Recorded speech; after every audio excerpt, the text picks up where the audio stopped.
A sharp stabbing pain at the back of his head tore Lin Nuo's consciousness out of endless darkness. His sense of smell returned first. A pungent stench thick with rum and sweat drilled into his nostrils, and his stomach churned violently in revolt. Then came hearing. From afar rolled rough bellows and the clinking of colliding cups. Nearby water traced its way down moss-covered walls, dripping into the filth below with a steady tick-tock. Lin Nuo snapped his eyes open. Instead of the familiar ceiling, a dim and murky sky filled his vision. He was lying in a shadowy alley choked with garbage and running sewage. What is going on? Lin Nuo struggled to sit up, his memories frozen at the previous second. He had been drinking cola, watching an analysis video about the God Valley arc of One Piece on his computer. He lowered his head to look at the t-shirt emblazoned with anime characters on his body, glaringly out of place in this filthy environment. A cold, absurd, and bone-deep unease surged over his heart like a rising tide. Suddenly, the light at the mouth of the alley was blocked by three towering silhouettes. Hey, look what we have here, a little lost lamb. A fat man with a bulging beer belly held a gleaming curved blade that caught the scant light, its oily sheen making the scene sickening to behold. Another tall and gaunt licked his lips, revealing a mouthful of yellowed teeth. His greedy gaze raked over Lin Nuo's clean clothes. Judging by the fabric he's wearing, he's no pauper from this island. Once we sell him, he should fetch enough for a few barrels of good liquor. The third pirate said nothing. He merely flexed his wrists, knuckles cracking crisply, his gaze that of a butcher appraising livestock about to be slaughtered. Lin Nuo felt the blood in his veins turn to ice. Their outfits, their lawless air, and the words, they were pirates without a doubt. He had transmigrated.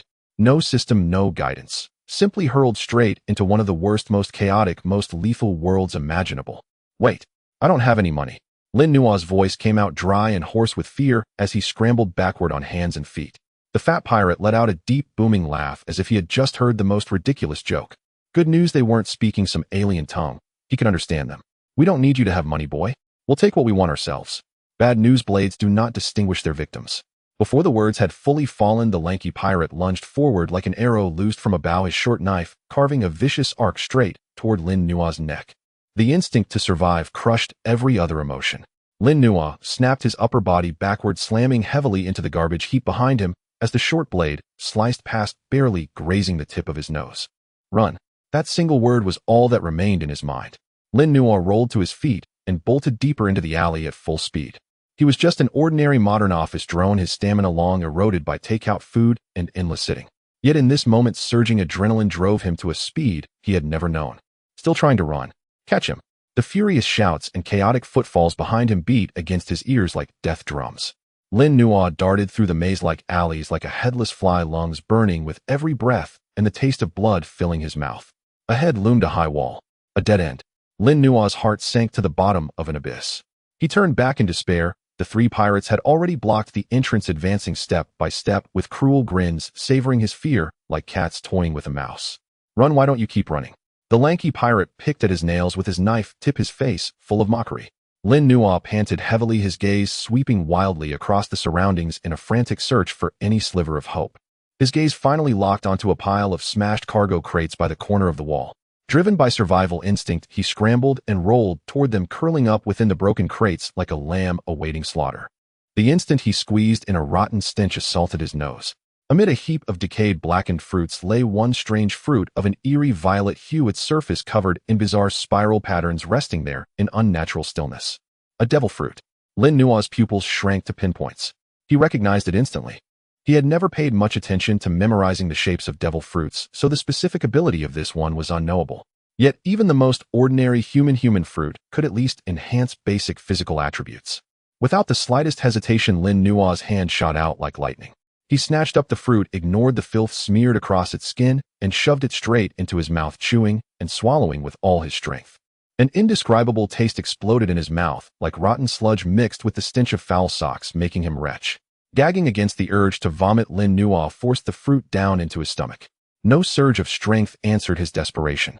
Instead, waves of dizziness and nausea rolled over him. Yet within that chaos, a strange stream of information seared itself into the depths of his soul like a burning brand. Paramecia type, Tonghua fruit, the assimilation fruit. Assimilation. Assimilate what? How was it meant to be used? Countless thoughts detonated in his mind, but he had no time at all to ponder, because the fat pirate's blade was already descending straight toward his skull. At that critical instant, as the fat pirate closed in Lin Nuo, suddenly felt his aching leg muscles conjure a faint, almost negligible surge of strength out of nowhere. It was as though a warm current crossed the empty space from the pirate's body, seeping into his own near-exhausted flesh. That tiny surge of power granted him just a sliver of room to react. His body moved on pure instinct, rolling to the extreme left. The deadly curved blade whistling through the air smashed into the spot where he had just been, with chips and debris flying. Huh. The fat pirate sounded genuinely surprised. Lin Nuo's roll did not stop there. He crashed heavily into a wooden shelf beside him stacked with empty bottles. With a loud crash, the rotted shelf gave way, collapsing in a roar. Bottles and planks rained down over the three pirates. Too heavy and slow to evade, the fat pirate was battered by falling bottles and boards, forced into a stumbling retreat, cursing furiously as his assault faltered. The burly pirate, who had remained still, instinctively raised his arms to shield himself.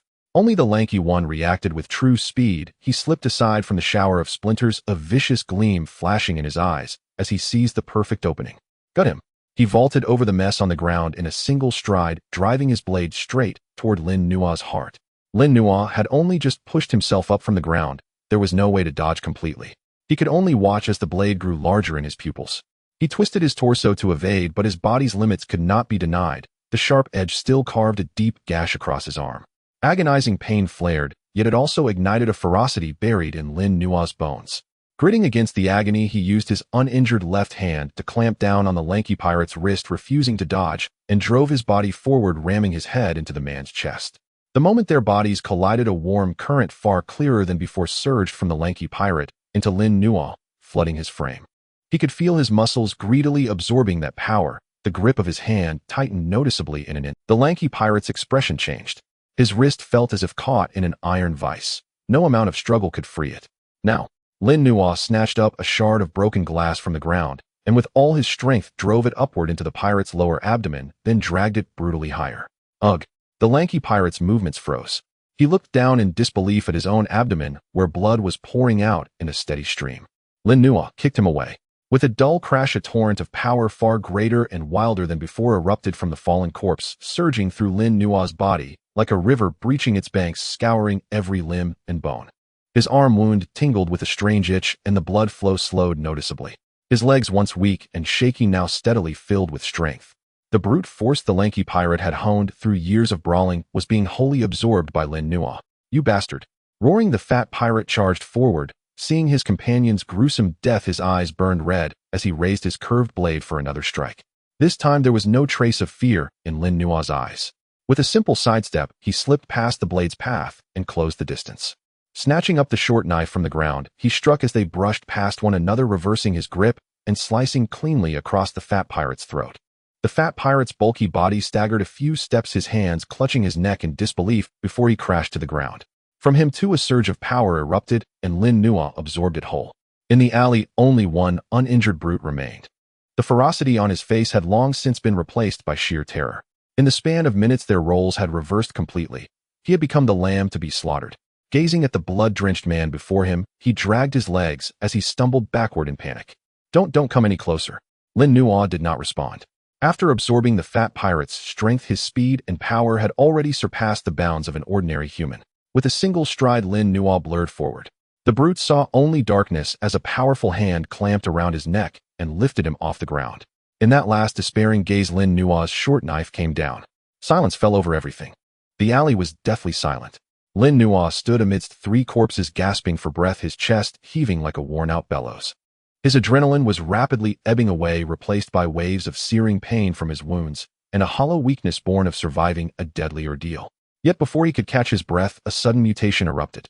The power that had just surged into his body suddenly turned violent, as though desperate to find an outlet. Ugh! Lin Nuo let out a muffled cry of pain, his knees buckling as he collapsed heavily to the ground. His skull felt as if it were about to be forced apart from within. Countless images and fragments of information that did not belong to him crashed against his consciousness like a spiritual tsunami.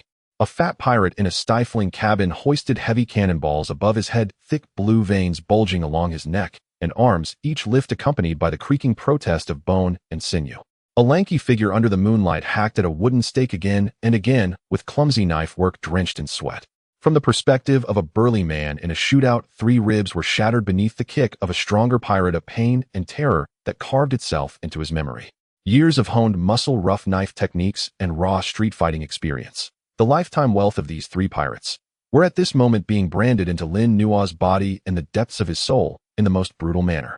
Lin Nuo curled in on himself in agony, his hands clamped over his head, so hard his fingernails nearly dug into his scalp. It was an act of plunder and at the same time an act of fusion. He felt as though his very being were about to be torn into pieces by the jumbled torrent of information lost amid the remnants of other men's memories. He did not know how long it lasted before the storm slowly subsided.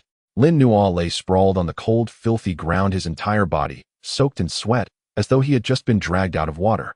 He slowly pushed himself up, feeling somehow different. The limbs that had been weak and aching were now brimming with strength. The vicious gash along his arm still throbbed, yet it seemed it would heal far sooner than it should. Swaying a little, Lin Nuo got to his feet, his gaze falling upon the short knife that had belonged to the lanky pirate. He bent down and picked it up. The moment his fingers closed around the hilt, a strange sense of familiarity welled up from within. The blade was no longer a cold instrument of slaughter, but felt like an extension of his own arm. His wrist twitched instinctively as he swung it forward in an easy motion. Whoosh! The edge sliced through the air, drawing out a fierce gust. It was a simple yet immensely practical chopping strike, carrying the ruthless efficiency typical of pirates. This was a technique no office worker tapping at a keyboard day in and day out could ever master. Lin Nuo lowered his head to stare at his bloodstained hands, then at the three corpses on the ground, a glimmer of understanding flashing across his eyes. The information that had been branded into the depths of his soul the moment the fruit entered his stomach resurfaced once more. Paramecia type, Tunghua fruit. Within a certain range, the physical attributes and combat skills of living beings would be passively and gradually assimilated into the host. Lin Nuo's mind were replaying and dissecting the life and death battle from moments ago. At the very beginning, when the fat pirate, closed in a sudden burst of power, had appeared in his body from nowhere, allowing him to pull off an extreme dodge. That had been a faint form of assimilation. The passive assimilation range of the fruit's ability seemed to extend roughly 1 meter around him. Then when he threw himself recklessly into the lanky pirate's arms, the instant their bodies made contact, that surge of power became like a flowing stream, clear and stable, his grip strength skyrocketing and delivering the decisive killing strike. It meant that direct physical contact could dramatically boost the efficiency of assimilation. In the end, when the lanky pirate and the other two completely died, that power became a flood breaking through a dam, turning everything they had into his own. Lin Nuo's breathing grew increasingly rapid as an irrepressible wild joy erupted from the depths of his soul. The growth law of his fruit's ability was more extravagant than any system he had ever heard of. It required no quests, no points, only proximity to the strong. He did not even need their consent. Simply staying near powerful individuals would allow him to assimilate their strength bit by bit, like a sponge soaking up water. And if he could utterly defeat an opponent, then it would be a gluttonous feast, claiming everything that they were for himself. This was a fruit born for battle and slaughter, more outrageous than any fruit he had known in his previous life's comics. What a spectacular performance!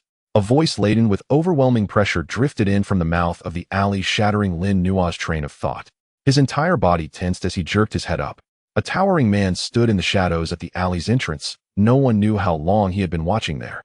His hands were tucked casually into his pockets, yet even just standing there, the domineering aura with which he looked down on all things seemed to freeze the very air. When the man stepped out of the darkness, Lin Nuo's pupils shrank to pinpoints.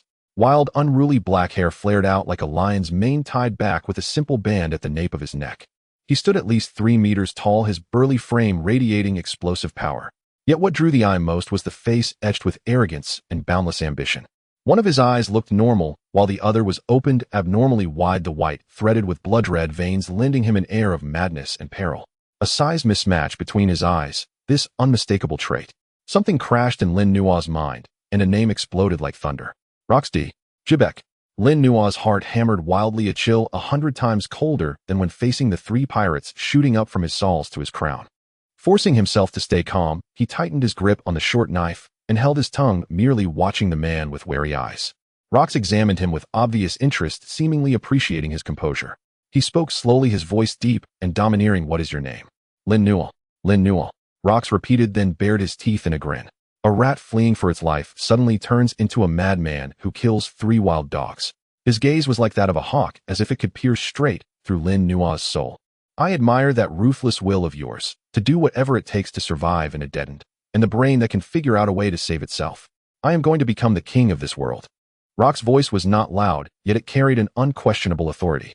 "On my ship, I do not only need those who can swing a blade. I need tools. Tools of all kinds that can help me realize my ambition. His gaze roamed up and down Lin Nuo, as if assessing the value of an item. Your brain and that ferocity you just showed barely qualify as a decent tool. Rock's invitation carried no goodwill. It was a naked transaction and more than that, a final ultimatum. Become my first crew member and assist me, or stay here as a companion to these corpses. Those words completely confirmed Lin Nuo's suspicions. The man before him was the one who would one day rally legends like Whitebeard, Kaido, Big Mom, Golden Lion, and countless others intent on becoming the king of the world. Cold sweat drenched Lin Nuo's back in an instant. He used every ounce of strength to keep the muscles in his face from twitching forcibly, suppressing the scream that nearly burst from his throat. Rox is inviting me. Why? Lin Nuo's mind spun wildly, adrenaline surging once more. Did he see me eat the devil fruit? Has he taken an interest in this unknown power? No. Lin Nuo forced himself to analyze calmly. In Rock's earlier words, what he admired was how a frail prey had used the environment and merciless methods to counterkill three-armed pirates. Most likely he had not seen Lin Nuo swallow the fruit, or even if he had, he did not care. What mattered to him was the value Lin Nuo had displayed, the value of a tool that could remain calm in despair and would do anything to survive. Thinking this through, Lin Nuo's heart steadied a little, but an even greater question loomed before him. Should he accept? The thought had barely formed before Lin Nuo ruthlessly strangled it. He gave a bitter self-mocking smile in his heart. Refuse. What a joke. Did he have the right to refuse? He stole a glance at the still warm corpses on the ground, then at the unmasked brutality and arrogance in the eyes of the man before him. Rox had made it perfectly clear otherwise. Stay here as a companion to these corpses. This was not a choice. It was a final ultimatum. The only options were yes or die. Was Rox's ship dangerous? Of course, and lethally so. This was Rox D. Jebek, a true peerless beast. In the future, his ship would be a gathering of demons, each crew member a monster that recognized no law. Following such a crowd, a single wrong word or misstep could see him crushed on a whim, without even a shard of bone left behind. The burly pirate who had remained still instinctively raised his arms to shield himself. Only the lanky one reacted with true speed. He slipped aside from the shower of splinters, a vicious opportunity. This was more than an opportunity, it was a ladder to the heavens. What was the power of his Tunghua fruit? By staying near the strong, he would grow stronger. By defeating enemies, he could plunder everything they possessed. Across the entire world in the coming decades, what place could gather more top-tier powerhouses than Rock's pirate ship? Whitebeard, Kaido, Big Mom, Golden Lion. Those legendary monsters, like natural disasters in human form, would one day share a ship with him. From the depths of Lin Nuo's soul, a joy so intense it nearly made him tremble surged wildly. If he could simply remain beside this horde of monsters, even doing nothing, his strength would skyrocket, like a rocket breaking through the sky. This was no mere thieves' ship, it was a high-efficiency cultivation ground tailored perfectly for him. Lin Nuo drew a deep breath, quietly pressing that overflowing joy back down into his heart. He sheathed the knife and, facing the man before him, buried all his elation. Outwardly calm, he bent slightly at the waist, answering in a tone that struck a perfect balance, neither servile nor lacking respect. Of course. I am willing to join, Captain. Rox bared a row of white teeth in a grin, his smile brimming with arrogance and satisfaction. He did not spare Lin Nuo another glance, as though the matter were already settled. He turned and walked toward the mouth of the alley. Then keep up. We'll eat first. Lin Nuo followed behind, looks weaving through the chaotic streets. There was no semblance of order here. The air was thick with the nauseating blend of blood and alcohol. On either side of the street, drunken pirates were everywhere. One moment they were arm in arm, and the next they could be at each other's throats over a mere word. In the shadows of the corner, there were always those engaged in suspicious transactions, eyeing every passing stranger with furtive glances. Not far ahead, two pirates were grappling over an unattended pouch of coins. One was stabbed in the neck with a shattered bottle, blood gushing forth. The body, convulsing on the ground, still had warmth, but the passers-by did not shy away. Instead, like sharks smelling blood, they rushed forward, stripping the corpse of its valuables in mere seconds, leaving behind a gradually cooling body. Lin Nuo silently observed it all, gripping his dagger a little tighter. This was the true island of villains, a place where the law of the jungle was taken to its extreme. Looks paid no heed to the chaos around them. His towering figure and oppressive aura served as the best passport, and no foolhardy pirate dared to provoke him. They stopped in front of a dilapidated tavern with a sign reading Carnival Party. Lin Nuo instinctively glanced back, his gaze traversing the tumultuous street, fixing on the rocky mountain in the center of the island. At this moment, it was merely a towering and somewhat sinister complete rock, without the iconic massive hollows resembling devilish eye sockets that would come in later years. Not breached yet, but this iconic landmark. It can't be wrong. Lin Nuo took a deep breath. This was indeed Pirate Paradise High Violent. He led Lin Nuo into a tavern that looked like a den of vice. The owner was a middle-aged man with a limp. Upon seeing Lux, he skipped the registration and handed him a key after taking the money. Lux received the key and tossed it to Lin Nuo. You go up first and tend to your wound, then come down to eat. He shot a glance at Lin Nuo with his mismatched eyes, his tone, leaving no room for argument. Don't keep me waiting too long. After saying this, he turned and sat down at an unoccupied table, calling the owner over to order food without asking Lin Nuo what he wanted. Yes, Captain, Lin Nuo replied, and walked into the newly opened room alone. He first examined the deep wound on his arm. It had stopped bleeding, but still throbbed with pain. Lin Nuo prepared to wash it out briefly. As he bent down and caught sight of his reflection in the water, he was momentarily stunned. The face staring back at him was undoubtedly his own. But it was not the face of the 30-year-old he remembered. The youth in the mirror shared his features, yet had shed the weariness and gloom typical of a working adult. The fine lines at the corners of his eyes had vanished, and the murkiness born from life's grind was replaced by the clarity and sharpness of youth. This was clearly his appearance at 16 or 17 when his body was still in peak condition. He was not merely traversing space, he had been reborn. In this youthful, healthy body full of endless possibilities, Lin Nuo's heart, which had been tense with anxiety, felt a flicker of warmth for the first time in this world. He washed the blood off his face with cold water, washing away the last lingering ties to his past life. When he lifted his head again, the youth in the mirror now had an incredibly determined gaze. After briefly tending to his wound, Lin Nuo descended the stairs. In the tavern below, Lux occupied the largest table. A roasted sea beast that resembled a pig laid before him. He was tearing at the meat with one hand, while raising a large wooden cup to drink ale with the other, embodying wild abandon. Lin Nuo sat down opposite him. As the distance between them closed to within a meter, the ability of the Assimilation Fruit began to take effect, and an overwhelming aura surged into Lin Nuo's perception. Lin Nuo felt as if he were a mortal with a straw attempting to siphon the depths of an unfathomable ocean. Each assimilation yielded only a small fragment, yet each piece contained a heart-stopping power. In the previous moment, a shard of pure vitality surged in, and Lin Nuo could distinctly sense the cellular activity around his arm wound, dramatically increasing muscle fibers, barbarically reassembling in a sturdier and more efficient manner. However, this assimilation of physicality had not lasted half a second before it was shattered by a fragment of dominion. A method of consolidating his own aura was indelibly imprinted in Lin Nuo's mind, without room for refusal. Immediately after this, will transformed into pure instinct for slaughter. This assimilation was chaotic and disorderly. Because Lux himself was an unfathomably powerful monster, everything about him was overwhelmingly strong for Lin Nuo, resulting in a disordered and chaotic assimilation. Yet instead of feeling the slightest bit of frustration, an indescribable ecstasy surged up from the depths of Lin Nuo's heart. Is this the might of Lux D? Jibek. Slow.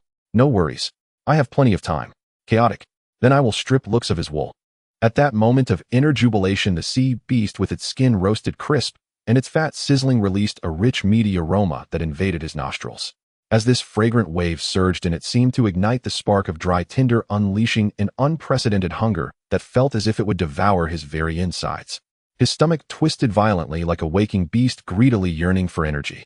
Lin Nuo's pupils constricted slightly, instantly connecting all these sensations: the exhaustion after battle, the surge in physical quality, and this almost maddening hunger. He suddenly understood. The power granted by the Assimilation Fruit was more like a premature cashing out of physical overextension. It forcibly infused the strength of others into his body, but this wealth came at a price. To stabilize this power thoroughly, a massive amount of energy and nutrition was needed to fill the void left by the brutal enhancement of his body. With this in mind, Lin Nuo wasted no time. He grabbed another smaller roasted leg from the table and began to devour it ravenously. His speed of eating was astonishing, even causing Lux to glance over with a hint of amusement in his eyes. With this in mind, Lin Nuo wasted no time. He grabbed another smaller roast. Several fierce-looking pirates rushed and led by a one-eyed man who immediately spotted Lin Nuo. A cruel smile spreading across his face. Found you. Kid, those three in the alley are my men. If you don't provide an explanation today, prepare to become meat. The tavern fell silent in an instant, all the pirates halting their cups, eagerly preparing to witness a good show. Lux didn't even lift his head. He continued tearing at the roasted meat in his hand, merely raising his eyelids slowly to glance at the intruders with one large eye and one small eye. In an instant, an invisible, almost tangible aura of terror enveloped the entire tavern. Lin Nuo, being the closest, felt as if his heart was gripped tightly by an invisible hand, causing his breath to momentarily halt despite Lux's attempts to control it. The fierce-looking pirates had their cruel smiles freeze in an instant, not even having the chance to utter a harsh word before their eyes rolled back, foam spilling from their mouths, collapsing one after another like cut wheat. Instant kill. Luke's masterful control of Conqueror's Haki went unnoticed by the other patrons in the town. Everyone assumed these guys had just dropped dead from some strange disease after finishing their threats. Although rare, it was not a big deal on an island where many died each day. Luke casually tore off the last morsel of meat from the bone, tossing the bone onto the table and downing his mug of ale in one go. He looked at Lin Nuo, who had paused, eating his tone flat. What did a few flies spoil your appetite? Lin Nuo took a deep breath, forcibly suppressing the heart that raced with fear and excitement. Without answering, he responded with action. He picked up the roasted leg again, meeting Luke's scrutinizing gaze, and calmly tore off a large piece of meat, shoving it into his mouth. Only after swallowing the last bite did the terrible hunger finally ease, and Lin Nuo lifted his head, his gaze restored to its initial calm and clarity. Luke slammed his empty mug on the table, leaning slightly forward, the invisible pressure descending once more. If you're full, let's talk about your thoughts. What should our first step be? The main event is here. Lin Nuo knew that this was his first proposal of a strategy, as well as a test that would determine his future position on the ship. He did not answer immediately, but calmly spoke. Captain, before formulating any plan, intelligence is the foundation. I need to understand the current state of the world, preferably with a recent newspaper. Upon hearing this, Rox seemed quite pleased with the request. He said nothing, only slowly surveyed the noisy tavern with his mismatched eyes. His gaze ultimately settled on a table not far away. Several rough-looking pirates were seated there, boasting loudly and drinking with an old newspaper soaked in alcohol carelessly tossed on the table. Rox did not even stand up, merely turned in that direction and spoke in a tone that was almost indifferent. Hey, newspaper, bring it here. Rox's voice was not loud, but it carried an undeniable authority that instantly silenced all the clamor in the tavern. Their curses came to an abrupt halt. One pirate with a scarred face turned sharply, ready to curse back, but found himself staring into Rox's wild and brutal mismatched eyes. A chilling sensation, as if it came from the depths of hell, seized his heart. He felt that he was not looking at a person, but rather an ancient beast ready to devour. The curse he intended to shout felt as if it was choked in his throat, unable to escape. The other pirates at the table also felt the suffocating pressure, their expressions shifting to terror and pallor in an instant. The scarred pirate's legs began to tremble uncontrollably. He bent down stiffly, cautiously picking up the greasy newspaper with both hands, as if holding a sacred edict, and scrambled to present it to Rox, his voice quivering. Master, your newspaper. Rox did not even glance at him, casually taking the newspaper and tossing it onto the table in front of Lin Nuo, as if it were refused, slightly raising his chin. The information you requested. Lin Nuo was once again struck by this man's domineering nature, but he maintained a calm facade and opened the newspaper. A bold headline instantly caught his attention. Navy News Star: Iron Fist Carp defeats the Storm Pirates. In the bottom right corner of the headline, there was a special issue number from this edition of the World Economic News No. 101-190-6488. But for Lin Nuo, more important than the headline was the clear date at the top of the newspaper. He vaguely remembered that the God Valley incident occurred 38 years before Luffy set sail. And the year on this newspaper, after rapid calculations in his mind, was 48 years before Luffy's departure. 10 years. From now until the destruction of the Rocks Pirates, there were exactly 10 years left. 10 years is enough for this newly hatched young dragon to grow into a monster that can decisively influence a battlefield of God Valley's caliber. With this realization, the last shred of doubt in Lin Nuo's heart dissipated. An indescribable excitement and warmth surged from within, sharpening his thoughts to an extraordinary clarity. He pushed the newspaper aside, raised his head, and met Rox's inquiring gaze. Rox tapped the table with his finger, his voice low. Have you finished reading the information? Tell me, what ideas have you conjured up with that interesting mind of yours?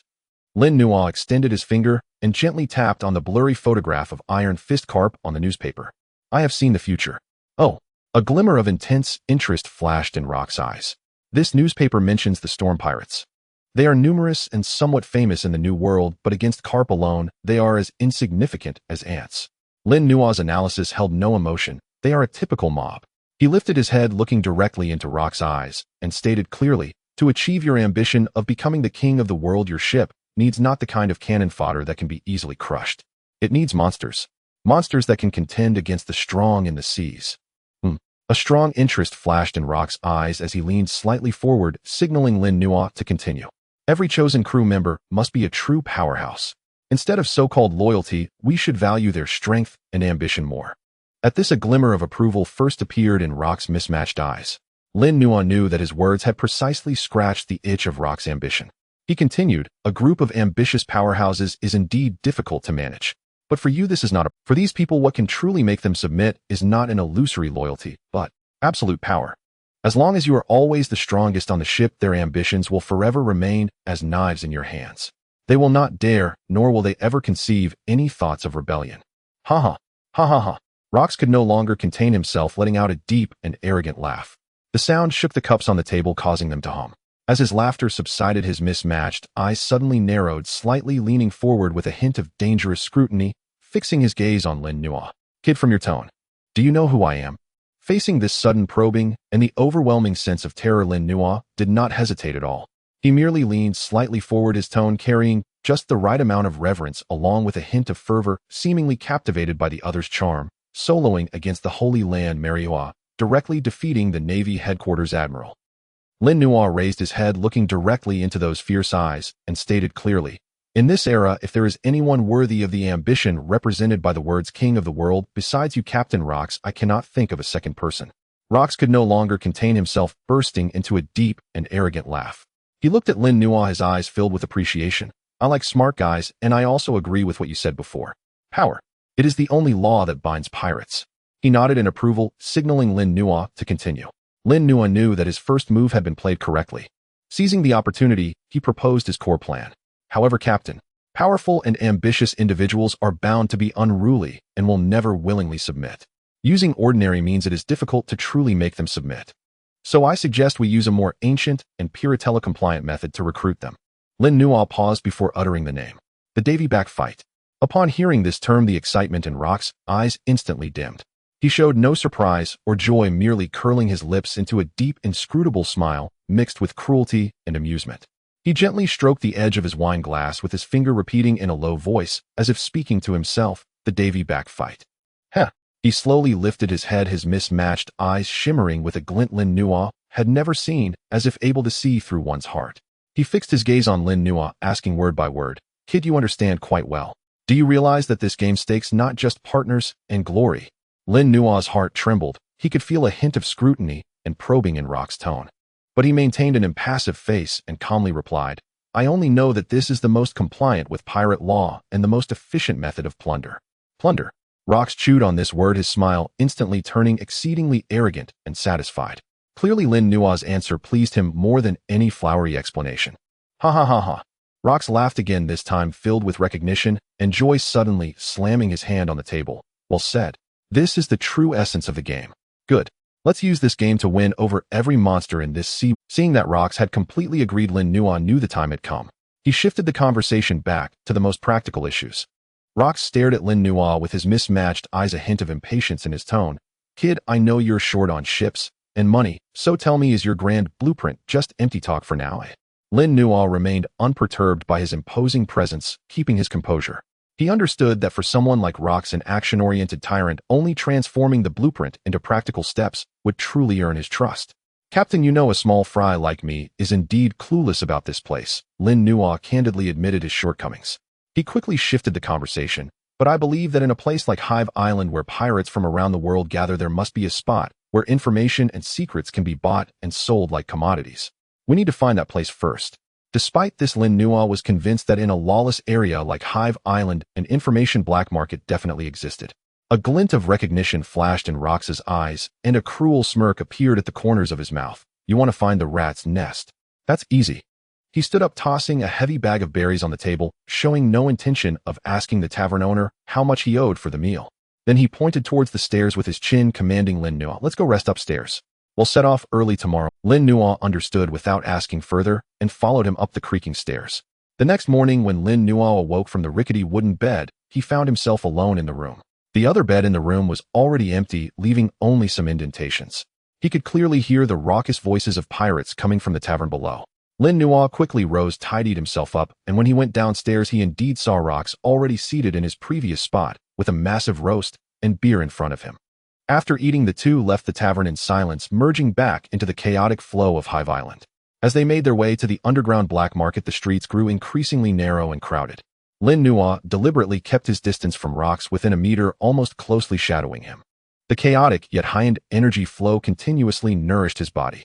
After a short walk, Rox finally sensed something unusual.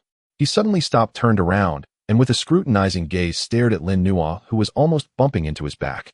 "Kid," his voice was low. "Why are you sticking to me like a piece of gum?"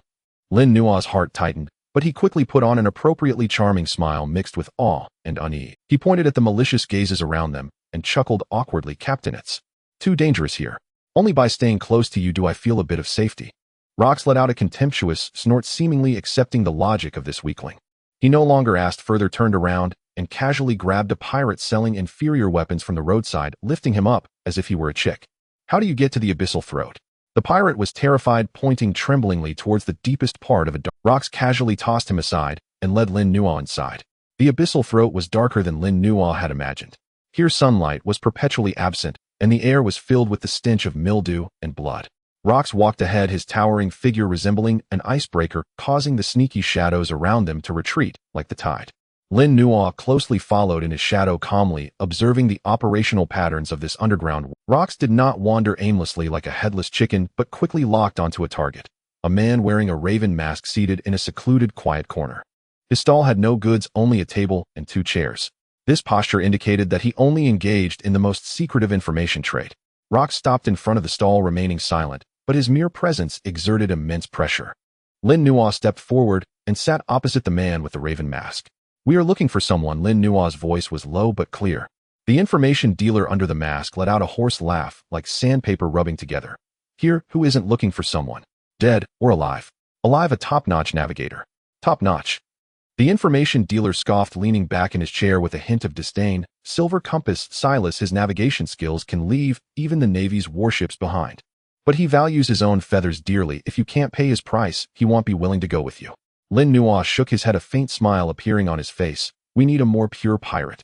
The information dealer seemed intrigued. "Then go sail. Maria is pure enough, greedy enough. She's a lone wolf without a ship or crew." "That's not acceptable either." Lin Nuo denied again, looking at the raven mask. He slowly articulated his final selection criteria. He leaned slightly forward, enunciating each word of his final and most pragmatic requirement. "What we need is someone who can solve all our problems in one go." The information dealer's body under the mask moved slightly, signaling him to continue. Specifically, Lin Nuo raised a finger and began to list the conditions one by one. "First, he must be a strong individual. We don't want waste. Second, he needs to have his own ship, a good ship, along with several capable core subordinates. Third, and most importantly, he must be greedy and arrogant enough and currently troubled by something that would make him willing to risk everything he has just mentioned on the gambling table to resolve it." The information dealer fell silent. He finally understood that this young man across from him was not recruiting, but issuing an extraordinarily precise bounty notice for a perfect prey that met his criteria. After a long while, he slowly spoke up. "There is such a person, Captain John the Treasure Hunter. His ship and several of his core cadres are of top-notch caliber in the New World. He himself is strong and self-important, and his greatest weakness is his pathological obsession with legendary treasures. Not long ago, he lost a piece of a treasure map that was crucial to him at the Boneswell Casino. Since that day, he's been obsessively hanging around trying to win that piece back." "Captain John." A glint of excitement flashed in Lin Nuo's eyes, but he concealed it well. "That's him. One of the future members of Rox's pirate crew." The gears of history began to turn along the trajectory he had planned. He maintained a calm demeanor and simply asked, "How much do I need to pay for this information?" Unlike the deathly silence of the black market, the Boneswell Casino was filled with extreme clamor and madness. After searching a bit, Lin Nuo quickly found his target through the image from his memories of past comic books. Captain John was tall, with long, light purple hair that curled like ocean waves casually draped over his shoulders. His features were handsome and deep, with a high nose bridge and sharp eyes, making him look less like a pirate and more like a fallen noble general. He wore no flashy gold or silver jewelry, only a well-tailored captain's coat, with exquisite embroidery at the collar and cuffs. Although he appeared somewhat disheveled due to his gambling addiction, with faint dark circles under his eyes, it did not detract from his unique charm. Lin Nuo did not rush forward, but together with Rox found an inconspicuous corner to sit down, like a patient hunter, silently observing his prey. The next scene confirmed all his suspicions. The table piled high with berries. Captain John didn't even glance at them. What truly mattered to him was the bet he had just won, a rusty old compass with a needle that barely worked. He cradled the compass in his hands, carefully wiping it with his silk sleeve, his eyes glowing with a sickly, yet fervent light, as if it were not a piece of junk, but the key to a vast treasure. Lin Nuo's lips curled into a silent smile. I see. Money is just a tool. This object that might relate to a treasure is your true weakness. Lin Nuo thought inwardly, and a hint of teasing from his past life surfaced in his mind. No wonder he would be the man who could captivate even Buggy the Clown. His obsession with treasure clues was indeed a direct continuation. Beside him, Rox had begun to impatiently tap his fingers on the table, the dull, thudding sound seeming to urge him on. Lin Nuo turned his head. Captain, his voice was low but filled with convincing power. I have a perfect plan that will make him willingly. He paused, revealing a devilish smile. Let's stake our gambling table. After a round of plotting, a genuine smile of interest finally appeared on the proud and arrogant face of Lox. He said nothing, merely rising slowly to his feet. This simple action instantly made the air in the entire corner oppressive. Lox stepped forward, walking towards the noisiest gambling table at the center of the VIP room. He walked slowly, each step of his leather boots producing a dull thud on the wooden floor. The shadow cast by his tall figure made the grinning pirates on the path suddenly freeze. The surrounding pirates instinctively closed their mouths, placing their goblets back on the table, their bodies stiffly moving aside to clear a path for him. Lin Nuo calmly followed closely behind him, not missing any opportunity to assimilate Lox's strength. Captain John had 6 trusted subordinates, each with their hands resting on their weapons, and the gambling table was piled high with berries. Everything was exactly as Lin Nuo had anticipated. As they approached, all eyes focused on these 2 uninvited guests. Captain John stopped his recent laughter. He slowly put down his goblet, and his cunning eyes narrowed. He did not look at the mountain like Lox approaching him, but instead directed his gaze at the seemingly harmless black-haired youth following behind. His 6 trusted subordinates had already risen, hands resting on their knife or gun handles poised for action. Lox stood firm before the gambling table, saying nothing as he coldly surveyed the crowd with his one large and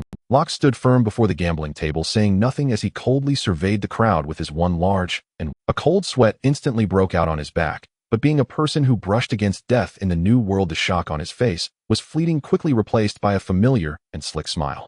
He slowly raised a hand adorned with rings, pressing down slightly to signal his ready subordinates to. I thought it was someone else, turns out it's Lox. Captain John stood up, wearing a warm smile, as if he were greeting an old friend he hadn't seen in years. What brings you here? If you wish to play a few hands, this table always has a spot reserved for you. His words were carefully chosen, attempting to take the initiative and control the conversation. At that moment, Lin Nuo, who had been standing behind Lox, stepped out of the shadows and into the light. A smile adorned his face as his gaze fell directly on the ancient slab in Captain John's arms. What a beautiful slab. The carving on it should be the emblem of some ancient kingdom, right? Lin Nuo spoke, his voice soft, as if completely unaware of the surrounding atmosphere. Captain John, you truly have a good eye. Captain John's smile froze for a moment, then relaxed, though there was now a barely perceptible scrutiny in his enthusiasm. He looked at Lin Nuo with great interest. He appeared to be only 16 or 17, with handsome and delicate features looking too pristine to survive in a place like Honeycomb Island, resembling a noble young master who had escaped from some kingdom. John secretly speculated. Oh, an emblem.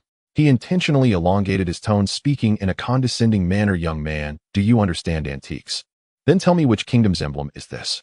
Facing this blatant probing, Lin Nuo maintained his smile. I don't know much. Just as a trace of sarcastic as expected flashed through Captain John's eyes, Lin Nuo's next words struck like a heavy hammer on his heart. I only know that this slab recording the starry trajectory will just be a beautiful stone if there is no accompanying deep-sea compass to calibrate the position and no mermaid's tears to activate the star map. Lin Nuo paused, calmly looking at Captain John, and spat out the final conclusion. Then it is just a beautiful starry trajectory, deep-sea compass, mermaid's tears. These terms, which sounded like they pointed directly to a supreme treasure, instantly shattered all of Captain John's disguises. He abruptly stood up, his chair tipping backward with a harsh sound due to his sudden movement. His cunning eyes widened in shock, staring intensely at Lin Nuo, his face drained of color, his voice hoarse from extreme shock and excitement. How do you know this? Who exactly are you? Looking at Captain John's disoriented expression, Lin Nuo remained calm and unperturbed. Inside John, a storm was raging. His mind raced, trying to comprehend this incomprehensible scene. Is this kid trying to deceive me? Impossible. How could he speak so coherently? So articulate could it be? His gaze instinctively carried a hint of fear as it passed over Lin Nuo and landed on the silent man who had been a thorn in his side from the beginning, Lox. In an instant, Captain John pieced everything together. Lox, this monster aiming to become the king of the world. Why is he here? Why is he accompanied by such a mysterious youth? This is no coincidence. This youth is no ordinary. He must be the key that Lox found to realize his ambitions. A guide who holds the secrets of the ancients. Thinking of this, Captain John's gaze towards Lin Nuo transformed completely from shock to awe. Meanwhile, Lin Nuo was completely unaware of Captain John's psychological shift. I know nothing about mermaids' tears and the deep sea compass, he thought to himself. In this information-scarce era, a well-packaged, logically coherent lie is far more persuasive than those incomplete truths. After coming to a realization, Captain John took a deep breath, forcibly suppressing his loss of composure. He grabbed a money bag from the table, pouring out the golden coins and gems it contained, pushing them towards Lin Nuo. Speak. Tell me everything you know. This time his voice no longer held a threat, but rather an almost pleading and morbid desire. All of this is yours. If it's not enough, I can add more. Lin Nuo glanced at the pile of shining treasures on the table, gently shaking it. Then he turned slightly, drawing everyone's attention to the silent locks behind him. Captain John, my captain, is not interested in these shiny stones. Captain John stared at Lin Nuo's calm face, casting a glance at the silent rocks behind him as the greed and reason within him battled fiercely. The strong itself. Captain John chewed on the word, asking in a somewhat hoarse voice, what do you mean by that? The meaning is quite simple.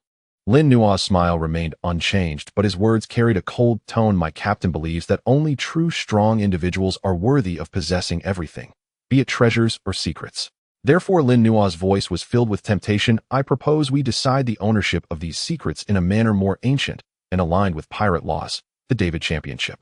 David Championship. Captain John's face drained of color at the mention of this term.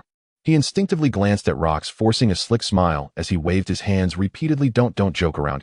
I'm no match for that monster behind you. If it's the David Championship, I wouldn't have even the slightest chance of winning. Just as he finished speaking, Lin Nuo shook his head, his smile taking on an inscrutable quality. Not at all, you misunderstand, Captain John. He stepped forward, meeting the astonished gazes of everyone, and pointed at himself. I will be your opponent. After a few seconds of stunned silence, the entire VIP room erupted into deafening laughter. Ha ha ha. What did I just hear? The first mate beside Captain John laughed until tears streamed down his face. You think this little brat, who hasn't even grown hair, can play the David Championship with our captain? Another loyal follower openly mocked. Kid, what good would it do even if you won? Would winning you just mean more mouths to feed on our ship? We don't keep useless people on our ship. Facing the overwhelming laughter, Lin Nuo appeared unaffected, his gaze locked steadily on Captain John's face. So, Captain John, do you dare to accept the challenge? Captain John silenced his subordinate's laughter, squinting his eyes tightly at Lin Nuo, trying to discern any flaw in his calm demeanor. He cautiously asked, really? Only you will participate? Of course. Lin Nuo nodded, his smile radiating confidence. If I lose, you can have everything of mine. After saying this, he slowly raised his hand and gently tapped his temple with his index finger. I assure you there are more than just one treasure secret in my head. Boom. This statement detonated in Captain John's mind like the most powerful explosive. He could no longer sit still. His cunning eyes were instantly filled with a sickly, uncontrollable greed. Then if you win, what do you want? His voice trembled slightly with excitement. Lin Nuo's smile remained unchanged. According to the oldest rules, the victor is entitled to select a crew member from your ship. Captain John fell into a mental battle. His reason was frantically warning him that there must be a conspiracy behind this. But his greed, like a devil, screamed madly in his ear, agree to him. Zero risk. The opponent is just a powerless boy. If he wins, he can obtain the key to countless. In the end, greed triumphed over all. Captain John gritted his teeth and slammed the table with bloodshot eyes. All right, I'm in. Lin Nuo's smile at that moment became radiantly bright. He knew that this greedy beast had willingly thrust its neck into the noose he had long prepared. He turned to the corner where the casino owner, already pale with fear, stood and calmly said, Boss, please come and notarize this for us. And by the way, prepare a card game for us. Its name is Emperor's Card. The casino owner hurriedly stumbled over, and when he heard it was just preparing cards, he visibly relaxed and quickly asked, What kind of special cards do you need, sir? I'll go get them right away.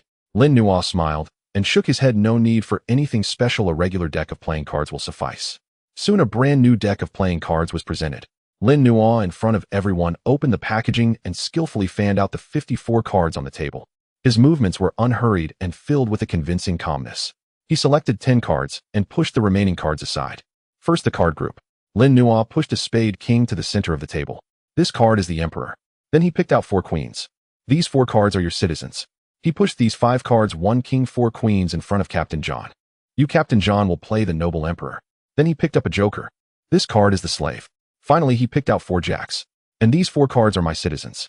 He gathered the remaining 5 cards, 1 joker, 4 jacks, in front of himself. And I, Lin Nuo, pointed to himself, will play the humble slave.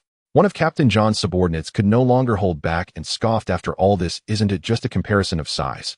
Is there even a need to compare? Our cards will surely beat yours. Lin Nuo ignored him and continued to calmly explain the win-lose relationship. The win-lose relationship is quite simple, following the most basic hierarchy of this world. He picked up a queen citizen and gently covered it with the Joker slave card. Citizen beats slave. Then he took the spade king emperor and covered it with the queen citizen card. Emperor beats citizen. At this point he paused, and the room was filled with mockery and confusion. Under these rules, he had no chance of winning. Yet a profound smile appeared on Lin Nuo's face. However, there is always an exception. He picked up the Joker slave card, and under everyone's gaze slowly covered it with the supreme spade king, and slave beats emperor. What? Captain John's subordinate exclaimed again. A slave beats? What kind of ridiculous rule is this? Lin Nuo did not look at them, but gazed at Captain John slowly, saying, because even the exalted emperor must be wary of the desperate outlaw who has nothing left to lose, right? That is the most genuine law upon these seas. Captain John glanced deeply at Lin Nuo, lost in thought. Then Lin Nuo raised 5 fingers. There will be 5 rounds in total, and the used cards cannot be reused. As for the order of play, to reflect your supreme status as the emperor, the rules are simple. Each round you, the esteemed emperor, will always have the first move. One of them couldn't help but snicker quietly to a companion. Is this kid trying to curry favor with the captain? Captain John himself was taken aback, but soon his cunning eyes filled with a kind of extreme pity and mockery, as if looking at a fool. The last shred of vigilance in his heart vanished the moment he heard this rule. This kid is quite astute. Captain John's heart was filled with a tremendous sense of satisfaction. He knew who the true master of the gambling. First move. Indeed, I am the emperor, so I naturally should go first. He was completely unaware that in a game where both sides reveal their cards simultaneously, the concept of first move was in itself utterly meaningless. But his arrogant and self-satisfied character allowed him to accept this privilege with ease, and he subconsciously began to play the role of the first mover. Ha ha, ha ha ha ha. Captain John could no longer contain himself and burst into a thunderous laugh. He pointed at Lin Nuo, laughing so hard that tears almost came out. Good. I bet against you. With this game. Lin Nuo's smile remained unchanged, as if everything was under his control. He looked towards the casino owner again.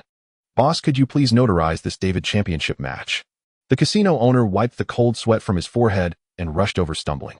In a trembling voice, he announced the formal establishment of the oldest game among pirates, according to the ancient pirate rules. The David championship now begins. The victor will have the right to choose their own spoils from the loser. As the words fell, everyone in the VIP room held their breath, the air tense, as if it were about to solidify. Lin Nuo and John sat facing each other under the anxious gaze of everyone, each taking their 5 cards. The moment he sat down, a sense of resonance that was entirely different from what he felt from Locke's emanated from Captain John across the table.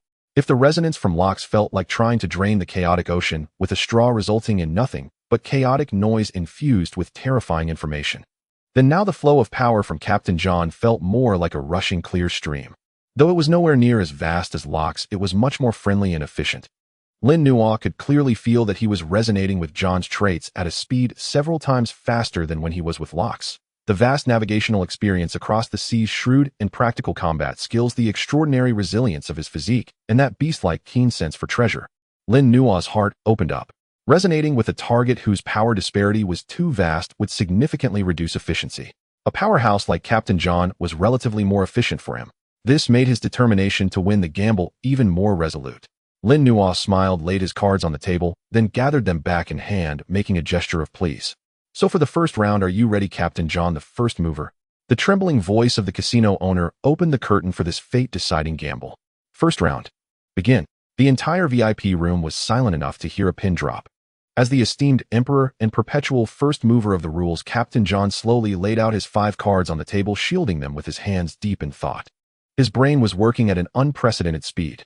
This kid's ultimate goal is singular: to use his one and only slave to capture my one and only emperor. He glanced across the table. The boy named Lin Nuo merely looked calmly at his cards, his face devoid of any extra expression, as if the outcome of this gamble had nothing to do with him.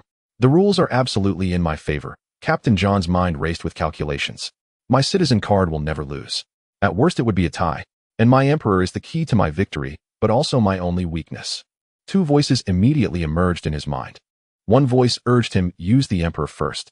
Use the emperor in the first round. This kid would never expect me to be so bold. He must be testing with a citizen. I can secure the first point and cement my victory. The other voice warned him frantically, no. The risk is too great. What if this kid is a madman betting that I will make a strong impression in the first round? If the Emperor is captured, I will lose the match instantly. In the end, as an old pirate who has licked blood on the knife's edge for many years, caution and cunning triumphed over arrogance. No, I can't rush. Captain John made a decision. The safest opening is to play the citizen. Starting with a tie will not only test this kid's style, but also demonstrate my complete control over the situation. Yes, this is the perfect opening. After this intense battle of wits, a self-satisfied smile of apparent mastery appeared on Captain John's face. In stark contrast to his frantically racking his brains was Lin Nuo. He even seemed a bit bored, resting his chin on one hand while his other hand mindlessly traced circles on the table as if he was about to fall asleep from waiting. Play your cards, Captain John. Lin Nuo even yawned and softly urged him. Oomph. Captain John snorted coldly, taking Lin Nuo's calmness as a facade of false confidence. He suddenly reached out, pulling out what he considered his best card from his 5, and with a loud bang slammed it down in the center of the table. Confidently, he lifted his head, crossing his arms over his chest, ready to enjoy the look of either frustration or astonishment on Lin Nuo's face. However, Lin Nuo didn't even raise his eyelids, as if he had anticipated this outcome. He casually drew a card from his own hand, lightly placing it beside John's card. The two cards lay quietly in the center of the table like two duelists ready to fight. The casino owner took a deep breath, cold sweat beading on his forehead. He extended his trembling hands and pressed down on the edges of both cards. Under everyone's breathless gaze, he suddenly flipped both cards over. Captain John furrowed his brows tightly together. A draw. He cursed inwardly. That kid is just lucky. He felt all his schemes and tests were like a heavy punch hitting cotton.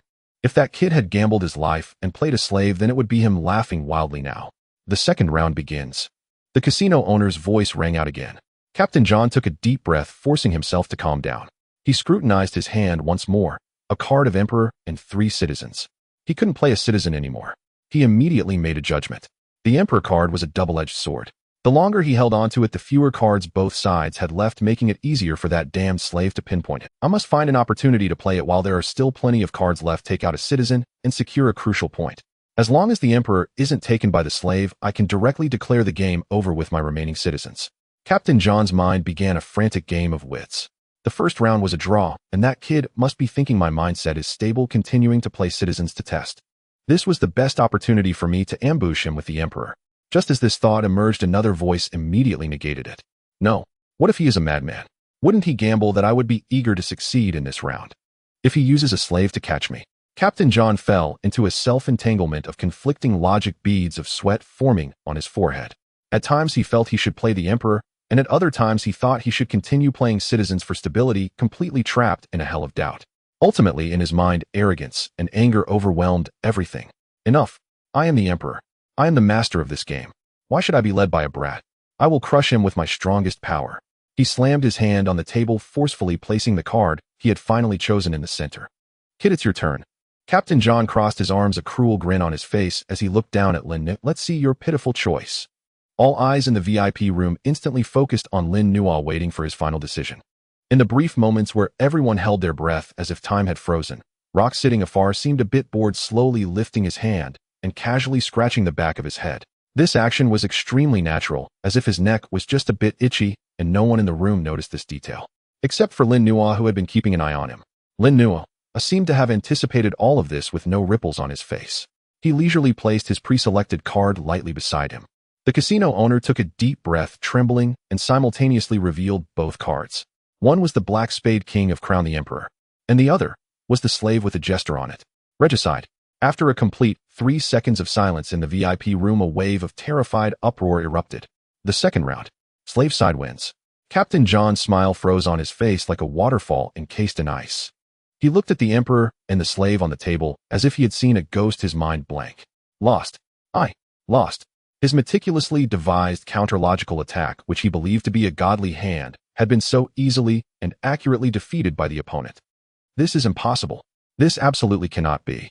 It must be a coincidence. It must be luck. You? He suddenly raised his head, staring intensely at Lin Nuo, his voice trembling with extreme shock. You? How did you guess I would play the Emperor? His crew was equally astonished, utterly unable to comprehend the scene. However, in the face of Captain John's loss of composure, Lin Nuo simply calmly retrieved his card, a hint of cold mockery rising within him that only he understood. Still thinking, Lin Nuo calmly thought to himself, did you really think I was playing some ridiculous psychological battle with you?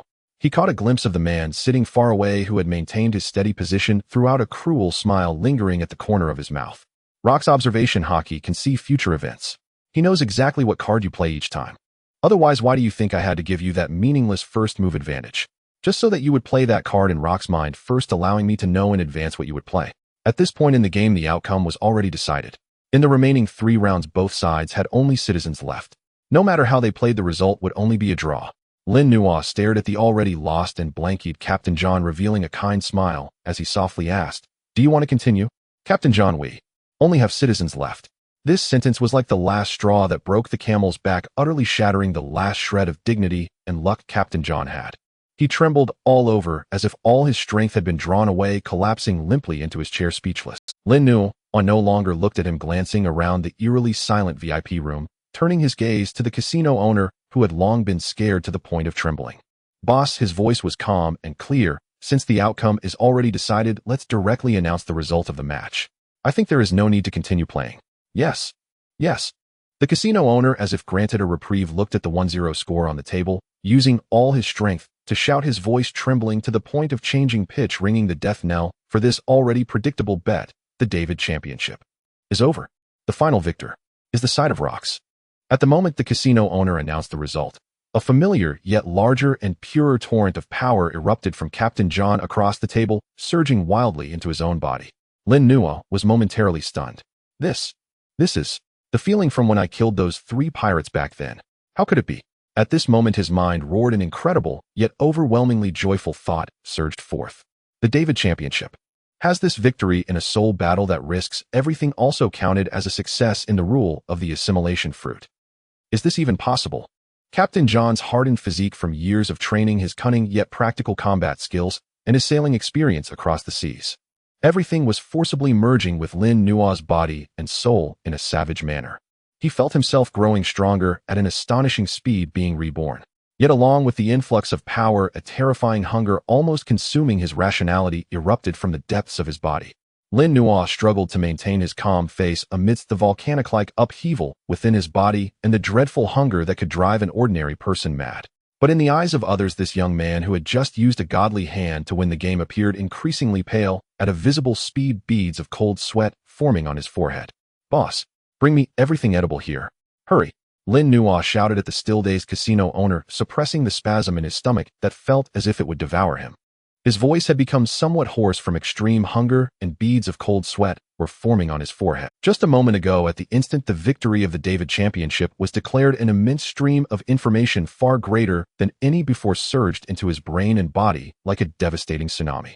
It was not just power, it was the soul imprint of Captain John, forged through a lifetime of battles at sea. Amidst the raging hurricane, a man stood bare-chested, firmly gripping the ships, while skillfully navigating through towering waves with an acute sensitivity to the airflow. This was the beginning of top-level seamanship and observation Haki. On the battlefield littered with corpses and blood, his long sword had long lost its edge, yet he severed the enemy's iron shield with a single strike, relying solely on the layer of pitch-black, hardened material covering the blade. This was the result of tempered armament Haki. Countless days and nights spent wielding a sword, the intricate techniques of force application engraved in muscle memory, how to pierce the enemy's heart with minimal effort, how to find opportunities for a counterattack in dire situations. All of these experiences belonging to Captain John were being forcibly fused into every inch of Lin Nuo's nerves and flesh in a brutal manner. Fortunately, past experiences prevented Lin Nuo from feeling lost in someone else's memories. The boss, startled, shuddered. Although confused, he dared not slacken under the terrifying gaze of Rocks beside him, hastily calling his subordinates to bring out the banquet food originally prepared for VIPs. Looking at the mountain of food before him, Lin Nuo felt as if a glutton that hadn't eaten for centuries had taken residence in his body. That feeling of hunger was not merely the ordinary concept of being hungry, but a frenzied roar stemming from deep within his cells, even from his soul. Every strand of muscle just recombined with brute force spasmed, and every strengthened bone emitted a sour groan, transmitting the same urgent signal to the brain. Energy. More energy is needed. Otherwise, this body would collapse under the weight of the power suddenly infused within it. In Lin Nuo's eyes, the world was no longer the lavishly decorated VIP room of the casino, but a vast hunting ground. The exquisite food laid out on the table now glimmered in his eyes with a luster 1,000 times more enticing than gold. Rationality. Grace. In the face of survival instinct, those things were worth nothing. Lin Nuo suddenly reached out. His originally fair and slender hand erupted with astonishing speed, creating an afterimage as he seized the massive roasted beast leg at the center of the table. Crack! Without any hesitation, he opened his mouth and bit down hard. The hard bone crumbled under the pressure of his reinforced teeth, as fragile as a crispy biscuit. He didn't even bother to spit out the bone, but chewed it along with the meat, pulverizing it amidst the intense crunching sounds, then forced it down through the burning sensation in his throat. 1 bite, 2 bites, 3 bites. A roasted leg weighing over 10 pounds was devoured by him with a nearly terrifying efficiency, within mere seconds stuffed into his seemingly bottomless stomach. But that was far from enough. The hunger akin to magma churning in his stomach was only briefly suppressed before erupting back with even more ferocity. Lin Nuo stood up, not even bothering to wipe the grease from the corners of his mouth, his hands spinning like wind. The fruit platter on the table, the expensive rum, the unknown pickled sea fish, everything edible was stuffed into his mouth in one go. Gulp, gulp. The strong liquor flowed down his throat like oil on dry wood, yet he felt no intoxication, only a warm current rapidly spreading through his limbs, finally beginning to alleviate the maddening weakness and spasms. What kind of monster is this? Captain John, slumped in front now, looked more terrified than when he lost the He gazed at the young man who had just moments ago been refined and wise, manipulating him with supreme intellect. Now he resembled a beast stripped of its human skin, exhibiting the most primal and terrifying greed for life. He had initially thought he was defeated by a sage, but now he understood that he had lost to a monster disguised in human flesh. Huh, good. What an appetite. A thunderous laughter shattered the eerie sounds of feasting. Rox, who had been sitting steadily, observed Lin Nuo's horrifying eating style, and instead of showing any disgust, his eyes revealed unabashed admiration. In the logic of this strong man, the ability to eat was the most direct proof of vigorous vitality. Only monsters with the strongest physiques required such immense energy to sustain their operations. Bang! Rox suddenly kicked the table leg, sending a large plate of roasted meat and a whole barrel of ale sliding towards Lin Nuo. Eat to your heart's content. Rox's voice was arrogant and domineering. Right now your body is too weak, like an undeveloped chick.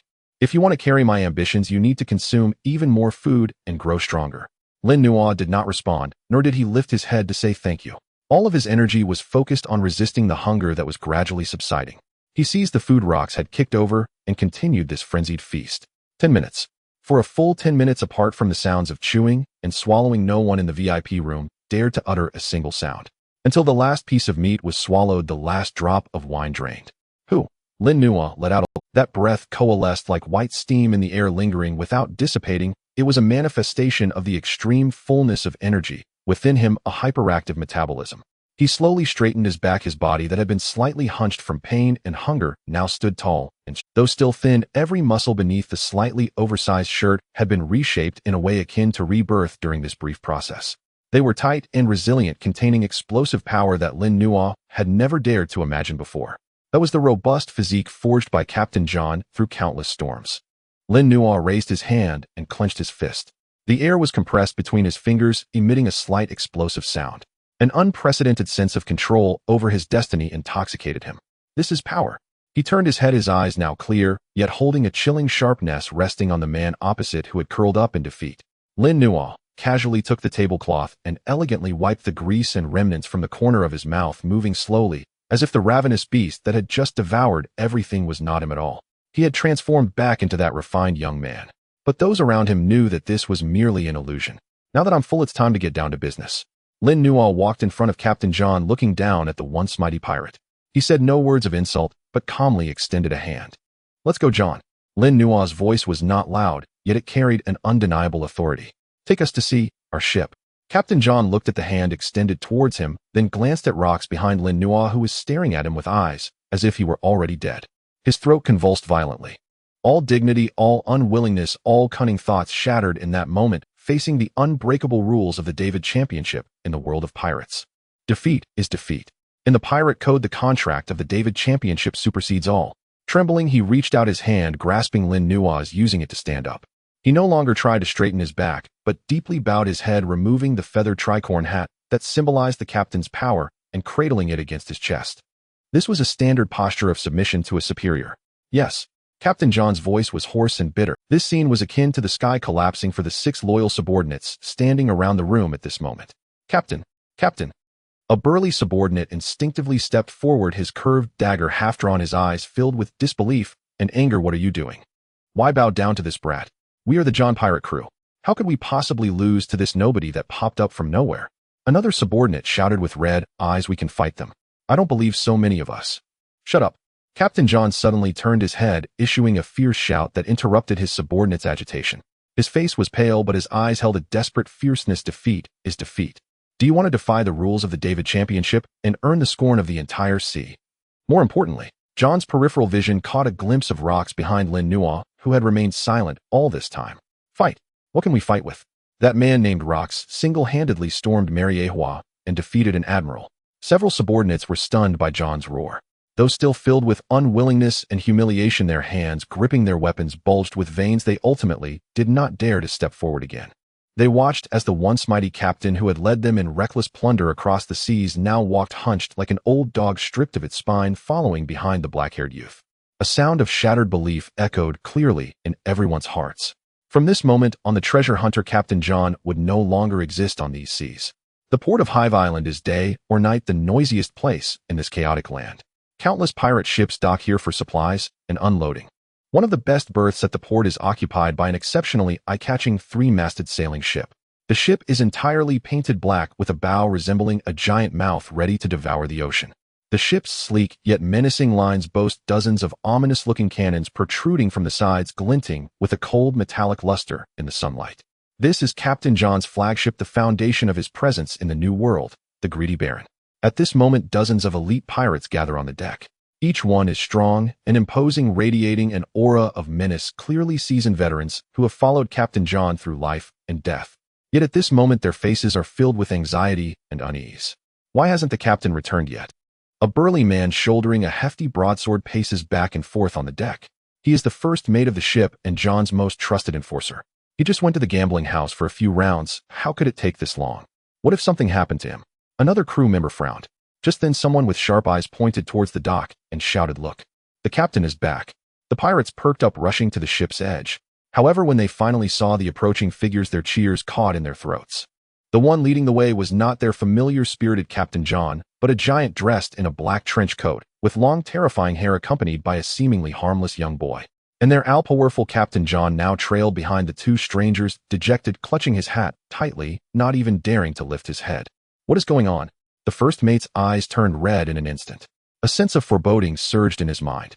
The three reached the end of the gangplank, stopping in front of the boarding ladder of the Greedy Baron. Lin Nuo halted, looking up at the ship that was about to belong to him. A fine ship. Even viewed from the future, it was undoubtedly a top-class warship. It seems that although John had poor luck at gambling, he had indeed invested heavily in shipbuilding and maintenance. Let them come down and line up, Lin Nuo ordered without looking back. Captain John stiffened, but under the burning gaze of Rox, who seemed ready to set his back ablaze, he could only grit his teeth, step forward, and call out to the familiar faces on the ship in a hoarse voice, "Everyone! Everyone! Get off the ship! Line up!" The pirates on board exchanged bewildered glances, unable to comprehend the order. "Captain, what on earth happened?" The first mate could no longer hold back. He jumped from the several-meter high deck with a thud, landing on the gangplank, blocking the way between Lin Nuo and Rox. Ignoring the two strangers, he looked directly at John and demanded loudly, "Who are these two? Why do they want us to get off the ship?" Captain John closed his eyes in pain. He could not face the questioning gaze of the first mate and could only explain in the briefest yet most brutal words, "I lost. Ball. I lost this ship myself. All to them. Now this ship belongs to them." These words struck like a bolt of lightning in the ears of all the pirates. Lost. Lost both themselves and the ship. How could such an absurd thing happen? What a joke. The first mate, named Ball, let out a furious roar, violently drawing his broadsword from his back, pointing the blade at Captain John with disappointment and rage in his eyes. "Captain, are you drunk? We are pirates. The infamous John Pirate crew. How could we become someone else's dogs over a gambling match?" He turned sharply, his bloodshot eyes locking onto Lin Nuo, who stood at the front. Although Rox seemed more intimidating, the boy's position was closer, and his calm expression of "I am the master" deeply hurt Ball's pride. "Is it you, this pretty boy, who caused all this?" Ball roared, his muscles bulging. "I don't care what despicable means you used. Want to take this ship? You'd better ask my sword first." Before his words fell, he had already raised the broadsword, which was as wide as half a door, with a whistling sound that ripped through the air, striking down towards Lin Nuo's head. This strike was powerful enough to split a sea beast in two. Rox frowned slightly from behind. In his view, this level of scum wasn't even worthy of making him use his Conqueror's Haki. He was about to wave his sleeve casually to swat this fly away, but a hand stopped him in his path. It was Lin Nuo. Lin Nuo's voice remained calm, showing no signs of panic in the face of the threatening blade.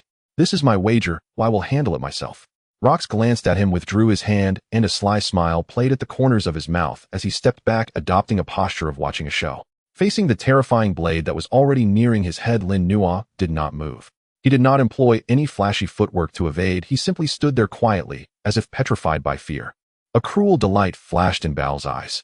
Indeed, a waste who only knew how to talk go die. But just as the icy blade was about to touch Lin Nuo's hair, Lin Nuo moved. No, to be precise, he raised his right hand. The motion was so fast that Bao's retina couldn't even catch the trajectory. Clang! A crisp yet teeth-gritting metallic clash suddenly rang out on the dock. The scene froze at this. Bao's fierce expression froze. His eyes nearly bulged out of their sockets, staring at the unbelievable scene before him. That heavy broadsword, powerful enough to split mountains and shatter rocks, halted in midair. No matter how he reddened his face and exerted all his strength to press it down, the blade remained motionless, as if embedded in an unshakable steel mountain. And beneath the blade, Lin Nuo merely raised his right hand with the black-armed Haki instantly clinging to it, casually pinching the heavy blade between his index and middle fingers. His feet didn't even move an inch, not even stirring the dust on the ground. Not bad strength. Lin Nuo looked at the first mate, whose face was flushed and veins bulging, and spoke in a tone as flat, as if commenting on a dish, but unfortunately too slow. How could this be possible? This was not only Bao's thought, but also that of all the pirates present, including Captain John. Barehanded. 2 fingers. To catch a full-force strike from Baal. What terrifying finger strength and wrist strength does this require? What kind of resilient physique? Does this kid's frail body have a sea king stuffed inside? Lin Nuo did not give them more time to be shocked. He looked at Baal, his eyes suddenly turning cold. "Is this your answer? I don't like it." After saying that, he slightly exerted strength with his 2 fingers. Crack. A piercing harsh sound. That finely forged broadsword was actually crushed into several pieces of scrap metal by Lin Nuo, using just 2 fingers. What? Before Baal could let out a cry of surprise, Lin Nuo had already released his grip, transforming his fingers into a palm, casually pushing forward, pressing it against Bao's broad chest. Boom. A dull thud. The massive man, weighing over several hundred pounds, was struck as if hit directly by a cannonball, flying out like a rag doll. He traced a tragic arc through the air, flying over 10 meters before crashing heavily into a large pile of wooden crates stacked on the dock, completely losing consciousness amidst a cloud of dust and wood shavings. The venue fell silent. Only the sound of the sea breeze blowing through the ropes could be heard. The dozens of pirates on the ship stood with their mouths agape, unaware, as their weapons clattered to the ground. They watched the young boy on the gangplank leisurely wiping his fingers with a handkerchief. Their previous disdain and anger completely vanished. What replaced it was an uncontrollable fear emanating from the depths of their souls. No techniques. No bizarre fruit abilities. This is the sheer gap in power. Lin Nuo tossed the handkerchief aside, raising his head, his clear gaze sweeping over each person on the ship. Now, his voice was not loud, but it clearly reached everyone's ears. "Is there anyone who has objections to my ownership?" No one answered. In the next moment, all the pirates on the ship, driven by instinct, simultaneously dropped their weapons, kneeling on one knee, lowering their once proud heads. Standing behind Lin Nuo, Rox watched the figure exuding a captivating aura at this moment, his formerly arrogant eyes narrowing slightly. Just moments ago, he had thought this kid was merely a weakling with a bit of brains, but unexpectedly, in the blink of an eye, he displayed such astonishing power. The speed of this growth was simply unfathomable. If it were an ordinary captain, he would likely be filled with apprehension at this moment. But Rox merely squinted for a moment, a meaningful smile reappearing at the corner of his mouth. As long as you are always the strongest on the ship, their ambitions will forever only be the best knives in your hand. The echoes of Lin Nuo's previous words lingered in his mind, and the wariness in Rox's eyes evaporated in an instant, replaced by even more arrogant confidence. That's right. Get stronger, the more monsters the better. As long as I remain the strongest in the world, you monsters will always have to obediently serve as the knives in my hand. Dare to have other thoughts. Just crush them. Let's go, Captain. Lin Nuo turned, gesturing after you, to Rox's face, once again wearing that gentle smile, as if the monster who had just crushed steel was not him at all. Our ship is ready. The sea breeze carried a hint of coolness, dispersing the heavy stench of blood in the harbor of Hive Island. The afterglow of the setting sun spilled over the dark deck of the greedy Baron, staining it a deep crimson. Lin Nuo stood below the ship, gazing at the pirates above, who remained in a state of extreme rigidity, contemplating whether he should remind them that this was a place where breathing was still possible. The earlier scene of a single hand crushing the saber struck their retinas like a hammer, leaving their minds blank. Fear, pure fear, overwhelmed everything. Stop dawdling. Lin Nuo's voice was not loud, yet it sent a shiver through everyone as if they had awakened from a nightmare. They all lowered their heads, none daring to meet the eyes of their new master, fearful that their necks might be the next to be crushed. Captain John, grasping the feathered hat that symbolized past glory, approached Lin Nuo with a complex expression, slightly bowing and speaking with a hint of hesitance and respect. Lord Lin Nuo, this ship originally had 120 crew members.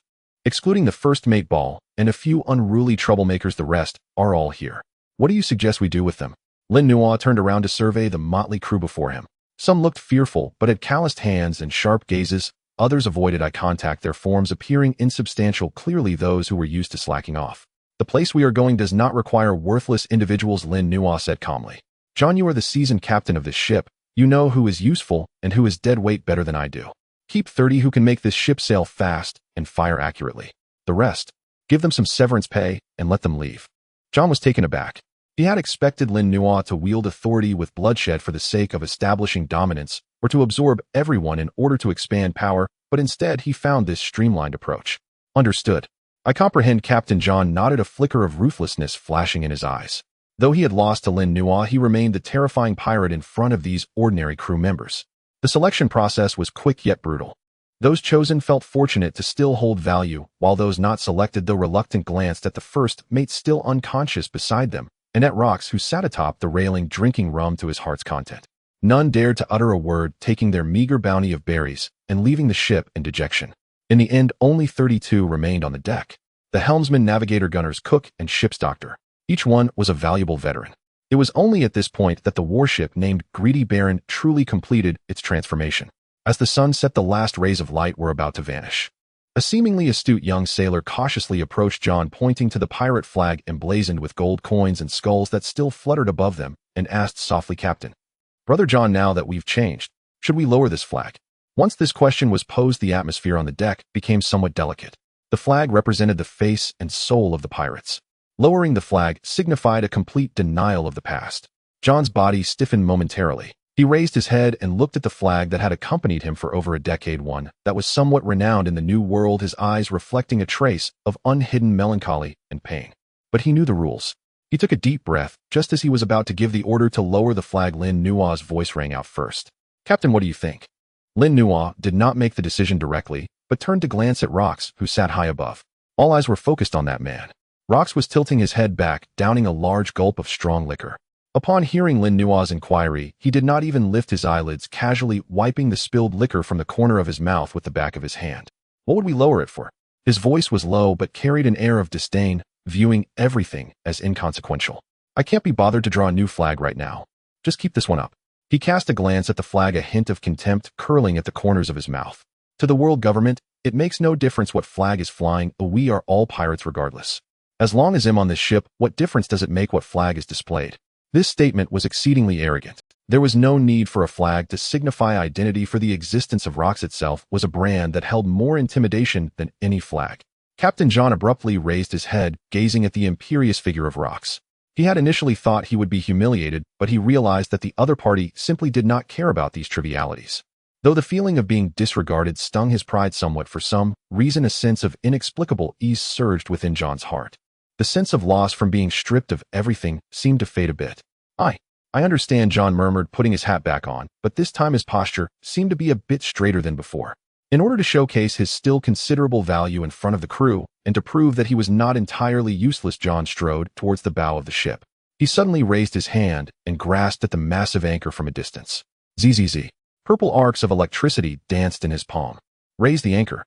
With John's low command, the massive iron anchor, weighing several tons and typically requiring a winch to lift, was propelled out of the water with a thunderous crash, automatically clanging against the ship's side.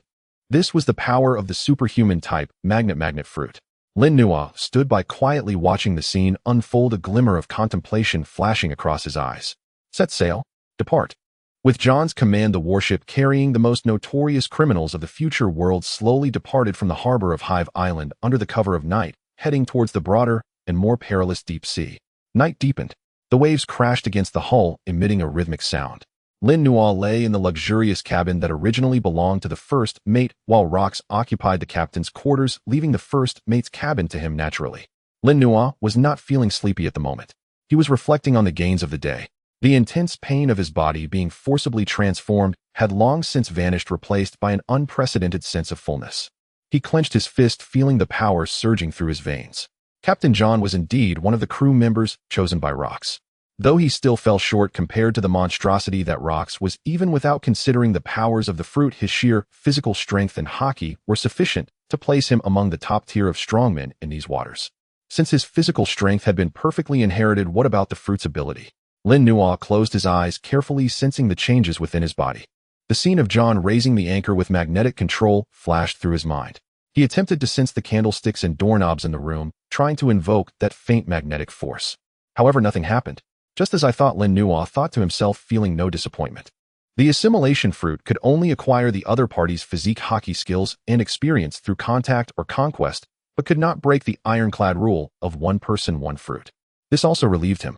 If he could indeed plunder the powers of devil fruits without limit, he would likely self-destruct before ever becoming the king of the world due to internal conflicts between devils. At the same time, he recalled Captain John's state during the day. He did not seem to feel very weak. It appeared that his conquest did not rob him of his power, but rather replicated it. This discovery dispelled the last trace of concern in Lin Nuo's heart. Since he wouldn't drain others completely, it wouldn't be exposed, and he could take advantage of it without any psychological burden. Rox, Whitebeard, Kaido, Big Mom. Lin Nuo muttered these names, a hint of anticipation curling at the corners of his mouth in the darkness. You all are my best. Power banks. The next day in the morning, the sunrise over the sea is always magnificent. As the first ray of sunlight penetrated the mist and fell onto the deck, Lin Nuo had already awakened. Or rather, he was stirred awake by a dull and rhythmic rumbling sound. Rubbing his sleepy eyes, he walked onto the deck, and the sight before him instantly snapped him to attention.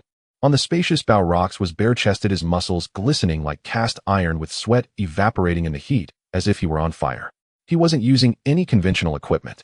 On his back, he carried a massive anchor weighing several tons, the spare anchor for this ship.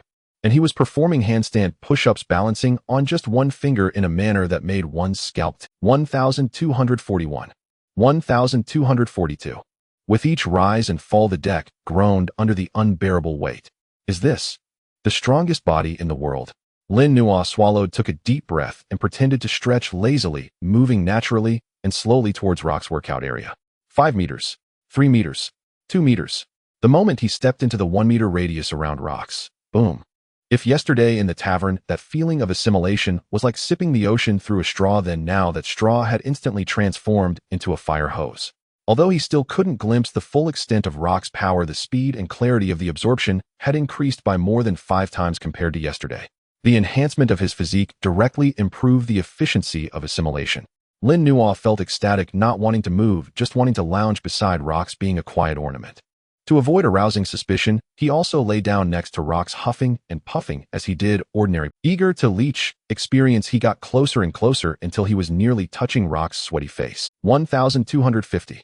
Rox suddenly halted his movements.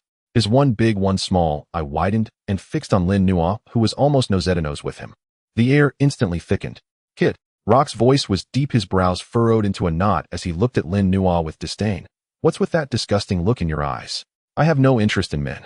Get away and train. Lin Nuo froze, realizing that his current posture was indeed a bit ambiguous. He let out a dry laugh, getting up without changing his expression, and said earnestly, Captain, you misunderstood. I am observing. Yes, observing. Your technique of exerting force is simply an art. I am learning the rhythm of muscle fibers up close. Get lost. Rox rolled his eyes, too lazy to listen to his nonsense, and with a single arm exertion, he sprung up along with the anchor, creating a gust of wind that blew Lin Nuo back 2 steps. I must continue tomorrow, Lin Nuo silently vowed. Noon. The sea was calm, and the sunlight was just right. A long table was set up on the deck. As the 3 highest-ranking members on the ship, their lunch was naturally of the highest standard.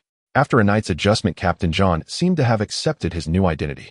He changed into a clean outfit. Though he had lost some of his previous arrogance, the noble aura of an old pirate still lingered in his bones.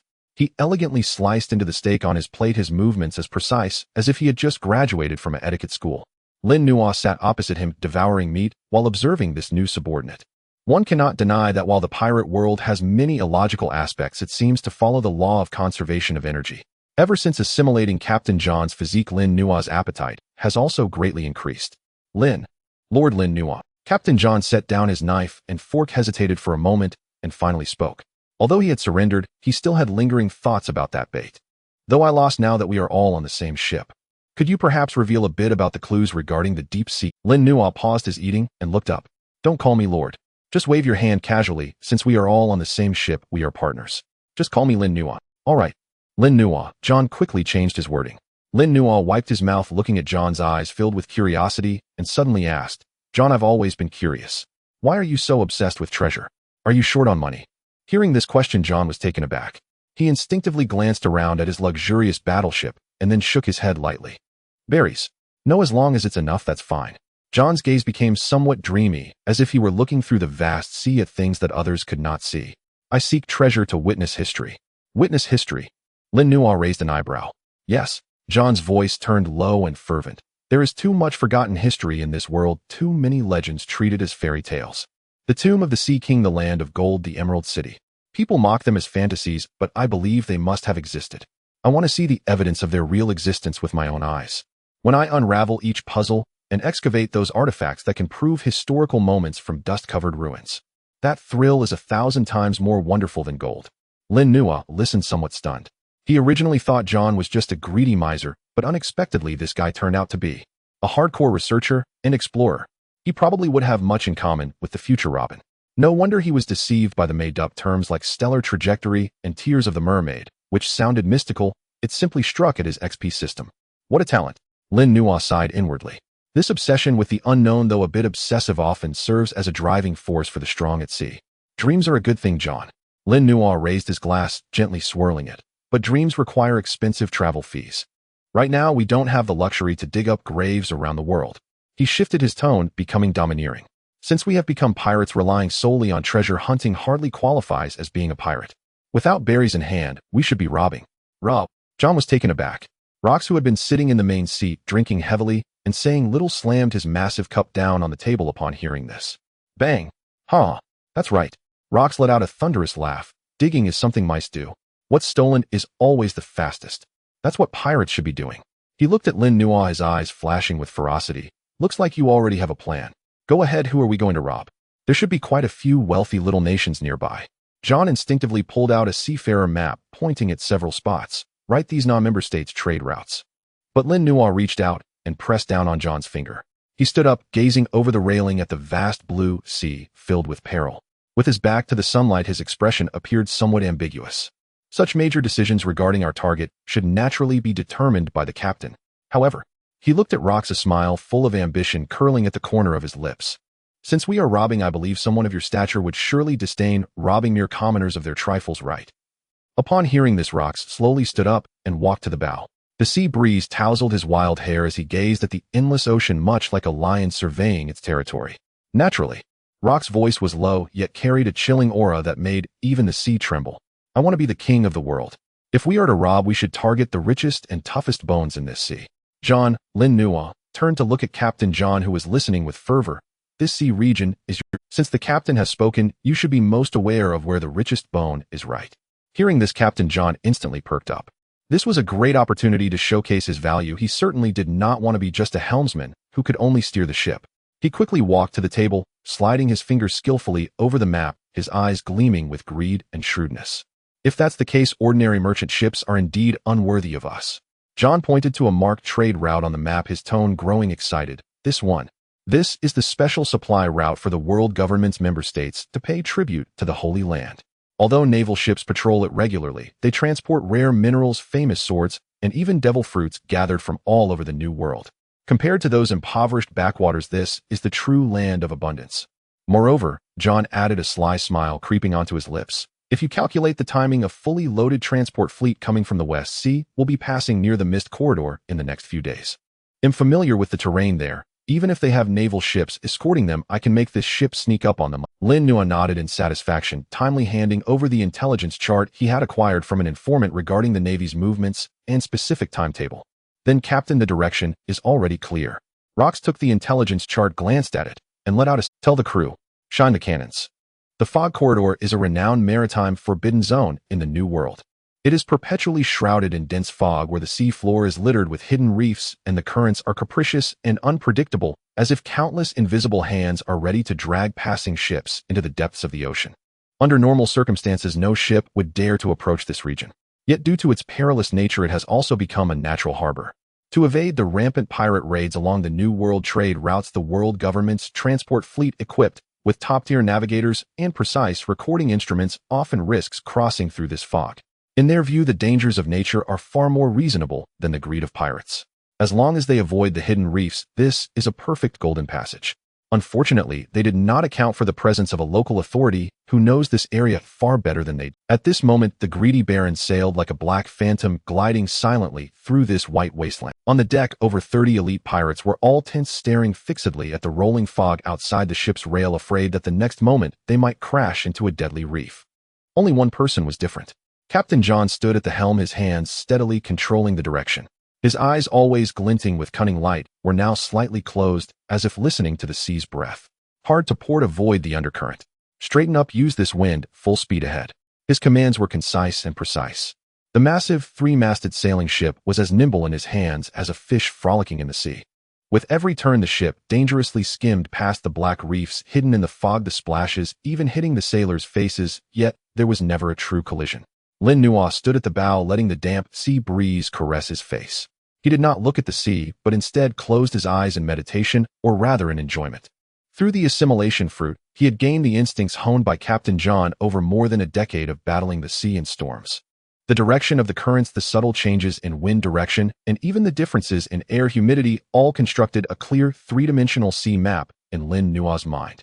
This top-notch navigational intuition was now part of Lin Nuo's abilities. It felt wonderful. Lin Nuo opened his eyes, a smile curling at the corners of his mouth. The thrill of mastering world-class skills without arduous practice left him intoxicated. Get ready, there's... Lox, who had been sitting at the ship's bow with his eyes closed, suddenly spoke up. His voice was not loud, but it pierced through the sound of the waves, clearly reaching Lin Nuo's ears. Lin Nuo's heart skipped a beat. He knew that Lox's terrifying observation Haki had already detected their prey. Captain John. Lin Nuo turned around, shouting towards the helm, looks like we've found our target. Captain John suddenly opened his eyes, his gaze sharp and bright. You lot, get your act together. He swiftly turned the helm and shouted, the prey is right ahead. Let them see what a real pirate is. The greedy baron accelerated violently like a beast bursting through the fog, charging towards the unknown white chaos ahead. At the end of the fog lay a relatively open sea area. A massive armed transport ship flying the world government's cross flag was plowing through the waves. Beside it, there was also a well-equipped naval escort ship accompanying it. Its dark cannons were always directed at the sea, vigilant against any potential threats. This was a special fleet belonging to the world government's allied nations, responsible for transporting rare goods from various parts of the New World to the transfer station, ultimately to be offered to the gods of Mariehua. In this sea, this was a symbol of power and absolute taboo. No pirate had ever dared to set their sign until today. Woo! Just as the fleet had just emerged from the fog, a piercing horn sound suddenly erupted from behind them. The lookout naval soldier turned in terror, only to see a gigantic pirate ship, entirely black like a demon bursting from hell, tearing through the fog, charging at high speed with a suffocating sense of oppression. Enemy attack! Enemy attack! It's pirates! Damn, how dare they! This is the fog corridor. How did they get through? The terrifying alarm instantly echoed across the sea. The Navy reacted quickly. The escort ship swiftly adjusted its course, attempting to intercept the crazed pirate ship, while the side panels were dropped, revealing rows of menacing heavy cannons. Boom, boom, boom, boom. Without any hesitation or warning, dozens of heavy cannons fired simultaneously, the orange flames illuminating the dark sea. The dense, solid iron projectiles whistled down like rain, blocking all forward paths of the greedy baron. Faced with such a level of firepower, an ordinary wooden sailing ship would be turned into a sieve instantly. If it were an ordinary pirate, they would have long been frightened into fleeing for cover. Yet the pirates on the greedy baron stood motionless on the deck. They watched the iron projectiles whistling down from the sky, not an ounce of fear on their faces, but rather a mocking and derisive expression, as if looking at fools. TSK Tisk, truly spectacular. What a pity these Navy officers have no idea who they are dealing with. Playing with iron balls in front of Lord John. They must still be drunk. They were the elite loyalists who had followed John for years, fully aware of their captain's capabilities. In this sea, as long as the opponent used metal weapons, they were merely toys delivered to John. A bunch of Captain John stood at the very front of the ship, facing the deadly rain of projectiles pouring down, a look of extreme disdain and arrogant cruelty spreading across his face. Playing with iron balls in front of me. You're 100 years too early. He suddenly spread his arms wide, fingers curling like hooks, and made a fierce grasp at the air. Zzzt. A violent purple arc of electricity erupted from him, creating a visible distortion field in front of the ship. In the next second, an unforgettable scene unfolded before the naval soldiers. Those solid iron projectiles imbued with tremendous kinetic energy capable of piercing through shipboards halted less than 50 meters from the ship, as if they had struck an invisible elastic wall. They stopped. They bizarrely hovered in midair, trembling slightly, as if grasped tightly by an invisible hand. Time seemed to freeze at that moment. The soldiers on the naval ship stared at this scene that defied the laws of physics, mouths agape, eyes bulging. What kind of monster is this? A devil fruit. It's a devil fruit user. Captain John looked at the terrified faces in the distance, his smirk widening. Are you scared now? He twisted his wrist palm, facing outward, and forcefully pushed forward. Back at you. Those dozens of suspended cannonballs under the powerful magnetic repulsion shot back at double the speed they had arrived. No. Quickly evade. Boom, boom, boom, boom, boom. A series of deafening explosions erupted on the surface of the sea. The leading naval escort ship was instantly struck with devastating force. Every shell it had fired accurately smashed back into its own hull. The mast snapped, the deck shattered, the powder magazine exploded, and enormous fireballs rose into the air, tearing the entire naval ship into pieces. Ha ha ha. Delightful. Captain John laughed heartily, the feeling of controlling metal and dominating the battlefield restoring his dignity as a great pirate. He turned to look at Lin Nuo behind him, a hint of pride in his eyes. What do you think, Lin Nuo? Is this display impressive? Lin Nuo smiled and nodded, his hand resting on the hilt of his sword at his waist. Well done, John. Next. The greedy Baron barreled through the burning wreckage and thick smoke, crashing hard into another transport ship trying to escape. Boom. The two ships collided, the massive inertia nearly knocking them off their feet. But Lin Nuo remained steady as a mountain. Next, it's time for close combat. Before his words fell, his figure had already vanished from the spot. Lin Nuo exerted force in his legs, launching himself like a black arrow over the wide expanse of sea, being the first to leap onto the enemy ship's deck. Kill him. He's all alone. A Navy lieutenant clad in a justice cloak shouted furiously, drawing his command sword and charging forth with a dozen fully armed Marines. Faced with this glaring array of blades and firearms, Lin Nuo's fingers gripping the sword involuntarily stiffened for a moment. This was different from the desperate counterattack for survival in the alleys of Hive Island. This time he was the invader, the plunderer. The soul of a modern man became entangled in conflict at this moment. Kill. To actively take the life of an innocent person. This heavy moral burden brought a hint of instinctual hesitation. Can I really do this? However, just at that moment of hesitation, the lieutenant's blade surged forward, its edge slicing through the air, toward him, the eyes filled with murderous intent, only determined to shred the pirate before him.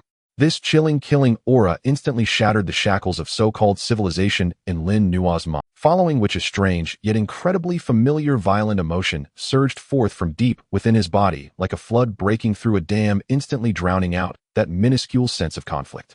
It was the sole imprint of Captain John's lifelong battles. It laughed, yearning for blood, fear, hesitation, nausea. No.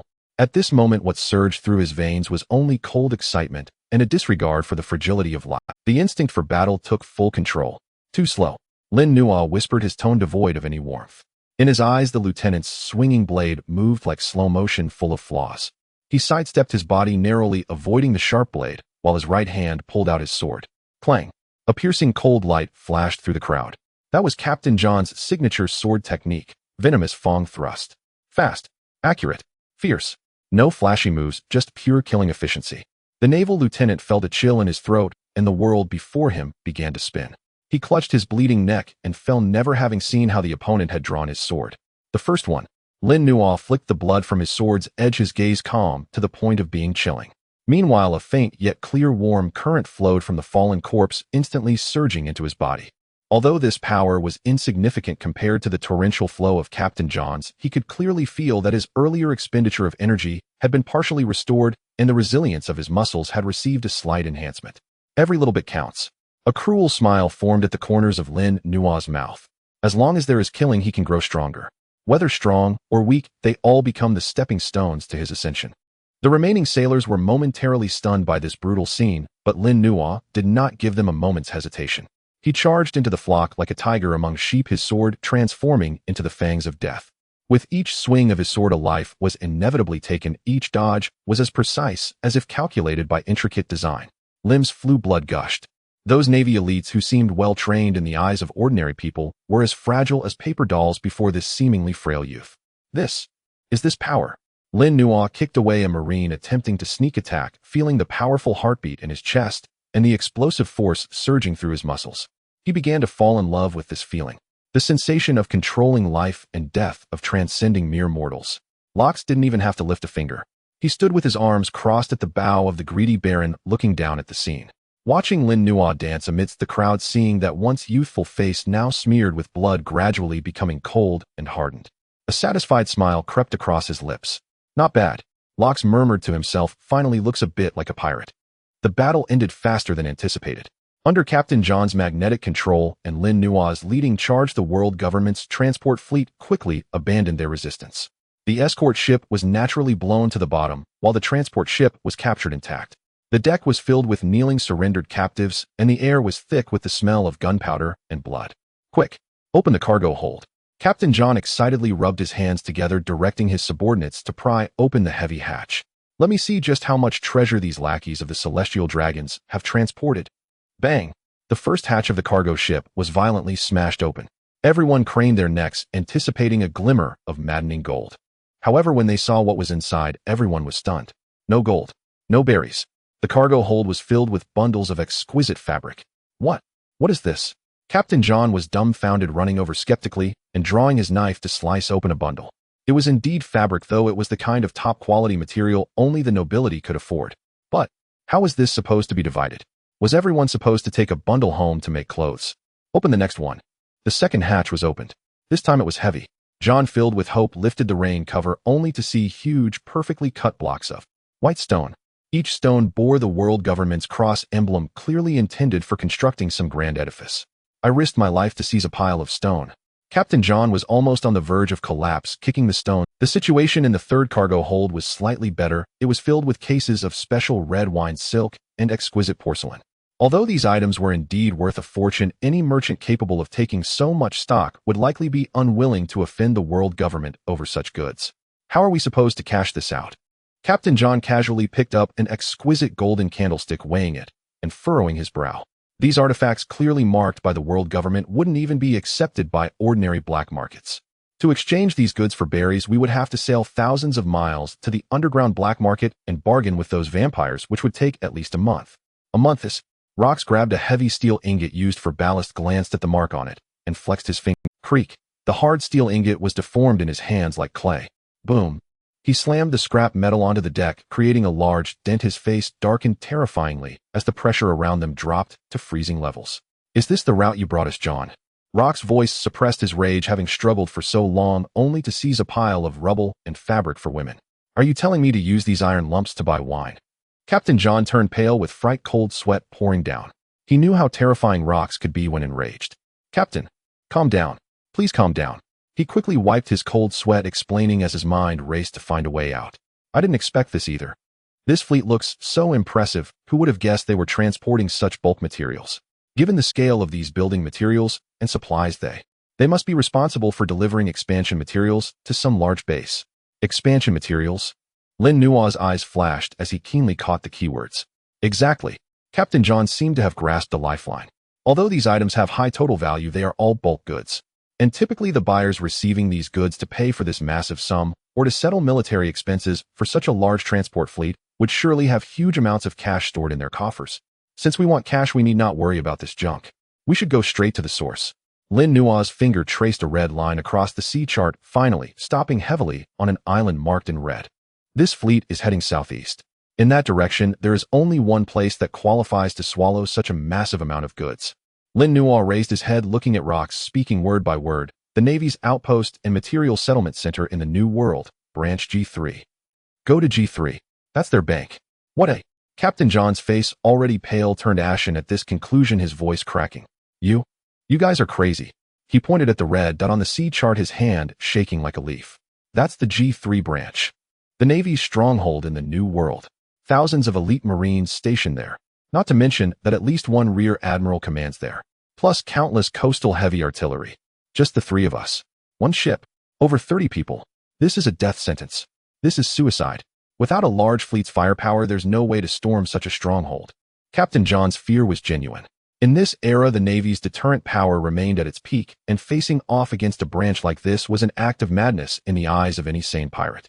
However, upon hearing terms like Rear Admiral and Heavy Troops, Rox not only showed no sign of fear, but instead seemed to have heard the greatest joke. Rear Admiral. A fortress. Rox's shoulders began to shake, deep laughter rolling from his throat, growing louder until it erupted into a thunderous guffaw. Ha! That laughter shook the deck, causing the surrounding waves to seem to calm down. He suddenly drew the sword at his waist, pointing the blade straight at the direction of branch G3. A suffocating dark red Conqueror's Haki erupted from him, like a tangible storm, instantly scattering the lingering smoke and clouds above. Under this terrifying aura, Captain John felt his legs weaken, collapsing to the ground. Even Lin Nuo felt difficulty in breathing, overwhelmed by an absolute suppression from the level of life. Rox stood at the bow, his wild hair flying in the dominance like a demonic god descending upon the world. He turned back, glancing at the trembling John, the corners of his mouth curling into an extremely disdainful and arrogant sneer. Who said you needed to take action? For trash like that I alone am enough. When a sound powerful enough to shatter eardrums suddenly erupted on the deck of the greedy Baron. A terrifying shockwave emanated from the center of the deck, wildly spreading outwards, sending the pirates who were cleaning the deck and maintaining the ropes tumbling in all directions. What happened? The pirates scrambled to their feet in terror, looking towards the source of the sound. In the next moment, all their pupils contracted sharply, a chill shooting up from their feet to the top of their heads. At the center of the deck, Lin Nuo maintained a thrusting posture, his refined steel sword bending into a shocking arc due to the immense force exerted upon it. Veins bulged on his forehead, his feet firmly planted on the deck, clearly exerting all his strength. The tip of his sword was pressed firmly against a man's throat 3 inches from his windpipe. There it was, blocked by a finger. Locke still maintained a relaxed posture, merely extending his index finger to casually hold off Lin Nuo's deadly strike. The air seemed to freeze. Is Lord Lin Nuo insane? How dare he ambush the captain? The surrounding pirates were frightened out of their wits. To them, this seemed like a crazed betrayal. However, the two at the center of the storm showed no trace of malice on their faces. Locke's eyes, one large and one small, narrowed slightly as he looked at Lin Nuo, whose face was filled with killing intent, a dangerous and excited smile curling at the corners of his mouth. Not bad strength. But is this what you call full strength? Kid, if this is all you've got, you won't even be able to scratch me, let alone give me— Bang! Before the words fell, he suddenly flicked his finger. A massive force surged along the sword, causing Lin Nuo's grip to tremble violently. He felt as if he had been struck by a cannonball, uncontrollably flying backwards, flipping 3 times in the air before barely landing. Lin Nuo shook his numb wrist, and his fighting spirit not only did not diminish, but burned even more fiercely. 10 minutes prior, Lin Nuo had sought out Locke's. Although Captain John's physique transformed him, the previous battle left him feeling an unsettling sense of instability with his sudden surge in power. He needed a sufficiently tough whetstone to help him solidify this newfound strength. Thus, he took the initiative to find Locke's, frankly expressing his desire to test his current abilities. Locke's, on the other hand, did not care why the previously weak Lin Nuo had suddenly gained the strength to dominate on a naval warship. He also did not mind Lin Nuo's request to serve as a human punching bag. For him, it might just be a bit of diversion during the long voyage. He wanted to see where this kid found the courage to swing a sword at him. Again, Lin Nuo shouted, the deck beneath his feet suddenly exploding. His figure vanished in an instant, moving so fast that ordinary pirates only saw a fleeting shadow. This was the terrifying contraction of his leg muscles, generating explosive propulsion. Almost simultaneously, a fierce cold light appeared at Locke's left neck. Once again, it was a killing move. Lin Nuo's sword transformed into countless afterimages, raining down like a torrential storm on Locke's vital points. Faced with this fierce onslaught capable of instantly killing most pirates on board, Locke didn't even budge. He merely tilted his head slightly, as if swatting away a fly, pulling a second hand out from his pocket and flicking his fingers. Clang! A crisp sound of metal clashing echoed across the deck.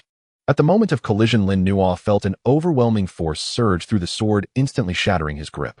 He felt as though he had crashed into a speeding train, uncontrollably flying backwards. He forcefully twisted his body midair, leaving 2 deep grooves on the deck, with his feet barely stabilizing himself. Too rough. Locke retracted his finger, looking at his unscathed skin, shaking his head. The power is decent, but the application is utterly chaotic. Again, Lin Nuo was not discouraged, but instead the light in his eyes grew brighter. That moment of contact, although it made his blood surge, was intoxicating, as if his body was undergoing a passive evolution. Locks did not use Haki, it was merely the crushing force of physical strength. And this was precisely what Lin Nuo currently lacked, the technique to wield such top-tier physical power. Kill. Lin Nuo charged again. This time he no longer pursued flashy combos, but gathered all his strength into one point. He leaped high into the air, sword in hand, utilizing the downward momentum to strike fiercely at Locke's head. This strike had no technique, only pure strength and resolution. A glint of appreciation flashed in Locke's eyes. Now this is right. Swordsmanship at its core is meant for killing. Flamboyant things are only needed by the weak. He still did not draw his sword. Instead, he raised his right hand, not using armament Haki, but simply opening his palm, directly reaching for the sharp blade. Clang! The sound of teeth grinding friction erupted. Lin Nuo's sword, capable of slicing through iron like mud, was caught barehanded by Locks. No matter how much Lin Nuo exerted force, the blade could not advance an inch, not even breaking the skin of Locks' palm. This was the physical defense of the strongest creature in the world. Is this your limit? Locks looked at Lin Nuo, who was close enough to see his flushed face from exerting himself, a sinister smile curling at the corners of his mouth. The distance between the two was now less than half a meter, with substantial physical contact. The efficiency of the assimilation fruit reached its peak. It's not over yet. Lin Nuo gritted his teeth, not retreating, but rather releasing one hand from the sword, fiercely swinging a fist towards Locks' face.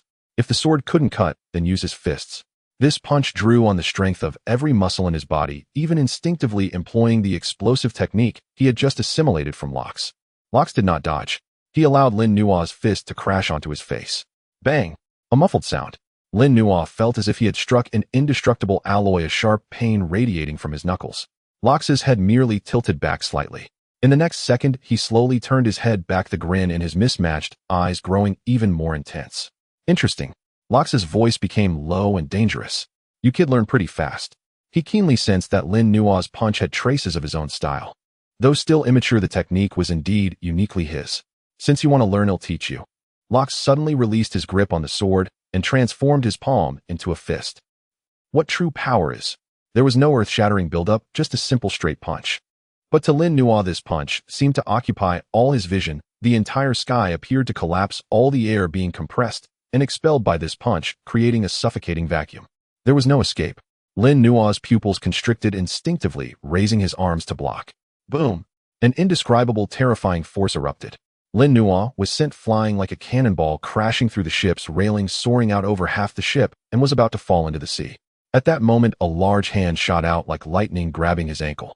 Locks had appeared by the ship's edge at some point, effortlessly pulling Lin Nuo back and tossing him onto the deck. Cough, cough. Cough. Lin Nuo coughed violently, feeling as if his organs had been displaced. His arms were painfully numb. Yet he was smiling. Lying on the deck, he gazed up at the azure sky, his mouth curling into a mad grin. Did it hurt? It hurt. But had he grown stronger? He had become even stronger. Given time to digest, he could deliver a punch like that too. You can still smile, eh? Locks looked down at him, the previous disdain gone, replaced by recognition. Your physical quality is so-so and your recovery ability is decent. Most importantly, Locks pointed at Lin Nuo's eyes. I don't dislike your gaze. It was a greedy gaze, not for money but for power. Lin Nuo struggled to sit up, wiping the blood from the corner of his mouth, and suddenly asked Locks, Captain, aren't you curious? Why have I suddenly become strong when I was weak just a few days ago? Locks raised an eyebrow at the question, as if he had heard a funny joke. Does it matter? Locks looked down at Lin Nuo, a proud smile tugging at his lips. Compared to so-called loyalty, I value strength and ambition more. He paused, locking his mismatched eyes onto Lin Nuo, speaking each word deliberately. Wasn't it you who told? As long as I'm the strongest on this ship, no one will harbor any thoughts of betrayal. No matter how strong you get, even if you turn into a monster in front of me, you'll still have to obediently curl up. Ha ha ha. The arrogant laughter echoed through the skies. This unreserved display, this supreme confidence, made Lin Nuo feel for the first time the so-called charismatic charm. This was Locks D. Jibek. He did not need to guard against the betrayal of his subordinates, nor hide any of his thoughts. Because he firmly believed that in this world no one could surpass him. This absolute power was the epitome of dominance. The following days grew monotonous, yet fulfilling.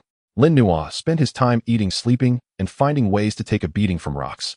Every encounter, even if he was merely knocked back or sent flying, would yield substantial power collisions, causing the assimilation fruit to endlessly draw experience points from Rocks. Though he was beaten half to death each time his body absorbed these nutrients from the world's strongest like a tyrant, Captain John dutifully took on the role of helmsman and guide.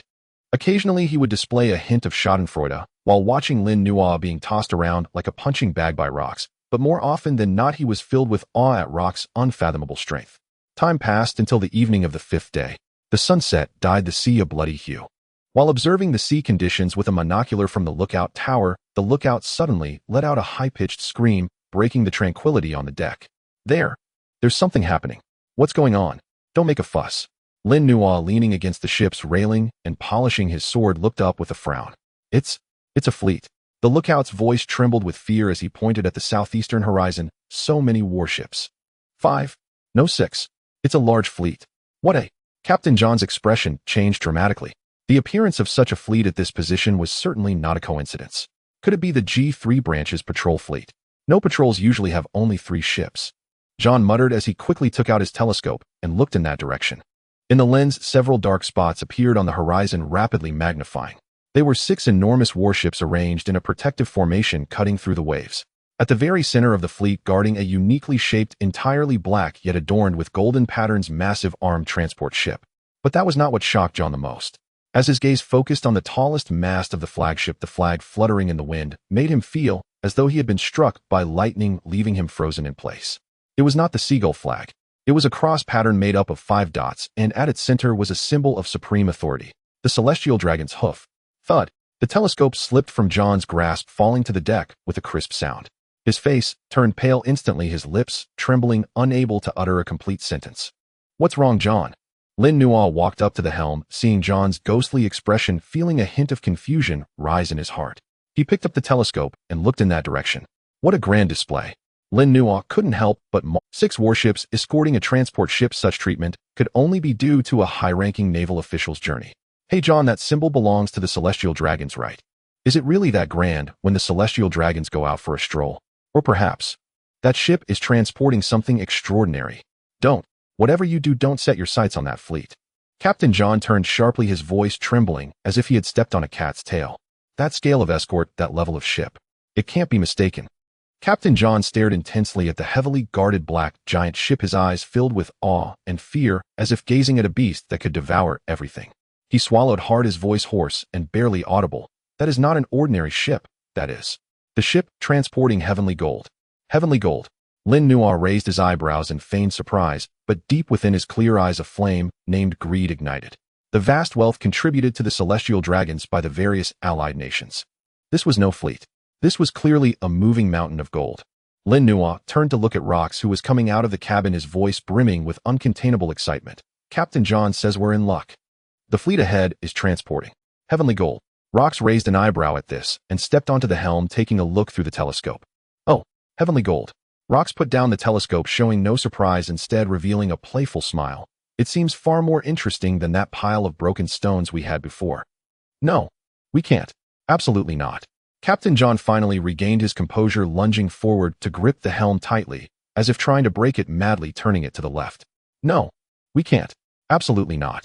Captain John finally regained his composure, lunging forward to grip the helm tightly, as if trying to break it. That is heavenly gold. It is a tribute to the celestial dragons. It's a taboo that absolutely cannot be touched in this world. Stealing merchant ships is one thing. I can even accept stealing from naval branches. But this is different.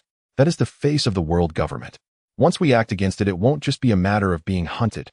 Admirals from the Navy headquarters, top assassins from CP0, even the demon-slaying order.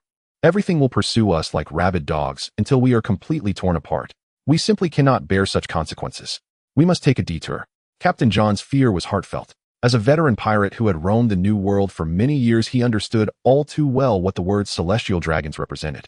On these seas, even the fiercest pirates would avoid the flag of the celestial dragon's hoof, like a mouse avoiding a cat. For that was the reverse scale. Touch it and you die. However, a large hand firmly pressed down on John's shoulder as he desperately turned the helm. This hand was wide and powerful, like an iron claw, preventing John from turning it even slightly. John's body stiffened as he mechanically turned his head. Rox had stood behind him without him noticing. At this moment, Rox's face lacked his usual laziness, and his hair moved as if stirred by the wind, and in his eyes, one large and one small, burned 2 flames of dark red that were hard to look at. A terrifying aura more fearsome than a tsunami emanated from him, enveloping the entire helm. Dieter. Rock's voice was soft, yet it thundered in John's ears. John, are you teaching me how to do my job? No, I'm not. John's voice trembled. Captain, I'm doing this for everyone's good. That is the reverse scale. If we touch it, we will truly have no way out. Way out. Rox chewed on that word, suddenly grinning with a grotesque smile. I have never thought of leaving a way out when I set sail.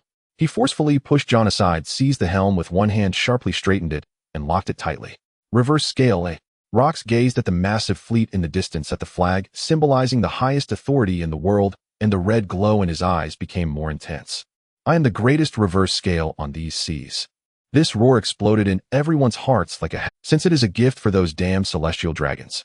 Rox drew the sword at his waist, pointing its blade at the imperious fleet. Then let me accept it on their behalf. You lot. Rox's voice echoed through the heavens, filled with a fervent magic that stirred blood. Bring us closer.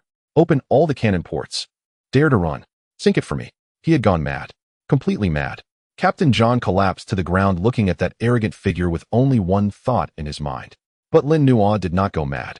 He stood beside Rox, feeling that aura as if it could overturn the world, his blood boiling uncontrollably. This was Rox. This was the man who dared to declare war on the world government and almost ended an era. To him, the celestial dragons and their taboos were merely stepping stones on the path to the throne. At your command, Captain. Lin Nuo drew his sword, pointing it forward, a mad smile identical to Rox playing at the corners of his mouth. Full speed ahead. Target, heavenly gold. The greedy baron charged forward like a wild beast with unstoppable momentum straight towards the golden fleet, representing the world's highest authority. Boom, boom, boom, boom. There was no need for any warning or negotiation. At the moment when the greedy baron adjusted its course, attempting to approach the golden fleet, the enemy's reaction was astonishingly swift. 6 top-tier battleships designated for escorting almost simultaneously turned their cannons. The side panels dropped, revealing rows of dark, heavy artillery like the eyes of death. In the next second, flames erupted on the sea. Hundreds of shells, accompanied by a piercing howl, came crashing down like a black tempest. Damn it! These mad dogs. Not even a single question. Captain John stood at the helm, veins bulging on his forehead. He suddenly spread his arms wide. Purple electric arcs of magnetic force violently erupted around him, forming a massive repelling field. Get back. However, the firepower was overwhelming. This was top-tier equipment escorting the celestial gold with artillery range and power far exceeding that of ordinary merchant ships, and it was a simultaneous volley from 6 battleships. Though John did his utmost to deflect most of the shells aimed directly at the ship's hull, some still got through, exploding on the surface of the sea and creating towering waves over 10 meters high.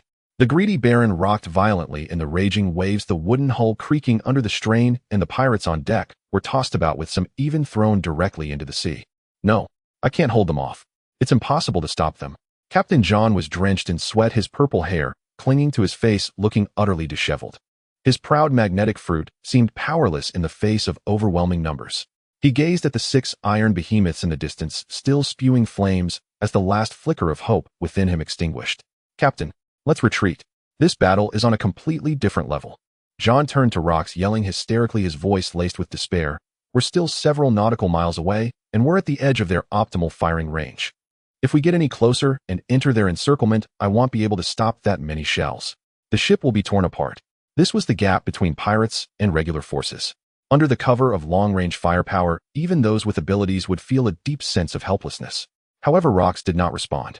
Amidst the violent rocking, as if the deck might collapse at any moment, Rox stood firmly at the bow like a stabilizing anchor. He gazed at the cannon fire in the distance and the arrogant celestial dragon flag, showing no sign of panic, not even a wrinkle on his brow. A few nautical miles.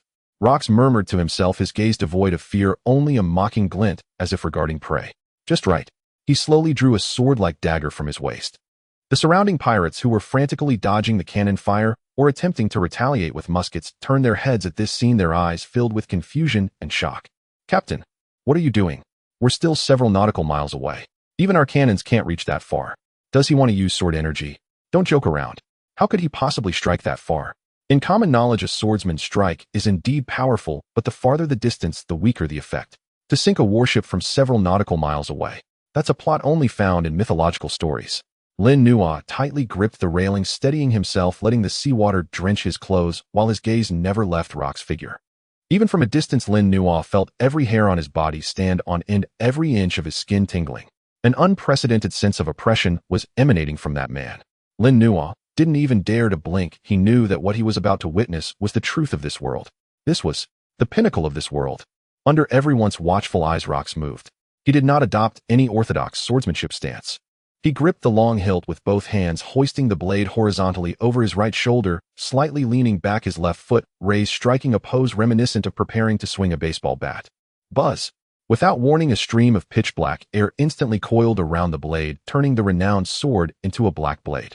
That was the highest level of armed color Haki, hardening. Following that crackle, boom.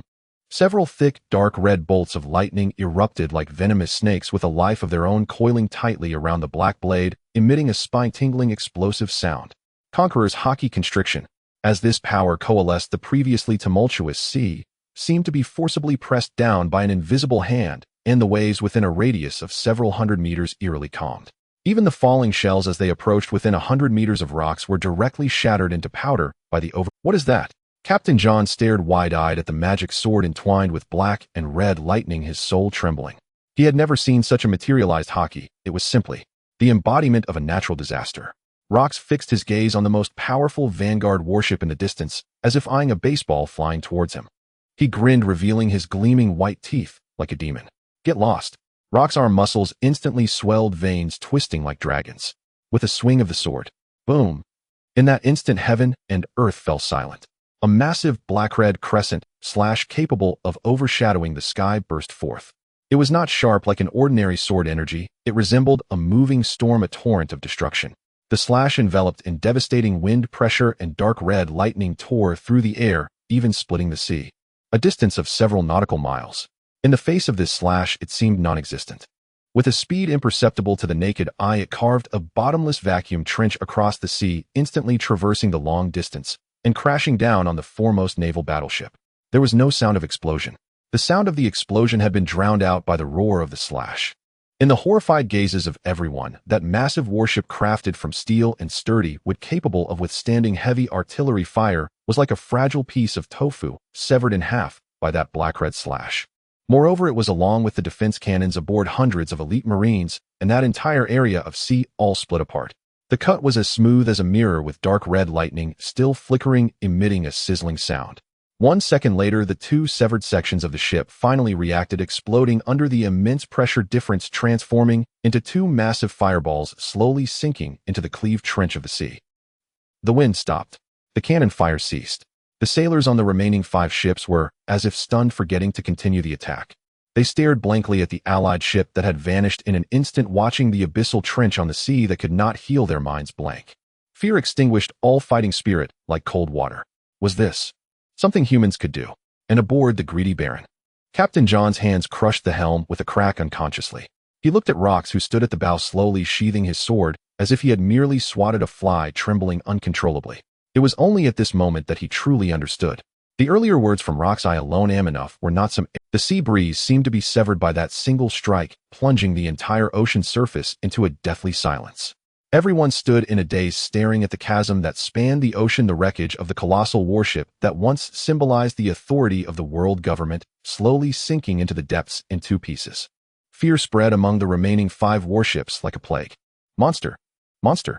A naval colonel's telescope fell to the ground as his teeth chattered violently. Is such a strike truly something a human can achieve?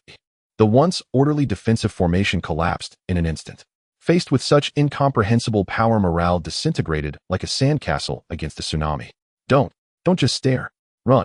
It was unclear who shouted first, but some warships began to turn away, attempting to flee this hell. Flee? Where to? The agonized roar of the acting commander came through the communicator, filled with hysterical despair. The flagship has sunk. If we lose the treasure of the heavens, we will die. Our families will all perish. Rather than return to face punishment from the celestial dragons, it is better to die here. All ships charge. The voice was filled with frenzied determination. Sink them. We cannot let the pirates take the treasure of the heavens. Even if it means mutual destruction, we have to drag that ship down with us. Despair is contagious, and so is madness. Faced with an inevitable death, fear transformed into the violence of a cornered beast.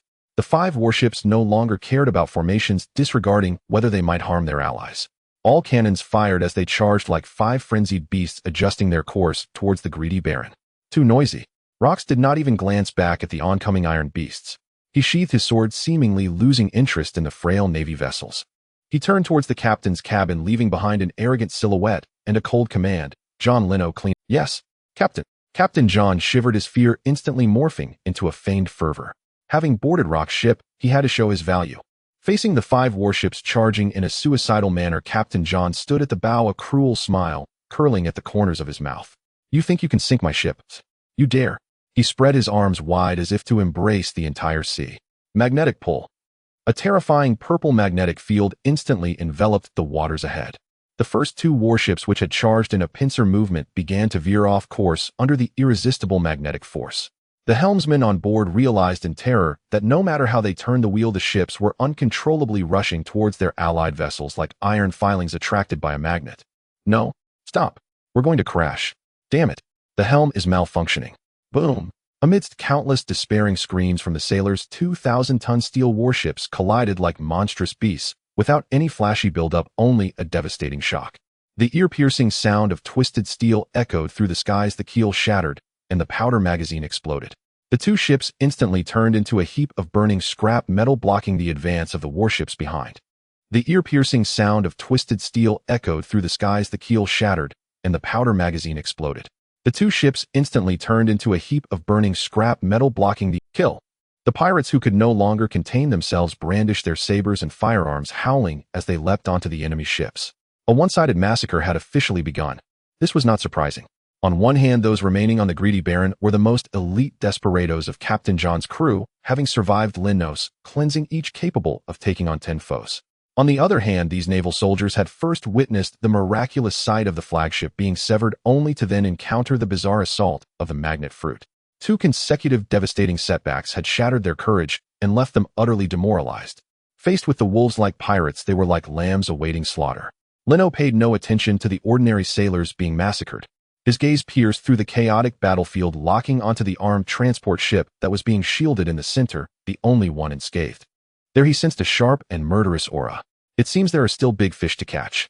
Lin Nuo took a step forward and leapt into the air, soaring over 10 meters above the sea, landing steadily on the transport ship's wide deck. Only a team of cold-faced guards dressed in black suits and sunglasses. And standing at the forefront, a tall, thin man in a white suit wearing a strange mask. CP0, the direct agent organization of the Celestial Dragons and the true overseers of this fleet. You have quite the audacity. The masked man's voice was icy, devoid of any emotional fluctuation. He stared intently at the boy who had recklessly jumped up, as well as the pirate ship flying the black flag. You dare to hijack the treasure of the heavens. Do you not fear the retaliation of the world government? The masked man slowly raised his hand, forming a unique stance, his tone filled with a superior sense of judgment. From the moment you took action, neither heaven nor earth shall provide you refuge in this sea.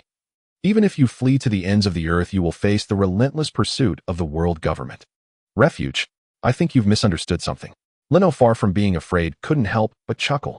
He flicked non-existent dust from his sleeve, nonchalantly interrupting the other's pressure.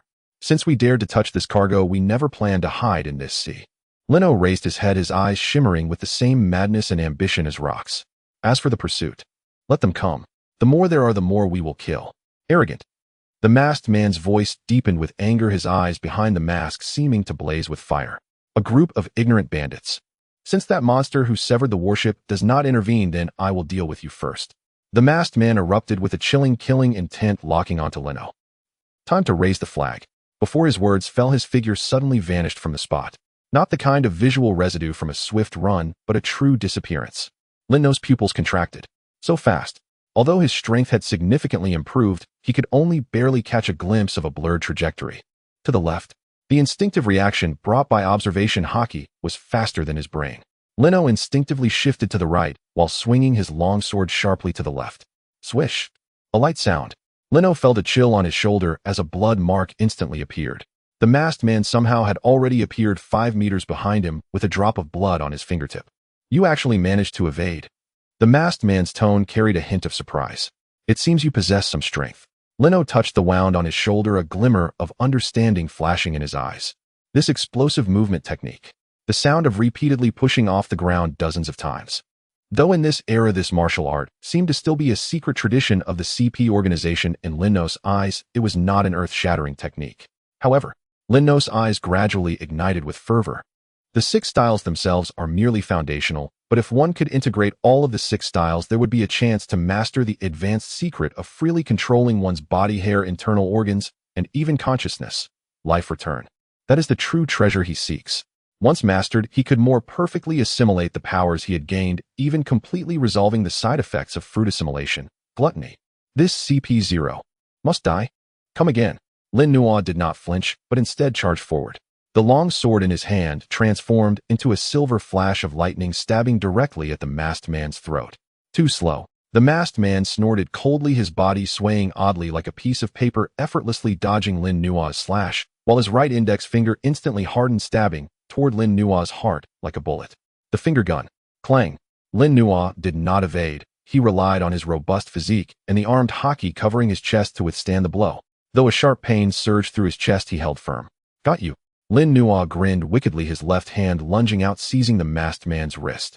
This is his advantage. Although I do not understand your techniques, my strength, my total Haki, and my physical quality all surpass yours. This is the simplest truth. Great strength brings miracles. The masked man's expression changed. He felt as if his wrist was caught in a hydraulic clamp, his bones groaning. He suddenly lifted his leg, launching a vacuum slash from his toes aimed straight at Lin Nuo's face. The gale kick. Lin Nuo had to let go and retreat to avoid this deadly strike. Just a brute relying on sheer strength. The masked man rubbed his wrist, his tone laced with disdain, but his eyes had grown serious. The battle intensified. Lin Nuo was like a stubborn rock, enduring the masked man's intricate 6-style attacks, stubbornly clinging on with his unreasonable physique and fierce swordsmanship. Though he bore several wounds, Lin Nuo's eyes grew brighter. This feeling. With each contact, each clash of muscles, the assimilation fruit within him was trembling wildly. Though he had not directly learned, the vague understanding of power techniques was gradually seeping into his bodis instincts through the pain. 10 minutes later, the masked man's breath began to falter. Although his strength was formidable, he did not rely on physical prowess. The high-intensity battle had drained his stamina without bringing down his opponent. Faced with Lin Nuo, a monster who seemed tireless and even more invigorated as the fight progressed, he finally felt fear. It should end now. Lin Nuo keenly sensed the momentary delay from his opponent. As the masked man attempted to create distance with the shave again, Lin Nuo predicted his landing spot. Do you think the same move will always work on me? With no frills, Lin Nuo swung his long sword, accompanied by a whistling wind, striking fiercely at the gap where the masked man appeared. There was no escape. The masked man's eyes flashed with a ruthless glint. He no longer dodged, but instead planted his feet firmly on the ground, his muscles tense like iron. Iron block. Clang. The long sword struck the masked man's shoulder, producing a deafening clang of metal against metal, sparks flying. Useless. The masked man sneered, my body is harder than steel. Crack. A crisp, shattering sound interrupted his words. Lin Nuo gripped the sword with both hands, his arm muscles bulging like rock, and the black-armed Haki instantly wrapped around the sword's edge. Harder. Can it be harder than my Haki? The long sword forcibly sliced through CP0's iron block defense, cleaving from shoulder to chest, blood gushing like a fountain. The masked man's cruel smile froze on his face, his body collapsing like a kite, with a severed string crashing heavily onto the deck. Cough, cough. You won't have a good ending. He twitched twice, the light in his eyes fading rapidly. Dead. Just as this CP0 agent breathed his last, boom. Lin Nuo's body trembled. A stream of exceptionally pure and complex information flowed into his mind like a flood breaking through a dam unimpeded. It was a complete, systematic, and thoroughly refined body technique. The leg muscles compressing and exploding dozens of times in an instant. This is the shave, accelerating blood flow throughout the body, controlling muscle hardness. This is the iron block, special hardening of finger bones, concentrating all bodily power into one point. This is the finger gun. Countless nights spent in a secret base, kicking through steel pillars, fingers piercing sandbags, running along cliffs and precipices. All these memories of training transformed into Lin Nuo's instincts in this moment. Assimilation successful. Lin Nuo stood still, eyes closed, absorbing the various techniques of the 6 styles in his mind, taking a deep breath. The wounds on his body had begun to stop bleeding under his powerful vitality. He slowly opened his eyes, and a chilling glint flashed within. He did not use the sword. He merely tapped his toes lightly on the deck. Whooshed. No running start, no build-up. His figure instantly vanished from the spot, appearing at the cabin door more than 10 meters away in the next second. No sound of wind, no afterimage. This was an even more perfect shave than the masked man's before. Lin Nuo raised his hand, gazing at his index finger with a satisfied smile. So that's how to apply force. I've learned it. At this moment the battle on the deck was drawing to a close. Under the dual assault of Captain John and Lin Nuo, this elite escort team was completely annihilated. Lin Nuo pushed open the massive heavy hatch of the transport ship. Although he was mentally prepared, he instinctively held his breath as the scene behind the door unfolded before him. Golden light, blindingly dazzling, almost painful to the eyes. This was a true treasury. The entire hold was piled high with gold bricks. There were also half-human tall pure gold Buddha statues, crowns encrusted with diamonds, and screens carved from whole pieces of jade. This was the tax revenue gathered over an entire year by several allied nations of the world government. Next to this mountain of gold, there were also dozens of large black boxes neatly stacked. Lin Nuo walked over and casually pried one open. It was filled to the brim with brand new berries. We struck it rich.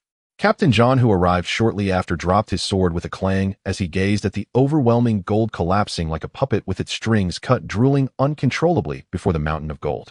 How much money could this be worth? Lin Nuo took a deep breath, suppressing the shock within. He turned to look at Rox, who had appeared at the door. He didn't notice. Faced with wealth sufficient to buy a country, there was not a trace of excitement on Rox's face. He merely cast a casual glance, his gaze akin to that of someone looking at a pile of bricks for building houses. With this, Rox spoke calmly to Lin Nuo, his voice carrying an ambition to swallow the world. Now we have both money and a ship, right? He turned and walked out, leaving behind a light command: clear it out. Not a single coin should be left behind.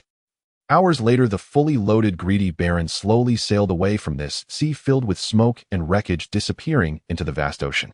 And shortly after they left, a news bird that had been circling high above finally dared to descend. With its fearful eyes, it captured the wreckage of the warships floating on the sea and the empty transport ship. Click. This photograph would sweep through the entire world like a terrifying storm. The seagull that captured the astonishing news did not linger long in the smoke-filled sea. It flapped its wings and rode the chaotic currents, soaring into the sky, delivering the film that could ignite the world to the nearest news transfer station. Within just a few hours, countless newsbirds carrying packages surged from the headquarters of news agencies around the world, flying to every corner of the ocean. Branches of the New World, the underground black markets of the Grand Line, the ports of allied nations. Saint Lan Mariehua. This is the center of the world, the dwelling place of the god, a symbol of absolute order and authority. Deep within the towering Conqueror castle, shrouded in clouds year-round at the pinnacle of the Red Earth, lies a power hall that determines the fate of the world. At this moment, the air in the hall seemed to freeze into ice, oppressive to the point of suffocation. 5 elderly men, each with distinct postures, sat around a round table. They are the highest authorities of the world government, the 5 elders. On the table before them lay the blurry photograph just delivered, captured by a news bird at several thousand meters in the air. The photograph depicted a magnificent warship severed in half and an empty sky gold transport ship, with even its hatch violently dismantled. Shame. The financial warrior Nazashiro Saint, wearing round glasses and holding a katana, was the first to break the silence. This is an unprecedented disgrace in the 800 years since the world government was established. Sky gold was robbed, and in broad daylight it was plundered by a group of filthy pirates. The escort fleet was annihilated, and the CP0 squad had no survivors. This is not merely robbery, it is a declaration of war against God, a trampling of the Creator's dignity. Law warrior Vachali Saint looked at the report in his hand, veins throbbing on his forehead. How dare these rats? The environmental warrior Mars Saint took a deep breath, but the rage in his voice was... However, beneath this overwhelming anger there lingered an even more profound apprehension. All gazes eventually converged on a single photograph. It was a slightly blurred silhouette. A tall man stood at the bow of a ship, his wild hair flying. Even from just a back view, the arrogance and dominance radiating from him sent a shiver down the spines of the 5 apex powers present. Rox. The scientific defense warrior Satan Saint fixed his gaze on the name, his cane striking the ground heavily, producing a loud thud. This madman of the D clan. He certainly won't stay quiet. Upon hearing that name, an eerie silence fell over the hall. After a long pause, the agricultural warrior Peter Saint slowly spoke, a hint of regret in his tone. 4 years ago, we should have eradicated him at all costs. 4 years ago. That was during the last World Conference. The man named Rox somehow evaded all guards and infiltrated the deepest part of Mariehua, Flower Between. He not only witnessed the void throne that must not be known to the world, but even confronted the Supreme himself. Although he escaped quickly, a tragedy occurred during the subsequent pursuit that the Navy is reluctant to mention to this day. The admiral stationed at the Holy Land, Black Knight, intercepted Rox. It was a duel that would go down in history. Unsurprisingly, Black Knight was defeated and soon after succumbed to severe injuries. Rox killed the highest combat power of the Navy with his bare hands, and then vanished amidst the chaos. To cover up the existence of that esteemed individual, and to conceal the disgrace of the Admiral's death, maintaining the world government's invincible facade.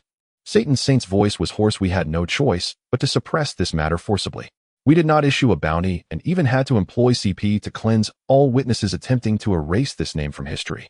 We thought that without the nourishment of fame his ambition would gradually wither. But we were wrong.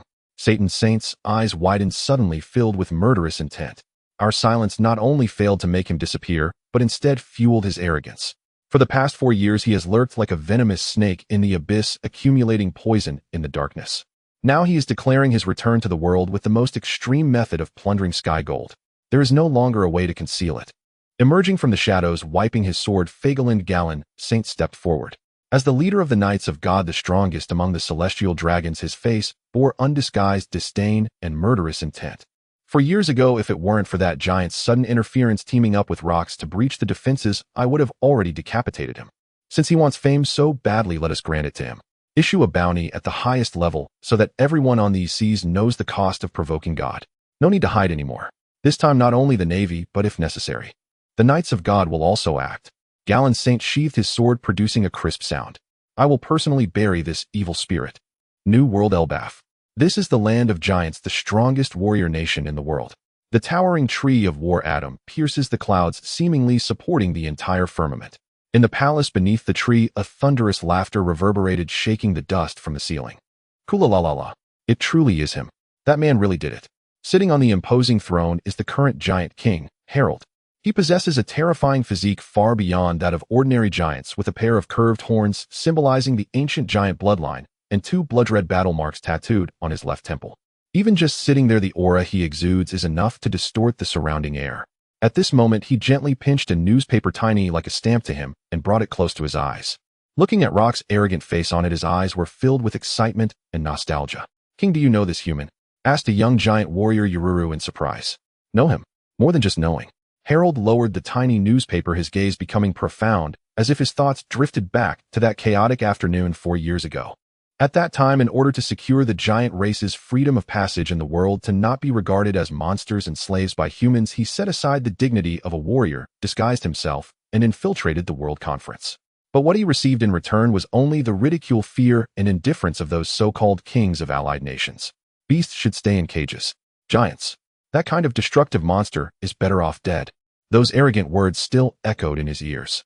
Just when he was disheartened and prepared to create a scene and break out, he encountered that man. The madman who emerged bloodied and laughing from the depths of the Holy Land, Rox. They met at the edge without any small talk, just because he blocked the way that man drew his sword. Get out of the way. Big guy. Don't block my path. Harold still cannot forget the moment of that clash. It was the ultimate confrontation of Conqueror's Haki. 2 monsters, both possessing the qualifications of kings, unleashed their full might at that moment. Black and red lightning erupted in the Holy Land, and a terrifying shockwave swept all around. Within a radius of 5 kilometers, whether it be the elite navy arriving or the high and mighty celestial dragons, all lost consciousness under that overwhelming clash. Clear the area. Just the residual pressure was enough to empty half of the Holy Land's guards. It was a brief yet thrilling skirmish. But soon the 2 madmen who were originally fighting each other surprisingly reached some strange tacit understanding in that instant. Hey big guy, instead of fighting me here, how about teaming up to break through this sky? I couldn't agree more. Human brat. That battle shattered a corner of the edge of the red earth. Harold gazed at the newspaper, a smile of mutual respect tugging at the corners of his mouth. Meanwhile, beneath Elbaf in the underworld. This is a desolate land, shrouded in ice and darkness, a place designated for the banishment of sinners and monsters. In a cage constructed from massive bones, a unique prisoner is held captive. It is a gigantic juvenile. He is completely naked, covered in wounds, and thick, blood-stained bandages wrap around his eyes. At his feet lie the corpses of several underworld beasts, their bodies torn apart by bare hands. He is the cursed giant Prince Loki. Having been born with a pair of demon eyes ablaze with flames, he was abandoned by his mother, feared by his kin, seen as an omen of misfortune, and cast into this hell right after his birth. Why? Why must it be this way for me? Loki curled up in a corner, his youthful voice filled with resentment and despair towards this world. At that moment, a tattered newspaper drifting down from the only vent above fell before him like a snowflake. Loki reached out with his trembling little hand and grasped the paper. Through the gaps in the bandages, aided by the faint light, he saw the man who occupied the entire page. The man standing atop the burning wreckage of a warship laughing maniacally at the world. Rock's pirates plunder the treasures of the sky, declaring war on the gods. Though he could not comprehend much of the text, the pride and freedom emanating from Rock's in the photograph, as if he were trampling everything beneath his feet, deeply illuminated Loki's small and twisted heart. In this pitch-black despair, the figure of Rock's became the only light in his eyes. The great hero. Loki clutched the newspaper tightly, his nails digging into his palm. The great hero who dares to defy the gods. I too shall be like him. One day I will make everyone who looks down on me shut their mouths. I will utterly destroy this world that has cast me aside. At that moment a seed called ambition took root and began to sprout in the heart of this cursed prince. Naval Headquarters, Marineford. The door to the commander's office is tightly shut, but this cannot hinder the roaring voice akin to that of a lion coming from within. You worthless fools. All of you are useless. Bang. A desk made of hard ironwood turned to dust under the iron fist of the usually composed Marine Admiral, White Dragon. Inside the office, 3 generals clad in justice coats stand with varying expressions. In the center stands Steelbone, a muscular Marine Admiral, his physique rock solid. His face is terrifyingly dark, fists clenched, veins bulging on his arms. To the left stands the serious and frowning Marine Vice Admiral Buddha Sengoku. And to the right is a young Vice Admiral wearing a dog hat munching on a bag of Senbei Manchi D. Carp. The humiliation from 4 years ago has not been washed away. The old Admiral pointed at everyone, cursing as he crushed the newspaper in his hand. Admiral dead. The murderer is still at large. And now that Rox not only survived, but also led a ragtag bunch in plundering the treasures of the sky. This is an affront to the world government. And it strips the Navy of its dignity, trampling it underfoot. The world government's phone lines are blown up. Tell me, what should we do? Admiral. Steelbone stepped forward, his voice booming like a bell. Let me go to the new world. I have not forgotten the grudge against Blackbeard from 4 years ago. This time I will not let him leave alive. Sengoku adjusted his glasses and said gravely, Admiral, please calm down. That man has been dormant for 4 years, and his first move is on this level. Plundering the treasures of the sky, sinking 6 warships, even CP0, could not stop him in the slightest. Sengoku looked at the photograph on the table, his expression solemn. If we do not quickly contain this evil fire, it may burn through the entire new world. What does it matter what new world it is? Carp, who had been silent, suddenly swallowed the sunbae in his mouth, clapping his hands to shake off the crumbs. That Rox really dares to act. Carp revealed a carefree smile, but in his eyes burned a fierce fire. He robbed the celestial dragon's money. Well done. I have long disliked that bunch of trash. Carp, watch your words. Sengoku was startled and quickly admonished him in a low voice. However, Carp stood up, clenched his fists, and his knuckles made cracking sounds. Since he is the killer of Blackbeard, that makes it different. Although that old man was long-winded, he treated me to I will not let him go so easily. Carp grinned, revealing a set of white teeth, and that smile bore some resemblance. I will go to the new world. I will personally smash that Rock's head into the floor of Impel Down. East Sea, in an unknown sea area. A dilapidated fishing boat sways with the waves. A young man wearing a straw hat sits cross-legged at the bow, holding a freshly bought newspaper. Hey, Rayleigh, come and look. The youth suddenly jumped up in excitement, almost capsizing the small boat. He pointed at the headline in the newspaper, laughing like a child. Someone has stirred up the world before us. While repairing the sail, the blond youth helplessly pushed up his glasses and leaned over to take a glance. Rocks. Plundering the treasures of the sky. Sinking 6 warships. Rayleigh's pupils contracted slightly, his expression becoming grave. This guy seems to be a complete madman. Roger, it seems our competitor is quite formidable. Huh. The stronger the better. GOLD. Roger laughed heartily, pressing down his straw hat, his gaze fixed fiercely on the vast sea ahead. Robbing the treasures of the sky. That was something I wanted to do, but never got the chance. To think this guy beat me to it. He drew the long sword from his waist and pointed towards the horizon. It's decided. Rayleigh, we too shall turn this world upside down. Neither Rox nor the world government can stop me. I will become the freest pirate. The greedy baron sailed through the storm for 3 days and nights before finally entering a relatively calm sea. It was at this moment that the white messenger, symbolizing the will of the world, finally caught up with this pirate ship that had become the focus of the world. Quack! A newsbird burdened with a huge mailbag wearily landed on the mast. It didn't even have the strength to ask for money for the newspaper. It simply dropped the thick stack of bounty notices and newspapers and then flew away, as if fleeing for its life, seemingly afraid that the demons on this ship would roast and eat it. Captain John, who had long been bored and impatient on the deck, dashed forward and caught the stack of papers that were rustling in the sea breeze. John lowered his head, his gaze sweeping over the stack of paper in his hand. At the top was a newspaper, the headline glaringly printed in bright red. the heavens' gold stolen. The Rocks pirates declare war. And among the pages of the newspaper, several thick cards printed with the striking word, wanted, were peeking out. Sure enough, it has come. Captain John took a deep breath and raised the stack of paper in his hand. Seeing the familiar style of the wanted notices, all the pirates still aboard the ship instantly gathered around. Their eyes were filled with complex emotions, fear, excitement, but more so a fervor of witnessing history. Quick, take a look. Captain, how much are we worth? What price did those bastards in the world government put on us? Captain John took a deep breath, his hands trembling slightly. As a veteran pirate who had roamed the seas for years, he knew all too well what this moment meant. This was not just a bounty, it was a one-way ticket to hell, as well as a pass to legend.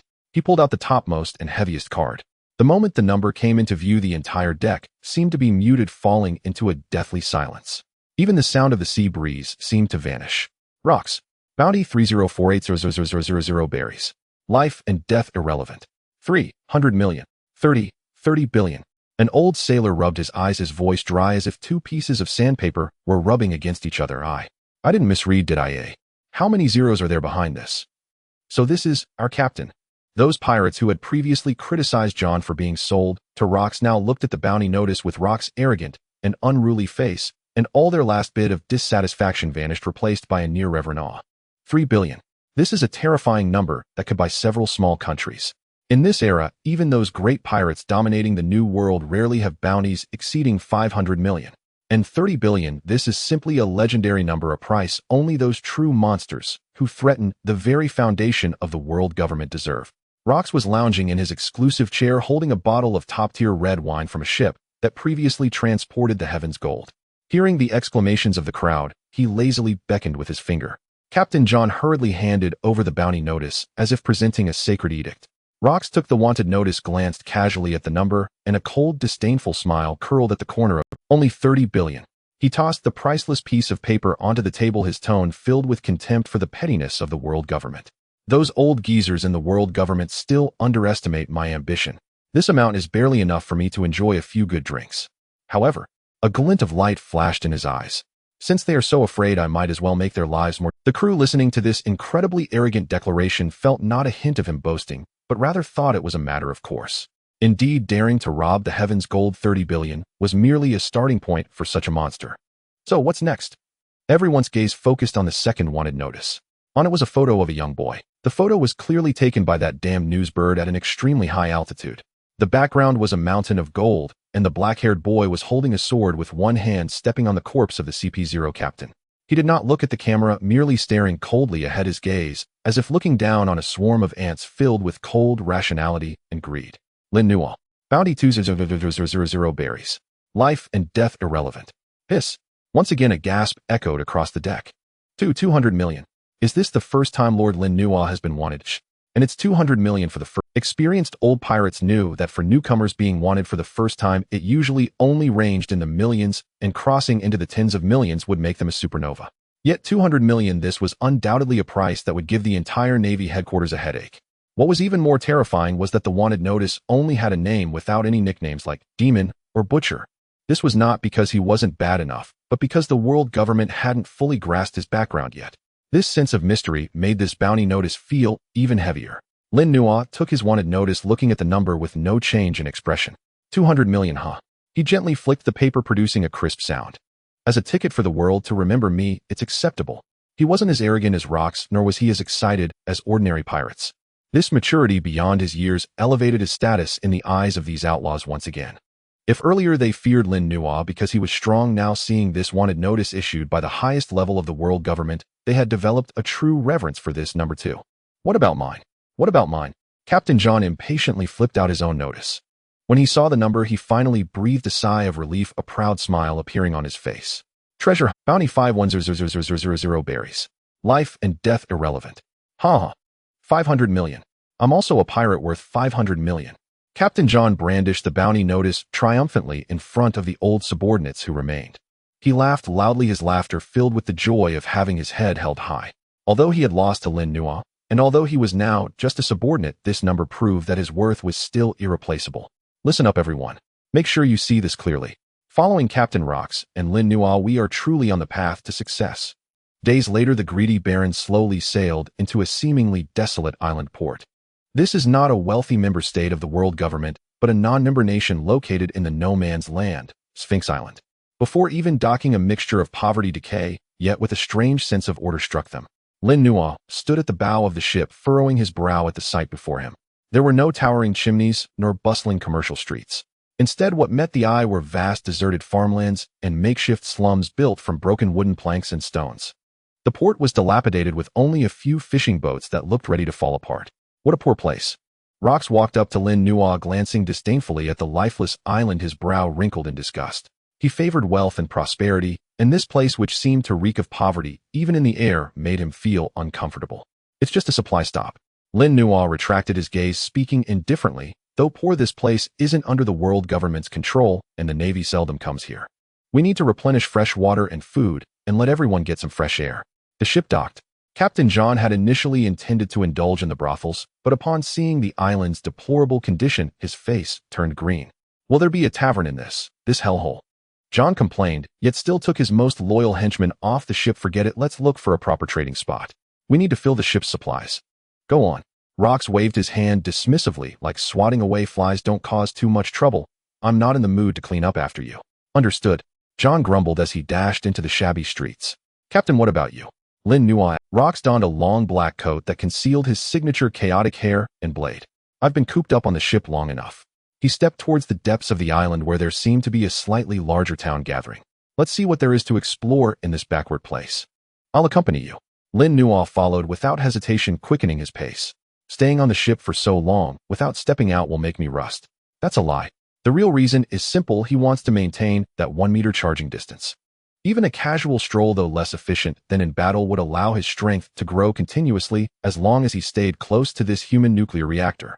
Rox paused and glanced back at him, a hint of amusement flashing in his heterochromatic eyes, but he did not refuse. Do as you wish.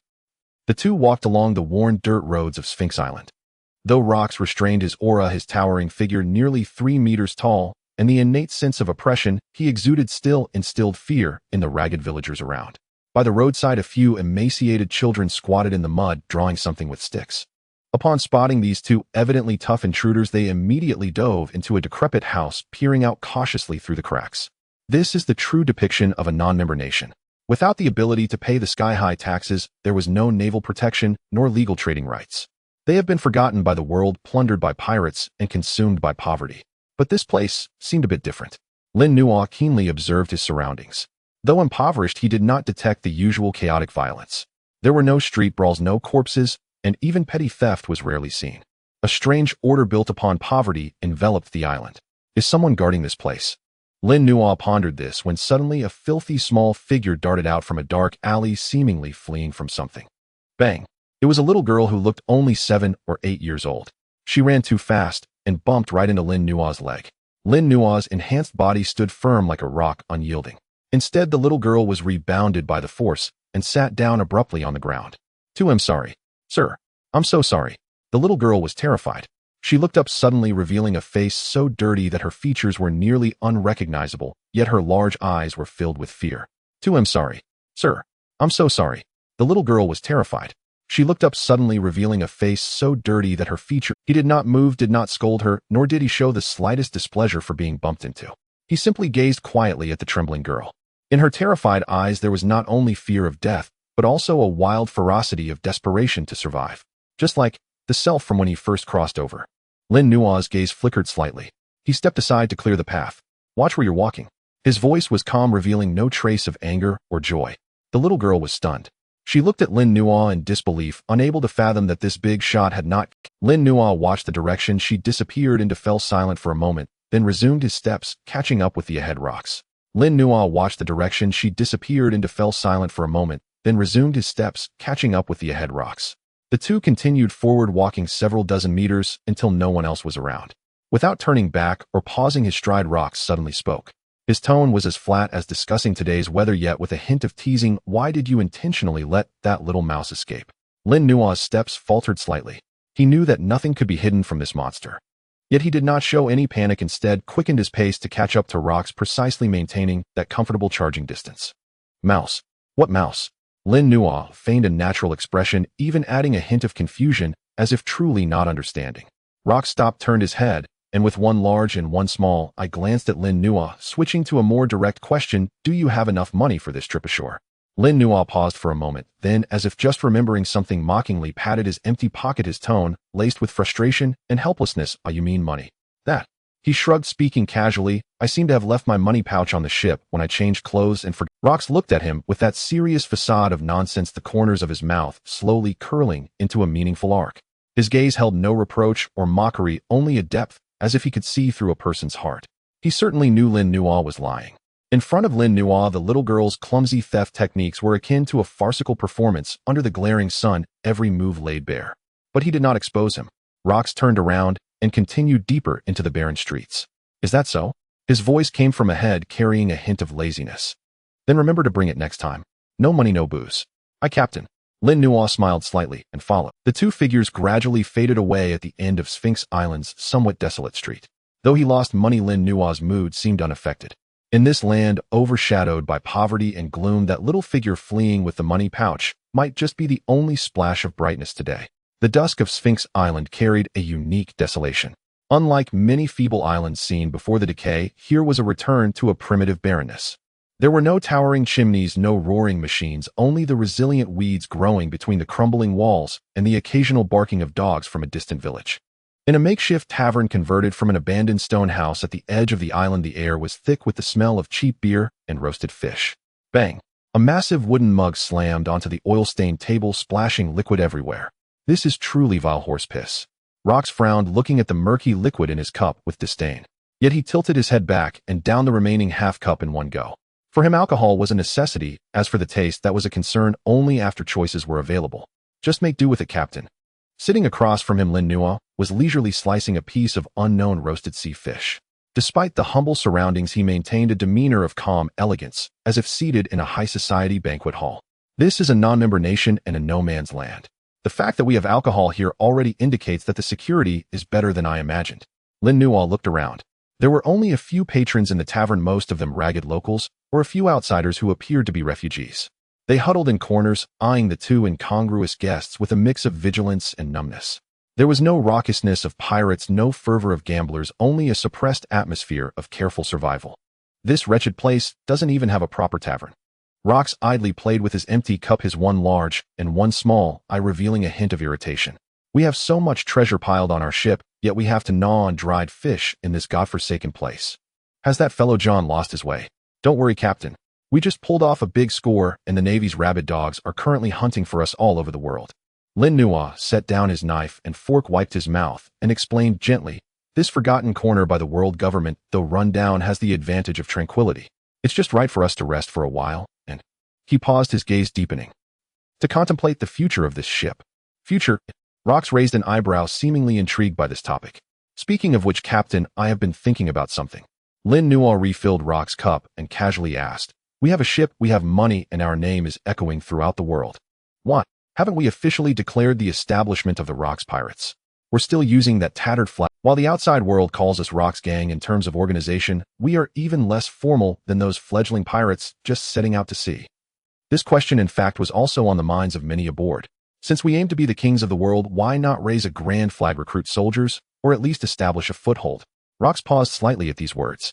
He lifted his cup, peering through the murky liquid at the dim sky outside, a cold smile slowly curling at the corner of his mouth, filled with extreme arrogance, yet tinged with a hint of critical disdain. Rox Pirates. Rox snorted lightly, his tone laced with disdain. On our ship there are just a handful of big cats and small cats. Rox extended 3 fingers, waving them on the table, his voice revealing unabashed contempt. Besides me, you barely count as a brain, and John is hardly a helmsman. As for the remaining dozens of people, they are just filler cannon fodder. With such a lineup, we might be enough to bully a Navy branch. But to overturn this world, to drag those lofty, celestial dragons down from their pedestal. Rox suddenly tightened his grip on the cup, his knuckles turning white from the force, a terrifying aura of Conqueror's Haki leaking out for a brief moment, causing the entire tavern's air to freeze. We are still far from that. The Rox Pirates, in my mind, are not a trash heap piled up by numbers. What I want is an army entirely composed of monsters. Every officer must possess the strength to stand alone and even destroy a nation. Every crew member must be the most ferocious and greedy monster on this sea. Only when we gather this group of monsters will I declare the establishment of the Rox Pirates. Before that, Rox downed the drink in his cup and slammed it heavily on the table. We are merely hunters hunting monsters. Listening to these words, a flicker of shock passed through Lin Nuo's eyes. He looked at the arrogant man before him, a sense of admiration rising in his heart. This was Rox's vision. He did not want mediocre followers, he sought a group of madmen who could help him puncture. Better to have less than to have too many. This was the pride of a king. Understood, Captain. Lin Nuo raised his cup, toasting Rox from afar, the smile on his face becoming ambitious. Let's go, Captain. Lin Nuo tossed a gold coin, enough to buy this rundown tavern. After filling our bellies, it's time to work off the food. Perhaps we might encounter some surprises. Leaving the tavern, the two walked along the dilapidated street, heading deeper into the village on the island. The nights here were quiet, too quiet to be comfortable. There were no street lights, only the flickering candlelight seeping from the rundown houses. In the shadows by the roadside, one could occasionally see curled up vagrants wrapped in burlap sacks, their hollow eyes staring dully at the two passing by, lacking even the strength to beg. This was the reality of non-member nations. Because they could not afford the expensive heavenly gold, they were abandoned by the world government, losing the protection of the navy and the right to trade normally with the outside world. Poverty had locked this place down like a plague, turning it into a lawless land. What a nauseating place. Rox walked ahead, his black trench coat billowing in the night wind. His disdain was not for poverty itself, but for the deadened, unresisting despair. The weak do not even have the power to choose their way of survival. Lin Nuo followed behind him, maintaining a 1-meter resonance distance, silently feeling the slow growth of power within him. But this place doesn't seem as chaotic as I imagined. Lin Nuo spoke up. Logically speaking, such a poor place without a navy presence should be a paradise for slave hunters and traffickers. Yet as we walked, though we saw poverty, we saw a little violence. Because someone is setting rules. Rox scoffed, just like wild dogs would mark their territory. It seemed there was someone on this island who liked to meddle in others' affairs. Just then the two rounded a ruined area and arrived near a dilapidated church at the edge of town. At that moment, a cacophony of curses and a girl's cry broke the night's silence. Let go of me. That's my money. I found it. Found it. Hey, little girl, you have quite the mouth. This is embroidered with gold thread. It clearly belongs to some noble. What kind of beggar could find such good stuff? Stop wasting time with her. Just take her and the money. This girl may be a bit skinny, but her eyes are bright. She should fetch a pretty penny on Happy Street. Lin Nuo stopped in his tracks. His brow furrowed slightly as he cast his gaze towards the dark alley beside. There 5 burly men armed with chains and tranquilizer guns were surrounding a small, slender figure. That was the little girl who stole Lin Nuo's purse during the day. At this moment, she was tightly clutching the embroidered purse with golden threads to her chest, curled up in the corner like a desperate little beast, her eyes filled with fear and helplessness. The slave capturing team. Lin Nuo's gaze instantly turned cold. No matter the era, this was one of the most disgusting professions on the seas. They preyed on the defenseless like hyenas, treating their own kind as livestock to be sold. It seems that even the rule maker you mentioned has moments of inattention. Rox glanced at the farce in the alley, his face devoid of emotion. For him, this spectacle of the weak being devoured by the strong played out daily on the seas, unworthy of even a second glance. Let's go, don't waste time. Rox lifted his foot, preparing to leave. But Lin Nuo did not move. He watched the little girl trembling under the duress of several burly men, yet still fiercely protecting that purse, the very purse he had gifted her. During the day, he had let her go because he saw a glimmer of wildness in her eyes, a determination to survive at all costs. Now this group of scum was trying to extinguish that last flicker of hope. Captain. Lin Nuo's voice was soft, but carried a bone-chilling coldness. You go ahead. I will clean up the trash and catch up shortly. Rox halted, glancing back at Lin Nuo, then at the oblivious members of the slave-capturing team in the alley. As you wish. Rox's lips curled into a cruel smile. Make it quick. With his approval, Lin Nuo no longer suppressed the killing intent within him. He slowly turned around, walking toward the alley. Hey, you there. What are you looking at? Never seen adults at work before. A lookout from the slave-capturing team spotted Lin Nuo approaching. He saw Lin Nuo dressed well, but alone, and seemingly not strong, instantly harboring ill intentions. Oh boss, here comes a fat sheep. Look at this kid, his flesh is worth more than that girl. Several captors in the alley turned their heads, their greedy gazes sweeping over Lin Nuo. Hee, what a lucky day. Kid, since you're here, don't leave. Hand over all your valuables, and perhaps we can. Lin Nuo didn't even draw his sword. His figure shimmered slightly in the moonlight. Shave. Boom. A loud explosion echoed through the air. The lookout, who had been shouting, suddenly fell silent, for a hand had pierced directly through his throat. Lin Nuo appeared behind him, his right hand forming a blade with his fingers enveloped in dark, armed Haki, effortlessly piercing through the opponent's neck as if plunging into tofu. Blood spattered. Lin Nuo casually tossed the twitching body against the wall like discarded garbage. Wah! What? The remaining 4 slave capturers in the alley were instantly dumbfounded. They hadn't even seen how the man had arrived. Devil fruit. A power user. The leader, a scarred face, reacted the quickest, fearfully drawing a short knife from his waist and shouting, "Get him! All together! Kill him!" The remaining 3 reacted, raising their chains and tranquilizer guns, lunging toward Lin Nuo. Lin Nuo looked expressionlessly at the pack of hyenas rushing toward him. In his observation Haki, their movements were as slow as if he were watching a slideshow. A bunch of scum. Lin Nuo stepped forward again. This time he did not use shave, instead relying purely on his terrifying physical explosiveness. Boom. The ground erupted with a massive crater. Lin Nuo shot forward like a black cannonball, crashing into the crowd. He didn't employ any flashy techniques. With his left hand, he grabbed a flailing chain, yanked hard, pulling the wielder closer, then delivered a powerful uppercut to the opponent's chin. Crack. The sickening sound of bones cracking. The unfortunate one's jaw shattered, sending him flying 2 meters into the air before crashing heavily to the ground, clearly not surviving. Immediately after, Lin Nuo sidestepped a tranquilizer dart, countering with a sweeping kick that struck another person's waist. This kick incorporated the technique of storm leg. Puff. That person flew backward as if struck by a giant hammer, his waist bending at an unnatural angle, spewing blood as he crashed through a dirt wall. In the blink of an eye, 3 companions lay dead. The remaining leader with the scarred face was now utterly terrified. His hand holding the knife trembled violently, his legs went weak, and he staggered backward until his back hit the cold wall. Lin Nuo had already approached him. In those clear eyes there was no pity, only pure disdain for such scum that lived by selling their own kind. "Next life, be a human," Lin Nuo said softly. Then he reached out, pressing his hand atop the scarred face's head. Puff. His 5 fingers instantly sunk into the skull.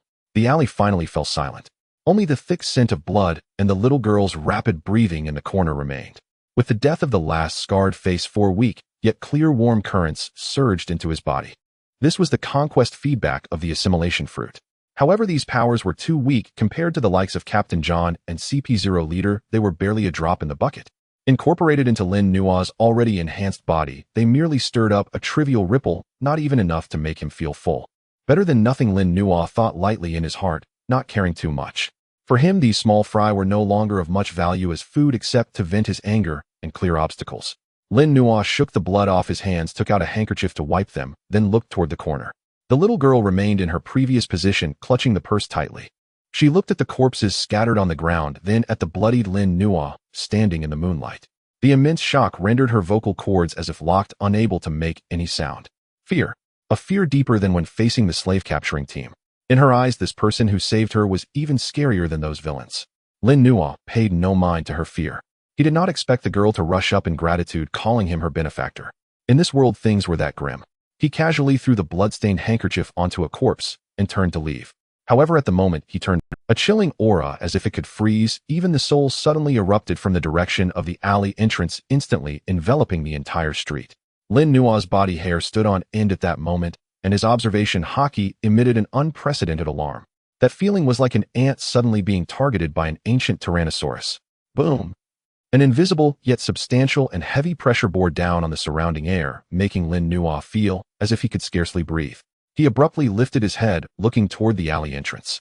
There stood a tall figure, bare-chested, revealing muscles as hard as rock, covered in scars. Golden hair whipped wildly in the night breeze, and in his hand was a massive scythe that emanated a chilling glow even in the darkness. The terrifying aura radiating from him felt capable of shattering the earth, and Lin Nuo instantly confirmed his identity. Edward Newgate. The future world's strongest man, Whitebeard. At this moment, this man was fixated on Lin Nuo and the gruesome pile of corpses at Lin Nuo's feet. Finally, his gaze landed on the little girl trembling in the corner, tears streaming down her face. A flame of rage ignited in his golden pupils. Outsider. Whitebeard's voice was deep, each word squeezed out as if from between clenched teeth, infused with suppressed fury. On my turf. Killing. Scaring a little girl. He slowly raised the supreme great knife, Song Yun Chia, in his hand. On that sharp blade, a white light, like bubbles, was slowly coalescing, emanating a terrifying wave that made the atmosphere mourn. You pirate trash. Do you seek deaths? The night on Sphinx Island was abruptly torn apart by a sudden deafening sound. You pirate trash. Do you want to die? Accompanied by this furious roar, a towering figure akin to a titan from mythology stomped down. Boom. The earth instantly cracked open and debris flew everywhere. Using the terrifying recoil, the one known as Whitebeard leaped several meters forward, bringing an overwhelming sense of pressure, like a golden meteor hovering above Lin Nuo's head. A massive shadow instantly enveloped Lin Nuo. The 12th technique of the supreme Great Blade, cloud-cutting slash. Whitebeard raised the menacingly designed naginata high above his head as a milky white aura resembling bubbles rapidly coalesced on the blade. The surrounding air seemed unable to withstand this terrifying power, emitting a strained crackling sound. Die for me. Without any unnecessary words, he swung down the sword imbued with vibrating power. Lin Nuo's pupils suddenly contracted to the size of pinpricks. Too fast. Too heavy. Even though he had mastered the Navy's 6 forms and possessed Captain John's physique, at this moment facing this impending annihilation, he still felt an unprecedented suffocating sensation as if his very soul was about to be crushed. This was not a personal killing intent, it was the embodiment of a natural disaster. Unable to resist, Lin Nuo's body instinctively made a judgment. This was a force beyond what he could contend with. Even if he used the iron block and all his haki, he would be crushed to dust along with the sword in an instant. I will die. At this critical moment, a black shadow, as if teleporting, suddenly appeared between Lin Nuo and the descending naginata. Clang! A deafening clash of metal echoed at the heart of the storm of destruction. Time seemed to freeze. Rox held the knife in one hand, the sword wrapped in a black-red thunder that seemed capable of devouring all light, forcefully blocking the terrifying blade of cloud-cutting slash imbued with vibrating power. Bang! The two most powerful forces of the age collided, compressed, and obliterated in the tiny. The black-red thunder and milky white shockwaves tangled violently, emitting a grinding sound that made one's teeth ache, distorting the surrounding space. Hey, big guy. Rox slowly raised his head, his eyes one large and one small, burning with an unprecedented excitement and fervor. He grinned, revealing his gleaming white teeth. What do you think you're doing to my advisor in front of me? The next second, the suppressed force finally went out of control. A terrifying shockwave erupted, centered around the two, sweeping outward in all directions. The earth instantly collapsed, forming a massive crater several dozen meters in diameter. The surrounding houses, trees, and even the air were completely blown away by this wave. Damn it! Lin Nuo was pushed back by the shockwave, his feet carving deep grooves in the ground as he barely steadied himself. At that moment, his peripheral vision caught sight of the corner. The little girl he had saved was now completely. She was still clutching the money bag, tightly curled up in the corner, facing this apocalyptic disaster, appearing as fragile as a butterfly about to be torn apart by a hurricane. If he ignored her, this shockwave would surely crush her insides. Why should I care? Lin Nuo cursed silently in his heart. I'm a pirate, Rock's advisor. At times like this, preserving my own life is the priority. That little brat stole my wallet, and I almost got killed by Whitebeard while saving her. Why should I care if she lives or dies? Turning around and fleeing right now would be the most correct choice. But, damn it, Lin Nuo muttered under his breath, but his body acted honestly. In an instant, his figure vanished from the spot, braving the wind strong enough to blow him away. He surged upstream, scooping up the now stiff little girl and holding her tightly in his embrace, using his back to withstand the ensuing debris and violent wind. Bang, bang, bang. Countless stones hit his back. Although he had armed Haki protecting him, he still felt his blood surge. The two tumbled together, crashing into a nearby wreckage. Cough, cough. Lin Nuo crawled up, covered in dirt and dust, spitting out a mouthful of bloodied saliva, and glared at the little girl in his arms, who was unscathed, but dazed, and scolded. What are you looking at? Get away with the money. Do you want to die? Meanwhile, in the center of the battlefield, Rox and Whitebeard had both stepped back. Under their feet, the ground had been utterly shattered, creating a vast no man's land. Whitebeard gripped cloud-cutting slash with both hands, his golden hair wildly billowing, and the fury in his golden eyes was gradually replaced by a hint of seriousness. So you took my empty quake with one hand. Whitebeard stared at Rox, his voice deep as thunder. What kind of monster are you, and what do you want on this island? Monster. Ha ha. Rox laughed maniacally, shaking his somewhat numb right hand. Likewise. You're the first one who can make my hand feel numb. Come again. The excitement of encountering a peer made the blood in Rox's veins boil. He raised his sword again, the black Haki surging like flames. Let's see whose vibrations are stronger, yours or my Haki's. Seeing the two about to clash again, and this time it was clear they were going all out. Stop fighting. A cry filled with tears suddenly rang out from the ruins.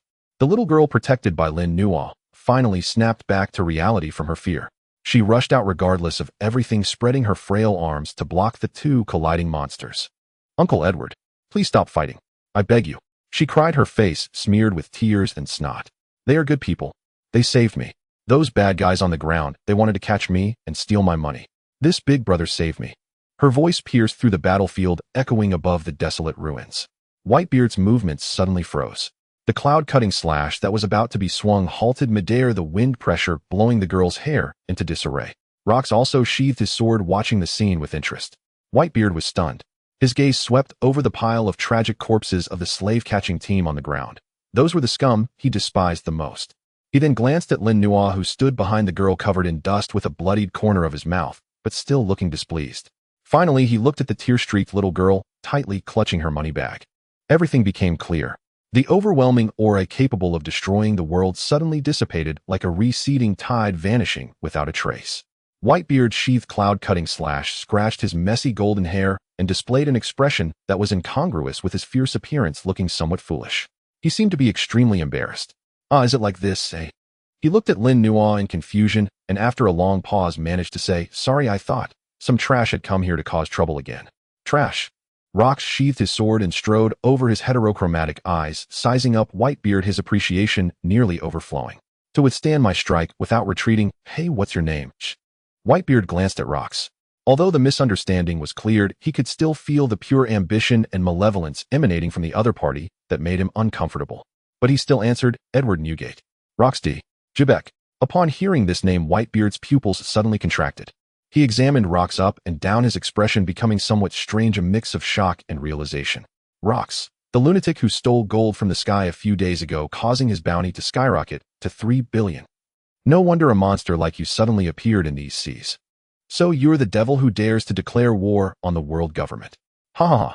Rox unabashedly reveled in his notoriety, bursting into a proud laugh. "That's right.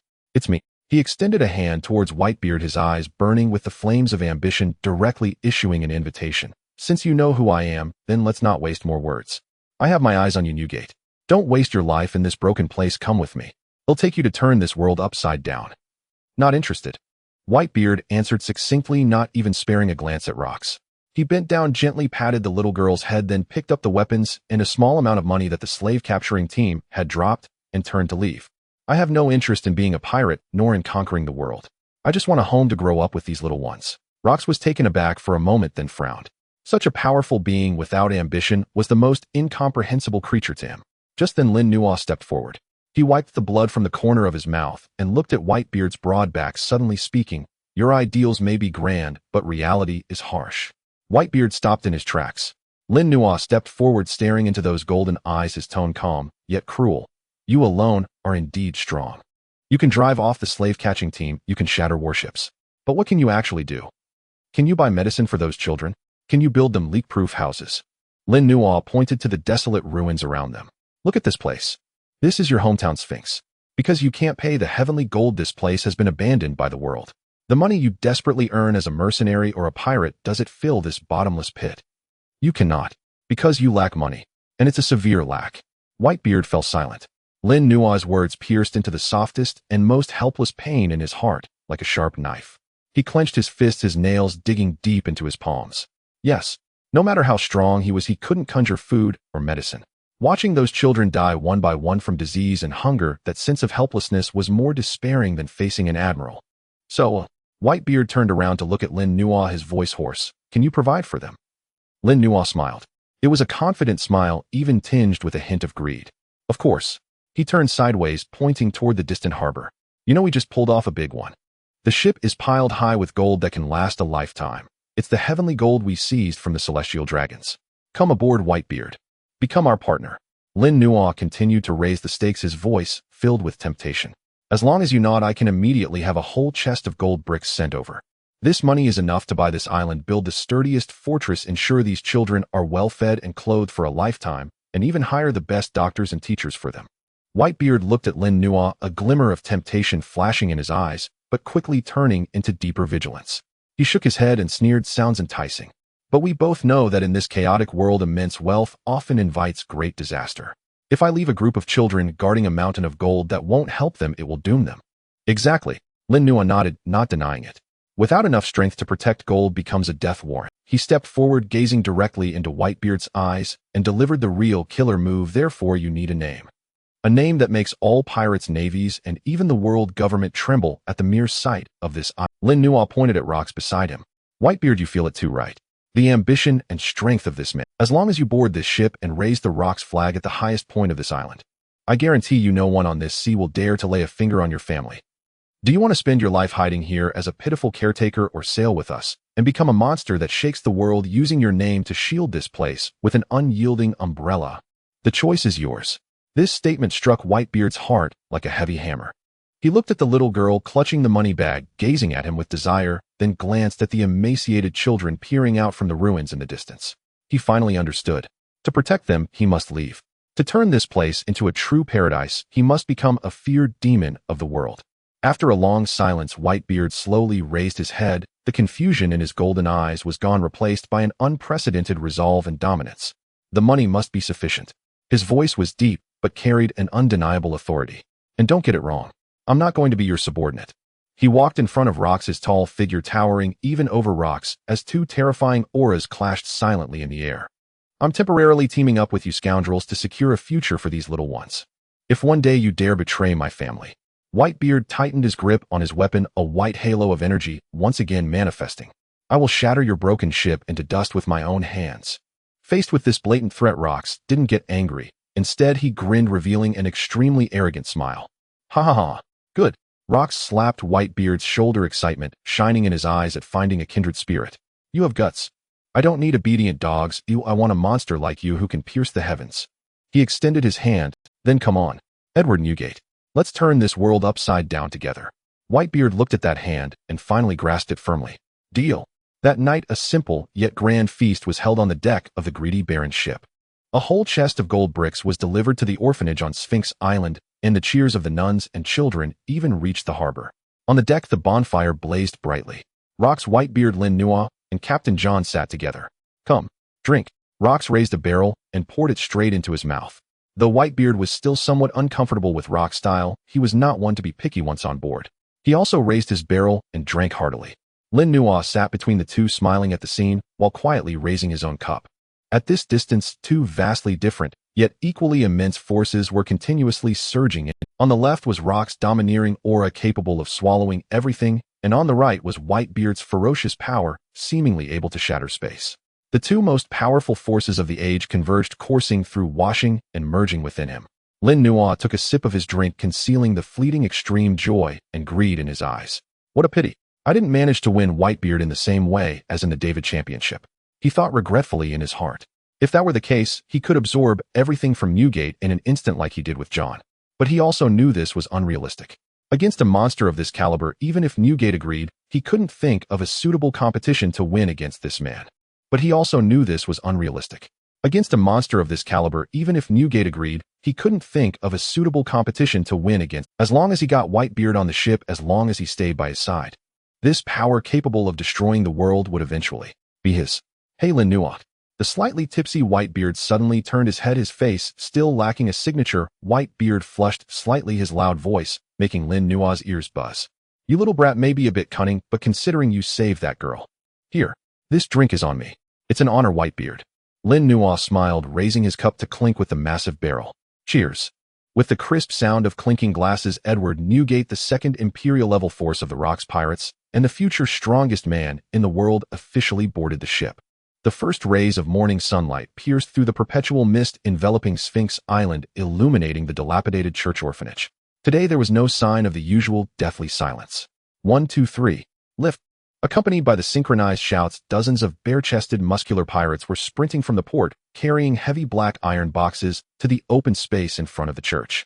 These ruthless killers, who would not hesitate to take a life, now resembled the most diligent porters. Though they grumbled and complained about the weight of the boxes under the watchful gaze of the terrifying man sitting atop the church roof drinking, while coldly observing them, no one dared to slack off. Roxdy. Jibek. As long as he was present, even in sleep, these unruly pirates had to behave like obedient children. Everything you wanted is here, advisor, Captain John said, pointing to the mountain of boxes on the ground, addressing Lin Nuo beside him. Lin Nuo nodded, not looking at John, but turning to the nun standing at the church door, nervously protecting the children behind her, and to Edward Newgate, who stood beside her, towering like an iron tower. Open them. Lin Nuo waved his hand lightly. Crack. The locks of dozens of boxes were simultaneously pried open, and the lids were violently flipped. Hiss! A synchronized gasp echoed. That was light. Golden light, so piercing it hurt the eyes. Entire boxes of gold bricks, coins, and golden vessels encrusted with jewels lay exposed to the sunlight, without any concealment. The dazzling light even overshadowed the rising sun, illuminating the dilapidated church as if it were a golden land from a myth. This was the gold of the heavens. It was the hard-earned money that several member countries of the world government had scraped together over an entire year, originally meant to be tribute for the celestial dragons. Yet at this moment they lay quietly on the muddy ground of this slum, appearing so ironic and yet so real. The nun covered her mouth, tears streaming down her face. The children, though unaware of the significance of the gold, were captivated by its shining brilliance, exclaiming in awe. Even Newgate, gazing at this overwhelming gold, felt his breath grow heavier. All of this is for us. Newgate's voice was somewhat hoarse. This is part of the deal. Lin Nuo stepped forward, casually picking up a gold brick, feeling its substantial weight before tossing it back into the box with a crisp sound. However, Newgate, I've also said that immense wealth without the wisdom to wield it is a disaster. He turned and waved, summoning the old quartermaster under Captain John's command. This old man was a skilled accountant and an expert in resource allocation. I want you to liquidate this gold with 30% to buy the best food, medicine, and clothing from the black market. Remember, the best. Don't try to fool me with moldy rations. Yes, my lord. The old quartermaster nodded repeatedly. The remaining 70%, Lin Nuo pulled out a sketch he had hurriedly drawn the night before, tossing it to the quartermaster. Go to the surrounding islands and hire the best construction team. I want you to flatten and rebuild this broken village. He continued, build hospitals, build schools, and construct the sturdiest stone houses. Additionally, construct watchtowers and defensive fortifications around the island. In a month, I want this place transformed into a fortified town capable of withstanding attacks from a mid-sized pirate crew, even in our absence. Can this be done? The old quartermaster looked at the somewhat simplistic, yet comprehensive plan, then glanced at the mountain of gold on the ground, a flicker of greed in his eyes quickly suppressed by fear of rocks. Yes, absolutely. With this much money, even if we had to kidnap engineers from the Navy, it would be enough. Then go and do it. Lin Nuo waved his hand. If you embezzle even a single gold coin, or if the project is delayed by a day. He didn't finish, merely casting a glance at rocks sitting on the roof. The old quartermaster trembled as if drenched in a bucket of ice water, repeatedly assuring that he would never dare to do so. Newgate stood by, watching Lin Nuo methodically arrange everything. He had initially thought that giving money simply meant tossing down the cash and leaving. He never expected that this seemingly overly young advisor would have such thorough plans. To give a man a fish is not as good as to teach a man to fish. Lin Nuo was providing not just money but a complete self-sustaining system for survival. Thank you, Newgate said as he approached Lin Nuo, speaking softly. Don't misunderstand. Lin Nuo shrugged, a faint smile on his face. I'm just protecting the assets that belong to our pirate crew. After all, if the rear isn't secure, how can you feel at ease going to sea with us? Newgate was momentarily taken aback, then burst into hearty laughter. Kuhaha, you're quite the unlovable little devil. Although the internal arrangements were settled, this did not mean Sphinx was safe. On the contrary, the Greedy Baron, a massive, clearly modified warship, docked at the port, and combined with the noise of transporting gold in the morning, it was like throwing a bloodied piece of fresh meat into a pool of sharks, instantly attracting the attention of all the greedy ones in the surrounding waters. Sphinx Island was located on the edge of the no-man's land, surrounded by countless pirate crews, mountain bandits, and even slave catchers. They usually dared not act recklessly due to Newgate's reputation, but now, Captain Lin Nuo stood high atop the church, looking through a telescope over the low houses toward the distant coastline. The flies have caught the scent. Lin Nuo turned around, looking at Rox, who was jumping down from the roof, and Newgate, who had just said goodbye to the children. Someone has handled things on the island. But the matters at sea are not over yet. Lin Nuo clapped his hands, a glint of cold, killing intent flashing in his eyes. Instead of waiting for those ignorant fools to come and annoy us one by one, we should take the initiative and help this sea area. Thoroughly clean up. Clean up. Rox cracked his neck, producing a series of popping sounds, and the flames of brutality ignited in his mismatched eyes. That's a good suggestion. I've been lying on the ship for 2 days. My bones are almost rusting. Let's go. Let's take a tour of the sea. 1 hour later, a modified high-speed speedboat launched from the Greedy Baron, sliced through the waves like a black blade, heading out into the vast ocean. There were only 4 people on the boat. Captain John, who was steering, and Rox, Newgate, and Lin Nuo, who were seated in the cabin. This was the highest combat power configuration currently possessed by the Rox pirates. It is no exaggeration to say that the combat power carried on this small speedboat was enough to annihilate a nation. 30 nautical miles southeast, there are 2 rats. 50 nautical miles northwest, there's a nest of cockroaches. Rox stood at the bow, eyes closed, and after just a few seconds he opened them again. His terrifying observation Haki spread like an invisible net, instantly covering dozens of nautical miles around. Within this range, any hostile presence was laid bare. Which direction should we go first? John excitedly asked as he was increasingly enjoying this feeling of wielding power. Whichever side has more people, let's go that way. Rox grinned, pointing to the northwest. I want the sea to know who the real master is here. The one-eyed giant pirate crew. This is a medium-sized pirate group with 3 medium-sized sailing ships and more than 200 members. The captain is a one-eyed giant with a bounty of 80 million berry renowned for his brutal bloodlust. At this moment, they are lying in ambush on the passageway of Sphinx Island, ready to plunder any ships coming from the island. However, what they awaited was not a fat sheep, but death itself. As that speedboat burst through the waves like lightning and crashed into the heart of their fleet, the one-eyed captain was still in a daze. What is that? A small boat. Seeking death. Smash it to pieces. But before he finished speaking, a shadow had already leapt from the speedboat. Lin Nuo. He did not let Rox and Newgate take action. This level of small fry was the perfect target for him to hone his new skills. Shaved. A loud bang echoed through the air. Lin Nuo's figure instantly vanished into thin air, reappearing on the deck of the main ship the next second. Who is it? The surrounding pirates raised their weapons in terror. Lin Nuo, expressionless, held a fine steel longsword in his right hand, while his left hand formed into a claw. At this moment his mind was no longer chaotic, but filled solely with clear instincts for battle. Captain John's swordsmanship experience and CP0 Captain 6 Styles techniques began to create a marvelous chemical reaction within his body. Kill. A simple word. Lin Nuo moved. He no longer relied on brute force to slash as he did. Facing a blade coming at him, he slightly tilted his body, activating paper drawing. The blade brushed so closely past his nose that it didn't harm him in the slightest. Then his left hand reached out, and his index finger hardened instantly. Finger gun. Puff. The treacherous pirate instantly had a blood hole appear in his throat and fell to the ground, clutching his neck. Surround him. He is alone. The one-eyed captain roared as he charged forward, swinging his giant axe with a whistling sound. Lin Nuo did not retreat, but advanced instead. He stomped down hard, and Shave activated again, instantly cutting into the opponent's embrace. The longsword sliced upward in a backhanded motion. This was an extremely cunning and vicious sword technique derived from Captain John's true teachings. The one-eyed captain let out a shrill scream. His wrist was precisely severed, and the giant axe clattered to the ground. But it wasn't over yet.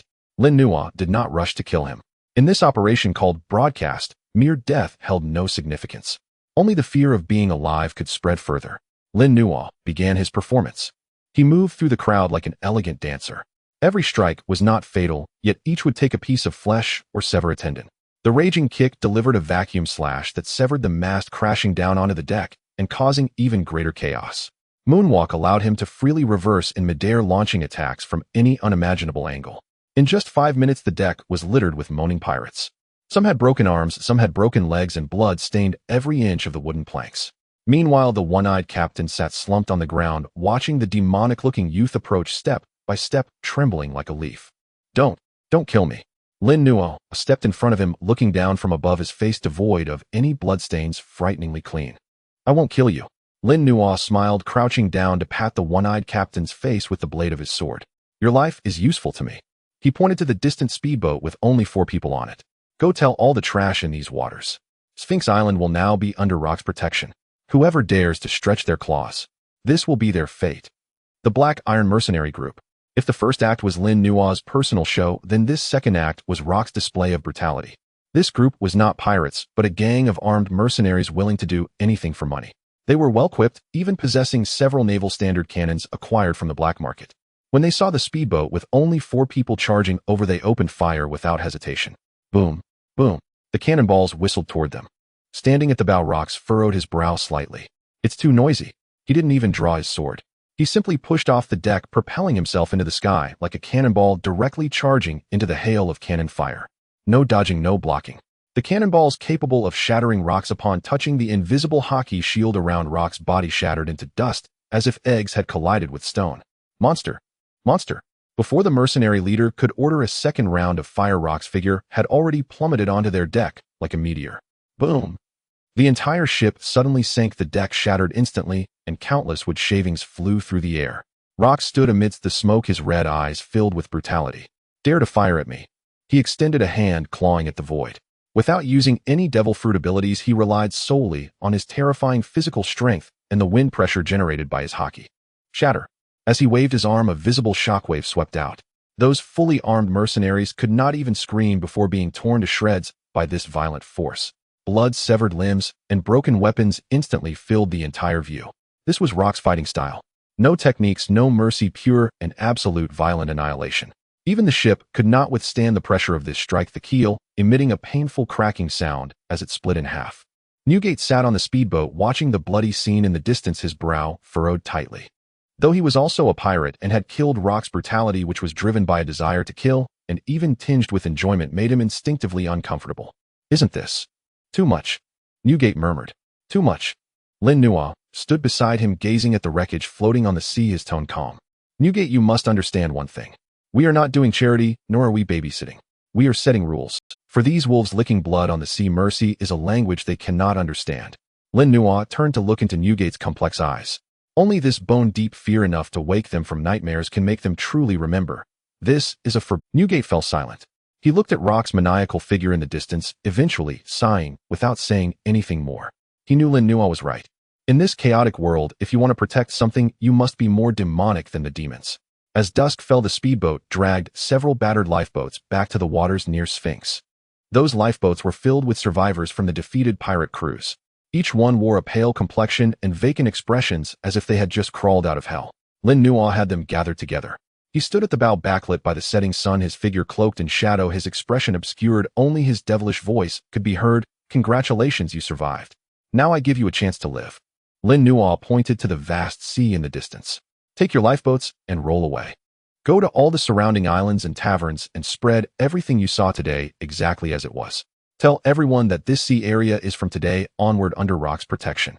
Whoever dares to stretch out their claws will have them chopped off. Whoever dares to stick out their head will have it twisted off. Do you understand?" The surviving pirates nodded desperately, as if they were mashing garlic. At this moment, their only thought was to escape, to flee from these three terrifying monsters, more fearsome than demons. Watching those pitiful fleeing figures, Lin Nuo knew that his purpose was achieved. No need for flags, no need for garrisons. Starting tomorrow, the terrifying legends of the Rock's gang would become the most effective talisman in these waters. Anyone who dares to harbor thoughts toward Sphinx must first weigh whether they can withstand the wrath of Rocks. This is the broadcast of the demons. It is also the most realistic survival rule on this sea.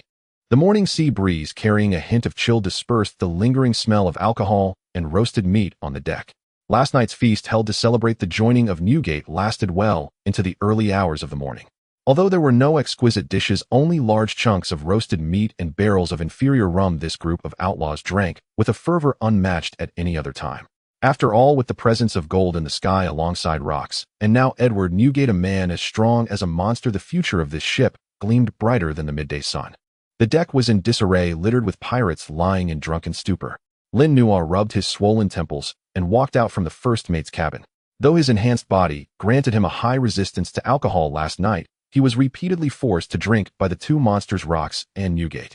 Had it not been for his physique inherited from Captain John and spending days with Rocks, he would have surely been lying in a hospital by now. Taking a deep breath of the salty sea air, Lin Nuo felt his mind clear a bit. He glanced around. Rocks was not on the deck, probably still fast asleep in the captain's quarters. This man was as lazy as a sunbathing lion when not in battle. And at the bow of the ship, a tall figure sat cross-legged there, holding a piece of rag focused on polishing the enormous naginata, Song Yunxia. It was Edward Newgate. At this moment, he had shed the tattered clothes from last night and changed into a somewhat old but very clean white shirt. His golden hair was casually tied back, revealing a face with sharp features, yet still lacking the signature beard. "Good morning, Newgate." Lin Nuo walked over and greeted him. Newgate's movements suddenly froze. He turned his head, and upon seeing Lin Nuo, an exceedingly rare hint of panic flashed in his golden eyes. "Ah, good morning." Newgate's voice sounded somewhat unnatural, even a bit stuttering. His gaze wandered, unable to meet Lin Nuo's eyes, awkwardly looking elsewhere at the sea. "So, how did you sleep last night?" Lin Nuo couldn't help but find his awkwardness amusing. Who would have thought that the future man whose roar could shatter the sea and who was hailed as the strongest man in the world had such a naive and somewhat socially awkward side in his youth? Lin Nuo certainly understood what Newgate was feeling awkward about. Yesterday's air shock was indeed a misunderstanding, but it had nearly knocked Lin Nuo to his demise. For a man like Newgate, who valued loyalty and principles above life itself, taking action against a future comrade was undoubtedly something that filled him with immense guilt. However, he was also a rough man, proud of his character, making it far more difficult for him to say the words "I'm sorry" than to take on an admiral. Thus, he could only awkwardly sit there wanting to apologize, but unable to voice it. Lin Nuo saw through this. He didn't wait for the other to speak, but instead smiled and pulled out 2 unopened bottles of fine wine from behind. This is a special red wine I found in the captain's quarters of that gold transport ship. Lin Nuo casually tossed 1 bottle over. I've heard this is the favorite vintage of the celestial dragons, much stronger than the watered-down beer from Sphinx. Want to try? Newgate instinctively reached out to catch it. He looked at the wine bottle in his hand, then at Lin Nuo's carefree, smiling face, and his tense body popped. He flicked the cork off with his thumb and tilted his head back to take a big gulp. Gulp, gulp. The purplish red wine flowed down the corner of his mouth, soaking his collar. Huh. Newgate set down the wine bottle, wiped his mouth, and his eyes lit up. Good wine. Definitely packs a punch. I'm glad you like it. Lin Nuo also sat down beside him, opened his own bottle, and took a sip. As the distance between the two narrowed to within a meter, the assimilation fruit within Lin Nuo reacted instantly. A sensation of indescribable comfort spread throughout his body in an instant. If Rock's energy was like a violent volcano, then Newgate's energy was akin to the deep solid earth. Various complex and powerful abilities flowed from Newgate like a gentle stream, continuously pouring into Lin Nuo's limbs and bones. Lin Nuo subtly adjusted his sitting posture to inch closer, enjoying the thrill of this passive leveling up while watching the rising sun. Though the atmosphere was silent, it was no longer awkward. Instead, it carried a unique camaraderie between men. After a long while, spurred by the effects of the alcohol, or perhaps the atmosphere, Newgate finally spoke up. So, about yesterday. His voice was low, staring at the wine bottle in his hand, as if speaking to him. I might have been a bit too rough. Though he still didn't say I'm sorry, this was already the greatest concession this proud man could muster. Lin Nuo turned his head, looking at Newgate's face filled with conflict, and suddenly burst into laughter. Yesterday? Did anything happen yesterday? Lin Nuo shrugged with a look of confusion. I only remember that we took on the strongest partner in this sea and had the best drink of our lives. As for the rest, Lin Nuo shook the wine bottle in his hand, his expression becoming serious. If you mean that strike. Honestly, while the captain blocked the fatal blow for me, the residual force still felt like I was hit heated by a sea king. To be able to control the shockwave in such fury without shattering me and that little girl. Newgate, your control over power is simply astonishing. And that was the truth. Although rocks had blocked the blade, the shockwave from the Gura no Mi was an area of effect damage. If Newgate hadn't deliberately avoided the direction behind Lin Nuo, merely that shockwave would have been enough to turn Lin Nuo's internal organs to pulp. Newgate was stunned. He didn't expect that Lin Nuo not only didn't blame him, but was even praising his control. Moreover, these words not only acknowledged Rock's strength, but also spared his pride, cleverly dissipating his fear. Newgate could no longer hold back, letting out that iconic boisterous laugh. You little rascal. Though you have a belly full of mischief, you certainly know how to talk. He slapped Lin Nuo's shoulder hard, nearly knocking him over. All right. Since you say so, then let's consider this matter settled. No one is allowed to mention it again. It's a deal. Lin Nuo rubbed his numbed shoulders, smiling wryly. The misunderstanding was resolved. The relationship between the two individuals at this moment truly transformed from partners bound by interests to allies who can stand back to back. Lin Nuo took a sip of wine, his peripheral vision glancing at the Tsongyun Xia resting nearby. The moment had arrived. However, Newgate. Lin Nuo set down the wine bottle, his tone becoming somewhat inquisitive. That slash truly opened my eyes. How on earth was it possible to unleash such power that could shatter the very air? He extended his hand, tracing the trajectory of yesterday's airquake in the air. I can feel that it's not merely the ability of the fruit. That kind of vibration seems to explode from the depths of your muscles. Upon hearing this question, Newgate became intrigued. For a martial artist, having someone understand their prize technique was a gratifying experience. Good eye, kid. Newgate set down the wine bottle, rising to his feet, and the high concentration of experience points within a meter of him suddenly became even more lively. He extended his calloused right hand, fingers spread, then suddenly clenched into a fist. Many believe that the tremor fruit merely creates earthquakes. That is the thought of fools. Vibration is a capability that all things can possess. Newgate said in a deep voice, his arm muscles beginning to tremble at an extremely high frequency, causing the surrounding air to emit a low rumbling hum. To master this power, the first step is not to activate it, but to let your body adapt to it, or even watch closely. Newgate did not employ the fruit's ability, but relied solely on pure physical control. He casually threw a punch at the air in front of him. Buzz. There were no exaggerated sound or light effects, but Lin Nuo clearly saw that the air in front of that punch actually formed visible ripples. It was as if a stone had been thrown into a calm lake. And these ripples did not dissipate. Instead, they coalesced and directly transmitted to a thick iron post initially used to secure a rope several meters away. Snap! That solid iron post thick as a thigh showed no external damage, but within it emitted a muffled sound before it crumbled into a pile of iron shavings, spilling all over the ground. This is vibration. Newgate retracted his fist, stating calmly, concentrating the full force of the body through high-frequency muscle tremors and releasing it in an instant. This power can ignore surface defenses and directly destroy the internal structure of objects. The tremor fruit merely amplifies this effect. But if you can't even grasp this most fundamental vibration, even if I give you the fruit, you'll only end up shaking yourself to death. Lin Nuo's eyes widened as he stared at the scattered iron shavings. He had always thought that the tremor fruit was purely a magical attack, not realizing that its foundation was based on such profound martial arts principles. This was no simple vibration. This was clearly the internal martial arts of the pirate world. Assimilation Fruit. Crazily activated because they were extremely close, and Newgate was demonstrating and explaining without holding back the fruit within. Lin Nuo instantly captured that special vibration frequency.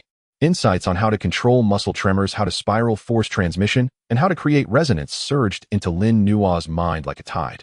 So that's how it is. It's not about pushing with brute force, but shaking with frequency. Lin Nuo closed his eyes, savoring the essence of that earlier punch. His right hand began to tremble uncontrollably. It was not fear, but an attempt to mimic Newgate's method of exerting force. Captain John's physique provided a solid foundation. The Six Styles finger gun offered point-to-point explosive techniques, and now Newgate's vibration force gave it a soul. Give it a try. Newgate looked at Lin Nuo with some surprise. He could feel that this kid's comprehension was astonishingly high. Lin Nuo opened his eyes, looking at a piece of discarded stone on the deck used for ballast. He took a deep breath, adjusting his breathing. His right index finger extended, and the dark-armed Haki instantly wrapped around it. But this time the Haki was no longer static. It began to tremble, with extremely subtle, yet high-frequency vibrations at his fingertip in sync with the muscle movements. Finger gun modified. Lin Nuo whispered, his index finger stabbing out like lightning.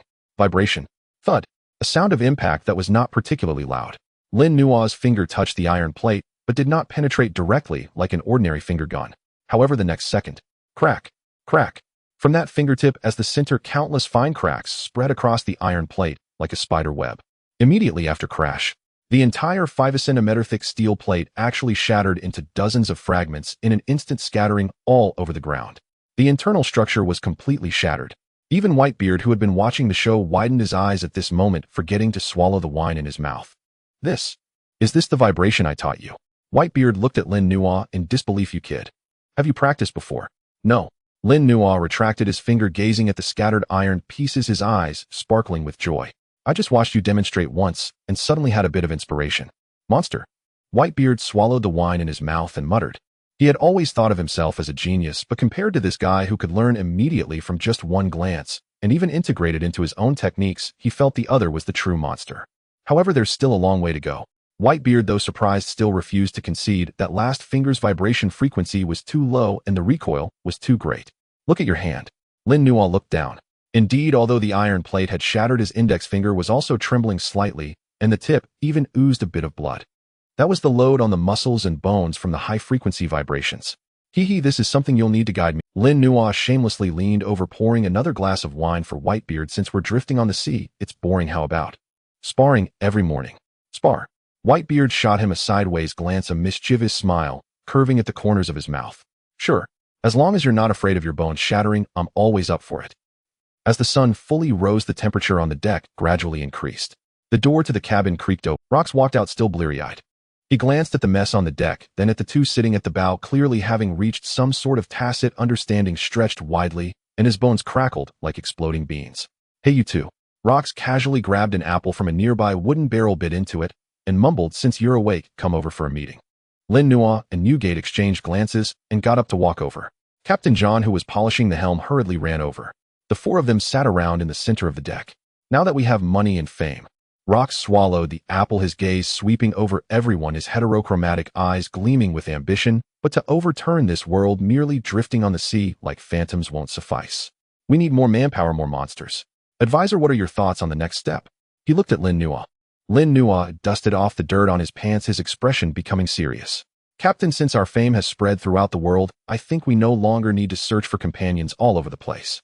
Instead of wandering like headless flies trying our luck, we should find a solid fixed base. As long as we plant our flag there and declare our existence to the world, then those monsters who yearn for power, treasure, and want to overturn the world will naturally come seeking us. A base. Newgate raised an eyebrow. Are you saying? Exactly. Lin Nuo pulled out a familiar sea chart from his pocket, pointing heavily at the skull-shaped island. We're going back to Hive Island. That's the entrance to the new world, the pirates' paradise, and the center of chaos. As long as we conquer it, we will have seized the throats of the new world. Moreover, Lin Nuo looked at Rox, a smile forming at the corner of his mouth. That is also where our story began. It's time to go back and turn it into our garden. Huh. After hearing this, Rox suddenly leaped to his feet, letting out a thunderous laugh. Good. Rather than searching for monsters, let the monsters come find us. That's the way of a king. He waved his hand, and the suffocating Conqueror's Haki surged once more, causing his coat to flutter. You lot. Full speed ahead. Destination, Hive Island. In the new world, Hive Island. This uniquely shaped island resembling a gigantic beehive is the most renowned no man's land in these waters. Here there are no laws, no morals, not even a shadow of the Navy. The only rule is that the weak are devoured by the strong. The streets are filled with fugitives from all over the world, defected Navy officers, and wanted criminals. The air is perpetually thick with a noxious mixture of cheap tobacco, alcohol, and the metallic scent of blood. Damn it, that's my drink. Uffed. In an open-air tavern near the dock, two scarred pirates suddenly drew their swords, fighting over the last bottle of rum without warning. Blood splattered into the glass, and rather than intervening, the onlookers excitedly whistled, with some even starting to bet on who would die first. In a corner, several brutish slave traders were roughly dragging a few young women captured from non-affiliated countries, displaying them like livestock for passing pirates.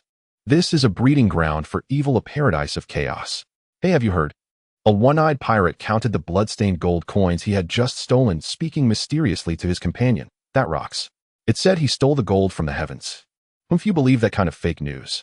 His companion spat dismissively, slamming his glass down on the table. Heavenly gold is escorted by the Navy. Do you even understand the value of a fleet? How could he think he could attack a fleet with just one ship? He probably doesn't even know how to write the word death, and it's likely just some tabloid reporter trying to scam money. Scam money.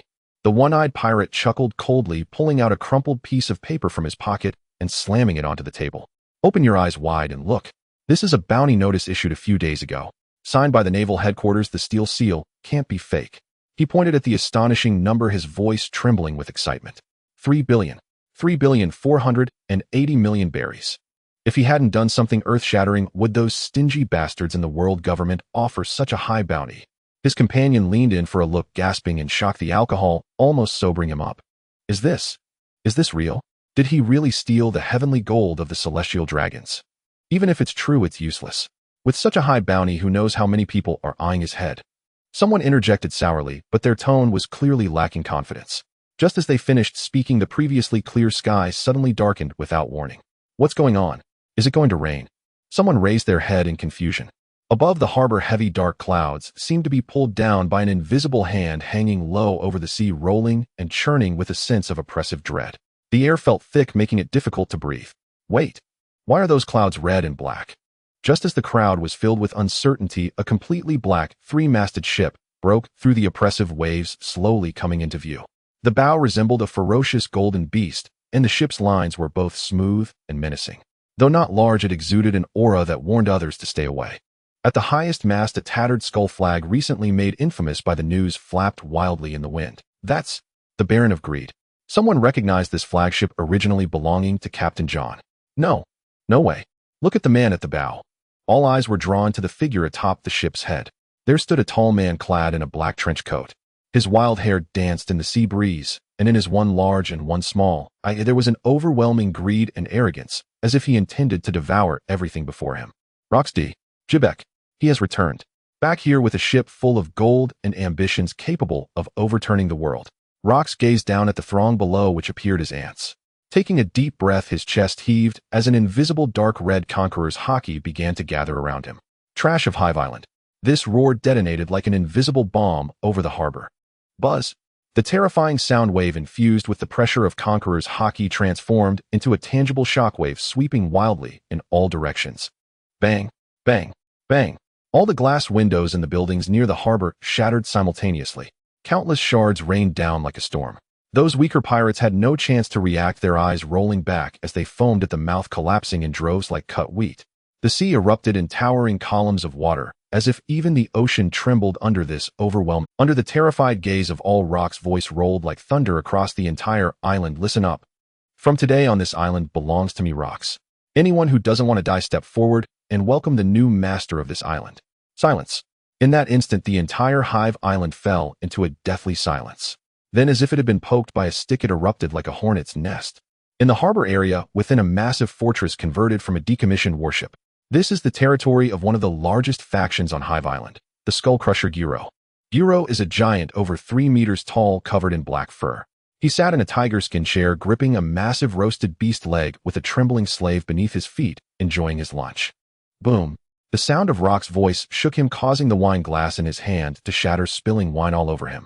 Damn it. Giro suddenly stood up, kicking the slave beneath him aside, veins popping on his beefy face. Who dares to act so domineering? Boss. It's Rox. A subordinate crawled in, trembling. Rox has returned. He's at the harbor, making demands to take over this island. Rox. Giro paused for a moment, then let out a cold laugh, filled with disdain. Isn't that the lucky guy who stole the heavenly gold? As a seasoned pirate with a bounty of 320 million euro, is notorious as a tyrant on Hive Island. He had long grown accustomed to ruling Hive Island and didn't believe the absurd rumors in the newspapers. To him, they were merely exaggerated tales for attention. Damn it. An outsider dares to take my territory. Giro grabbed a massive wolf fang club thick as a grown man's waist, his eyes filled with murderous intent. Gather everyone. Bring heavy weapons. I will skin him alive and make a carpet out of his hide. How dare he act wild on Hive Island? He doesn't even know the name of the Skull Crusher. Deep within the commercial street, a seemingly ordinary pawnshop's underground vault. This is the lair of Mora, the controller of the black market on Hive Island. Mora is a frail, thin, old man currently seated amidst a pile of gold coins, greedily counting the earnings of the week. The walls are plastered with various latest bounty notices and internal intelligence, with a 3 billion bounty notice for Locke prominently displayed. When that roar echoed, especially feeling the suffocating aura of Conqueror's Haki. Crack. Mora's hand trembled and a precious ancient coin fell to the ground, rolling into the shadows. But he couldn't care less to pick it up. His face turned pale, in an instant cold sweat pouring down his forehead. As an informant, he knew better than anyone the weight of the name Locke. That was no exaggeration.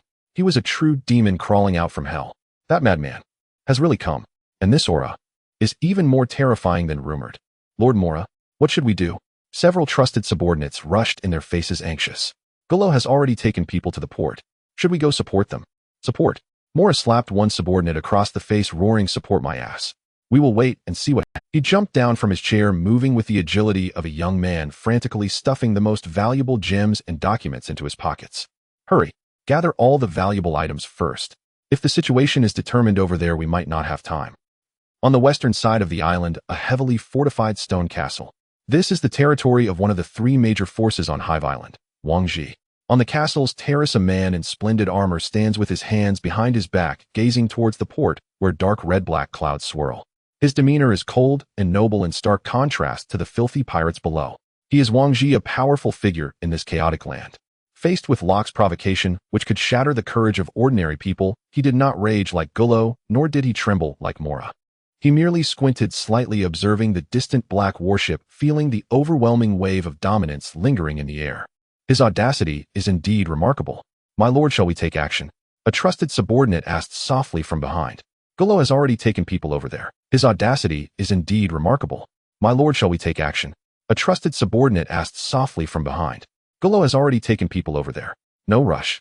Wangji waved his hand, a deep smile curling at the corners of his mouth.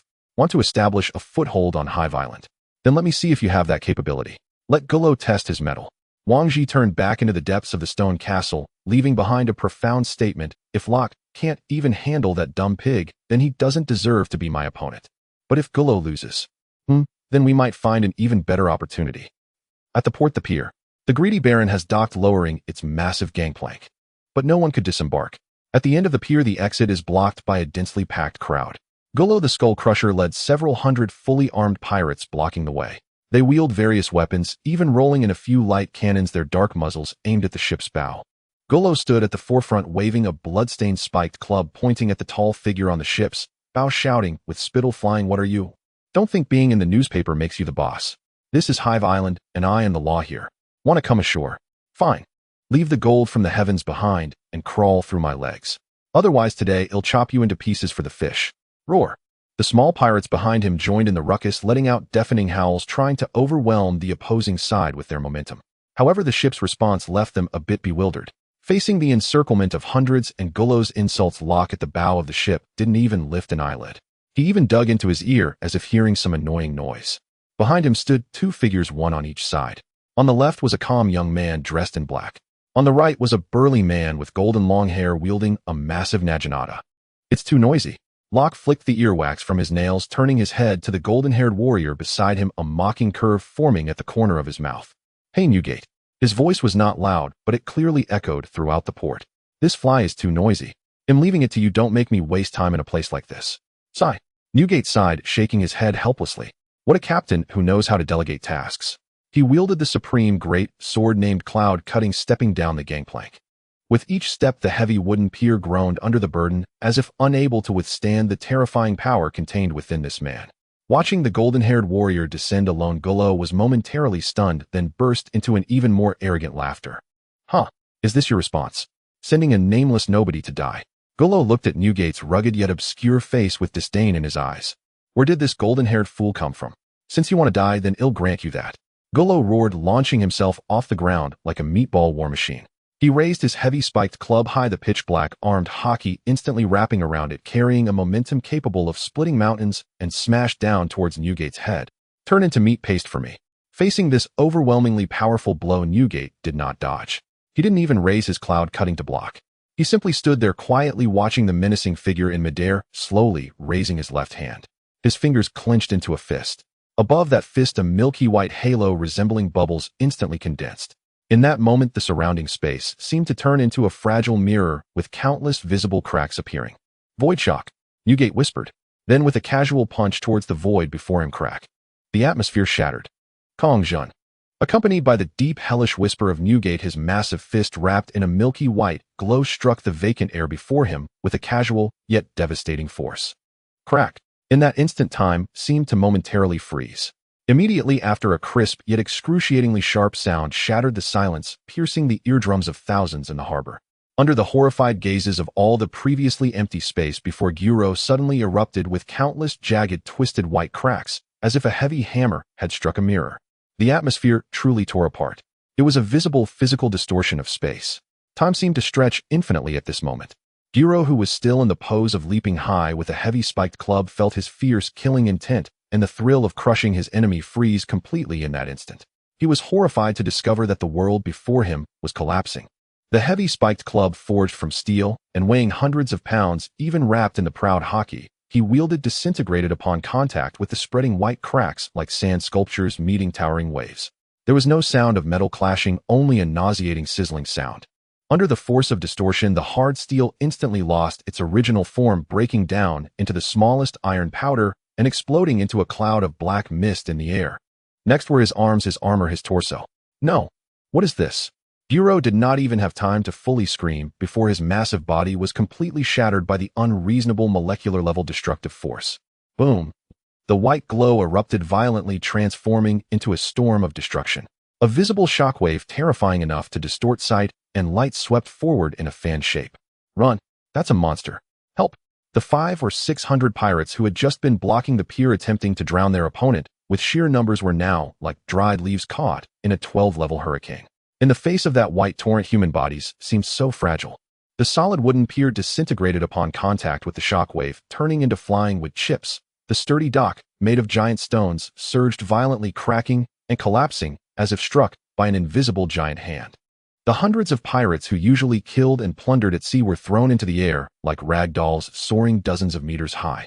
Many were even crushed internally by the high-frequency vibrations before they hit the ground, bleeding from their orifices, rolling their eyes into unconsciousness, and then crashing down into the boiling sea or smashing against the broken rocks, turning into pools of flesh.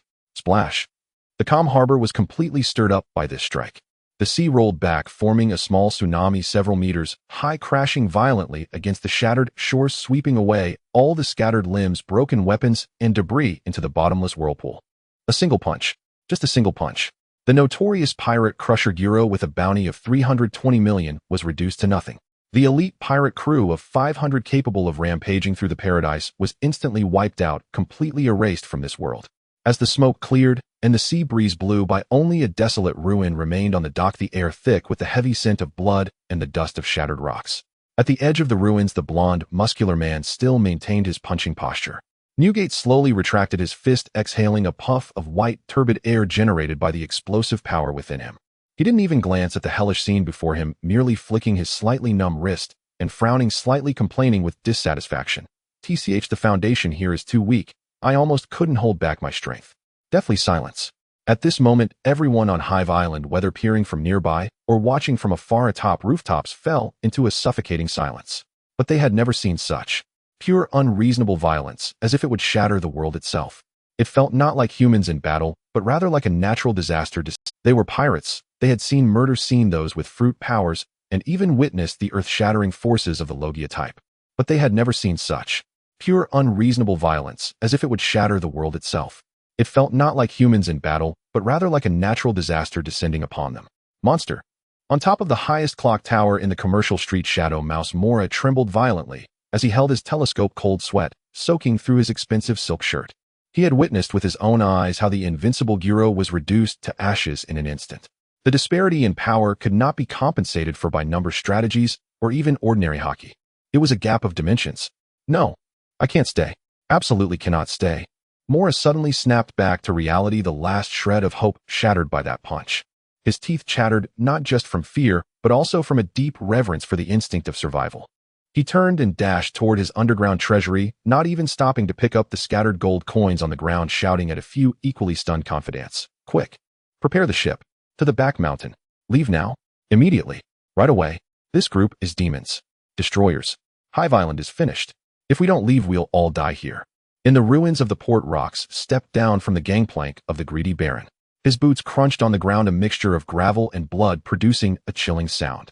He walked through the debris as if it were his own red carpet, exuding calmness, elegance, and even a hint. He glanced at Newgate standing ahead, a satisfied sneer curling at the corners of his mouth. Well done, Newgate.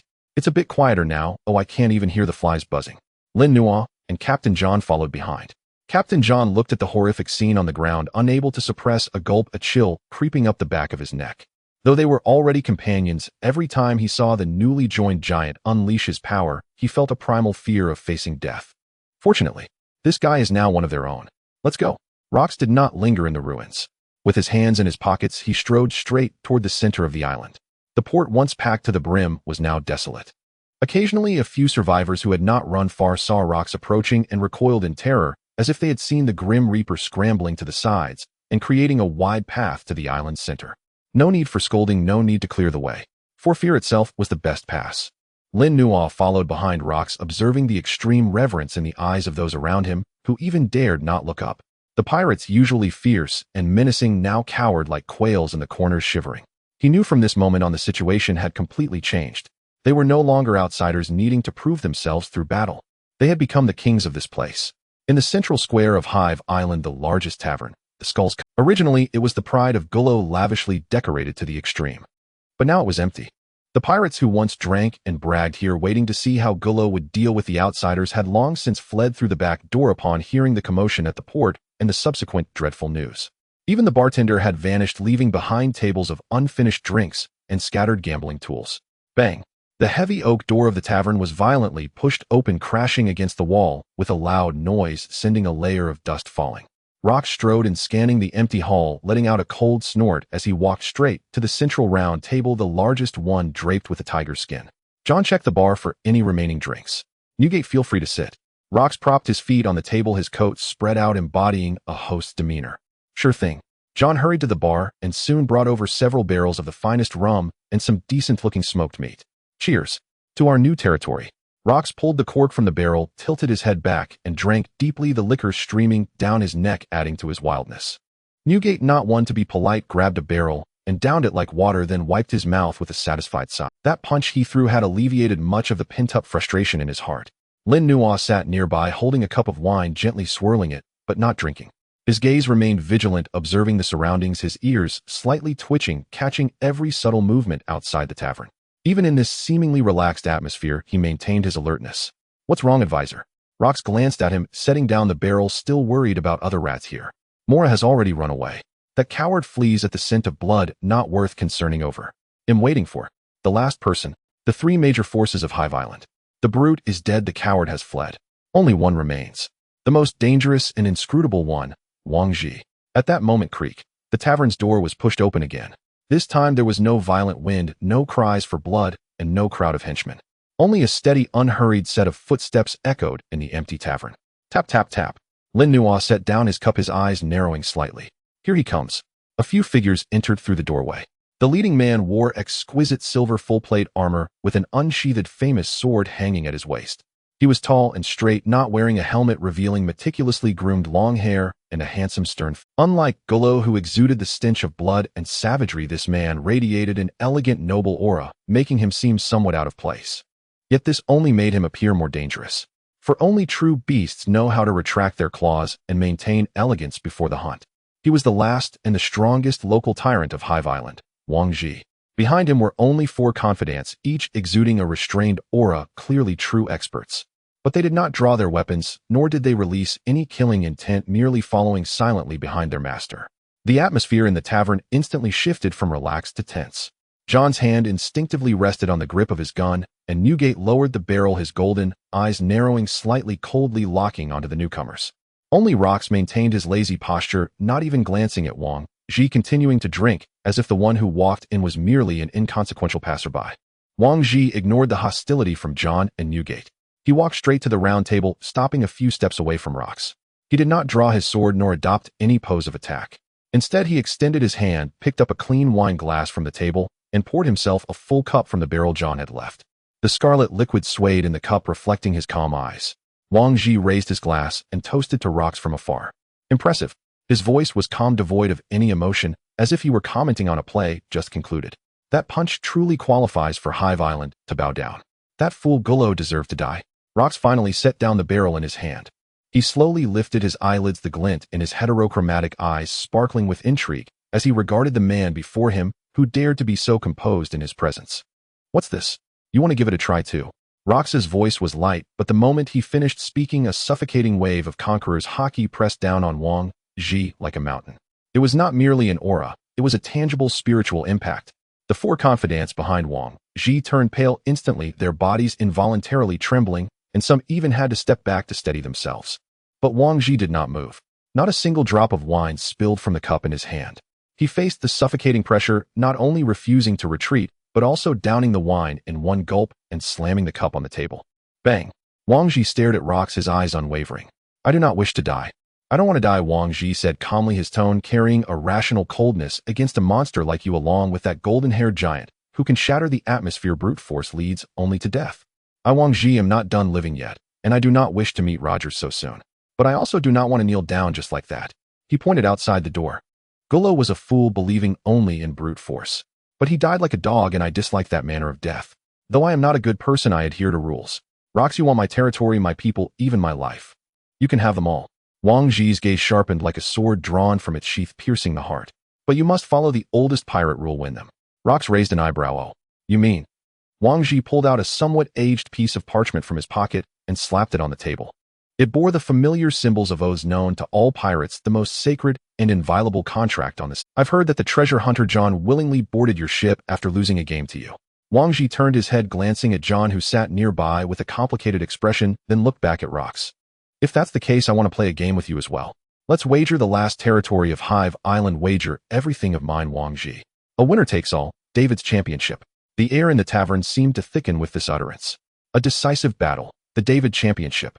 Wang Ji's voice echoed in the spacious hall, carrying a sense of desperation and a calmness born of careful calculation. What he was betting on was the pride of Rox as a dominator and his acknowledgement of the ancient pirate traditions.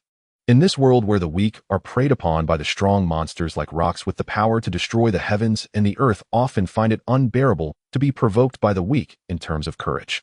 However, Rox's reaction was unexpected. His focus did not seem to lie in the name of the game. Do you think you can bind me with such a boring rule? Rox did not rage as Wang Ji had anticipated, nor did he immediately agree. He merely lounged lazily against the back of his chair, swirling a glass of crimson rum in his hand, his mismatched eyes revealing a playful understanding of the farce. Do you think? Rox's voice was soft, yet it carried a chilling intensity that sent shivers down one's spine. Do you have the qualifications to discuss rules with me? With his words, a more condensed and terrifying Conqueror's Haki, like a substantial hammer, smashed down upon Wang Ji. This time it wasn't a broad area pressure, but a precise attack aimed directly at an individual. The four capable confidants behind Wang Ji didn't even manage a groan. Their eyes rolled back, and they collapsed to the ground, foaming at the mouth. As for Wang Ji, who was at the forefront, he felt every bone in his body moan under the unbearable weight, his knees buckling uncontrollably as cold sweat soaked through his heavy armor. But he held on fiercely. He braced himself against the table, veins bulging on his forehead, using all his strength to resist the pressure that seemed intent on forcing his soul to kneel. Violence can only conquer the body. Wang Ji gritted his teeth, forcing the words out as if each syllable were stained with blood. But rules can conquer the heart. Rocks, if you want to be the king of Hive Island, do you lack the courage to accept this challenge? If you can only speak with your fists, then you will forever be a destroyer, never a ruler. This was a grand. He was betting on Rock's pride as a dominator. Rox looked at the man before him who, despite being somewhat disheveled under his pressure, still clung to his breath. Without kneeling, a flicker of red light flashed in his eyes. After a long moment, the suffocating pressure suddenly dissipated. Huff! Huff! Wang Ji gasped for air as if he had just been pulled from the water, but he knew he had won his bet. David Championship. Rox mulled over this term, and on his originally cold face a proud and unrestrained smile slowly emerged. Ha! Ha! His laughter grew louder, shaking the tavern's ceiling. Interesting. Truly. Rox slammed his glass on the table, his eyes ablaze with a fervent recognition of ancient traditions. Very bold. He was not angered by the offense. Instead, he seemed to look forward to a grand celebration he had longed for. Someone intent on overturning the world, this bloody game rooted in the glorious traditions of ancient pirates was the very order he most admired. More importantly, the novelty of being challenged by rules stirred his heart, which had long been lonely due to invincibility. Since you want to play, I'll give you this opportunity. Rox turned his head, looking at the young man sitting quietly beside him, leisurely cleaning his fingers. His gaze carried an expectant inquiry, as if asking his partner whether he wanted to take on a big business deal. Advisor, what do you think? Rox's lips curled into a wicked smile as he pointed at the disheveled, yet determined Wang Ji before them. This guy is here for John's precedent, and he's also here for your achievements. Are you interested in accompanying this local tyrant of Hive Island for some fun? At these words, the entire room fell silent. Wang Ji was stunned. He had originally thought that either Rox would personally take the field, or that the golden-haired monster capable of shattering the atmosphere would intervene. He had prepared countless targeted plans for this. But this young man, Wang Ji's gaze finally fell seriously upon Lin Nuo. At 16 or 17, though he was well-proportioned, he was not imposing and lacked the suffocating aura typical of a strong person. Aside from being excessively good-looking, he appeared like an ordinary pirate trainee one could find anywhere on the sea. You? Wang Ji furrowed his brow, about to erupt, feeling that Rox was using an insignificant pawn to humiliate him. But in the next moment his gaze froze. In his mind, the bounty notice that had flown around the world suddenly overlapped with the face of this young man. Wait. Wang Ji's pupils slightly contracted, the contempt in his eyes vanishing in an instant, replaced by an unprecedented seriousness and wariness. You are that Lin Nuo? The dangerous figure whose bounty had reached 200 million berries on his first notice. Before Rox could respond, Lin Nuo had already slowly stood up. He adjusted his collar, moving with the elegance of someone attending a noble banquet rather than deciding the fate of an island in a life-and-death gamble. He stepped in front of Wang Ji, gazing directly into his wary eyes, and smiled slightly. It is indeed me, Lord Wang Ji. Lin Nuo pointed at Captain John, who was nervously standing beside him. The famous treasure hunter Captain John is the one who lost to me. If you think him unqualified. Lin Nuo's smile instantly vanished, and a chilling glint shot from his clear. Then please come personally to verify the worth of that 200 million berries. Wang Ji took a deep breath, loosening then tightening the hand that gripped the sword hilt. He knew he had underestimated him. This was no mere pirate trainee, but a young wolf clad in sheep's clothing. To make John capsize and catch the attention of a monster like Rox was certainly not simple. Good. Very good. Wang Ji did not falter, instead a stronger fighting spirit ignited in his eyes. Since this is Lin Nuo, the one with the 200 million berry bounty, then he indeed qualifies to be my opponent. Outside the tavern in the central square of Hive Island. As the news of the David Championship spread like wings, the pirates who had been hiding all emerged like sharks sensing blood. Thousands of pirates surrounded the square, watching in awe at Rox and Newgate sitting on the high platform, while casting doubtful and gloating glances at Lin Nuo, who stood in the center of the arena. Initially, some looked down upon Lin Nuo's youthful face, but soon gasps of surprise echoed through the crowd. Hey, doesn't that kid's face look a bit familiar? A pirate trembled, pulling out a fresh bounty notice from his pocket and comparing it to Lin Nuo. In the next moment, his eyes nearly popped out. Holy crap, it's him, that Lin Nuo. What? The one who had a bounty of 200 million berries from his first reward? The crowd erupted into chaos. The initial disdain and mockery vanished, replaced with shock and wariness, as if they were facing a rare monster. No wonder he dared to accept Wang Zhi's challenge. He certainly has some skills. This is going to be a good show. A 200 million newcomer monster facing the local tyrant of Hive Island. Though they recognized Lin Nuo's identity, they were still on Hive Island. The pirate's confidence in Wang Zhi still dominated. After all, he had been active here for nearly 10 years, and this was the David Championship, a competition that could involve special rules. Some even began to set odds, with Wang Zhi's winning odds plummeting to an outrageous 1-to-1, while Lin Nuo's odds remained a staggering 1-to-5. Amidst the crowd, Captain John squeezed his way to Lin Nuo's side, lowering his voice infused with unmasked concern. "Advisor, are you sure this time is not a bit too risky?" Though John had lost to Lin Nuo, he had long been convinced by this new superior's methods, but looking at the complex terrain of Hive Mountain, he couldn't help but remind him. In a place like Hive Island, Wang Zhi has the geographical advantage. He has been operating here for a decade, knowing every stone and cave like the back of his hand. If it's a contest of raw strength or wits, I would certainly trust you. But he definitely knows secrets that we don't, aiming to exploit loopholes in the rules to pull a fast one on you. Moreover, John glanced at Newgate, who was nearby, casually holding Tsongyun Chia and yawning, and sighed. If we lose and flip the table, the entire sea would spit on us. Watching John, who was as anxious as an ant on a hot pan, Lin Nuo merely smiled slightly. He reached out and gently patted John's shoulder. "Don't worry, John." Lin Nuo's gaze was calm and profound. "I know what he is thinking. He wants to use his familiarity with the terrain to win against me, which is reasonable. However, the rule in his eyes is geographical advantage, and the rule in my eyes." Lin Nuo did not finish, merely looking up at the sky still shrouded in red and black clouds. "The rules are simple." Wang Zhi stood in the center of the square, his confidence and composure as a hero. He raised his hand, pointing to the center of the island. There, a towering rock mountain rose into the clouds. This mountain was uniquely shaped, resembling a giant beehive, its surface riddled with numerous holes, its cliffs smooth and steep, almost perpendicular to the ground, reaching a height of nearly 1,000 meters. This was the symbol of Hive Island and a masterpiece of nature. "This is our arena." Wang Zhi's voice echoed throughout the venue. "We will plant a flag at the highest point of the mountain. Both of us will start from the foot of the mountain together. Whoever reaches the summit first and pulls out the flag will be the victor. There is only one restriction: must start from the foot of the mountain, no external assistance. As for the process," Wang Zhi revealed a cold smile, "there are no rules. You can fight, set ambushes, or take shortcuts. As long as you can win, anything goes." Wow! The crowd erupted. "Climbing that mountain? That's the cliff beehive. Not even birds can fly up there. It's over, that kid is doomed. Who doesn't know that Lord Wang Zhi has secret passages in the mountain? This isn't a competition, oh, it's a death sentence." Wang Zhi listened to the surrounding discussions, and the smile on his lips grew wider. This was precisely his plan. The Beehive Mountain internally was actually a massive natural cave maze. Over his more than 10 years ruling here, he had already figured out a shortcut directly to the summit. It was a natural rock elevator. As long as you enter a specific hole following the wind path and rock layer, you wouldn't be disturbed by wind and rain, and wouldn't even need to climb. A simple run would take you to the top in a few minutes. And the outer cliffs. That was a place where even the best climbers would despair. Smooth as a mirror, slick as ice, and inhabited by ferocious monsters.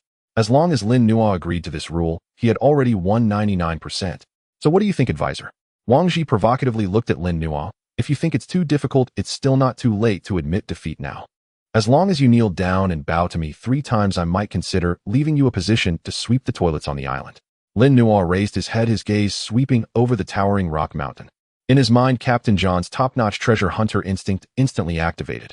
Though he did not know the exact location of the secret passage, he could clearly sense that the internal structure of the mountain was hollow, with wind flowing inside and echoes resonating. "So he wants to drill a hole, huh?" Lin Nuo coldly smiled. Poor worm, forever fixated on the holes in the ground. "I can." Lin Nuo withdrew his gaze, nodded, and his expression remained unchanged. "This rule is fair. However, since it's a gamble, the stakes must be clear." Lin Nuo stepped forward, his voice clearly resonating across the venue. "If you lose, your life, your territory, your treasure, and everyone on this island will belong to the Rocks Pirates. If I lose..." Lin Nuo pointed at himself, then at the greedy baron and the ship full of heavenly gold. "My life is yours. That ship and all the gold on it also belong to you.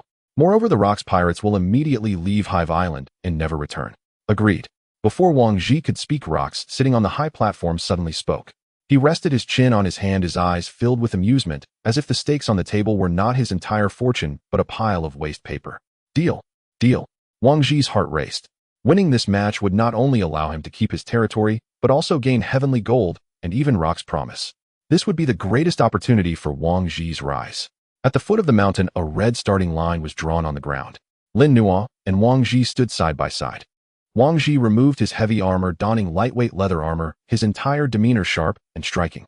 His gaze occasionally darted towards a bush 50 meters to his left. There lay the entrance to the shortcut. Lin Nuo, on the other hand, still wore that slightly oversized black coat, even fastening all the buttons properly. He stood still, slightly crouching down and moving his ankle. Kid, don't blame me for not giving you a chance. Wang Zhi lowered his voice, speaking in a tone only the two could hear. This mountain will consume people. Admit defeat now, and I might still leave you with a whole corpse. Lin Nuo turned his head, looking at Wang Zhi's face, filled with calculations and pride, and sighed gently. Wang Zhi, you've been on this island too long. Your vision has been blocked by these stones and caves. Save your strength to climb the mountain, old man. Lin Nuo withdrew his gaze, the muscles in his legs quietly tensing beneath his coat, the armed color overbearing, like black armor instantly covering his legs. Ready. The referee was the already captured and nearly fainted Shadow Mouse Mora. He tremblingly raised the starting gun. The entire venue held its breath. Everyone's gaze was fixated on the two at the starting line. Bang! The moment the gunshot rang out. Whoosh! Wang Zhi's figure erupted like a released arrow. But he did not run up the mountain. Instead, he made a strange zigzag turn and charged directly into the dense bushes on the left. Disappeared. Huh. I knew it. Lord Wang Zhi certainly knows the secret passage. That kid must be dumbfounded. He is definitely doomed. The surrounding pirates burst into laughter. In their eyes, the outcome was already decided. That outsider advisor now had no way other than staring blankly at the cliff. However, the next moment, all laughter got stuck in their throats. Because they saw Lin Nuo standing at the starting line, neither pursuing Wang Zhi nor searching for any entrance. He merely crouched slightly, then, moonstep. Boom. A sound like a cannon explosion erupted beneath Lin Nuo's feet. The hard ground instantly shattered into dust, creating a large pit with a diameter of 2 meters. Leveraging this terrifying recoil, Lin Nuo did not run forward, but instead shot straight up like a black rocket directly into the sky. A deep yet explosive sound suddenly erupted at the foot of Hive Island. The hard rocky ground seemed to shatter into dust as if struck by an invisible hammer, leaving behind a deep pit with a diameter of 2 meters. Amidst the rising dust, the figure of the black-haired youth did not charge forward as everyone had anticipated to chase after Wang Zhi, who had slipped into the hidden passage. On the contrary, he defied the laws of gravity. Under the gaze of thousands of horrified eyes, Lin Nuo shot straight up into the sky like a black rocket. 1 step, 2 steps, 3 steps. He stepped in the void, and with each contact of his feet with the air, a thunderous explosion echoed, creating visible ripples in the air. Navy 6-style moonstep. In an era where this technique was not yet popularized, and even the Navy headquarters regarded it as a secret, this martial art that allowed humans to break free from the Earth's constraints and walk freely in the sky was akin to a miracle for these pirates. He flew up. Is that something a human can do? The pirates below gaped, their jaws almost dropping to the ground. Sitting on the high platform rocks, previously lazy gaze instantly sharpened. He fixed his eyes on Lin Nuo's rapidly moving figure in the air, a meaningful smile curling at the corners of his mouth. Is this the trick that kid learned from CP0? Quite interesting. In midair, Lin Nuo felt the rushing wind by his ears and watched the buildings and crowds below shrink rapidly, yet his heart remained exceptionally calm. Although he had mastered the moon step, his stamina was not limitless. This high-intensity explosive technique consumed a massive amount of energy every second. However, I can hold on now. Lin Nuo took a deep breath, feeling the surging blood within him like a roaring river. Ever since he boarded this ship, especially recently, he had been sparring with Rox, the strongest physical powerhouse in the world, during the day, and drinking with Whitebeard, a monster, at night. The passive effect of the Assimilation Fruit had never ceased for a moment. That subtle and imperceptible nourishment was fundamentally transforming his physique. His muscle density had increased by 30% compared to when he absorbed Captain John, and the hardness of his bones had also improved significantly. Even his sensitivity to Haki was alarmingly acute. If he had previously been like a tractor with a racing car engine, then now his body frame had finally upgraded to an iron war chariot, allowing him to unleash the engine's furious power without restraint. The upward momentum has ended. Lin Nuo performed a nimble flip in midair, now at a height of 100 meters, facing a sheer cliff that was almost a 90-degree vertical drop. He extended his hands, fingers claw-like, as the dark Haki instantly enveloped his fingertips, gleaming with a metallic sheen. Finger gun gecko. Crack. Crack. His fingers pierced into the hard rock wall as easily as a red-hot knife cutting through. Immediately, he exerted force with his limbs, propelling himself like a gigantic humanoid spider, beginning a nonsensical sprint up the vertical cliff. The speed was so fast that it even left behind an afterimage. At this moment, on the high platform at the foot, Rock sat casually in the main seat, holding a wine glass, watching the figure moving effortlessly on the cliff, a meaningful smile appearing at the corner of his mouth. Is this the trick that kid learned from the world government agents? Quite interesting. Sitting next to him, Whitebeard, with his massive stature, also glanced at Lin Nuo, in the air, his brow slightly furrowed, seemingly a bit displeased. What a hassle.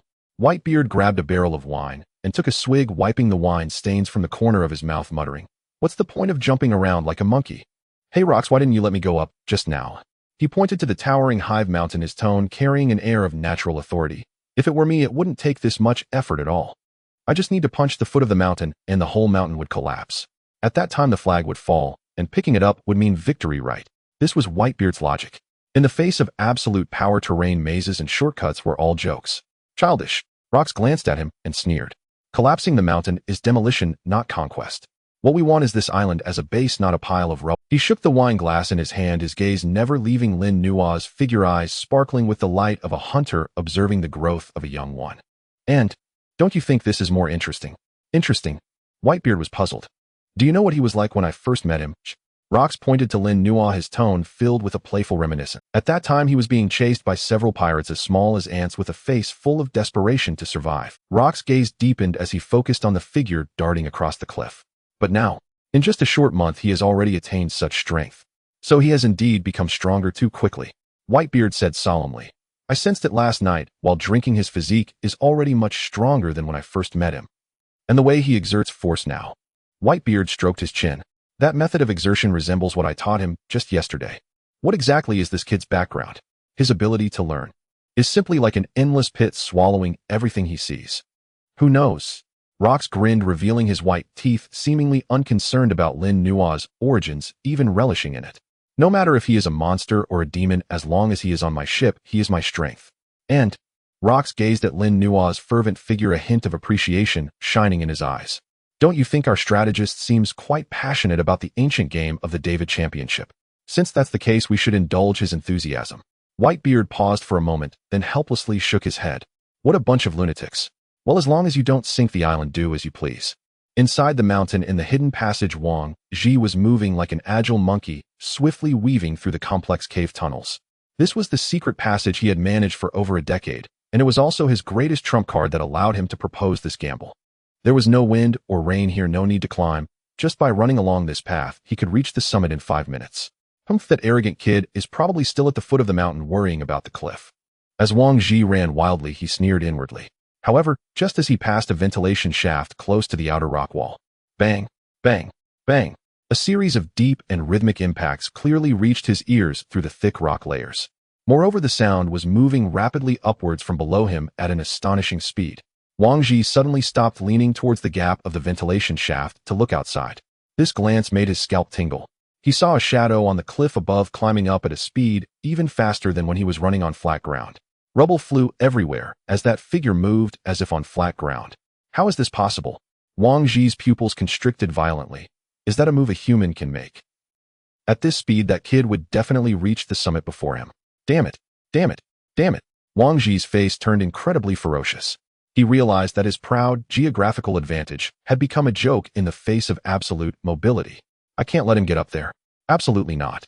Wang Ji abruptly turned and charged towards a side path not far ahead. That path did not lead to the summit, but to a natural viewpoint halfway up the mountain. Since I can't outrun him, then kill him. Halfway up the mountain, 400 meters above the ground, Lin Nuo was climbing steadily, the wind howling in his ears. Suddenly, an intense sense of crisis pierced his forehead like a needle. That was the warning from Kenbunchika Haki. To the right. Without any hesitation, Lin Nuo exerted force with his right hand, gripping the rock, propelling himself to the left. Boom! The right side rock wall where he had been standing suddenly exploded outward without warning. Countless boulders flew, and amidst the swirling dust, a silver sword light shot out like a viper's strike, carrying a fierce, killing intent from the blasted opening.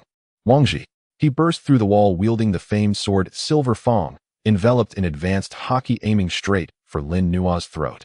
This strike was premeditated, vicious, and precise. At this moment, Lin Nuo was suspended in the air, his old strength just spent, and new strength not yet born seemingly unable to evade. Die! Wang Ji's eyes sparkled with a cruel light. But Lin Nuo's face showed no signs of panic. Such a straightforward attack is too slow. In midair, Lin Nuo took a deep breath and all his muscles instantly relaxed, then twisted and contracted in an extremely peculiar manner. 6 styles paper drawing.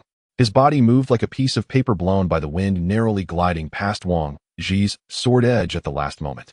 The sharp sword energy merely snipped a few strands of his hair, leaving a faint blood mark on his cheek. Wang Ji's sword thrust went awry, and he was greatly alarmed. Before he could change his move, Lin Nuo had already adjusted his posture in midair. Moon step.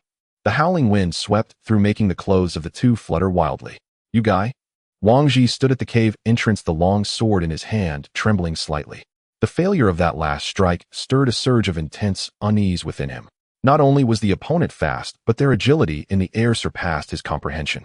Wang Ji, your heart is in turmoil. Lin Nuo stood on a rock barely big enough to stand on, holding a sword in one hand, while the other gently wiped the blood from his cheek, his gaze terrifyingly calm. Since you've come out, don't even think about going back. Don't underestimate me. Wang Ji roared, completely infuriated by Lin Nuo's condescending attitude. He no longer held back, unleashing his domineering aura without reservation. As a powerful figure from Hive Island, his armed color Haki was exceptionally profound, and his sword instantly turned pitch black. Silver flowed, dance of chaos.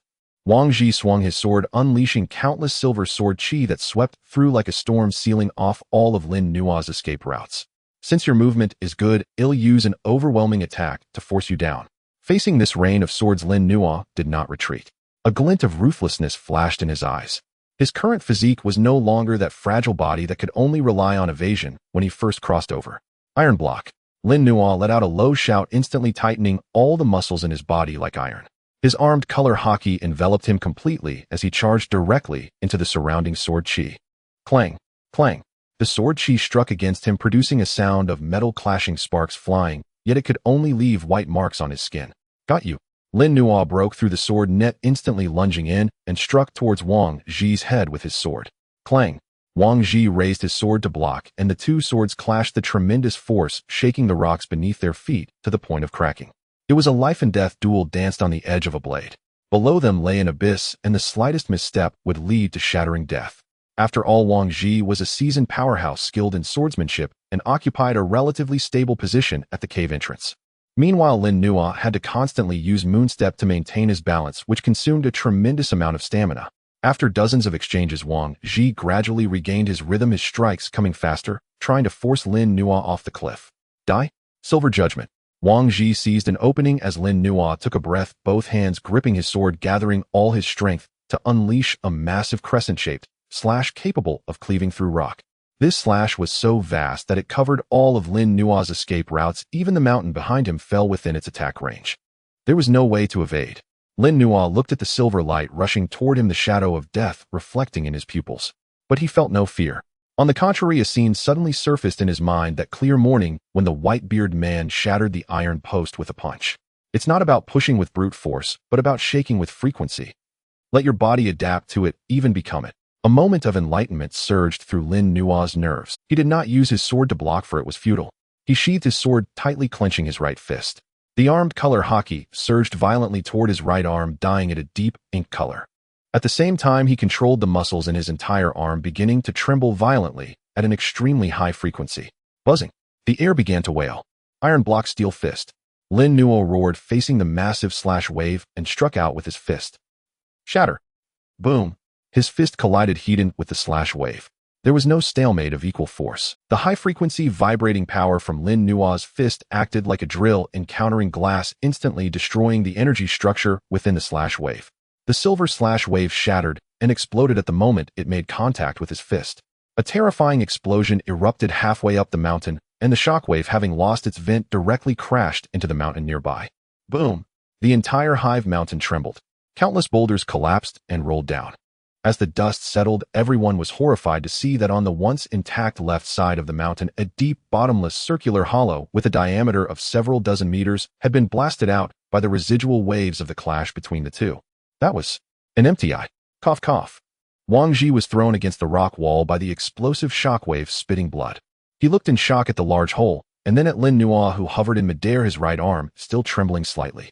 Is this the technique of that golden-haired monster? He recognized that vibrating power, yet he could not comprehend how someone without the shock fruit could produce such an effect. It's not over yet, Wang Ji. Lin Nuo shook his slightly numb arm, the killing intent in his eyes boiling to its peak. Your sword has slowed, and I have only just begun.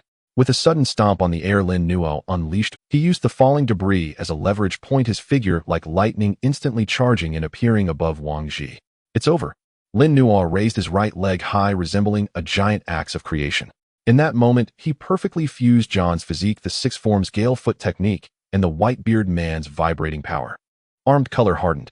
Muscles trembled at high frequency. Six forms ultimate Gale Foot shatter battle axe. No.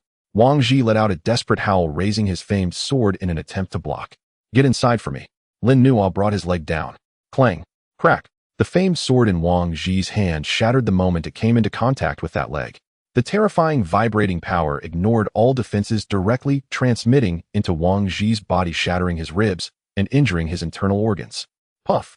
Wang Ji spat blood wildly, his entire being like a cannonball shot by Lin Nuo, forcibly driven into the hard mountain on the right. Boom! The earth-shattering roar echoed again. The mountain was pierced once more. Debris flew and dust filled the sky. Next to the hollow on the left, a similarly massive transparent hollow appeared on the right side of the mountain. The once towering hive mountain now had two parallel massive black holes appearing in the middle upper section. Under the reflection of the sunset, those two black holes resembled the eyes of a devilish void staring intently at the myriad of beings below. The eye sockets of a skeleton were born. Did we win? At the foot of the mountain, thousands of pirates stared blankly at this scene, their jaws nearly dropping to the ground. Lin Nuo, using the last reaction force of Moonstep, landed steadily on the mountaintop. He walked to the flag that symbolized victory, pulled it out, and raised it high. The wind blew his clothes, the sunset elongated his shadow, casting it over the two newly created skeletons. Minutes later, Wang Ji, covered in blood, staggered out from the large hole. His sword was shattered and his armor was riddled with cracks. He looked up at the silhouette of the young man standing on the mountaintop akin to a deity, and then glanced at his own dismal state. Defeated. Completely defeated. Whether in speed, strength, or understanding of technique, he had been utterly crushed. Cough, cough. Wang Ji forced a bitter smile, slowly kneeling on one knee in the direction of the mountaintop. I, Wang Ji, accept my defeat. Buzz. At the moment Wang Ji admitted defeat, an unprecedented, intoxicating warmth surged into Lin Nuo's body. Assimilation Fruit. Conquest achieved. It was a vast and pure power. It contained Wang Ji's exquisite insights into swift swordsmanship, the deep-rooted Haki of a powerful figure, and the strong physique he had built over years of being a pirate. Lin Nuo took a deep breath, suppressing the pleasure brought by his body's upgrade, the light in his eyes shining brighter than the sunset. He had become stronger. This feeling of plundering everything to enhance oneself was truly addictive. At the highest point of Hive Island inside the Skull Rock, which had just been blasted open by Lin Nuo, and Wang Ji, the base of the rock's pirates has now been established. The view here is exceptionally wide, allowing one to overlook the entire sea area, making it undoubtedly a king's dwelling. However, tonight's revelry is not taking place there. Shifting to the west side of the island, the towering castle that originally belonged to Wang Ji is now brightly lit and bustling with noise. The massive iron door leading to the underground treasury stands wide open. Since I lost the Davy championship, everything I possess naturally belongs to you. Wang Ji stood by, watching Captain John count the spoils, inside his tone calm. For someone of his caliber, losing is simply losing. Being coy would only invite disdain. He is fully aware of the value of the Davy championship and respects Lin Nuo's methods. Moreover, he knows that the Rock's pirates have just plundered heavenly gold and are not lacking in funds. The ship full of gold is enough to buy the entire Hive Island. However, Captain John clearly does not think so. His distinctive voice echoed in the treasury as he nearly buried himself in a pile of gold coins. We've struck it rich. We've struck it rich. Even though we have heavenly gold, this is extra loot. John frantically stuffed various jewels and antiques into bags with hands like shovels. Hey, you there. Be careful. That vase is an antique from hundreds of years ago. Wang Ji could no longer hold back, his eyes twitching wildly. He didn't care about who the money belonged to, but he couldn't tolerate John's rough handling of the antiques. Captain John picked up the exquisite blue and white porcelain vase, examined it, then disdainfully tossed it aside, shattering it with a loud bang. Anything that can't be exchanged for cannons and rum is garbage. You. Wang Ji was so furious he almost drew his sword. That was one of his favorite collectibles. Anything that can't be exchanged for cannons and rum is garbage. You. Wang Ji was so furious. Lin Nuo had approached at some point, holding a half-eaten apple, looking at this newly promoted senior officer with a smile. Out with the old, in with the new. These bottles and jars here are just gathering dust. Why not let John take them to exchange for military funds? Although we are wealthy, who would refuse more money? It's just right to trade for some new gear for your subordinates. I see their swords are already dull. Wang Ji took a deep breath and moved his hand away from the hilt of his sword. Since I voluntarily handed over the key, I have no intention of going back on my word. He said in a deep voice, I just can't stand the face of this nouveau riche. Just get used to it. Lin Nuo patted his shoulder, his tone carrying a hint of weariness of someone who has been through. As Wang Ji's treasury was emptied, everyone returned to the highest point of Hive Island, Skull Rock, with a mountain of loot. On the main terrace of Skull Rock, the view is superb, overlooking the port and streets of the entire Hive Island. At this moment, thousands of pirates are gathered below, looking up at the man standing at the edge of the terrace like a demon. Roxdy, Jibek. He wore a black captain's coat, and his wild hair danced in the night wind. Beneath him, the two massive skull eye sockets that had just been blasted open glowed with the crimson light of the setting sun, looking fierce and terrifying. Trash of Hive Island. Rox did not need a loudspeaker. His voice, infused with domineering power, clearly reached every corner of the island. It seems you all know who the new master here is. Below, silence reigned, and everyone looked up at him in awe, along with the few monsters standing behind him. Lin Nuo, Newgate, Wang Ji, and John. The oppressive aura exuded by these 5 people could almost solidify the air. I'm not interested in collecting your protection fees, nor am I interested in your petty matters. Rox grinned, revealing an extremely arrogant smile. From today on, the gates of Hive Island are wide open. He spread his arms as if to embrace the chaotic world. Whether you are a murderer, a madman, a traitor, or a demon, as long as you believe you are strong enough, come find me. Here I don't need trash, nor do I need cowards. What I want is a monster that can poke a hole in the sky. Want treasure, want fame, want the sea. Then come aboard. Follow me to plunder, to kill, to conquer. Roar. After a brief silence, the entire Hive Island erupted in a roar like thunder. Pirates are creatures that worship the strong. Rock's words resonate with them more than any harsh law or gentle reassurance. This is a pure declaration of survival of the fittest, as well as an invitation to all the ambitious in the world. Watching the boiling crowd below, Lin Nuo nodded in satisfaction from the shadows.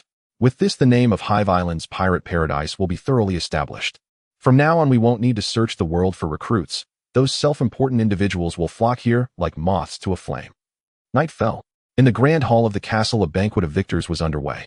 The long, massive dining table was piled high with top-notch delicacies and fine wines sourced from Wang Ji's private treasury. Although the seating arrangement was not explicitly stated in the world of pirates, strength dictated one's position. Without a doubt, Rox occupied the main seat, his feet resting on the table, clutching a roasted beast leg larger than his own head, eating with grease dripping from his mouth. Lin Nuo sat in the first seat to his right, maintaining an air of elegance as he leisurely cut his steak. Newgate sat in the first seat to his left, 3 barrels of rum placed before him, drinking heartily and extravagantly. Captain John and Wang Ji sat at the lower end. I say. Wang Ji, holding a delicate silver knife and fork, glanced at Newgate, who was rudely grabbing meat with his hands, his brows furrowed into a frown. Can't you use some utensils? You've splattered oil all over my cloak. This is a specialty cloud brocade from the West Sea. Huh. Newgate set down the bone in his hand, burped, and looked at Wang Ji with a bewildered expression. Silver-armored kid, are you here to be a pirate or a noble lady? Eating meat without using your hands, how can you taste the flavor? As he spoke, he deliberately shook the oil off his hands. You. Wang Ji turned pale, instinctively reaching for his sword. All right. Lin Nuo timely intervened, smiling as he poured Wang Ji a glass of wine. Wang Ji, Newgate's just like that. Don't be too particular, take off that heavy iron armor of yours and enjoy the drink. This is etiquette. Wang Ji stiffened his neck, his last stubbornness showing. Barbarians don't understand elegance. Ha ha ha. Rox burst into laughter from the main seat, shaking the table. Newgate is right. Here there's no need for etiquette, only drinking capacity. Drink. Whoever passes out first is a grandson. With Rox leading, the atmosphere instantly heated up. Wang Ji looked at these madmen and sighed helplessly. But gazing at the swirling red wine in his cup, he ultimately removed the tight armor and loosened the button at his collar, grabbing the wine glass and downing it in one gulp. To hell with etiquette. The feeling of drinking heartily was indeed not bad. After 3 rounds of wine and 5 flavors of dishes, everyone's chatter opened up. Though Wang Ji had lost, he accepted it. After all, in that fateful battle of reaching the peak, he lost with a heart full of doubts. He set down his wine glass, his gaze fixed intensely on Lin Nuo across from him. Hey, advisor. Fueled by the alcohol, Wang Ji finally asked the question that had puzzled him. How did you manage that on the cliff? Wang Ji gestured with his hands, confusion filling his eyes. That kind of vertical cliff, not even a monkey could traverse it, as if walking on flat ground. But you seem to be flying. That technique of stepping on air for leverage, is it the ability of a devil fruit or some special secret skill? At that moment, all eyes in the room were on Lin Nuo. Lin Nuo was cutting a piece of meat with bone, and upon hearing this his hand paused slightly. He lifted his head looking at Wang Ji's eager expression and did not hide anything, instead revealing a faint smile. You mean that? It's called moon step. Moon step. Wang Ji frowned, clearly having never heard this term before. The principle is quite simple. Lin Nuo set down his knife and fork, extending a finger to lightly tap the air. As long as your leg strength is strong enough, you can step on the air dozens of times in an instant, generating a strong reaction force that allows you to walk in the air. To put it simply, it's like stepping on air as if it were a floor tile. Wang Ji was stunned. Is that all? He thought it was some divine technique requiring a special bloodline or devil fruit to execute, but the principle turned out to be so simple and crude. Stepping dozens of times in an instant. Wang Ji looked down at his legs. As a top-tier expert, his explosive power was undeniable. He tried to simulate that force application method in his mind. It seemed really feasible. The world government refers to this as 6 styles of technique that transcends human limits. Lin Nuo took a sip of wine and casually added, "It's not a profound secret, as long as your physical fitness meets the standards, practicing for a month or so would allow you to learn it. All this talk of divine techniques is just a layer of window paper. Once it's pierced, it's just that simple." The tavern fell into a brief silence. I see. Wang Ji chuckled bitterly and shook his head, raising his glass to drink it all. To think that stepping on air like a madman. You managed to learn it just by watching. What? Do you want to learn it? Lin Nuo looked at him with a smile. If you want to learn, I can teach you when I have time. Wang Ji was taken aback, then a hint of emotion flashed in his eyes. In this self-important pirate world, being so generous as to share such advanced techniques truly impressed. Thanks, advisor. Wang Ji nodded earnestly. Ha ha ha. Rocks burst into laughter from the main seat. All right, stop flattering each other. As long as you're on my ship, becoming stronger is a must. Anyone who dares to hold us back, I will be the first to throw them overboard. Come, drink. Late into the night, the banquet dispersed. The clamor gradually subsided, leaving only the sound of waves crashing against the shore. Lin Nuo stood alone at the highest point of the castle, the night wind blowing through his cloak. He gazed down at the brightly lit hive island. After a night of revelry and shock, this chaotic island finally had a new order. And that monstrous group, which would soon make the world government tremble, had finally erected its strongest framework tonight. The absolute force leader rocks the destructive god, Newgate the master swordsman, Wang Ji, along with the greedy, yet highly functional John. And himself, who manipulated it all from the shadows. Not a bad lineup. Lin Nuo gripped the railing, feeling the surge of power from his assimilation fruit that had increased after absorbing Wang Ji's abilities, a satisfied smile gracing his lips. However, when his thoughts passed over the name Wang Ji, Lin Nuo's brows furrowed slightly. In the memories of his past life regarding the Battle of God Valley that led to the downfall of the Rocks Pirates, although he hadn't had the chance to fully read the complete revelations of that history in the original work, before his transmigration, there was a widely circulated speculation. This seemingly invincible monster army collapsed due to a traitor within. And that prime suspect was very likely the later dominant Wang Ji, who took over Hive Island. A traitor, huh? Lin Nuo recalled that silver-armored man from today's banquet.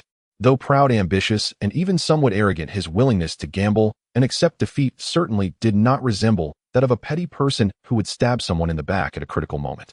Moreover, there was something that deeply unsettled Lin Nuo. He tried to recall the Wang Ji image he had caught a glimpse of in the corners of comics or setting collections in his past life. In his impression, that should have been a man with a face full of flesh, even rather rough and ugly. But who was this tall and aristocratic-looking Wang Ji now? The young Newgate was indeed a blonde, handsome man, and Rocks certainly looked as arrogant as he was. Even Captain John's greedy face matched the future. Lin Nuo's fingers unconsciously tapped the railing, his gaze turning somewhat profound. It makes no sense that only Wang Ji has undergone plastic surgery, right? Am I overthinking? Or is there some secret behind the name Wang Ji that I don't know? Or perhaps the future Wang Ji is fundamentally different from the one before me. This deviation between history and reality sparked a hint of vigilance in Lin Nuo's heart. But he quickly shook his head, temporarily burying this doubt deep in his heart. Regardless of the truth, as long as this ship keeps sailing and he still holds power, all variables are within controllable range. But that was still not enough. There were still a few crucial pieces missing to form the strongest pirate group capable of overturning the world and making the celestial dragons tremble. The Flying Admiral. The Iron Balloon. The strongest creature. Lin Nuo's gaze turned towards the deeper sea, as if piercing through the darkness to see the monsters rampaging around the world. Don't worry. Soon it will be your turn. Time is the greatest magician in this world. In the blink of an eye, a whole year has passed since the shocking heavenly golden calamity and the Rocks Pirates took over Hive Island. The once chaotic Hive Island has undergone a tremendous transformation. The Skull Rock, which was blasted out by Lin Nuo and Wang Ji, now stands as the most awe-inspiring landmark in the New World. Deep within the hollow eye sockets of that rock, massive bonfires burn day and night, as if the island itself greedily watches the world. The port has been expanded threefold. Countless ships sail the sea, including pirate vessels and smuggling ships from all over the world, filling the docking spaces to capacity. It is no longer a mere refuge. It has transformed into the largest den of vice and intelligence hub and a free trade zone in the New World. As long as you can pay the exorbitant entrance fee, whether you are a notorious villain with a bounty of billions or a small thief chased to desperation by the Navy, you can find absolute safety and indulgence here. This is the rule set by the Rock's pirates. Of course, for Rocks, the so-called entrance fee is merely a threshold for filtering out the trash. The true purpose behind establishing this paradise is singular: recruiting monsters. Unfortunately, despite Hive Island's growing prosperity over the past year and its emergence as the center of the New World, the true core members of the Rocks pirates, Shiki, Charlotte, Linlin, Kaido, have yet to appear. Most of those who have come are merely transient figures with some power destined to be forgotten in the future. Hey, you there, newcomer. Do you understand the rules? A disturbance shattered the brief silence in the bustling market of the port. A burly pirate with a brutish face kicked over a stall selling alcohol, grabbing a frail bartender by the collar and bellowing, "I am Henry the Wild Boar. A bounty of 120 million. You expect me to pay for drinks in this dump? Do you believe I will tear your place?" The crowd instantly parted, yet no one showed fear. Rather, they gazed at the oblivious newcomer with 120 million. At that moment, a calm, yet indifferent voice came from the back of the crowd. "This head is indeed worth some money. But on Hive Island, that amount isn't enough to buy your life." The crowd automatically parted to make way. A young man in a sharp black suit wearing gold-rimmed glasses approached leisurely, holding a thick ledger. "Who are you?"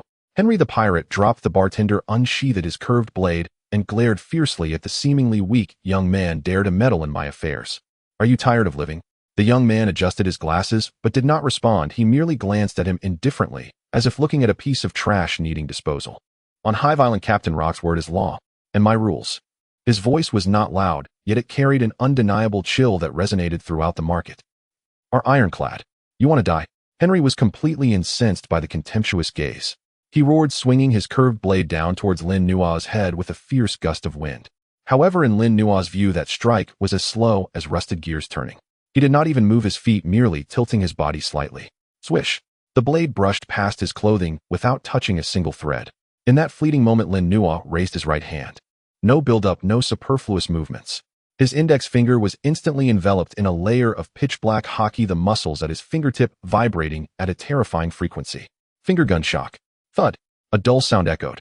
Lin Nuo's finger lightly poked the side of him. What seemed like a light tap unleashed a devastating force upon contact. Crack. The sickening sound of shattering bones erupted.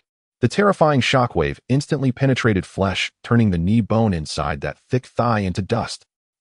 In the next moment, the once fearsome Henry let out a shrill scream.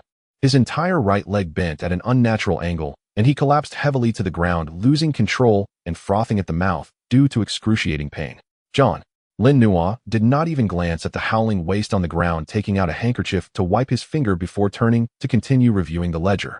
"Throw him into the beast arena at the back mountain. The few lions we recently captured seem a bit hungry." "Understood, Commander." Captain John cheerfully waved his hand, and several patrolling pirates rushed over, dragging the once mighty pirate away like a dead dog. Only then did the surrounding crowd dare to breathe loudly. "Is that the demon advisor, Lin Nuo?" "Shoo! Lower your voice. Do you want to die? I heard that in the past year, anyone who dared to question his decisions has become fish food. So terrifying. That oppressive presence, he looks so young." Skull Rock Core Castle. After a year of repairs and expansions, it has become even more magnificent and imposing. Lin Nuo walked through the long corridor where many pirates in uniform were busily transporting supplies or patrolling. Over this past year, although they have not recruited top-tier monsters, they have absorbed many ordinary pirates from the New World to maintain the operation of this massive paradise. After all, one cannot expect Rocks to scrub the decks or Whitebeard to wash the dishes. These trivial tasks ultimately require someone to do them. When these pirates, even those with bounties over 100 million and infamous in the New World, saw Lin Nuo, they would immediately stop and bow respectfully. "Greetings, advisor." Lin Nuo nodded slightly in acknowledgement. Over the past year, he has not only been the brain of this ship, but also the actual steward of this enormous monster group.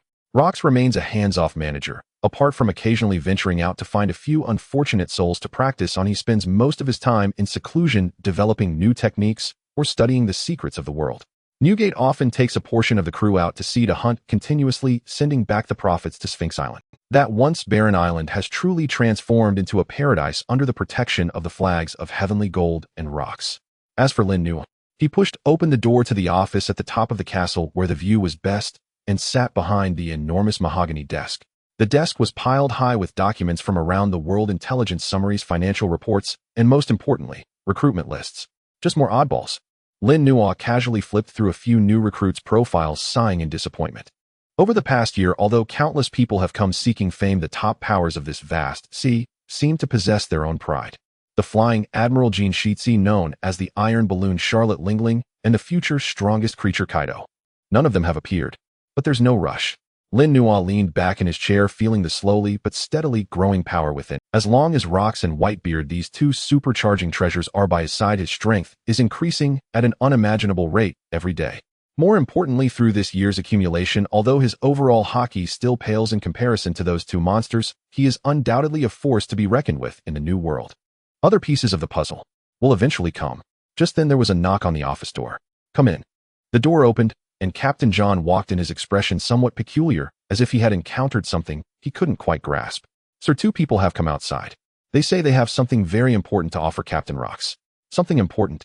Without looking up, Lin Nuo continued to review documents. "If it's treasure or ordinary information, you can handle it yourself. There's no need to consult me about such matters." "No, it's not ordinary treasure." Captain John hesitated for a moment, lowered his voice, leaned closer to the desk, and said mysteriously, "They said it's a secret regarding the Holy Land Mary Geos." Upon hearing these words, Lin Nuo's feather quill paused slightly. He raised his head and glanced at John. "Mary Geos? Are you sure?" "I can't be certain," John shrugged. "I intended to chase them away after all. These two look too weak. They hardly seem like people who could access such secrets." "Weak?" Lin Nuo became intrigued. "How weak?" "Weak enough that a gust of wind could knock them over."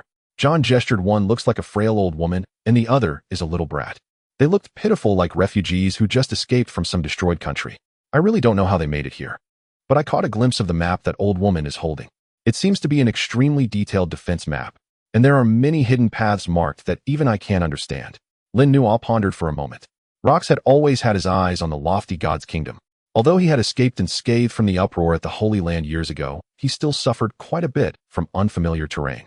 If there truly exists a detailed internal defense map and hidden passageways, it would be far more tempting for Rocks, who aims to become the king of the world, than any ancient weapon.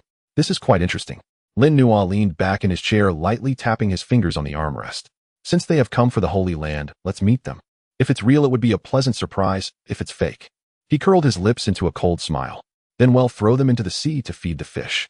Bring them in." "All right." Captain John turned and waved towards the door. "Come in." The advisor wished. As the door swung open again, a frail old woman and a small boy timidly walked in. This was a very peculiar combination.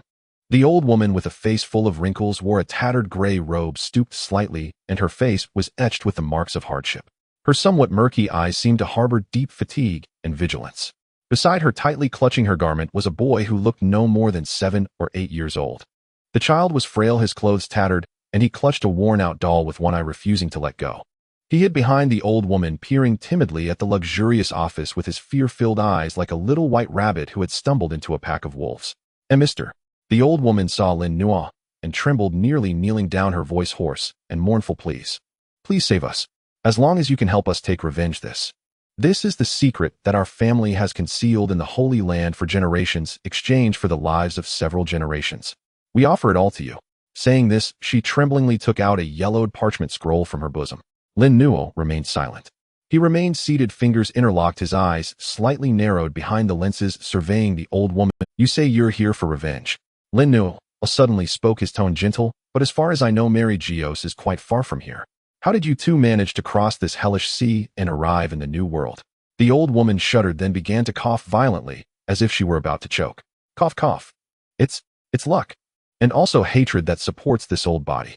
She raised her murky eyes filled with bloodshot. "As long as I can hand this to someone who can take revenge, I would die on the way willingly."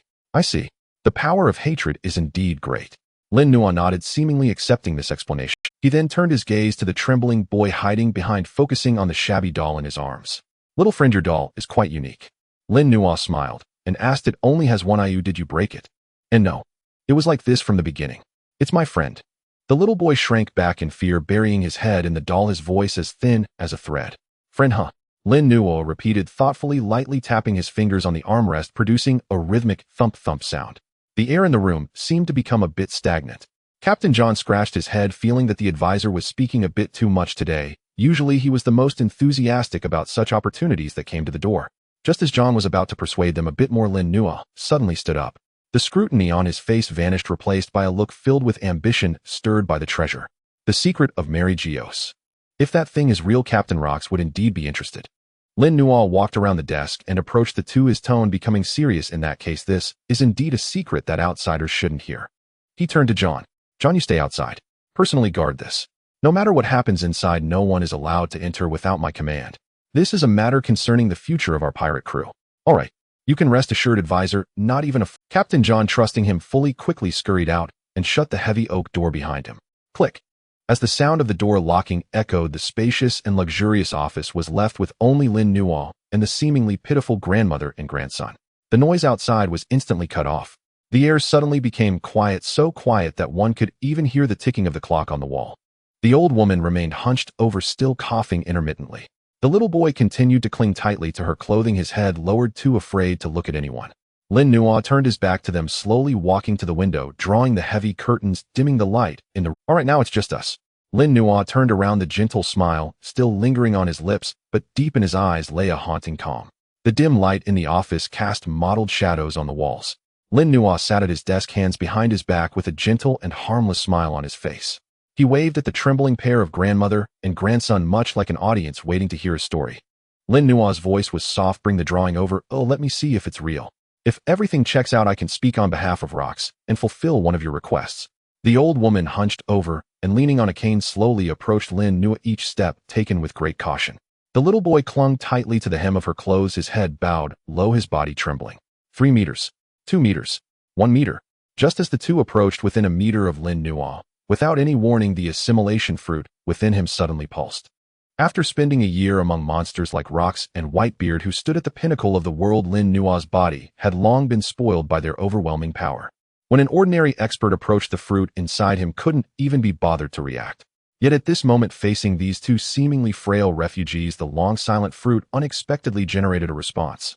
This was the martial arts experience that had been systematically honed through countless trials. It was the life restoration insight that possessed absolute control over every muscle and nerve in the body. The vitality emanating from them was even stronger than that of Captain John outside. He had just sensed something off about these two. A hint of surprise flickered in Lin Nuo's eyes. To think the issue was so significant. What appeared to be a dying old woman was clearly two killing machines disguised in human skin. Such a level of murderous intent. It seemed to be directed at me. At the moment, Lin Nuo's expression subtly shifted. This pair of grandmother and grandson, top assassination experts of CP0, keenly sensed that fleeting hint of murderous intent.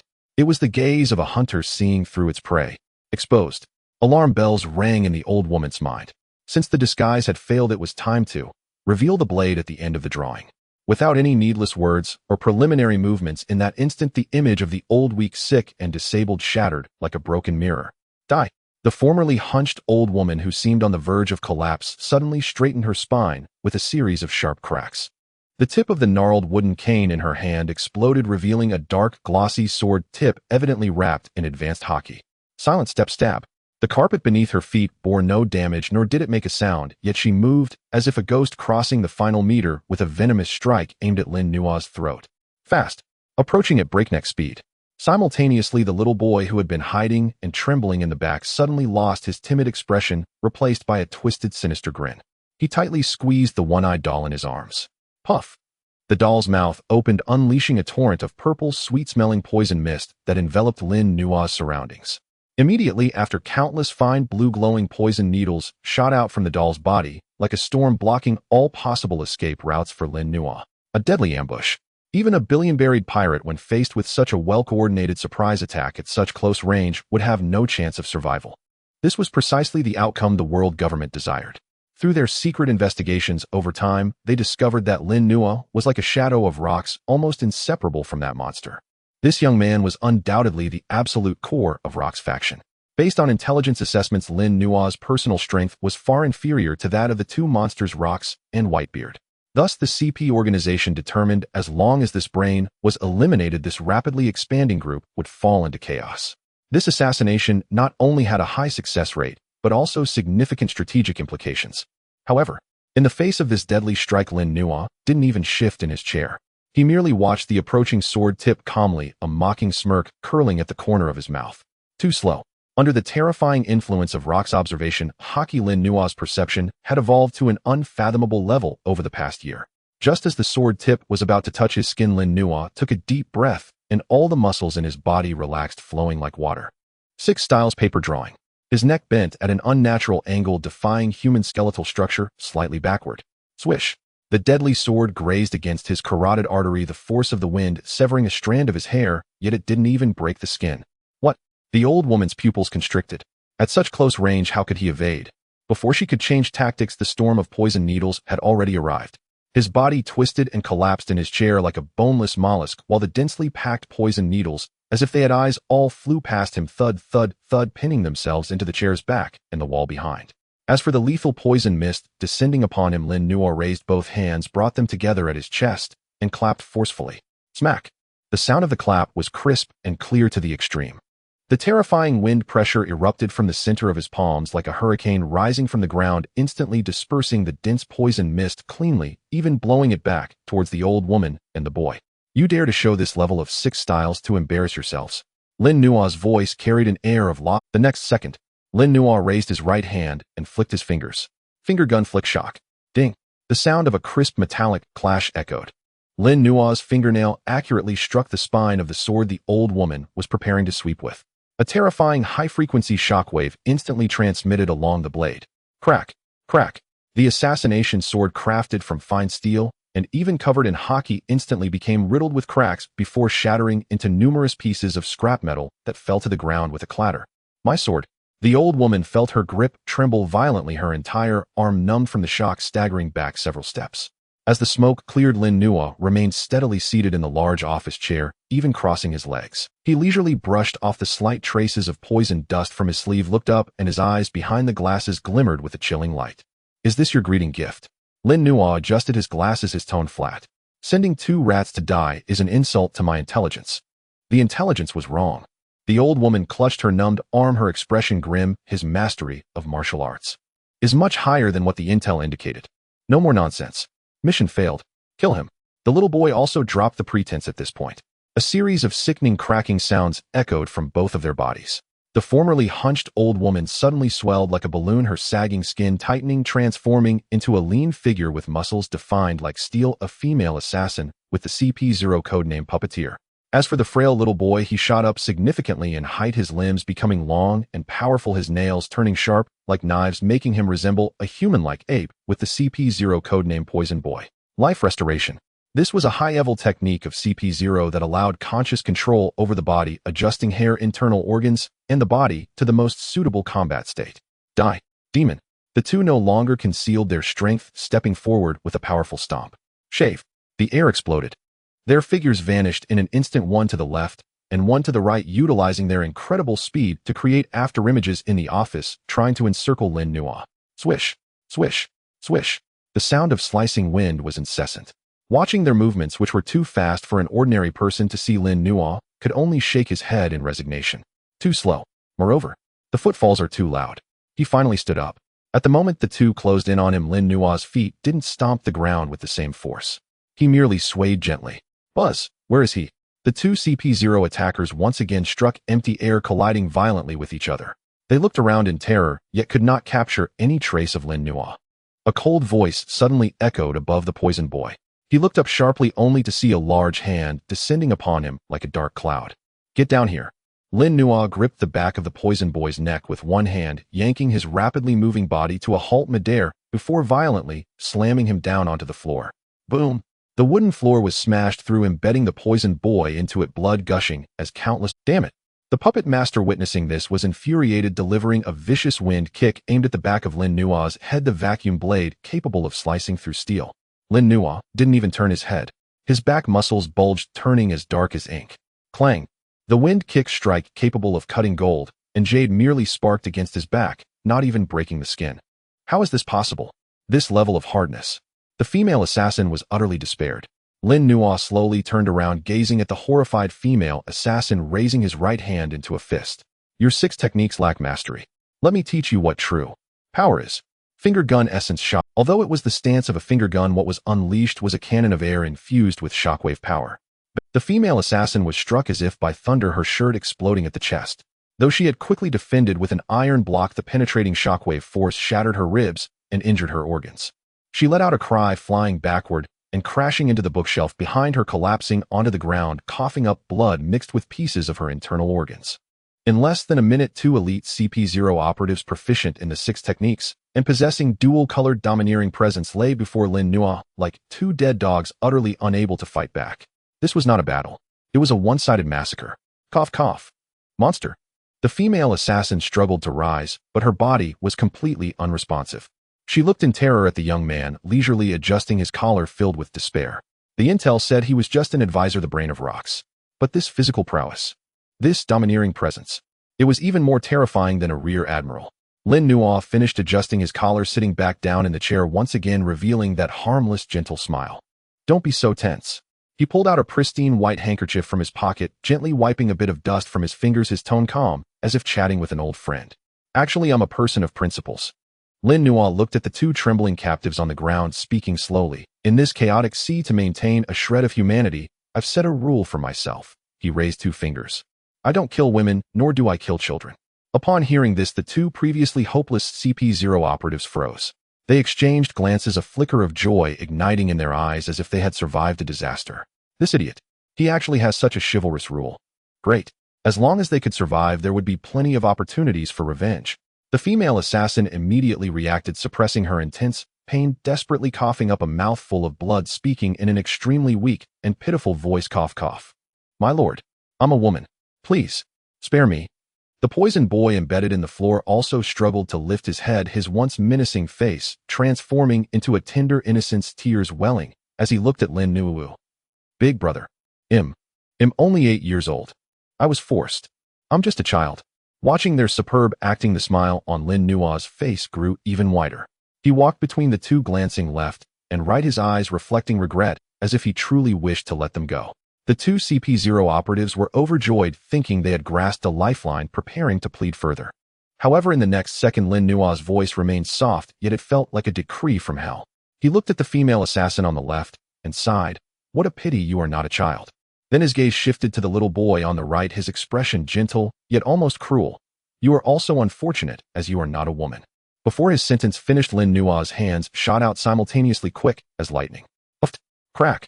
His left index finger instantly pierced the female assassin's temple, while his right hand, like a steel claw, snapped the poison boy's neck.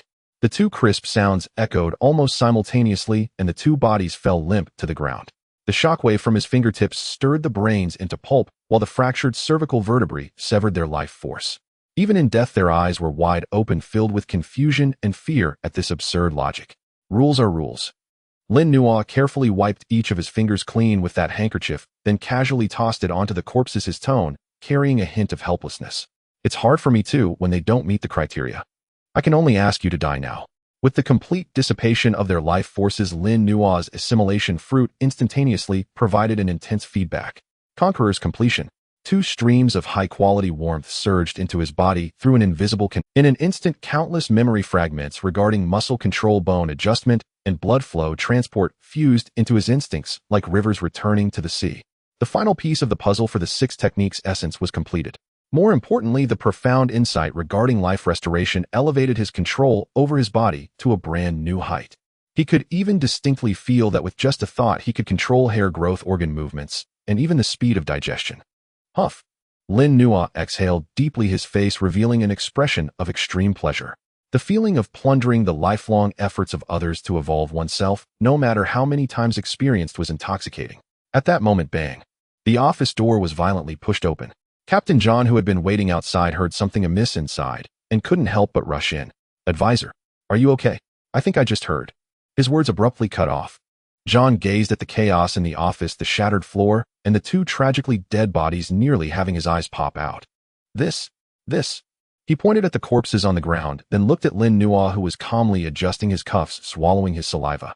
Lin Nuo walked to the window, opened it to let fresh air disperse the smell of blood inside. Get rid of the bodies. Hang them in the most conspicuous place at the port. His voice was cold and domineering. This is the consequence of breaking the rules. Since the world government wants to play dirty sending such trash to disgust me, we will play with them to the end. Yes, I'll take care of it right away. John quickly nodded, signaling his subordinates to come in and drag the bodies away. At the top level of Skull Rock in the strategist's office, a faint metallic scent of blood lingered in the air, mingled with the nauseating sweetness of poison. Although the body had been dragged away, the aura of death still permeated every corner of the room. Captain John was directing a few trusted subordinates to remove the wreckage of the mahogany desk shattered by Lin Nuo's spear, while also asking for the best cleaning agents to try and eliminate the 2 dark red stains on the carpet. What a stroke of bad luck, John muttered nervously while giving orders. Those bastards from the world government. It's one thing to attempt an assassination, but to send an old man and a child. How disgraceful can they get? Thank goodness the strategist reacted quickly, or if it were me. He shivered, not daring to think further. That lethal strike, disguised as weakness, was indeed hard to guard against. At that moment, the tightly closed office door was kicked open violently. The heavy oak door groaned in pain, rebounding harshly against the wall and shaking off a layer of dust. I heard there are mice around. A proud and mocking voice followed. Roxdy. Jaibeck strode in with. He carried 2 bottles of aged liquor obtained from who knows where, and his coat fluttered with each step as if it brought its own storm. Behind him followed Newgate, who wore a curious expression, and Wang Ji, who tried to maintain elegance, but couldn't hide a hint of curiosity in his eyes. Rox glanced at the bloodstains on the floor, and then at Lin Nuo, who sat on the sofa with his eyes closed, a mischievous grin spreading across his face. You're not dead, are you, strategist? He slammed the bottle down heavily on the coffee table, his tone lacking any warmth, purely the logic of a raw power. If you can't even handle this lowly sort dying in a gutter, I'll be sure to mock your corpse terribly. This was Rox. In his eyes there was no such thing as worry. If you died, it simply proved you were weak and unworthy of being on his ship. Only those who survived were recognized as his partners. Lin Nuo opened his eyes and looked at the group of unwelcome guests walking and shaking his head in resignation. Sorry to make the captain worry. Lin Nuo stood up, picked up the bottle on the table, and joked lightly. But it's just 2 lost mice. They aren't going to take my life. Worry? You're thinking too much, Rox scoffed, popping the cork and taking a swig. I just came to see if my brain has been gnawed by mice. Since you're still alive, then drink with me. Humph those trash from the world government. Newgate walked to the window, admiring the bustling scene outside, and snorted disdainfully. They only know how to resort to such underhanded tactics. If they can't win in open combat, they start playing dirty. It really makes one furious. Wang Ji remained silent, quietly observing the remnants of the battle on the ground. There were several deep pits on the floor, marks left by gravity attacks. The walls were riddled with poison needles, but not a single one hit the target. There were no signs of drawing a sword. Wang Ji's gaze fell on the unsheathed longsword at Lin Nuo's waist, his pupils narrowing slightly. Facing the elite assassination of CP0, this guy actually resolved it without even drawing his sword. The wine is good. Lin Nuo uncorked the bottle and took a sip, then felt a spasm in his stomach. Although the battle ended quickly, having just absorbed the powers of those 2 CP0 agents, his body was undergoing a deep restructuring and hunger. Every single cell was screaming for nutrients. Gurgle. A thunderous growl erupted from his stomach, out of place in the quiet room. Lin Nuo rubbed his belly and smiled awkwardly. It seems that compared to the trouble with the world government, I have a bigger problem right now. Lin Nuo looked at John. John, have someone bring food. I want meat, a lot of meat. Bring everything ready from the... 10 minutes later, a massive long table was moved into the office, piled high, with freshly roasted whole cows, sizzling bone-in hams, enormous sea beef steaks, and various high-calorie foods. The aroma quickly filled the entire room, masking the previous scent of blood. Under everyone's gaze, Lin Nuo began his performance. The aroma quickly filled the entire room, masking the previous scent of blood. Under everyone's gaze, Lin Nuo grabbed a roasted beef leg thicker than his thigh and swallowed it in just a few bites without chewing. Immediately after, a sound reminiscent of a giant millstone turning emerged from Lin Nuo's abdomen. Gurgle, boom. Originally looking a bit thin due to excessive energy expenditure, with a visibly concave abdomen at the moment, he swallowed the food. Lin Nuo's body did not digest it slowly like a normal person. His stomach seemed to transform into a furnace operating at full power. A large amount of white steam rose through his pores, generated by the soaring metabolism within him. This is Wang Ji's. Those hard bones and rough fibers, the moment they entered his stomach, were forcibly commanded by that overwhelming consciousness to secrete super strong gastric acid, instantly breaking down into the purest life energy. This is Wang Zhi's eyes widened. As a master of physical arts, he immediately recognized the underlying principle. This isn't just simple eating. He's using his consciousness to control the peristalsis of his organs. Lin Nuo did not respond. He continued to eat furiously. As more and more food was swallowed, that massive energy did not convert into fat, but surged through his limbs and bones like a rushing river. Visibly, Lin Nuo's muscles began to swell as if inflated, and then under some force they tightened instantly. His skin became taut like a drumhead, the muscle fibers twisted together like steel cables filled with explosive tension. Even his hair, nourished by this vitality, became darker and more lustrous.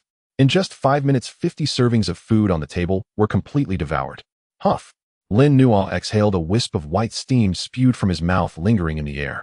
He stood up, moved his neck, and the bones in his body crackled like popping beans. Refreshing. Lin Nuo clenched his fist, feeling the surging power within him, a satisfied smile creeping on his face. Is this the feeling of fully controlling one's body? Wonderful. This kid's physique is becoming more and more like a monster. Newgate looked at Lin Nuo, also expressing amazement. Ha ha ha. Rox laughed heartily, patting Lin Nuo's shoulder vigorously. Being able to eat is a good thing.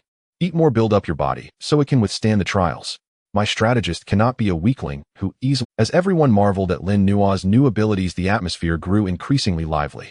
Suddenly, the bright and spacious view outside the floor-to-ceiling window darkened without warning.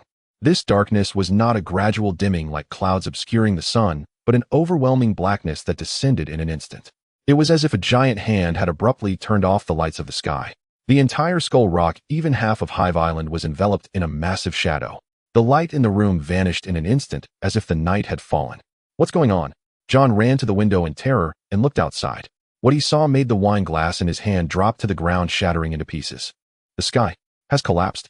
Lin Nuo, Newgate, and Wang Zhi quickly joined him at the window. Through the enormous glass, they witnessed a scene that could terrify any ordinary person. In the clouds above Hive Island, an enormous island was breaking through the mist and slowly descending. No, this was not a naturally occurring floating island.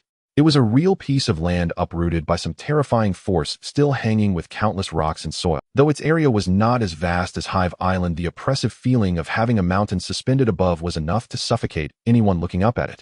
At the very top of that floating island, a golden pirate ship was docked. It resembled a moving aerial fortress arrogantly hovering above them. The massive shadow cast not only obscured the entire harbor, but even swallowed half of Skull Rock in darkness. Woo! The piercing alarm sounded instantly throughout the island. The pirates on Hive Island rushed out of the buildings in a panic, looking up with eyes filled with fear. What the hell is that thing? An island. An island is flying in the sky. Run. It's going to crash down. Chaos spread in an instant. At the bow of the floating giant ship, a figure was overlooking the scene below. It was a man clad in a golden striped coat with a mane of wild golden hair like a lion.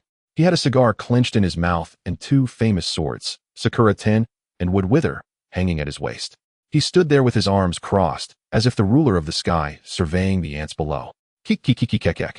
A laugh filled with extreme arrogance echoed down from above, causing the glass of Hive Island to hum with vibrations. Is this the infamous Rox? The man's voice was laced with provocation and disdain. I heard. You want to be the king of the world? Boom. As his words fell, a golden, overwhelmingly domineering Conqueror's Haki descended from the sky, like a river flowing backward. This Haki was different from Rock's dark red and brutality. It carried a sharpness that seemed to cut through everything, as if countless swords were suspended above. Thud! Thud! Below in the harbor, those slightly weaker pirates didn't even have time to scream before being knocked unconscious by the descending momentum, collapsing in droves. Did you ask me first? Golden Lion Shiki. This future airborne admiral was currently at the peak of his arrogance and power. He looked down at the menacing Skull Rock with flames of ambition burning in his eyes. I am a man who will dominate this sky. Your Hive Island doesn't seem as big as my backyard. In the face of this provocation from above, the atmosphere in the office dropped to freezing point. Though Newgate said nothing, that Song Yun cut in his hand began to tremble slightly, and fine cracks appeared in the surrounding air. But Rox did not move. He simply gazed quietly at the massive shadow outside the window, his heterochromatic eyes revealing neither anger nor agitation. Only a sense of annoyance at being disturbed. All that chattering up there. Rox slowly spoke, his voice deep, yet clearly resonating throughout the room. It's too noisy. He turned and pushed open the door to the terrace, striding out. The wild wind billowed his black coat, like a demon unfurling its wings. Lin Nuo followed closely behind, standing at the edge of the terrace, looking up at the arrogant golden lion, his eyes burning even hotter than when he was killing. This spirit, this dominance. Yes, it was the golden lion Shiki he had longed for. Rock stood at the very edge of the terrace gazing up at the enormous ship suspended above. In the face of the overwhelming pressure of the golden lion's conqueror's Haki, he didn't even flinch. Hey, Rock's voice was not loud, yet it easily penetrated the howling wind and distance exploding in the golden lion's ear. You can fly, right? At that moment the wind stopped. Rock slowly raised his right hand, resting it on the hilt of his sword at his waist. Just this simple action seemed to drain the air from Hive Island, in an instant the suffocating heaviness pressing down on everyone's heart. Buzz. The sword remained sheathed, yet its intent soared into the sky. A terrifying aura darker than the night and bloodier than blood began to surge crazily from Rock's, radiating outward. The sky, originally shrouded by the golden lion's golden Haki, was forcibly torn apart by this dark red power. Red and gold lightning madly intertwined and collided in the clouds, producing deafening explosions, as if the lament of the end of days had arrived. Amid this cataclysmic spectacle, Rox finally moved. He did not hasten to swing his sword. He merely slowly, inch by inch, drew out the pitch-black blade. As the blade was revealed, dark red lightning coiled around it like countless thrashing black snakes, compressing and condensing, emitting a spine-chilling zzz sound. Then he gripped the hilt with both hands, leaning slightly backward, his left foot slowly lifting, pausing momentarily in midair. That posture resembled a batter preparing to smash the stars. The surrounding space began to warp under this terrifying build-up, light being devoured, as if only that black blade entwined with destructive thunder remained in the world. Rox grinned, revealing a row of pearly white teeth, the red light in his eyes surging to its peak. Since you like to stay in the sky so much, then I will split the sky. Get down here now. Accompanied by the roar of Rox, as if from the depths of hell, the famous sword in his hand became entwined with increasingly dense black and red lightning, carrying a conqueror's aura that could make the world tremble, and he struck fiercely at the floating island above him, shattering the sky. In that moment, time seemed to be paused. There was no sharp sound of air being sliced, for even sound was swallowed by the might of that blade. Between heaven and earth only a single beam of light remained. A massive wave of slashing force as dark as ink and with edges crackling with dark red violent thunder burst forth. Rock's slash was like a ravaging storm, a monstrous beast unleashed. It surged in the air, instantly transforming into a black canopy spanning the heavens, bearing a domineering aura of destruction, flowing upwards, charging straight into the clouds. What is that? In the high sky, the golden lion Shiki, holding a cigar at the ship's bow, who had originally wore a mocking smile, waiting to see Rock's embarrassment, now froze in shock. His eyes, always narrowed and filled with ambition and arrogance, were now wide with disbelief, pupils contracting to the size of pinpoints. In his observation, what was rushing up from below was not sword energy at all. It was clearly the gaping maw of a deep abyss ready to swallow the entire sky. This kind of domineering aura. At this level, what kind of joke is this? Shiki's cigar fell to the deck with a thud, sparks flying up and extinguishing. His proud ability of the float fruit let out a mournful wail, unable to bear the pressure of the moment. He could feel the air beneath the floating island he controlled being forcefully drained and torn apart by that terrifying power. I can't stop it. This thing can't be stopped. As a future pirate king, Shiki's battle instincts saved his life at that moment. He dared not withstand it, instead slamming both hands onto the deck, using all the power of his devil fruit to control the pirate ship flying sky, desperately elevating it sideways to evade. Get up now. Just 1/10 of a second after his ship moved from its original position, the black canopy collided with the bottom of the floating island. There was no smooth sound like cutting tofu. It was a terrifying roar like thunder, as if the spine of the earth had been broken. It was a brutal collision and tearing.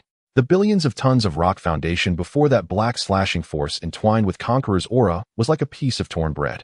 The hard granite shattered, dirt flew, and the entire island emitted a mournful sound of cracking, as if the earth's lament echoed through the skies. In the horrified gaze of everyone, including the golden lion who had just flown to a high place, the enormous floating island that could block the port was forcefully torn in half. The fracture was jagged, covered in sinister cracks, with countless dark red thunders wildly leaping between the rocks, annihilating everything they touched into dust. But it was not over yet.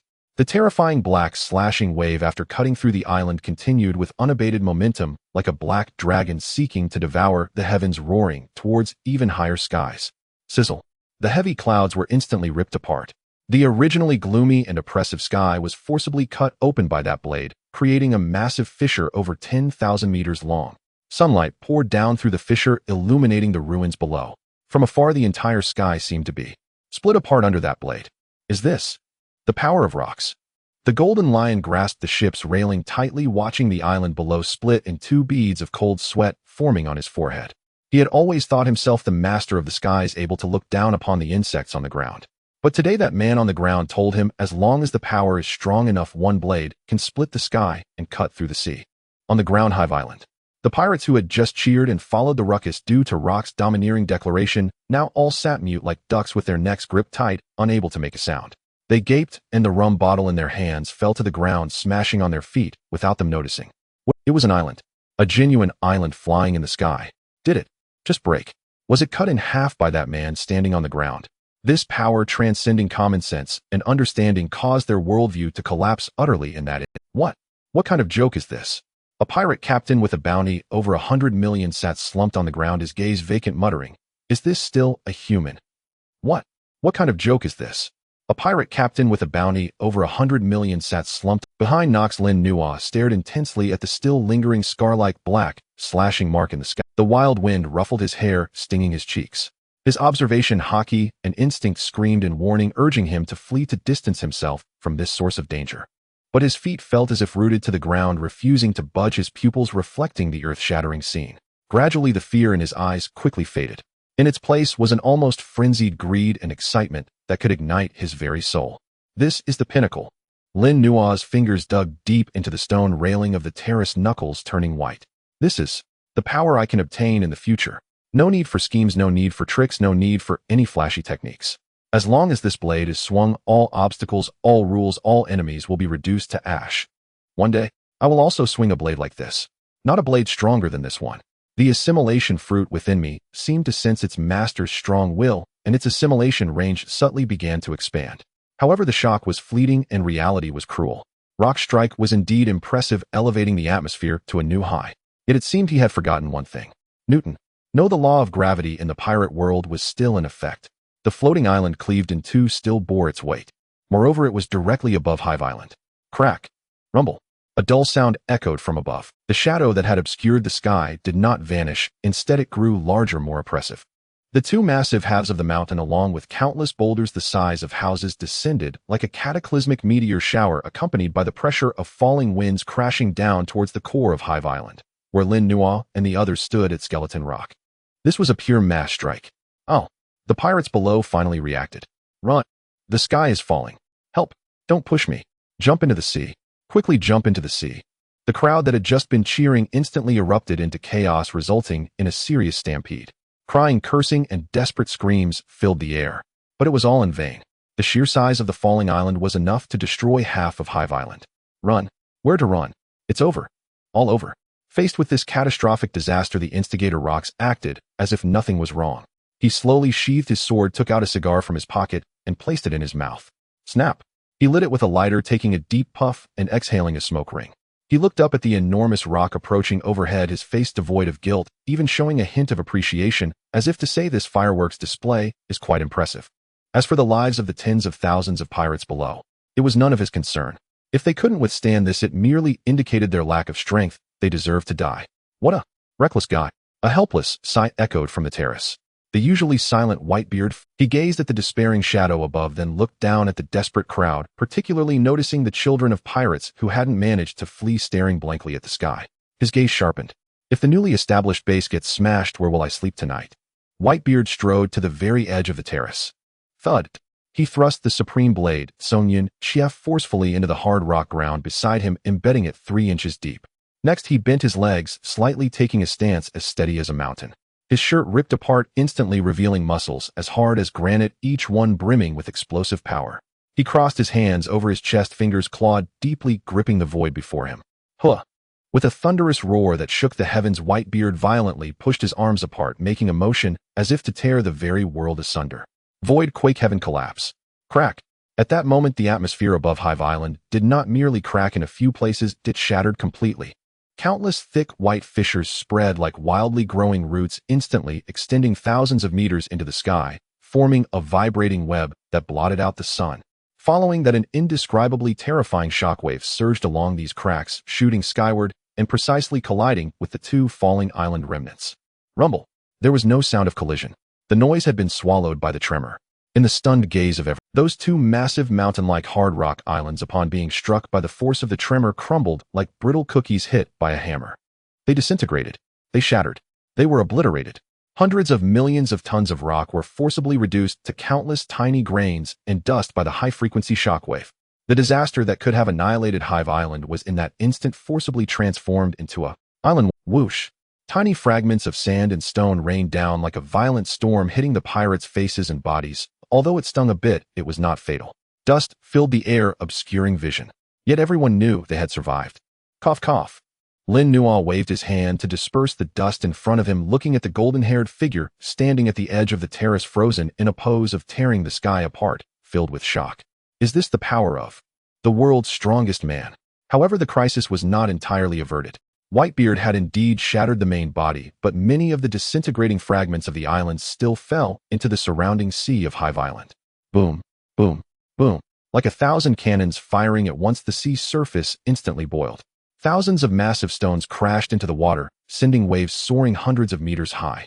Whoosh! Terrifying energy transmitted through the seawater, instantly forming visible massive tsunamis capable of swallowing everything, roaring back towards the port of Hive Island. Not good. The ship. Captain John, who had just crawled out from under the table, hadn't even had time to be grateful for not being crushed when the scene before him terrified him to the point of losing his mind. The greedy Baron was docked at the very center of the port. Under the impact of the gigantic waves, this sturdy warship shook violently like a toy boat in a bathtub. The sound of snapping ropes echoed as it looked set to crash against the hard stone dock and be smashed to pieces. Stop for me. Oh. Captain John paid no mind to fixing his disheveled attire. He leaped down from the edge of the terrace, not even waiting to land, his hands thrusting towards the direction of the port. His eyes were filled with bloodshot determination, a fervent obsession to protect his treasure. Magnetic fruit, universal magnetic shackles. Ziz. Terrifying purple arcs of electricity surged from his body, instantly spanning hundreds of meters to connect with the massive metal anchor and keel of the greedy Baron. Moreover, all the discarded swords, chains, and even the shattered remnants of warships in the port were forcibly drawn over by this magnetic force, forming a temporary steel breakwater in the seawater. Stop for me. Captain John's veins bulged, his feet carving deep grooves into the rocky ground as he single-handedly wrestled with the raging tsunami. Creak. With a sound that made one's teeth ache from the metallic distortion, the greedy Baron came to a halt less than a meter from the dock.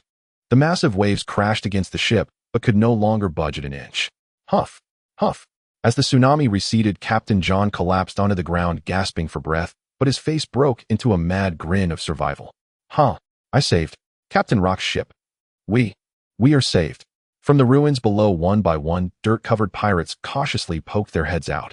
They looked at the golden-haired man standing tall in the distance, maintaining a fist pose like a deity, their fear dissipating, replaced by an ecstatic joy of having escaped death. But soon after, as their gazes passed over Whitebeard to the even more imposing figure, standing with a proud demeanor, a black silhouette with a sword sheathed, and the sky above still bearing the terrifying scars of the cleave, a deeper, more primal shudder arose within them. The captain of the demon ship who cleaved the heavens. The guardian who shattered the earth with a punch. What kind of monsters were gathered on this ship? Long live Captain Rocks. Long live Whitebeard. It was unclear who shouted first. In the next moment, a fervent cheer erupted like a tsunami, echoing through the skies, even drowning out the roar of the waves. This was the purest form of reverence for power. Rocks exhaled a puff of smoke, listening to the cheers behind him, a satisfied smile tugging at the corners of his mouth. Not bad, Whitebeard. And that money-loving John didn't drop the ball at the crucial moment. He turned to look higher into the sky, where the golden pirate ship, though having dodged the slash, was still being tossed about by the shockwave. Hey, the blonde up there. Rock's voice pierced through the dust, laced with unabashed mockery and intent to kill. What's wrong? Are you scared out of your wits? Get down here and die. Get down here. Locke's roar, infused with Conqueror's Haki, detonated like an invisible bomb high in the sky, echoing through the atmosphere. The sound wave pierced through the swirling dust, violently crashing against the precarious golden pirate ship. Golden Lion Shiki stared blankly at the ground below him. Originally a massive floating island hung there, but now it had been cleaved in two by a black slash. What horrified him even more was that the two halves of the falling mountain were mercilessly shattered into powder midair by another force of white shockwaves. That slash. And that tremor. Shiki murmured to himself, his cigar falling with a thud onto the deck, burning the expensive carpet without him noticing. The power of his proud float fruit ability let out a mournful cry under the overwhelming. He not only felt the domineering black sword energy, but also the white shockwave force capable of shattering. It's not just one. Shiki's pupils constricted violently, cold sweat beading on his forehead. Not just locks, but there are actually two monsters capable of destroying the world simultaneously. This power. Even someone as arrogant as he had to admit that the two who had just made their move possessed terrifying strength beyond his own. However, the next roar that followed ignited all the powder kegs in his heart, pushing him to the edge of a cliff. Shiki's eyes twitched furiously. Humiliation. This was blatant humiliation. Who was he? He was the man destined to rule the skies. He was the Flying Admiral. If he ran away today in such disgrace, where would he place the name of the Golden Lion? How could he establish himself on this sea? Damn it. Shiki laughed in anger, his golden mane-like hair whipped wildly by the fierce wind.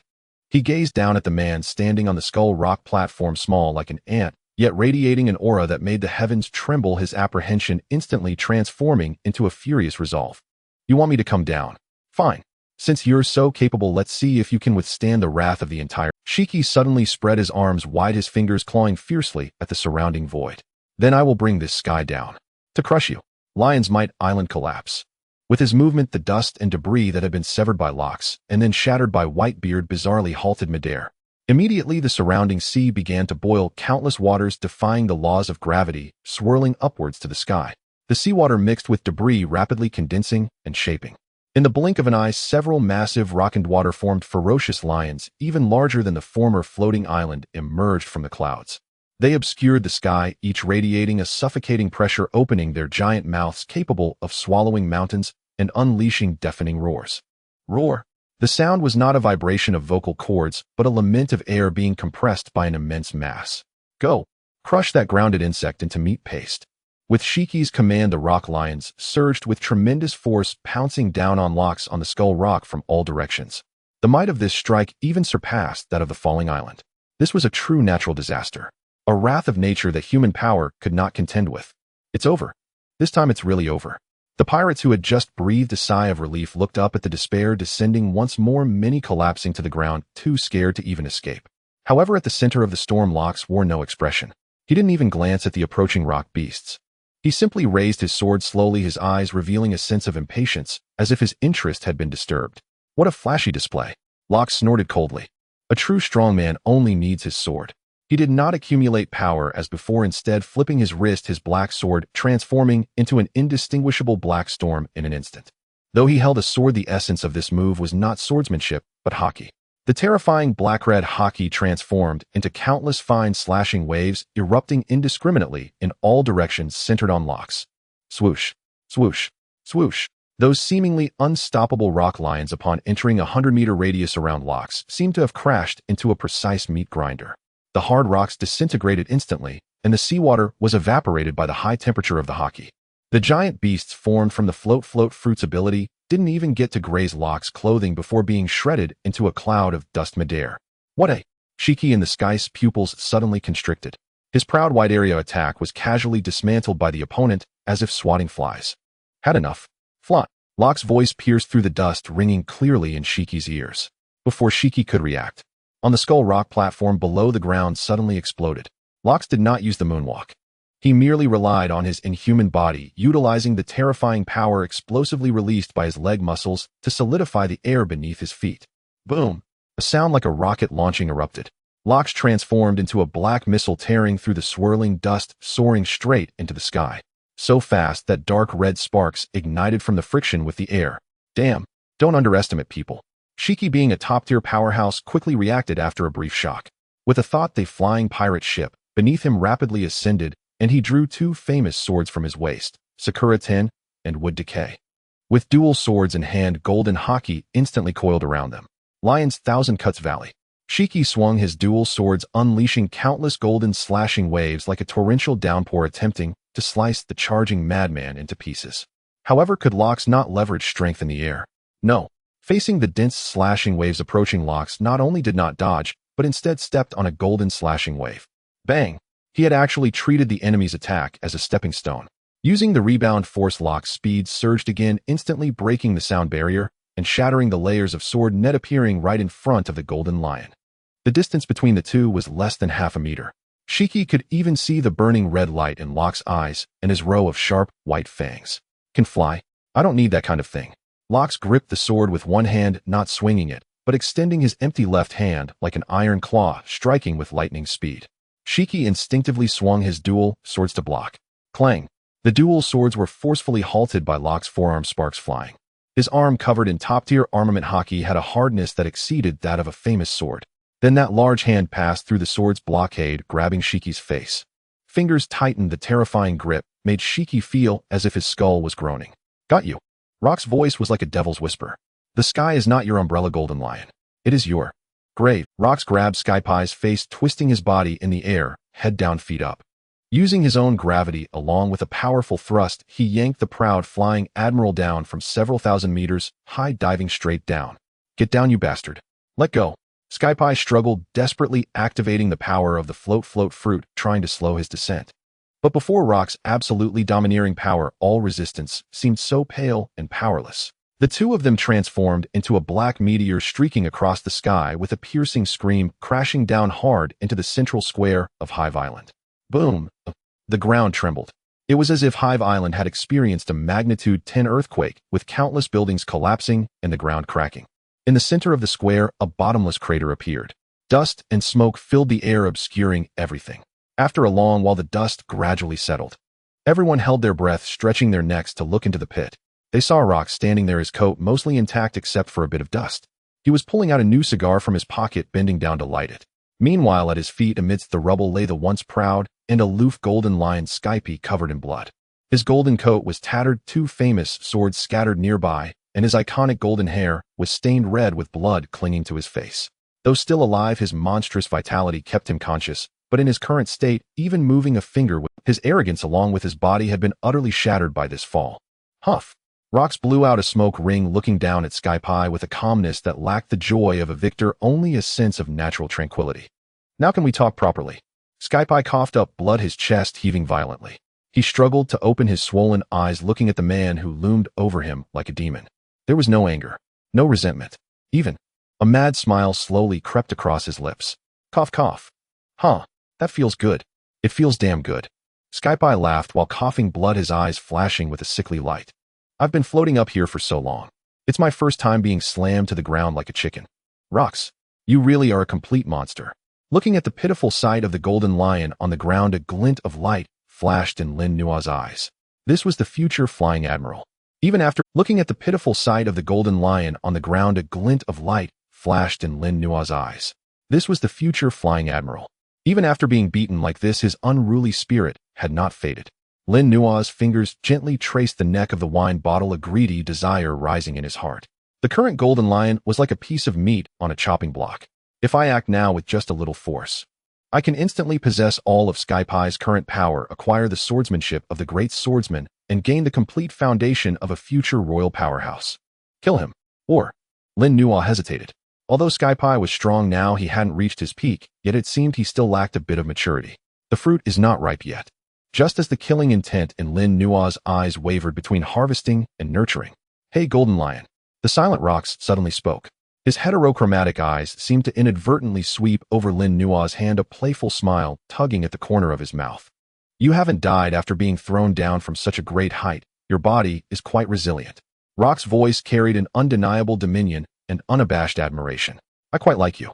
Lin Nuo's heart tightened. The killing intent that had just arisen instantly vanished without a trace. He knew this was Rox's declaration. This prey was his. Lin Nuo immediately restored that harmless smile. He pulled out the cork and crouched down, bringing the wine bottle to Skypie's lips. Admiral Skypie, have a drink. This is good stuff. Oh, it can help with the pain. Skypie glanced at Lin Nuo and then at the bottle of wine. He did not refuse, leaning in and gulping down several large swigs from Lin Nuo's hand. Huh. The strong liquor seemed to revive Skypie's spirit somewhat. Kid, are you also on this ship? I am the advisor, Lin Nuo. Lin Nuo smiled faintly, not getting up, but squatting beside Skypie, speaking in a voice only the three of them could hear.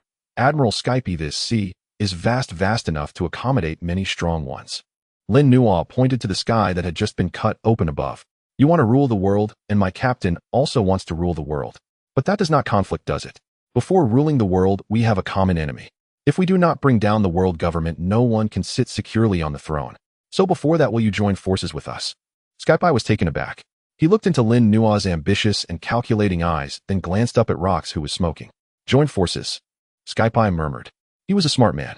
The previous battle had already proven that Rox possessed absolute power capable of. Moreover, the scene Lin Nuo painted.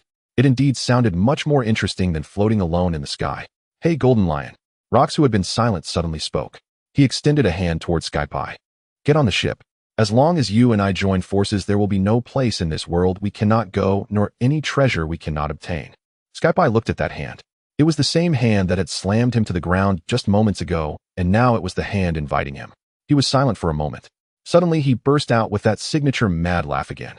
Huh. Good. What an impressive Rox. Using all his strength, Skypie lifted his bloodied hand and firmly grasped Rox's hand. Since you've said that, I'll bet my future on you. But you better remember this. Skypie used the leverage to stand up, though unsteady his gaze remained fierce. I am not your subordinate. I am an ally. If one day you lose that ambition or become weak, I will not hesitate to twist your head off. You are always welcome. Rox grinned, confidence brimming in his eyes. As long as you have that capability. Months of time may seem like a mere drop in the ocean for this chaotic era. Yet for Hive Island, these few months have brought about a monumental transformation. With the roar of Rox on Skull Rock and the legendary battle known as the Heavenly Slash echoing across the world, countless ambitious pirates eager for power flocked to this pirate paradise like a swarm of locusts. The crew of Rox was visibly growing at an astonishing rate. Although the true top-tier monsters, such as Kaido and Charlotte Linlin, were still lurking in some corner of the world, many notorious figures well known in the New World had already come to pledge their allegiance. Among the new faces, the most striking was the smuggling pirate Gon Z, a towering figure clad in heavy armor. The vast smuggling network and arms channels he brought quickly filled the logistical gap in the pirate crew.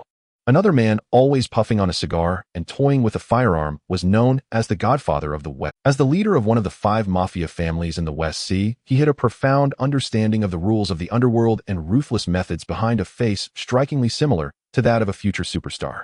In addition to these, there were many others who, though not renowned in past memories, were also formidable players in their own right at present, either having lost at the gambling table of the David Championship or having been captivated by Rox's earth-shattering ambition, becoming cogs in this massive warship. However, with more monsters came more troubles. Marlin, you rat who only hides in the sewers. That batch of fine steel shipped from the North Sea was ordered by me. However, with more monsters came more troubles. Marlin, you rat who only hides in the sewers. That Gonzi, clad in heavy armor, like an iron tower, brandished his chain, mace pointing at a group of men in black suits with fierce curses. Across from him, Marlin elegantly exhaled a puff of smoke, playing with an exquisite short gun, a cold smile lingering at the corner of his mouth. Gonzi, watch your words. In the Mafia's rules, what is in your hands is yours. Your ship arrived half an hour late. Whose fault is that? I paid a deposit for that. Deposit? Such things mean nothing in the hands of the dead. Both sides' subordinates drew their weapons, and dozens of pirates with bounties over 100 million stood ready on the brink of erupting into a large-scale brawl. At that critical moment, a calm voice abruptly cut through the tension between the two. Are you all feeling rather? Without shouting or displaying any overwhelming presence, Lin Nuo simply walked through the space between the two, holding a document, as if taking a stroll, not stopping or even glancing at them. Yet at the moment his voice rang out, Gonzis raised chain, mace froze in midair, and Marlin's cigar trembled, falling to the ground. A fine sheen of cold sweat instantly appeared on both men's foreheads. Lin, counselor. The two newly promoted officers who had just been so arrogant now resembled elementary students in front of a principal, immediately retracting their fierce demeanor and bowing their heads obediently. Gonzi, your ship's delay was because you were drunk at the last stop. Lin Nuo turned a page of his document, his tone calm. If you cause any more trouble, I'll throw you into the sea to sober up. Yais. Gonzi's face turned pale from fear. And you, Marlin? Lin Nuo continued, walking the Mafia's rules don't apply here. Hand over the goods, and it won't happen again. Otherwise, they'll shove all your cigars up your nostrils. Understood. They'll take care of it right now. Marlin hurriedly forced a smile. Lin Nuo's figure receded until he completely disappeared around the corner, and the air in the area began to flow again. Aside from these interludes, there were many others, though not named in past memories, who were also formidable players in their own right, becoming cogs in this massive warship. Hive Island is transforming into a true monster's lair. The central square of Hive Island has been transformed into a vast blood-soaked coliseum. Every day, new challengers feeling indignant seek to challenge the positions of the core officers or merely to make a name for themselves in front of Rox. Today, standing in the center of the arena to accept challenges is none other than the youth known as the Demon Counselor, Lin Nuo. Roar! A deafening roar erupted. Standing opposite him was another arrogant fool who had expressed a desire to win a position among Rox's pirate crew through the David Championship. This giant, towering at 5 meters tall with a long beard and skin of a grayish-blue hue, was named Davy. He was a catfish merman from Fishman Island, possessing terrifying strength far beyond that of ordinary mermen, wielding a massive mace that would take 3 men to lift each swing, generating a fierce gale. Don't underestimate a merman's arm strength. Kid. Babel's eyes were bloodshot, a reaction from using some kind of potential-enhancing elixir. He leaped high, his mace carrying immense power, smashing down towards the figure that appeared so tiny. Fishman Karate, 7,000 strike. This blow was enough to shatter city walls. Yet facing this attack that felt like a mountain crashing down, Lin Nuo didn't even take his hands out of his pockets. He merely yawned, his body swaying slightly. No sound, no wind pressure. Lin Nuo moved like a ghost without a physical form, weaving through Babel's frenzied attack. The mace slammed hard onto the arena, sending debris flying, yet it didn't even graze his clothes. Too slow. Lin Nuo appeared at Babel's side, his tone as flat, as if critiquing a poorly cooked dish. Though your strength is impressive, your technique is too primitive, full of flaws. Bastard. If you can, don't run. Babel roared, swinging his mace back in a sweeping motion, cutting off all of Lin Nuo's escape routes. Boring. Lin Nuo shook his head, seemingly having lost the last bit of patience for this battle. He simply extended a finger wrapped in pitch-black Haki, the muscles at his fingertip vibrating at an incredibly high frequency. Finger gun, shock. Ding. A strangely crisp sound rang out. That finger lightly tapped the side of the whistling steel mace. The scene froze. The next second, crack. Boom. The seemingly indestructible mace began to crumble from the point of contact, instantly transforming into a cloud of scrap metal. The terrifying shockwave traveled through the weapon into Babel's arm, then spread throughout his body. This fishman giant, known for his immense strength, was struck as if by a high-speed train, blood spraying as he flew several meters into the air, crashing heavily into the audience area, rolling his eyes and fainting. The arena fell silent for a second before erupting into a roaring cheer. Long live Lord Lin Nuo. No wonder he's known as the Demon Counselor. He's incredible. Standing in the center of the arena, Lin Nuo listened to the cheers around him, yet his face showed no sign of joy. He glanced at his palm, his brow slightly furrowed. Assimilation Fruit. Settlement complete. A weak stream of information surged into his body. He gained the fishman racial ability of immense strength and an optimized physiological structure for underwater breathing, enhancing his lung capacity. The increase in strength was not substantial. Too little. Lin Nuo sighed inwardly. This level of enhancement, although an improvement on the existing foundation, is too minor. With his strength continually rising, coupled with the months spent tirelessly assimilating while being near the world-class power sources of Rock's Whitebeard and Gold Lion pirates with bounties around 100 million, had become flavorless chicken ribs to him. It was like a max-level character bullying mobs in a beginner village. Though he could win and gain some experience, he no longer felt the thrill of growth. I need stronger stimulation. Higher-level ingredients. Lin Nuo raised his head, his gaze sweeping over the crowd, first looking towards the top of Skull Rock, where Rocks was located, then towards the enormous shadowy area in the sky, the territory of Gold Lion. Only such monsters were his current targets. Boring. Lin Nuo waved his hand, signaling his subordinates to drag Babel away for treatment, while he turned and walked off the arena. Meanwhile, at the outer edge of Hive Island, the most chaotic landing port, this place lacks the prosperity of the core area, filled instead with dilapidated ships and mountains of cargo. Countless wanderers and small pirates seeking their luck come and go here. A shabby little boat without any flags silently docked. A tall man stepped down from the boat. His attire stood out notably among the bizarre pirates. He was robust and muscular, with short, light-colored hair and sideburns. What struck one most was the prominent-shaped scar on his broad chin and the dark sunglasses concealing his eyes. He wore a dark kimono adorned with a double-bladed axe pattern and carried a massive object tightly wrapped in tattered cloth on his back. Judging by its shape, it appeared to be a long-handled heavy weapon. His light-colored hooded cloak, decorated with dark flame patterns at the bottom, fluttered in the sea breeze. The man was taciturn, exuding an aura that warned others to keep their distance. He walked through the bustling market like a moving iceberg. Hey, that big guy. A small pirate reeking of alcohol and with a greedy look fixated on the huge package behind him, thinking it might be a valuable treasure. This small pirate brandished a machete and with a sneer charged at him from the side, swinging the blade viciously at the man's back without a word. Hand over the valuables. The surrounding people halted, preparing to watch a good show. However, clang. A deafening metallic clash rang out. The machete, capable of slicing through bone, met the man's back beneath his cloak and felt as if it had struck an unmelting block of ancient ice. Sparks flew. Then with a crack, the machete snapped into 2 pieces. The ambushing small pirate felt a violent shock in his hand, his entire arm dislocated from the rebound force, and he screamed as he flew backward. The man did not pause his steps, nor did he turn his head. It was as if nothing had happened, and he continued walking. Monster! The pirates, who had been eager to make a move, were instantly silenced by the broken blade and the man's nonchalant silhouette, and they parted to create a path. The man strode directly toward the checkpoint leading to the core area. There a few low-ranking pirates tasked with guarding the entrance were idly chatting. Hey, stop. The leading soldier spotted the oddly dressed man and immediately perked up. He had recently joined and often abused his authority, thanks to the name of Rocks. He stepped forward to block the man, sizing him up from head to toe, and with a smug grin extended his hand. You the blind man in sunglasses. Do you understand the rules? This is Lord Rock's territory. What are you doing here?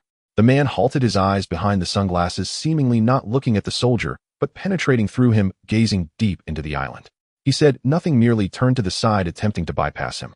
This dismissive attitude thoroughly enraged the soldier. Damn it. I'm talking to you. Feeling insulted, the soldier shouted angrily and kicked at the man's waist. You think a country bumpkin like you can meet that lord? Go back home and suck your mother's milk. The soldier's companions erupted into gloating laughter, waiting to see this oddball make a fool of himself. However, in the next moment, all laughter caught in their throats. The silent man didn't even turn his head. His large hand, clad in a dark glove, shot out like lightning to the side. Slap. A crisp. Before the soldier's kicking foot could touch the man's clothing, his entire face was firmly grabbed by a hand as strong as an iron claw. An immense force exploded, and the soldier, weighing over 200 pounds, was lifted off the ground by this man, with one hand, his feet dangling in the air. Ugh, ugh. The soldier struggled, desperately clawing at the large hand, but the opponent's arm remained motionless, as solid as iron. Noisy. The man slowly turned his head, the spattered sunglasses reflecting a cold glint in the sunlight. His voice was hoarse and deep, imbued with an unsettling sense of oppression. I have no interest in meeting any lord. He slightly raised his head, his nostrils flaring, as if detecting an odor in the air that he found exceedingly repulsive. I only caught a whiff of. The man's lips curled into a cruel arc. That nauseating line. Without finishing his sentence, he waved his hand.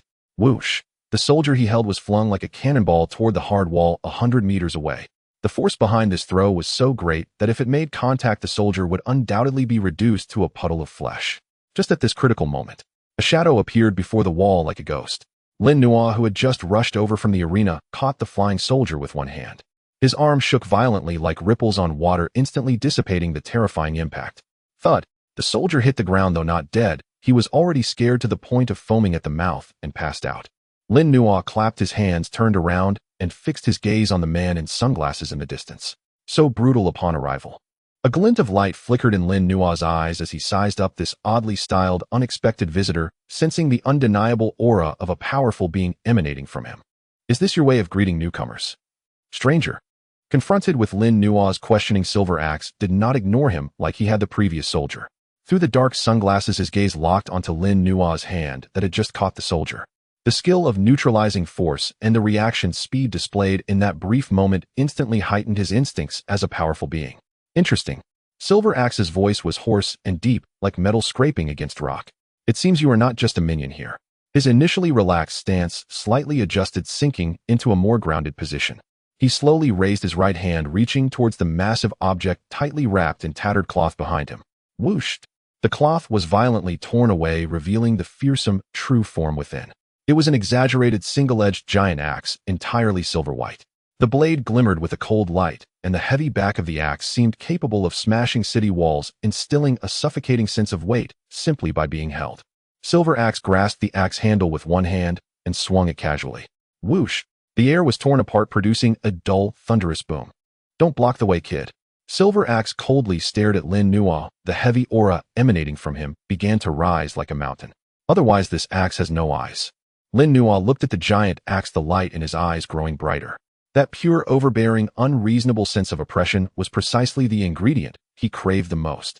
Want to chop me? Lin Nuo's lips curved into an excited arc as he casually drew a fine knife he had taken from John's treasury. Then let's see what you've got. I too want to know just how tough the legendary Silver Axe really is. Seeing the weapon drawn, Lin Nuo finally recognized who had come. The moment the words fell, both figures vanished from their original spots. Boom. There were no flashy probes, no unnecessary words. Silver Axe gripped the long handle with both hands, unleashing a terrifying momentum that could split mountains and shatter rocks, striking down at Lin Nuo. Faced with a slash powerful enough to cleave a warship in half, Lin Nuo did not flinch. He took a deep breath, feeling the power within him surge like a rushing river. Captain John's physique, Wang Zhi's swordsmanship, and Whitebeard's striking techniques fused into one at that moment. Clang! A deafening sound of metal clashing reverberated throughout the entire port. Sparks erupted like a waterfall. Lin Nuo held the long sword above his head, firmly blocking the descending giant axe. The sword blade forged from fine steel bent into a breathtaking arc under the terrifying pressure, seemingly on the verge of breaking. The terrifying impact surged violently along the sword, causing Lin Nuo's arm muscles to bulge instantaneously, straining his sleeves to the brink of tearing. This force brutally penetrated his body, ultimately releasing its energy onto the ground. Crack. Boom. Accompanied by a muffled roar, the hard stone pavement within a 10-meter radius of Lin Nuo instantly cracked and sank, countless fragments shooting outward like bullets, dust and debris soaring into the air, forming a massive spiderweb-like pit. Oh! Silver Axe raised an eyebrow, a hint of surprise flashing in his eyes behind the sunglasses. You actually caught it. Quite strong. But it's not over yet. Lin Nuo let out a low shout, utilizing his force-neutralizing technique. His wrist sharply flicked, redirecting the heavy axe to the side, while he advanced his long sword, lunging towards Silver Axe's throat like a venomous snake. This strike was as fast as lightning, wrapped in high-level armed color, domineering, far from a mere probe. Silver Axe initially intended to withstand it with his body, but at the moment the sword tip was about to touch his skin, the piercing sharpness set off alarm bells in his heart. This sword is very dangerous. Without hesitation, he abruptly leaned back, pulling his left hand, which bore a heavy metal armguard, horizontally in front of him. Armed color hardening. Ding! The long sword struck against the metal armguard, covered with armed color, erupting a dazzling shower of sparks, actually penetrating by a fraction. Good kid. Silver Axe roared, and instead of retreating, he used the momentum to thrust his shoulder. Iron Mountain charge. This collision was like a battering ram striking a city gate. Lin Nuo's pupils constricted, activating the paper drawing technique. His body floated back like willow fluff, dissipating much of the force, but still being pushed back several meters by the brute strength, his feet carving deep grooves into the ground. No wonder you were Silver Axe. Such strength and defense truly possesses the power to become Gold Lion's archrival. Lin Nuo shook his slightly numb wrist, yet the battle intent in his eyes grew even stronger. The brief skirmish had made him realize that in terms of raw power, he was not far behind his opponent. The only disadvantage was. He glanced at the fine knife in his hand. The blade had already developed several rice grain-sized chips. The disparity in weapon quality was too great. Again, the two clashed once more. This was a battle of speed and strength.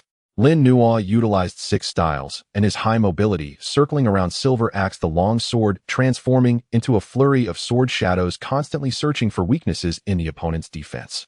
Silver Axe, on the other hand, was like a moving fortress. He swung the giant axe. Although his speed seemed slow, each strike sealed off vast areas, forcing Lin Nuo to confront him head-on. Clang, clang, clang, clang. The dense sounds of impact rang out like continuous hammering. In just a few minutes, the two had exchanged blows over 100 times. The port's structures collapsed under the shockwaves of their battle, and the ground was plowed repeatedly. However, as the fight continued, the fine knife in Lin Nuo's hand finally began to falter. Though it could be considered a fine blade in this high-intensity conflict against heavy armed color weapons, the blade had already developed numerous fine cracks. Kid, your sword is crying out. Silver Axe keenly noticed this. He seized an opportunity during Lin Nuo's block, his eyes gleaming with ferocity. It's over. He took a deep breath, his muscles bulging, channeling all his armed color domineering into the axe blade. In that instant, the Silver Axe blade transformed into a deep black-purple hue. Heavy-armed secret technique, guillotine. Without any flair, it was the simplest and most extreme vertical slash. Yet within this simple strike lay a terrifying weight capable of severing steel and shattering rock. Lin Nuo had no way to evade. He could only raise his sword to meet it. Clang! A sound louder than any previous impact. This time Lin Nuo could not dissipate that terror. Crack! A mournful cry. The fine knife that had accompanied Lin Nuo for months finally could not withstand the pressure, shattering into countless fragments. The giant axe continued its momentum, carrying with it the wind of death, heading straight for Lin Nuo's face. Without a weapon suspended in midair, there was no way to dodge. To everyone, this seemed like a dead end. Silver Axe's lips curled into a cruel, victorious smile. If they can't win in open combat, they start playing dirty. It really makes one furious. Wang Ji remained silent, quietly observing the He did not flinch. He didn't even use an iron block. He simply slowly raised his empty left hand. With fingers spread and palm facing outward, he reached directly for the blade of the axe, capable of splitting mountains and rocks. Are you crazy? The onlooking pirates in the distance gasped. To use his bare hand to grasp the giant axe wrapped in top-tier armament, Haki. Is he willing to sacrifice his hand? But at the very moment Lin Nuo's palm made contact with the metal axe blade, a sudden change occurred. Lin Nuo's originally fair-skinned palm upon touching the axe blade astonishingly lost its color at a visibly rapid pace, transforming into a grayish-white material that glinted with a chilling sheen. That texture, that luster, and even that icy temperature were exactly the same as the material of the giant axe wielded by the silver axe. Assimilation Fruit material mimicry. This was the latest achievement Lin Nuo had developed during this period regarding the fruit's abilities. The power of the Assimilation Fruit is not limited to the strengths and experiences of living beings. Once his understanding of the fruit reached a certain depth, he discovered that this concept of assimilation could also apply to inanimate objects. As long as contact occurs, he can analyze the material structure of the object and forcibly transform his own bodily tissue into the same material within a short time. Whether it be steel, rock, or diamond. As long as he can touch it, he can become anything.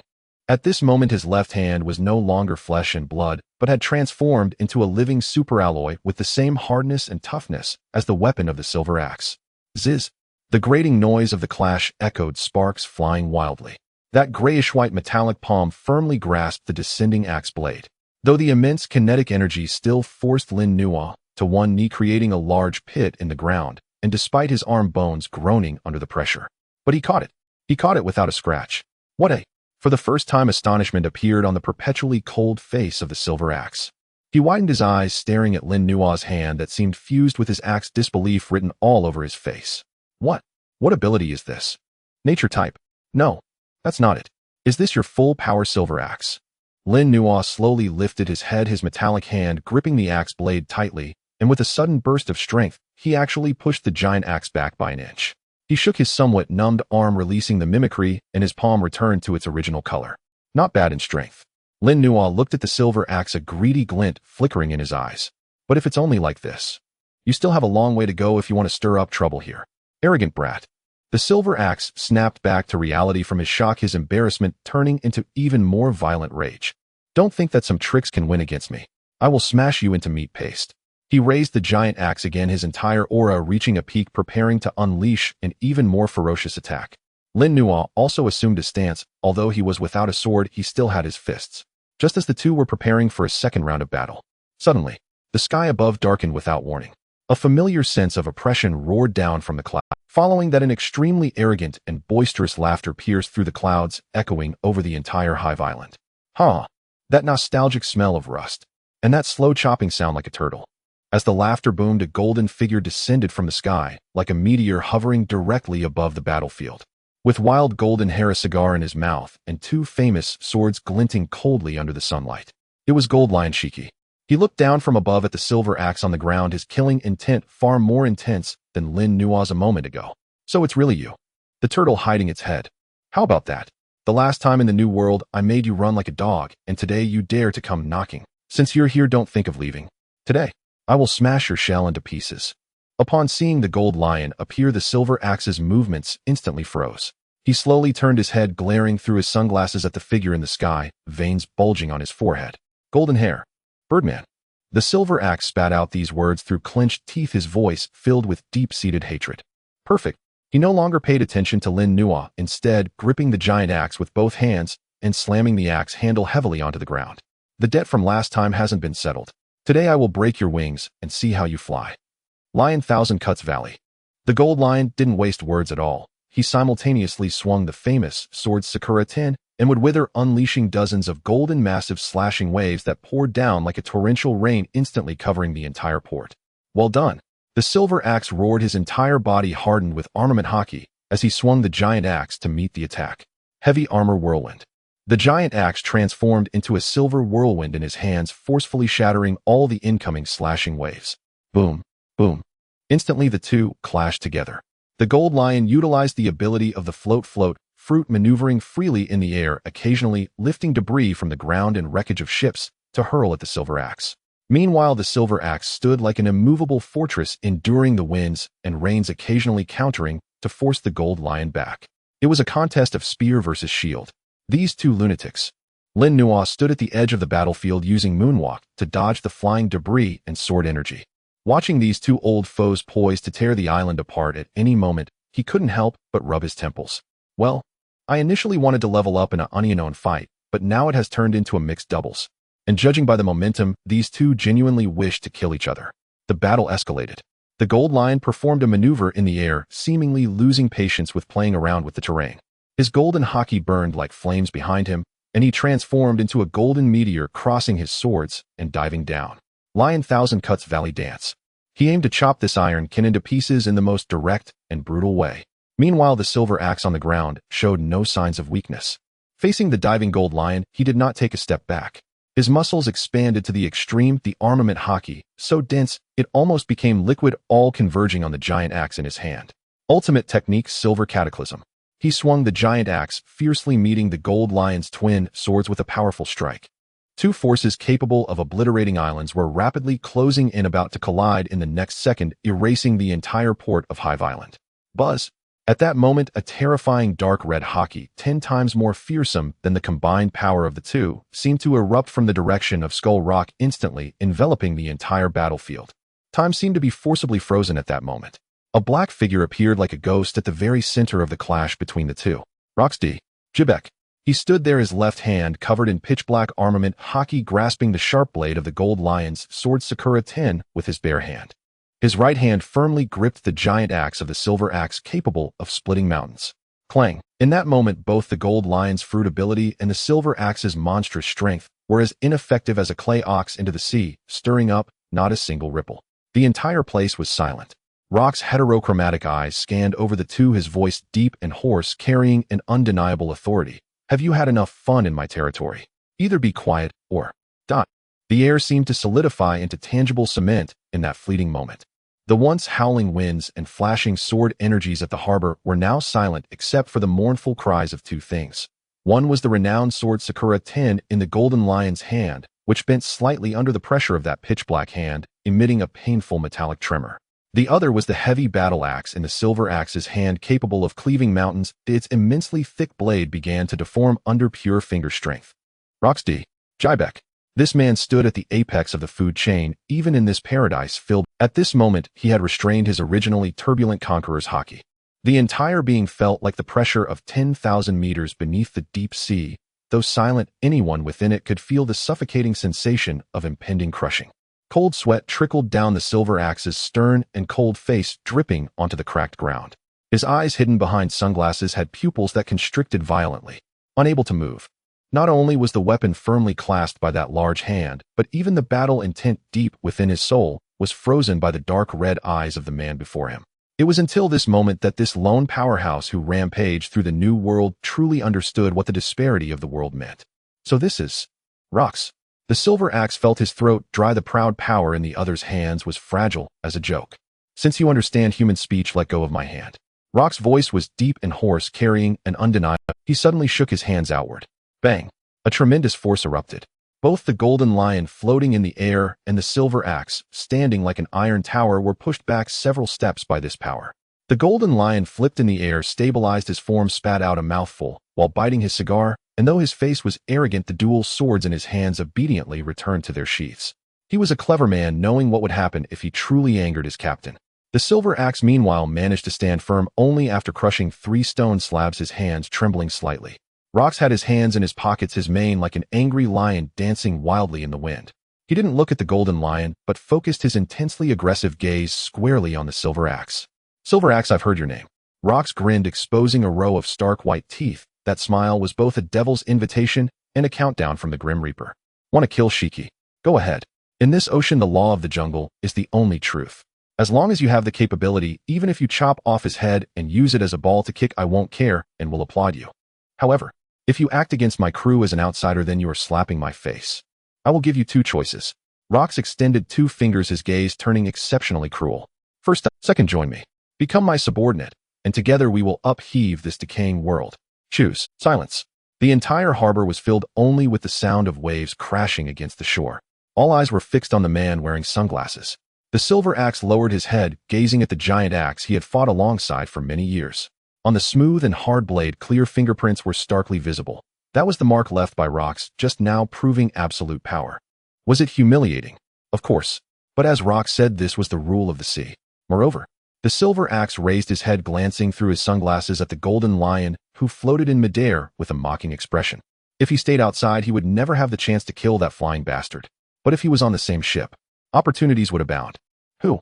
The silver axe exhaled deeply, heavily, slamming the giant axe onto the ground. Since you've said that. He slowly knelt on one knee, lowering his proud head, his voice deep, like thunder. Then take my life. Captain Rox. Huh. Rox laughed wildly, his laughter filled with unparalleled dominance and ambition. Silver axe.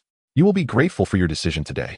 With this booming laugh, the pirates, who had previously been too frightened to breathe, finally erupted into deafening cheers. Another monster had joined. The Rox pirates were assembling the most ferocious souls in this sea at a speed that shook the world. Rox did not linger in the harbor. For him, subduing a silver axe was just a trivial matter like eating or drinking. He turned and left amidst his laughter, leaving behind only a remark about having a feast that night before disappearing into the shadows. With the big boss gone, the remaining mess naturally fell to the butler Lin Nuo. Lin Nuo brushed off the dust on his clothes and walked in front of the silver axe. At this moment, the silver axe had already stood up, but he did not feel pleased about joining the pirate crew. On the contrary, his expression was dark enough to drip water. He was staring intently at his axe.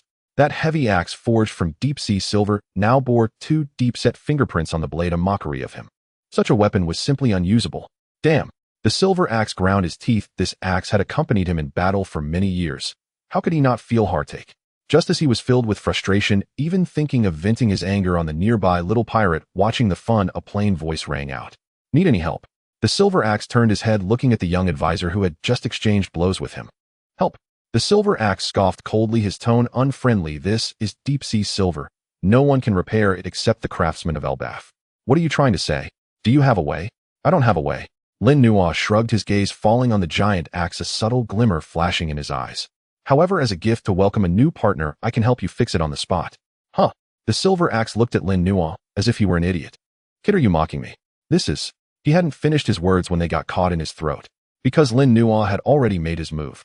Lin Nuo squatted down, casually picking up a handful of mud and rubble mixed with dirt from the ruins. Damn. Then he approached without any defenses and pressed his dirt-covered hand onto the gleaming blade of the silver axe. In the next second, a scene that the silver axe would never forget unfolded. The left hand of Lin Nuo, resting on the axe face, instantly gleamed with a silvery metallic luster identical to the axe. The handful of mud and rubble in his right hand underwent a strange writhing, rapidly losing its original color and texture. The mud became hard and dense, shimmering with a metallic cold light. In just 2 seconds, that handful of mud had transformed in Lin Nuo's hands into deep-sea silver identical in material to the giant axe. What is this, eh? The silver axe widened his eyes, nearly causing his sunglasses to slip off. He had lived for decades without ever witnessing such absurd devil fruit abilities. Turning stone to gold. No, this was turning mud into silver. However, Lin Nuo's attention was not fully on the metallic substance forming in his hand. In that moment, when he had to pull closer to repair the weapon, Buzz, the assimilation fruit in his mind, seemed to sense an extremely tempting ingredient shaking violently. At this near-body distance, a heavy, solid, and indestructible life magnetic field continuously overflowed from the silver axe, greedily captured by Lin Nuo's body. This kind of body density was simply monstrous. Lin Nuo's pupils contracted slightly, and a storm surged in his heart. Though he had sensed it during the battle, experiencing it up close made the shock even more intense. If the golden lion's body was a sword sharpened to perfection, then the silver axe's body was a solid steel ingot tempered 1,000 times. This terrifying muscle density and bone hardness granted him a passive defensive power that was nearly immune to most physical attacks. Although his attack power was not as flashy as Rox or Shiki, this extreme defense and endurance was exactly what Lin Nuo currently lacked. Almost instinctively, Lin Nuo made a decision. His originally swift movement to quickly fill the gaps suddenly became slow. Advisor Lin Nuo, what's wrong? The silver axe, still reeling from shock, saw Lin Nuo slow down and instinctively asked, "Shoo, don't speak." Lin Nuo frowned, putting on a serious expression as if he had encountered a technical. While he slowly and meticulously rubbed the axe face with his metallic hand, he pretended to be serious, saying, "The internal structure of deep-sea silver is more complex than I imagined. If the stress here is not released properly, even if repaired, it will leave internal damage. I must comb through the textures little by little." I see. Truly professional. The silver axe did not understand these terms, but upon hearing the words internal damage, he immediately became cautious and even proactively pushed the axe forward to make it easier for Lin Nuo to touch. He was completely unaware that he had become the ultimate human power bank for this seemingly harmless advisor who was even helping him repair his weapon. Lin Nuo felt secretly pleased, but on the surface he maintained a masterful focus. He deliberately slowed his movements, tapping here and touching there, his fingers lingering on the cold axe face. Every touch felt as if he were extracting valuable experience points from the silver axe. Time passed second by second, until he feared that continuing to dawdle would raise suspicion. Lin Nuo reluctantly withdrew his hand. Done. As his fingers left the last trace on the axe, face disappeared, gleaming as new. Try it out, it should be smoother than before. The silver axe took the giant axe, swinging it a couple of times. Perfect balance, perfect feel. Truly, an incredible ability. Thanks, advisor Lin Nuo. I silver axe will remember this favor. We're all brothers on the same ship, no need for niceties. Lin Nuo smiled, waving his hand. That sunny smile made anyone who saw it feel he was a helpful young man. As night fell, the central square of Hive Island was illuminated by a towering bonfire, painting the entire night sky in shades of orangerd. The aroma of roasted meat, the spicy scent of cheap rum, and the raucous shouts of pirates intertwined to create a chaotic symphony. This was a gathering known as the Welcome Banquet, but in reality, it was a monster exhibition. At the top of the square, beneath the massive skull rock, stood a long stone table. That was the exclusive area for core members. Rock sat prominently at the head of the table, gripping a gigantic bony and roast, his mouth dripping with grease, while his heterochromatic eyes shimmered with a chilling light in the fire's glow. To his left, the young Edward Newgate was clutching a wine jar larger than a bucket, tilting his head back to drink deeply, his golden hair cascading freely, and his body sculpted like marble created a striking visual impact in the firelight. Captain John, with a wine glass in one hand and a small abacus in the other, was calculating this month's protection fee, with several newly joined subordinate pirate captains looking every bit the greedy miser. On Rock's right, the atmosphere was considerably more tense. The Golden Lion Shiki did not sit on a chair. Instead, he was meditating in midair, using his fruit powers, swirling a wine glass in his hand, glaring down with an expression of displeasure. Directly beneath him sat the newly joined silver axe, his face clouded with gloom, the massive axe he had just repaired standing ominously beside him, as if ready to strike at any moment. As for Wang Ji, the swordsman, who always regarded himself as a knight, he was meticulously polishing his famed sword with a piece of silk, oblivious to the chaos around him. Lin Nuo sat beside Whitebeard, a mountain of empty plates piled up in front of him. Hey, that tin can. The floating golden lion suddenly spoke, casting a sidelong glance at Silver Axe, his tone laced with provocation. Don't sit there like a corpse. Since you're on the ship, at least give me a smile. Otherwise, others might think the Rock's pirate crew is a funeral home. Silver Axe paused mid-drink. Crack. The wine glass in his hand was crushed to powder. He slowly raised his head, his eyes behind the sunglasses filled with murderous intent. Do you want to die? Golden-haired birdman. I wouldn't mind using this freshly repaired axe to trim your nails. What did you say? The veins on Golden Lion's forehead bulged, and he hurled the wine glass at Silver Axe. Smash! Without even turning his head, Silver Axe raised his hand and smashed the glass with the back of his axe, sending red wine splattering everywhere. Come down. He'll chop your legs off. If you have the guts, come up. He'll throw you into the sea to feed the fish. The murderous intent between the two erupted instantly, colliding with a gust of wind that nearly extinguished the bonfire. The ordinary pirates below trembled in fear, retreating hastily, afraid that the gods would clash and innocence would suffer. Lin Nuo gripped his cup tightly, feeling the thin glass. As he chewed on a piece of meat, he watched the tense scene unfold, sighing inwardly. This was no pirate crew. It was clearly a powder keg ready to explode. Everyone was a wild beast with untamed spirits, each possessed of ambitions to dominate the world. To mold such a group of individuals together, besides a madman like Rox with overwhelming power, there probably wasn't anyone else in this world. He needed to quicken his pace. Clang. At that moment, a loud crash resonated. The Golden Lion had finally overturned the table.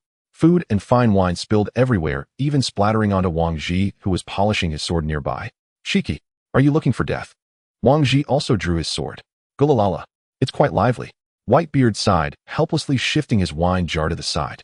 Meanwhile, Rox, seated at the head of the table, looked at the chaotic scene with no anger, but rather a more arrogant laugh erupted from him.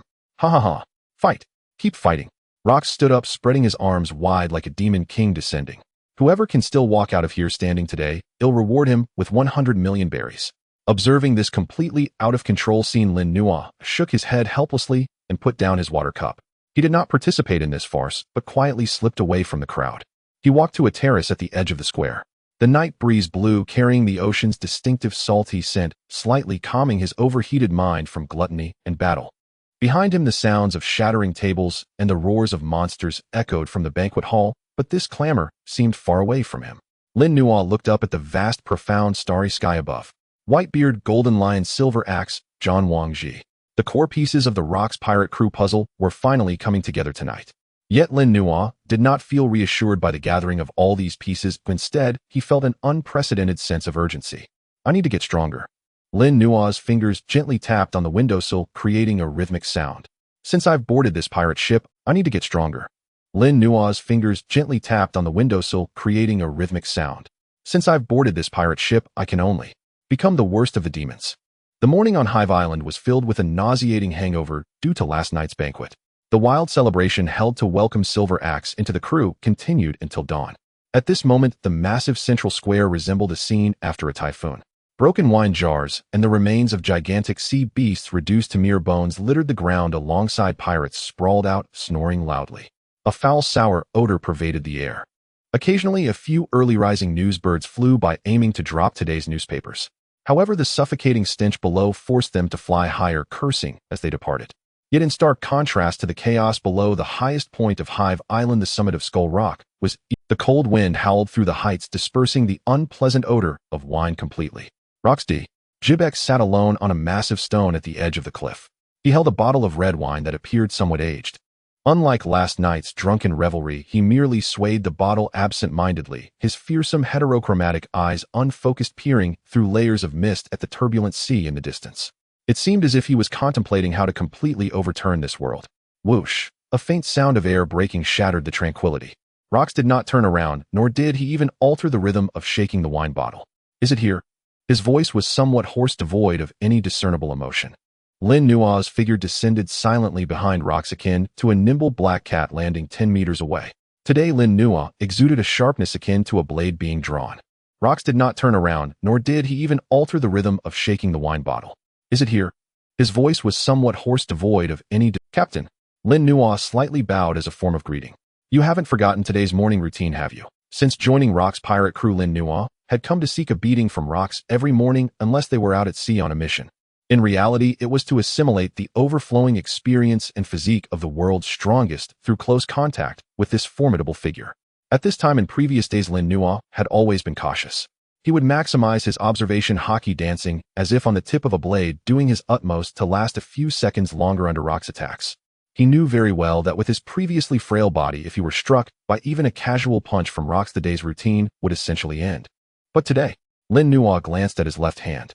The sensation from last night, while repairing Silver Axe's massive axe, still lingered at his fingertips. Although it was merely a moment of contact, it had not fully granted him the monstrous physique honed over decades like Silver Axe's. However, the greatest strength of the Assimilation Fruit lies in its ability to imitate even a portion of a sample for a short time, as long as his energy sufficed. Taking a deep breath, Lin Nuo's gaze turned sharp. Today I want to change things up. As soon as he finished, the ground beneath Lin Nuo exploded, sending countless fragments flying. His figure vanished from the spot, in an instant leaving behind a blur. In the past few months, Lin Nuo had integrated the 6 forms with other techniques he mastered, achieving such speed that it even caused a deep sonic boom in the air. 10 meters was but a blink of an eye at this level of speed. Almost instantaneously, Lin Nuo appeared at Rox's side behind him. Zzz. Lin Nuo's originally fair palm lost its color in an instant, transforming into a silvery gray hue that glinted coldly. In that moment of attack, Assimilation Fruit, local mimicry, deep sea silver. Zzz. Lin Nuo's originally fair palm lost its color in an instant, transforming into a silvery gray hue that glinted coldly. Not just the skin, but even the underlying muscles and bones were forcibly transformed into a high-density, active metal structure at that moment. This strike could easily pierce through the armor of a steel warship, as if it were tofu. Yet facing this lethal blow that could annihilate a typical rear, this strike could easily pierce through the armor of a steel warship, as if it were tofu. Yet facing this lethal blow that could annihilate a typical rear admiral, Rox didn't even turn his head. He maintained his posture of gazing at the sea, sipping wine, as if the deadly figure charging from behind him was merely a buzzing fly. Just as Lin Nuo's fingertips were within 3 centimeters of his back, Rox moved. No fancy moves. Rox didn't even turn his head. He maintained his posture of gazing at the sea, sipping wine, as if the deadly figure charging from behind him was merely a buzzing fly. Fast. Too fast. So fast that even Lin Nuo's observation Haki, which had predicted the strike, left him no time to evade. If it were in the past, Lin Nuo would have had no choice but to forcibly activate paper drawing, twisting his body into strange angles to absorb the force. But this time, a fierce glint flashed in Lin Nuo's eyes. He advanced instead of retreating. His previously thrusting left hand suddenly retracted, positioning itself against his face just in time. Simultaneously, the mimetic range expanded, instantly transforming his entire left arm into that unbreakable silver-gray metal. He braced himself. Clang! A sound loud enough to rupture eardrums erupted at the summit of Skull Rock. It was not a collision between flesh, but rather the sound of two massive meteorites colliding at high speed. A terrifying shockwave radiated outward from the two, blowing all the debris at the cliff's edge away. Ugh! Lin Nuo felt as if he had slammed into a rapidly moving mountain. An indescribable colossal force surged into his body through his left arm. He was launched backward like a cannonball. Boom! Lin Nuo's body slammed heavily into a rock wall over 10 meters away, creating a deep pit, half a meter deep in the hard granite, countless fragments tumbling down to bury half of him. Amidst the swirling dust, Rox maintained his posture of swatting back. He slowly withdrew his hand, turning around, and for the first time a glimmer of interest appeared in his heterochromatic eyes. Oh! Rox glanced at the back of his hand. There a faint white imprint was visible. Although it hadn't broken skin, it was enough to prove the hardness of the collision for a mortal. Cough, cough. A coughing sound emerged from the pile of rubble. Lin Nuo pushed aside the rocks, pinning him, struggling to crawl out of the pit. Shaking his left hand, he produced a series of cracked sounds of metal rubbing against metal. At this moment, although the sleeve of his left arm had been completely destroyed, revealing silver-gray skin with a few fine cracks seeping blood. However, no bones were broken. He hardly felt any of that deep marrow-piercing pain.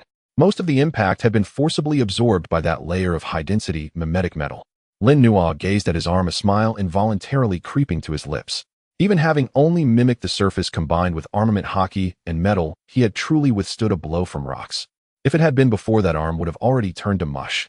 Isn't this the material from that tin-can weapon? Rox's voice came. Lin Nuo looked up to find Rox watching him with an amused expression, as if gazing at a little lion that had finally grown claws. I've only learned a bit, Captain. Lin Nuo dispelled the mimicry, his arm returning to its normal hue, albeit slightly swollen. A bit. Rox scoffed, casually tossing the bottle of red wine into the sea. Smash! The bottle shattered in midair. With the sound of glass breaking, Rox's aura shifted. If just moments ago he was a lazy, slumbering lion, now he was a tyrannosaurus that had opened its eyes. A dark red Haki like tangible flames began to swirl and rise around him. The surrounding debris began to float, unable to withstand this oppressive force. Since you can take a hit, don't blame me for being heavy-handed. Rox cracked his neck, emitting a sound that made one. He beckoned Lin Nuo with a finger, revealing a cruel smile. Come on, hit me with everything you've got. Let me see what level you've reached now. The moment the words fell, Rox's figure vanished. Not a residual shadow from high-speed movement, but truly and completely disappeared from sight. Lin Nuo's scalp tingled, every hair on his body standing on end. Danger. Extreme danger. At this moment, he held nothing back.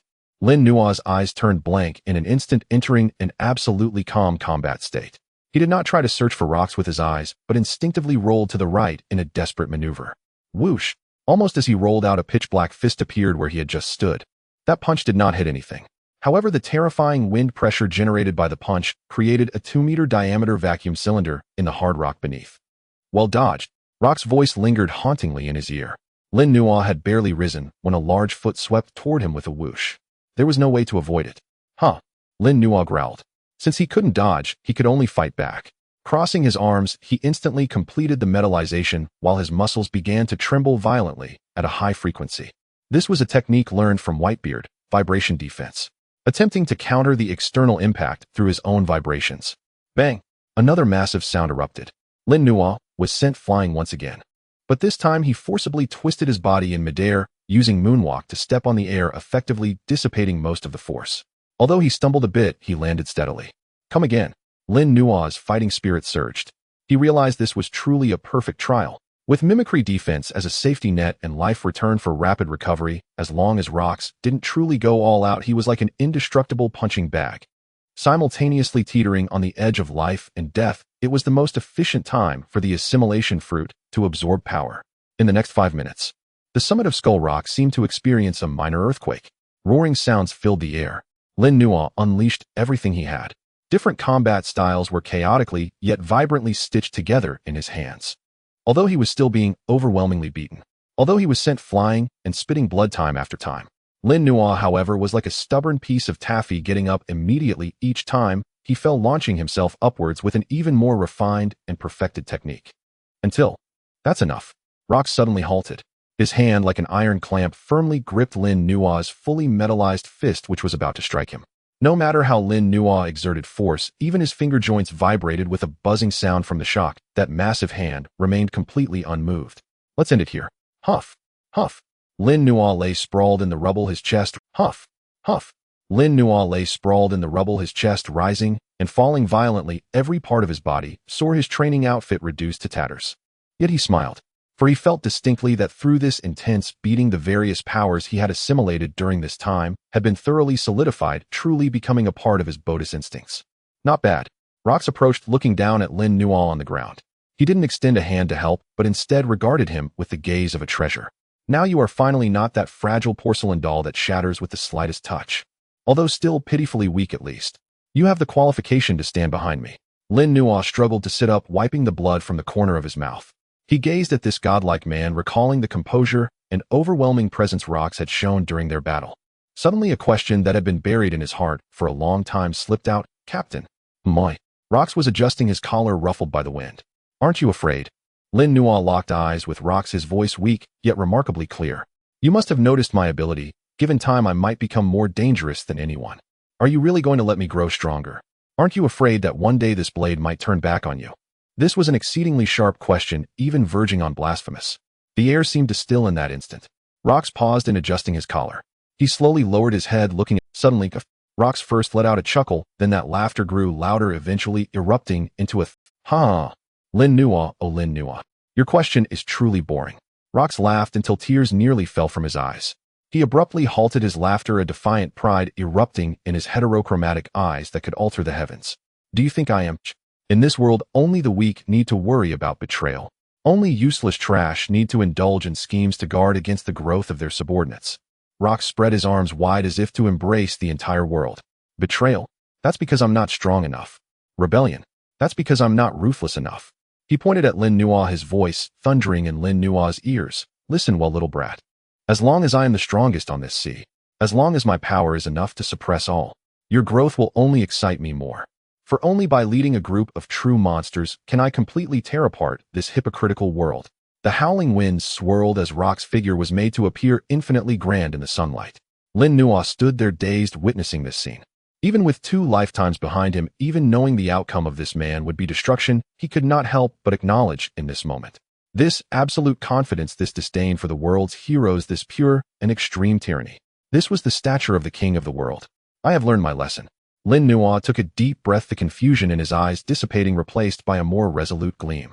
Locus laughed enough, casually pulling out a scroll of parchment from his bosom and tossing it to Lin Nuo. Lin Nuo instinctively caught it and opened it. It was a sea chart with a huge island located in the New World circled in bright red ink. What is this? Lin Nuo asked, puzzled. Since your strength is quite good now, I want you to go to a place for me. Locus pointed at the red dot, his tone as casual as if he were asking someone to buy a pack of cigarettes. Elbaf. What a... Hearing this name, Lin Nuo's pupils constricted sharply. Elbaf. The land of giants. Claimed to be the world's strongest nation, a place of war that even the Navy headquarters would not dare to provoke lightly. What do you want to go there for? Lin Nuo asked, puzzled. If it's for a fight, wouldn't it be better to take Haki and Newgate along? Although Lin Nuo roughly understood Locus' intentions, he still had to pretend to be confused. Some secrets could be revealed, but some must remain hidden until death. A fight? No. Locus shook his finger, a hint of complex emotion flickering in his eyes. 5 years ago on the Red Soil continent, I had a brief encounter with Harold. I could feel that he, like me, had been unhappy with the world government for a long time. Locus paused, his tone becoming slightly somber. A fight? No. Locus shook his finger, a hint of complex emotion flickering in his eyes. If I were to go personally, that trash in Mariewa and the mad dogs of the Knights of God would bring trouble to Elbaf. I do not want to bring such trouble to him. So you will go. Me. Lin Nuo pointed at himself, smiling wryly. Captain, do you think too highly of me? Just with my face, I'd probably be treated like a snack by those xenophobic giants. Locus sat back at the edge of the cliff, facing away from Lin Nuo, his voice arrogant and confident. You only need to tell him that Locus' ship is about to set sail, and whether he has any interest in fighting alongside me. Lin Nuo clenched the sea chart in his hand, looking at the lonely yet imposing figure of Locus. Understood. Lin Nuo solemnly stored the sea chart despite the pain coursing through his body. He stood straight and turned to walk down the mountain with determined steps. Elbaf, huh? It seems I need to prepare well. 3 days later, the New World sea area was still shrouded in rain.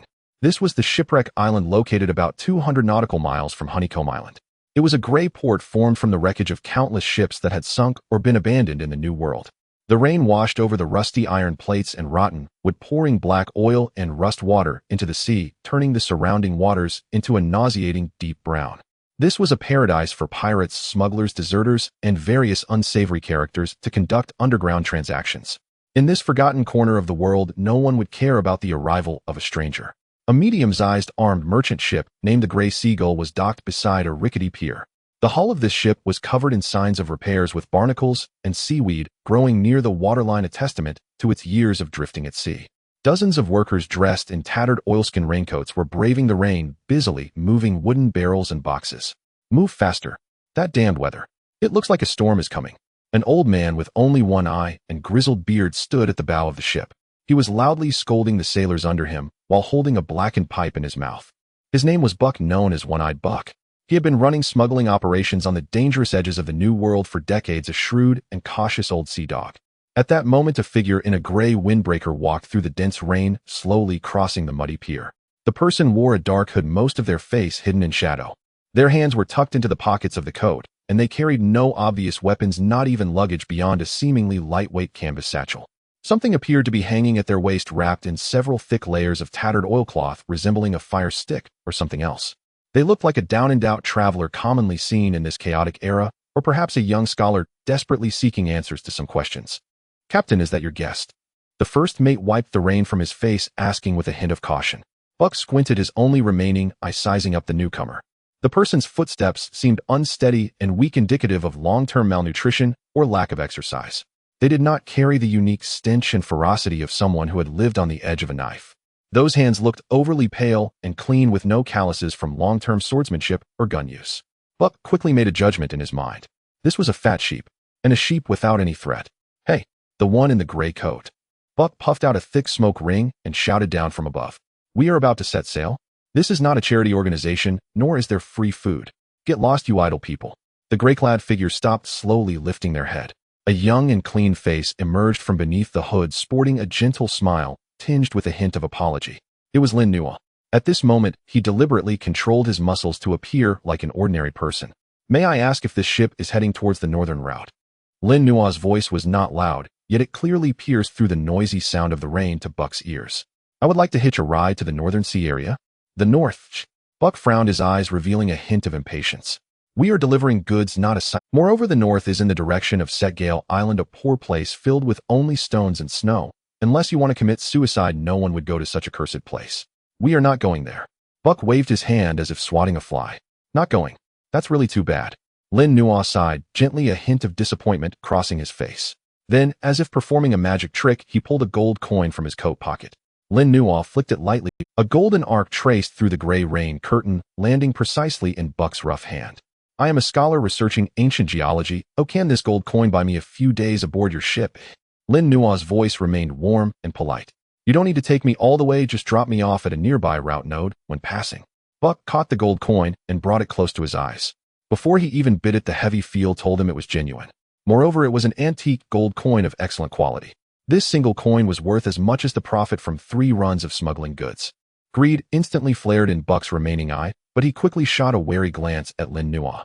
Is someone who can casually pull out such an item really just an ordinary scholar? However, looking at Lin Nuo's harmless appearance and those somewhat foolishly clear eyes, Buck's greed over ahem. Buck immediately switched to a smiling face, all the wrinkles on his face scrunching together, his expression changing faster than flipping a page. "Since it's on the way, it's fate. Hey, you there? Quickly lower the ladder for this. A scholar. Take him to the empty cabin on the second deck. Make it clean. Don't let the rats ruin the guest's luggage." Half an hour later, the Grey Seagull set sail from the port. Lin Nuo did not remain in the narrow and dim cabin. After putting down his luggage, he headed to the dining area on the lower deck. Rather than a restaurant, it was more like a larger storeroom converted into a communal space. The air was thick with the smell of sweat and low-quality tobacco mingled with the distinctive spicy aroma of rum. Dozens of bare-chested sailors crowded around a few greasy long tables enjoying their dinner. The noise and the sound of dice games were deafening. This was the true essence of the vast sea. No monsters, no dominance, no terrifying powers capable of destroying islands at a whim. Only a group of ordinary people struggling for survival, fighting desperately for a few berries. Lin Nuo found a corner to sit down. Holding a glass of rum sent by Captain Buck to please his patron, he quietly took a sip. It was hard to swallow. It had a fiery aftertaste and a hint of sourness. Compared to the top-notch wines he had enjoyed on Honeycomb Island, this was nothing short of horse urine. However, Lin Nuo did not find it distasteful. Instead, he felt that this long-lost sense of mundanity brought a slight relaxation to the nerves he had tensed for months. How long had it been since he sat like an ordinary person? Hey, scholar. A seemingly 16 or 17-year-old apprentice sailor approached, holding a plate of bread as hard as stone. His name was Little Tom, the youngest sailor on the ship. Little Tom looked at Lin Nuo with curiosity, his eyes sparkling with a thirst for knowledge and a yearning for the outside world. Are you really a scholar? I heard from the captain that you're going to a place called Segar. They say it's chaotic and dangerous there. Aren't you afraid of dying? Lin Nuo chuckled, reached for a piece of black bread from the plate, and forcefully broke off a small chunk to chew slowly. For knowledge, one must take some risks. And besides, I am not that easy to kill. Little Tom did not grasp the deeper meaning in Lin Nuo's words, thinking he was just boasting as a scholar. That's impressive. I can't do that. I just want to save enough money to go back home, marry a wife, and buy a few acres to grow potatoes, Little Tom said enviously. Growing potatoes sounds good, Lin Nuo nodded, his gaze reflecting a touch of sincerity. Better than adventuring on the sea. Just then a few old sailors sitting at the main table seemed to have had too much to drink and began to boast loudly. The topic quickly shifted from which ports girls had bigger behinds to the most terrifying topic in this vast sea. Hey, have you heard? The Rocks pirates have been making quite a stir lately. A sailor with a face full of flesh shouted loudly, fueled by alcohol. Of course, who doesn't know? Another sailor missing 2 front teeth chimed in. I heard there are new monsters on board. Oh, what do they want to do? Dominate the entire new world. Upon hearing the name of the Rocks pirates, the previously noisy dining area suddenly quieted down. A hint of fear appeared on everyone's faces. What does Silver Axe matter? The fleshy-faced sailor gulped down a drink and lowered his voice, speaking. I heard from my cousin who works in the Navy that the most terrifying thing on the Rock ship isn't those visible monsters. It's a guy who has been hiding in the shadows. You mean? That advisor? Someone asked tremblingly. Exactly. The evil advisor, named Lin. The fleshy sailor's eyes widened, as if the evil spirit stood right in front of him. Although his bounty is only 200 million, my cousin said, that's because the world government deliberately suppressed it to cover the truth. It is said that Lin Nuo is not even human. He stands a full 3 meters tall, has a green face and fangs, and eats 3 living hearts at every meal to practice evil sorcery. Is that true? That's too twisted. Little Tom was so frightened that the bread in his hand fell onto the table, his face pale. Of course it's true. The fleshy sailor became more animated as he spoke, spitting everywhere. Do you know what happened to the previous bounty hunter groups that went to hunt him down? I heard they were all turned to stone by Lin Nuo's sorcery, then shattered on the roads paved on Honeycomb Island. Every day people walk over their broken bones and can still hear their screams. My God! A collective gasp echoed in the dining area. Everyone felt a chill run down their spines, as if a pair of cold eyes were watching them from the darkness. If you encounter such a monster, is there any chance of survival? Someone asked in despair. PFF. Lin Nuo, sitting in the corner, couldn't hold it in anymore and sprayed out his rum. He awkwardly wiped his mouth, stifling laughter as his shoulders trembled slightly. This was just too absurd, right? 3 meters tall, green face and fangs, eating human hearts. Did these people think of themselves as sea monsters from the depths? Hey, bookworm over there. The fleshy sailor heard the laughter and suddenly turned his head to glare at Lin Nuo. What are you laughing at? You who only know how to read don't understand the terror of pirates at all. Sorry. Lin Nuo quickly waved his hands, feigning innocence. I just think. Rumors tend to exaggerate things. He spoke sincerely. Perhaps this advisor is just an ordinary person, not 3 meters tall, and doesn't eat humans. Huh. At that moment, Captain Buck, who had been sitting nearby smoking, walked over. He tapped the table with his pipe and looked at Lin Nuo as if he were an idiot. Ordinary person? Kid, you really are foolish from reading too much. Buck, with a serious expression, pressed Lin Nuo's shoulder and earnestly educated him. Can an ordinary person be an officer on a ship full of monsters like that of Rocks? Do you think this is child's play? He continued. That level of evil spirit can kill you as easily as crushing an ant. Listen carefully, kid. Captain Buck cleared his throat and began imparting his decades of survival experience to Lin Nuo. If you ever encounter a pirate ship at sea, make sure to observe closely.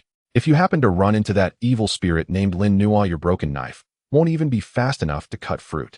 As he spoke, Buck even demonstrated a standard begging posture. He knelt down on the floor with weak knees, bowing his head deeply, and raised his hands high in a gesture of offering valuables. Just like this. Buck exclaimed loudly. Your head should be lowered to the dust. Stick your butt up. Offer all your valuables with both hands. Never hesitate. And don't even think about resisting, he warned. Only by acting as submissive as a dog might you. If that evil spirit is in a good mood, leave you with a complete corpse. Remember this. It's a life-saving trick. Looking at the old captain kneeling on the ground, the smile in Lin Nuo's eyes gradually faded.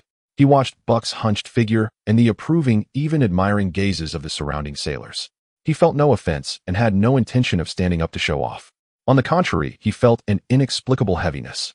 This was the way of survival for the weak. To stay alive, they must abandon their dignity and learn to beg like dogs. In this world where the strong are revered, this is the truth.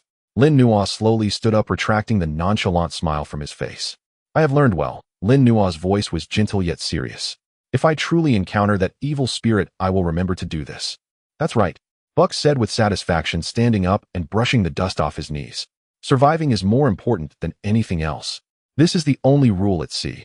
The restaurant returned to its noisy state. Everyone continued drinking and boasting, as if the fear from moments ago had been dispelled by that standard kneeling posture. Lin Nuo silently finished the last bit of the unpleasant rum in his cup. He pushed open the cabin door and stepped out onto the deck. The night had deepened. The rain had stopped, the clouds dispersed, and a bright moon hung in the sky. Lin Nuo leaned against the railing, gazing at the sea, reflecting the moonlight, listening to the coarse laughter coming from the cabin. He touched his face, a complex smile curling at the corners of his mouth. An evil spirit, huh? It seems my reputation is even louder than I imagined. 2 days passed since that night of idle chatter about the evil spirit Lin Nuo in the restaurant. The journey in the new world was not always filled with cannon fire and slaughter. More often, it was a tedious and dull drifting. The gray seagull sailed like a tireless bird, mechanically repeating its forward motion across the vast ocean. The first rays of morning sunlight pierced through the thin morning mist, spilling onto the deck. Dozens of bare-chested sailors lined up, squatting by the ship's edge, washing their faces with cold seawater. They loudly complained about the lingering rusty taste in the fresh water and the eternally unknown mushy food cooked by the chef. It was a strange taste of dried salted fish mixed with moldy beans. Lin Nuo sat in the shade of the deck, resting a flat piece of wood on his knees, holding a feather quill dipped in ink. In front of him stood a few somewhat anxious sailors. This had become a fixed morning program on the ship. Scholar, help me write this down. Oh, I brought the best rouge for Mary, a young sailor said, softly blushing. His name was Jack, the second youngest sailor on board, next to little Tom. And also, tell her I've saved enough money to fix the roof. Jack scratched his messy hair, looking a bit embarrassed. Lin Nuo smiled and nodded, the quill scratching on the rough sheepskin paper. Instead of writing the plain words directly, he added a little flourish. Dear Mary, when the sea breeze brushes against my cheek, I remember your gentle fingers. I found a box of beautiful rouge as lovely as the evening glow in the market of the new world. It will surely complement your charming visage. When I return, we will have a warm nest that no longer leaks. It's done, Lin Nuo said, blowing dry the ink and folding the letter before handing it over. Read it. Quickly read it. The sailors gathered around cheered. Lin Nuo softly read it aloud. Jack's face instantly turned red to the roots of his neck, and the surrounding sailors burst into warm laughter. Amazing. This scholar is just different. The words are crafted like a poet's. Wouldn't Mary be moved to tears? Thank you. Thank you so much. Jack received the letter like a treasure, carefully tucking it into his clothes, as if it were more precious than life itself. Since boarding the ship, Lin Nuo had completely maintained the persona of a down-and-out scholar. He no longer just sat in the corner drinking. Occasionally, he would help the sailors with light tasks. For example, sorting the tangled ropes, or helping those rough men who couldn't read write letters to their families. Sometimes he would sit nearby watching the sailors play simple card games on the deck. Straight flush. Pay up. Damn it. Are you cheating? Nonsense. My hands have been blessed. A few desperate sailors got into a scuffle, rolling around on the deck, attracting cheers from the onlookers. Lin Nuo always watched with a smile. This life filled with sweat and rugged vitality made him feel a long-lost sense of authenticity. Hey, bookworm. A rough voice called out. The sailor named Big Tooth, whose face was filled with flesh, walked over. He was the one who had previously sworn that Lin Nuo ate human hearts. At that moment, he tossed a slightly wrinkled red apple to Lin Nuo. Eat more? You look as skinny as a stick, and I'm afraid the sea wind will blow you away, Big Tooth said gruffly, with a teasing expression that wasn't unpleasant. Thanks. Lin Nuo caught the apple and took a bite. It was crisp and sweet, the juice exploding in his mouth, washing away the salty, fishy taste. When we reach the upcoming Saitagal Island, I'll take you to see the dancers of the new world. Big Tooth winked and nudged Lin Nuo's shoulder, plopping down beside him. That waist and that figure will surely open your eyes, you bookworm. Stop holding onto that broken notebook, writing and drawing. Can that thing fill your stomach? Lin Nuo smiled gently in agreement, not refuting. He took out the notebook he carried with him and recorded the tranquility of the moment. The pen sketched Big Tooth's rugged face and the seagulls flying over the distant sea. In the eyes of everyone, this scholar, though physically weak and walking unsteadily, had a good temper and was cultured, so everyone was willing to take care of him. This warm and ordinary atmosphere made everyone relax their guard. However, no one noticed that something subtle and strange was changing in the surrounding environment. The beginning of the anomaly was not a storm, nor was it a sea monster. It was a fish. After lunch, the chef responsible for fishing at the stern suddenly let out a terrified scream. "Come quickly! What the hell is this thing?" The crowd rushed over at the sound.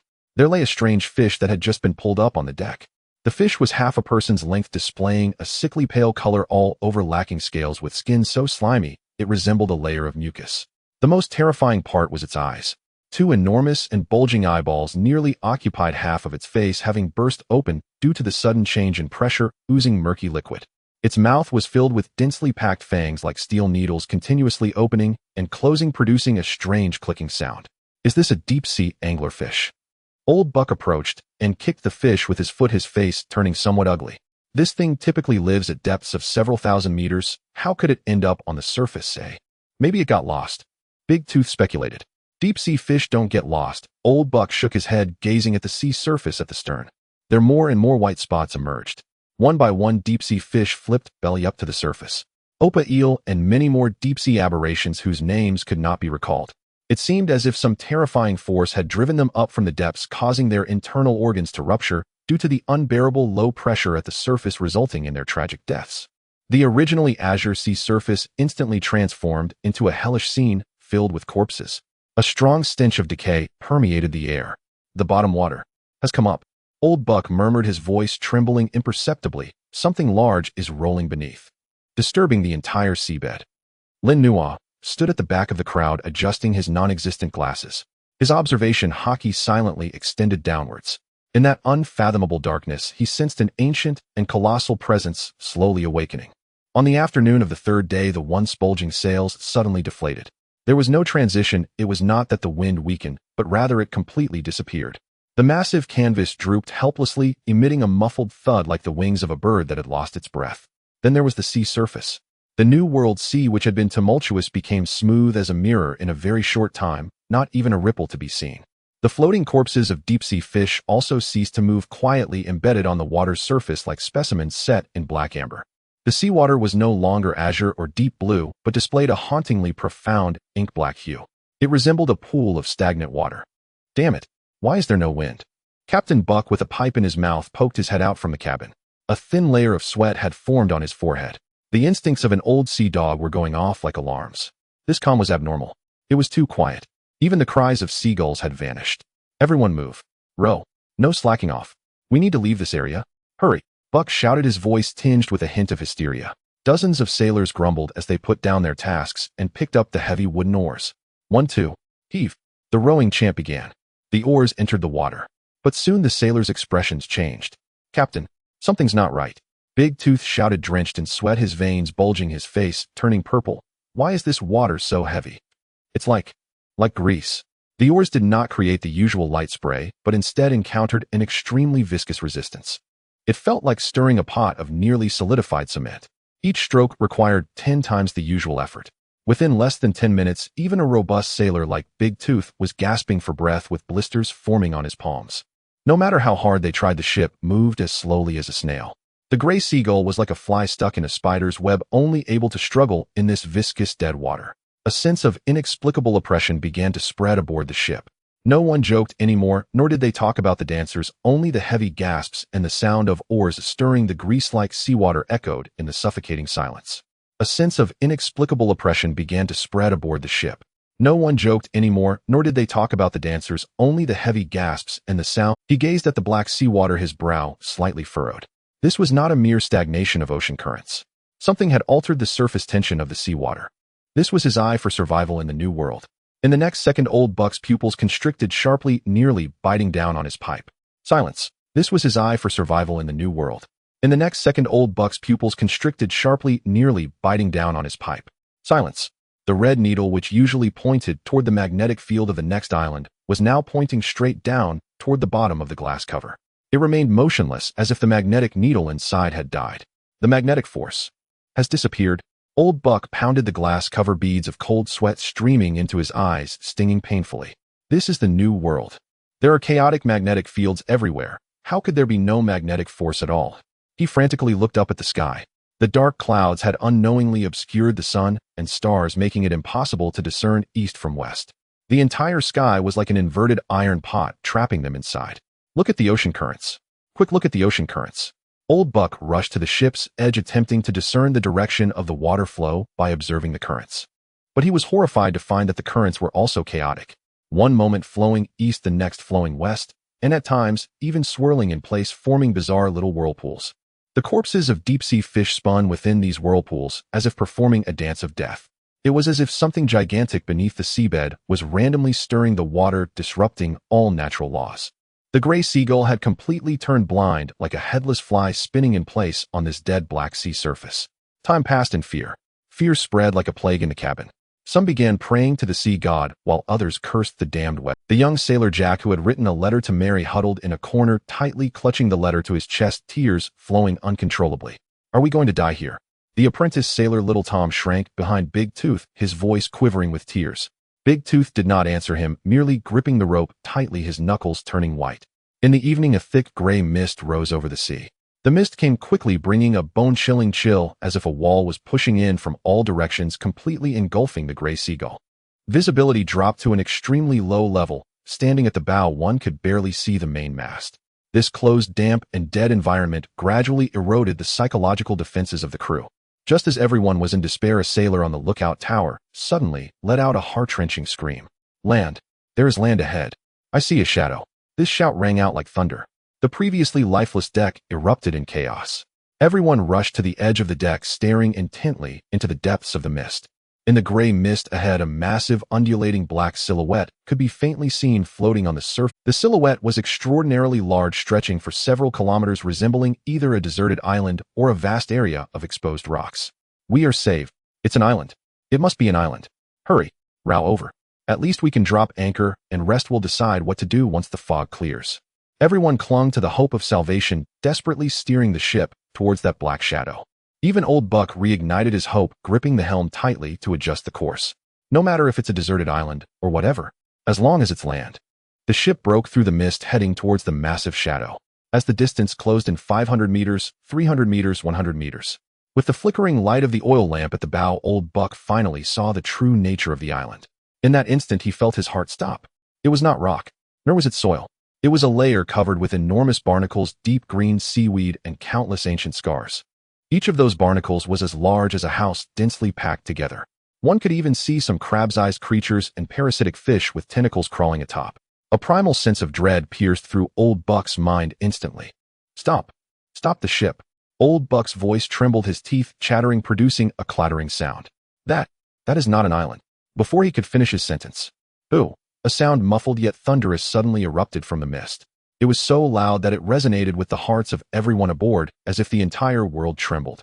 Immediately after, a massive gash suddenly opened at the top of the island. A towering white column of mist, accompanied by a briny aroma, shot up into the sky. That was a vent. That was breathing. As this breath was released, the gigantic black body slowly sank a little, pulling the surrounding seawater into a massive whirlpool. The gray seagull rocked violently at the edge of the whirlpool, emitting a creaking sound, as if overwhelmed. Then that body slowly rose a bit, creating enormous ripples that pushed the ship away. This was a monster that was sleeping. This was a creature of such an extraordinary size that it defied comprehension, resembling a mythic Leviathan from ancient times. What the crowd saw as an island was merely its back protruding from the water. It might even be just a small part of its back. Compared to its massive body, the gray seagull was as insignificant as a paper boat floating in a bathtub. The merchant ship did not crash into it, but was instead adhered to its side by the weak suction created by the monster's breath, like a speck of dust stuck to a sleeping elephant. The entire ship was dead silent. Everyone was paralyzed with fear, not daring to breathe, terrified of waking this monster from myth. Daya's paddle fell into the sea, but he didn't even glance at it, merely staring blankly at the towering wall of flesh before him. Despair. This was a despair deeper than being lost at sea. In this suffocating terror, only one person remained standing. Lin Nuo stood at the ship's edge, still holding the bitten apple. He gazed at the massive beast blocking out the sun, watching the undulating spine-like back, his expression devoid of fear. Instead, it bore a hint of admiration. This was the masterpiece of nature. The sense of oppression from this life form was simply mesmerizing. However, this appreciation for nature's masterpiece did not last long. Though the thunderous sound of breathing did not directly destroy the gray seagull, the consequences it brought were far deadlier than the previous storm. As the gray seagull helplessly leaned against the Leviathan's back, the vibrant human scent emanating from the cabin instantly startled the natives that had been clinging to the rough skin folds of the beast.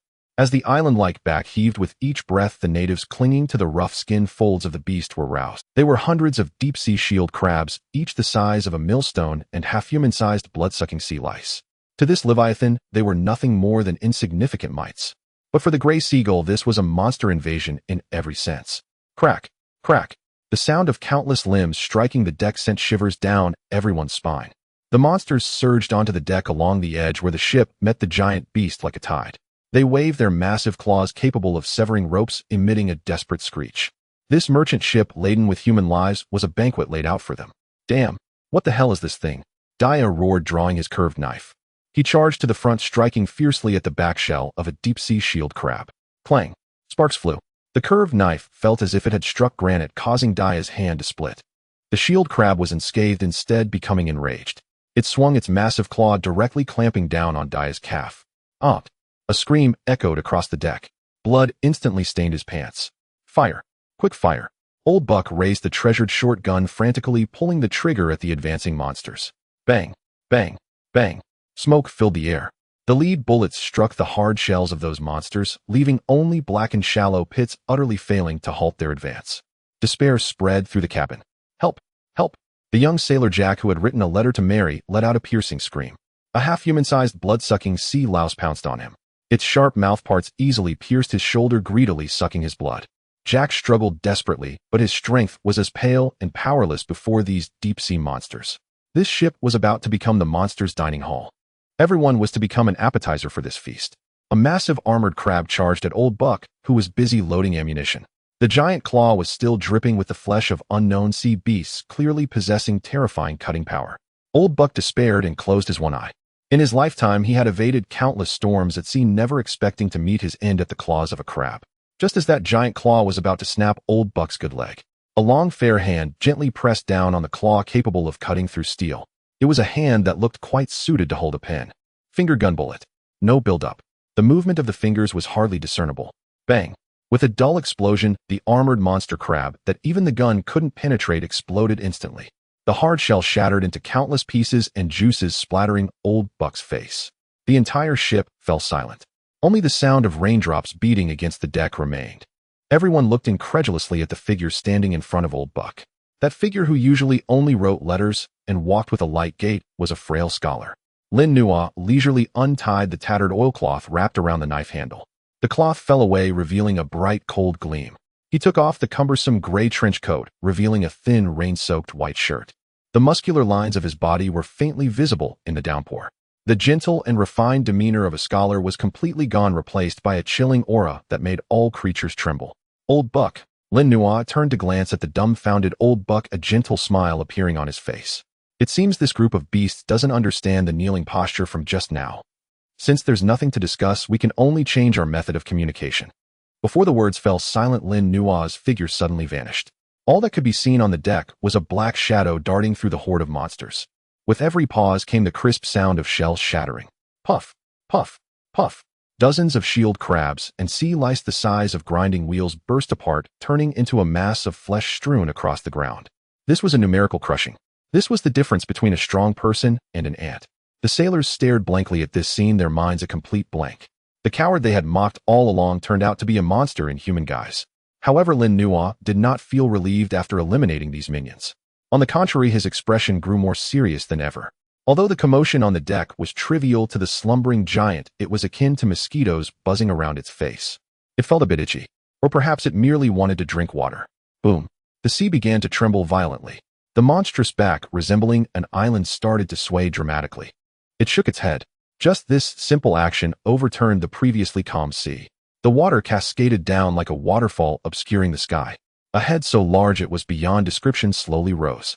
Those two giant crimson eyes, like searchlights, suddenly lit up in the mist, fixating on the merchant ship before it, which seemed as tiny as dust. The pressure emanating from its life form caused everyone except Lin Nuo to lose their ability to think. This was a true natural disaster. Lin Nuo gazed up at the towering head piercing the clouds, his entire body freezing in place. Is this the true Sea King of this world? The Sea Kings that had been depicted in the intelligence reports as hundreds of meters long seemed like docile pets compared to this creature. This creature's length might exceed 5,000 meters, or even more. This was no mere creature, this was a living continental plate. What a joke! Lin Nuo's fingers gripping the knife handle turned pale from the exertion. Under the gaze of this monster, the gray seagull appeared like a withered leaf that could be blown away at any moment. Escape? Where could he escape to? On this vast ocean, this ship was the only foothold. Lin Nuo suddenly realized a grim problem. He was a devil fruit user. No matter how strong his physical abilities or how domineering his Haki, once he fell into this bottomless sea, he would just be a stone sinking to the bottom. If this ship were to be destroyed or swallowed whole by the giant beast with a mere flip, then he would die as well. In this desolate sea devoid of any land, falling into the water meant death. At this moment, fear rapidly transformed into a crazed instinct for survival. To live, he must protect. He needed to quiet this giant creature. Lin Nuo looked at the mountainous body, the fear in his eyes gradually fading, replaced by an intense fervor and greed. With a size so immense, how vast must its life force be? This was like a moving ocean of life. If he could slay it, if he could consume this immense life force with the assimilation fruit. Fortune favors the bold. Lin Nuo licked his cracked lips, his gaze turning ferocious. Since you're blocking my way, don't blame me for treating you like a buffet. Boom. The deck beneath Lin Nuo's feet suddenly exploded. Moonwalk. In the terrified eyes of the sailors, the seemingly frail scholar soared into the sky. He was like a bird oblivious to danger, charging towards the colossal beast that obscured the sky. Facing such a legendary creature, Lin Nuo dared not hold back in the slightest. He adjusted his position in the air, his muscles tensing to the fullest. Armament Haki enveloped his arms like black armor in an instant. At the same time, he activated the vibration technique he had learned from Whitebeard. This was the most destructive physical attack method he currently mastered. Get back! Lin Nuo roared, his fists crashing down like battering rams onto the giant beast's freshly opened eyelid. Heavy punch, air shock. Dong! A sound loud enough to shatter eardrums erupted on the sea surface. The air was compressed to its limit before suddenly bursting forth, creating a visible wave of white air. The terrifying recoil traveled back through his arms, shaking Lin Nuo's internal organs. However, when the air wave dissipated, Lin Nuo's pupils constricted sharply. Unharmed, his punch, capable of shattering city walls, merely knocked off barnacles and dead skin from the giant beast's eyelid. It didn't even fully penetrate the thick layer of keratin. The skin is too thick. Lin Nuo's heart sank. This monster's defense wasn't due to hardness but thickness. The thickness of skin accumulated over years was truly despairing. Then let's try this. Lin Nuo's gaze sharpened, leveraging himself in the air. He unsheathed the long knife in his hand. He began to mobilize the violent will he had picked up from rocks. It was the destructive sword intent of the king of the world. The dark Haki crazily coiled around the sword body, distorting the surrounding air. It was as if a black rift appeared in the sky. Dark moon slash. Lin Nuo gripped the knife with both hands and swung it fiercely towards the giant beast's massive neck. Swish! A massive black sword chi over 100 meters long howled out. It tore through the mist, cleaved the seawater, and landed solidly on the monster's neck. This time it finally had an effect. Puff! The monster's thick skin was cut open, creating a gash over 10 meters deep. Blood gushed out like a fountain, staining a large area of the sea red. However, there was no hint of joy on Lin Nuo's face. For an ordinary sea king, this 10-meter-long wound would be a fatal injury. But for this creature thousands of meters long with an unknown thickness of skin, this was hardly even. At most, it was like a prick from a toothpick. It barely even registered as pain. Yet this strike indeed drew the attention of Leviathan. It felt a sharp sting on its neck, which made it feel roar. Leviathan let out an angry low growl. It was not an ordinary roar, but a tangible sonic attack. The sound wave directly shattered the clouds in the sky, sending Lin Nuo flying like a fly.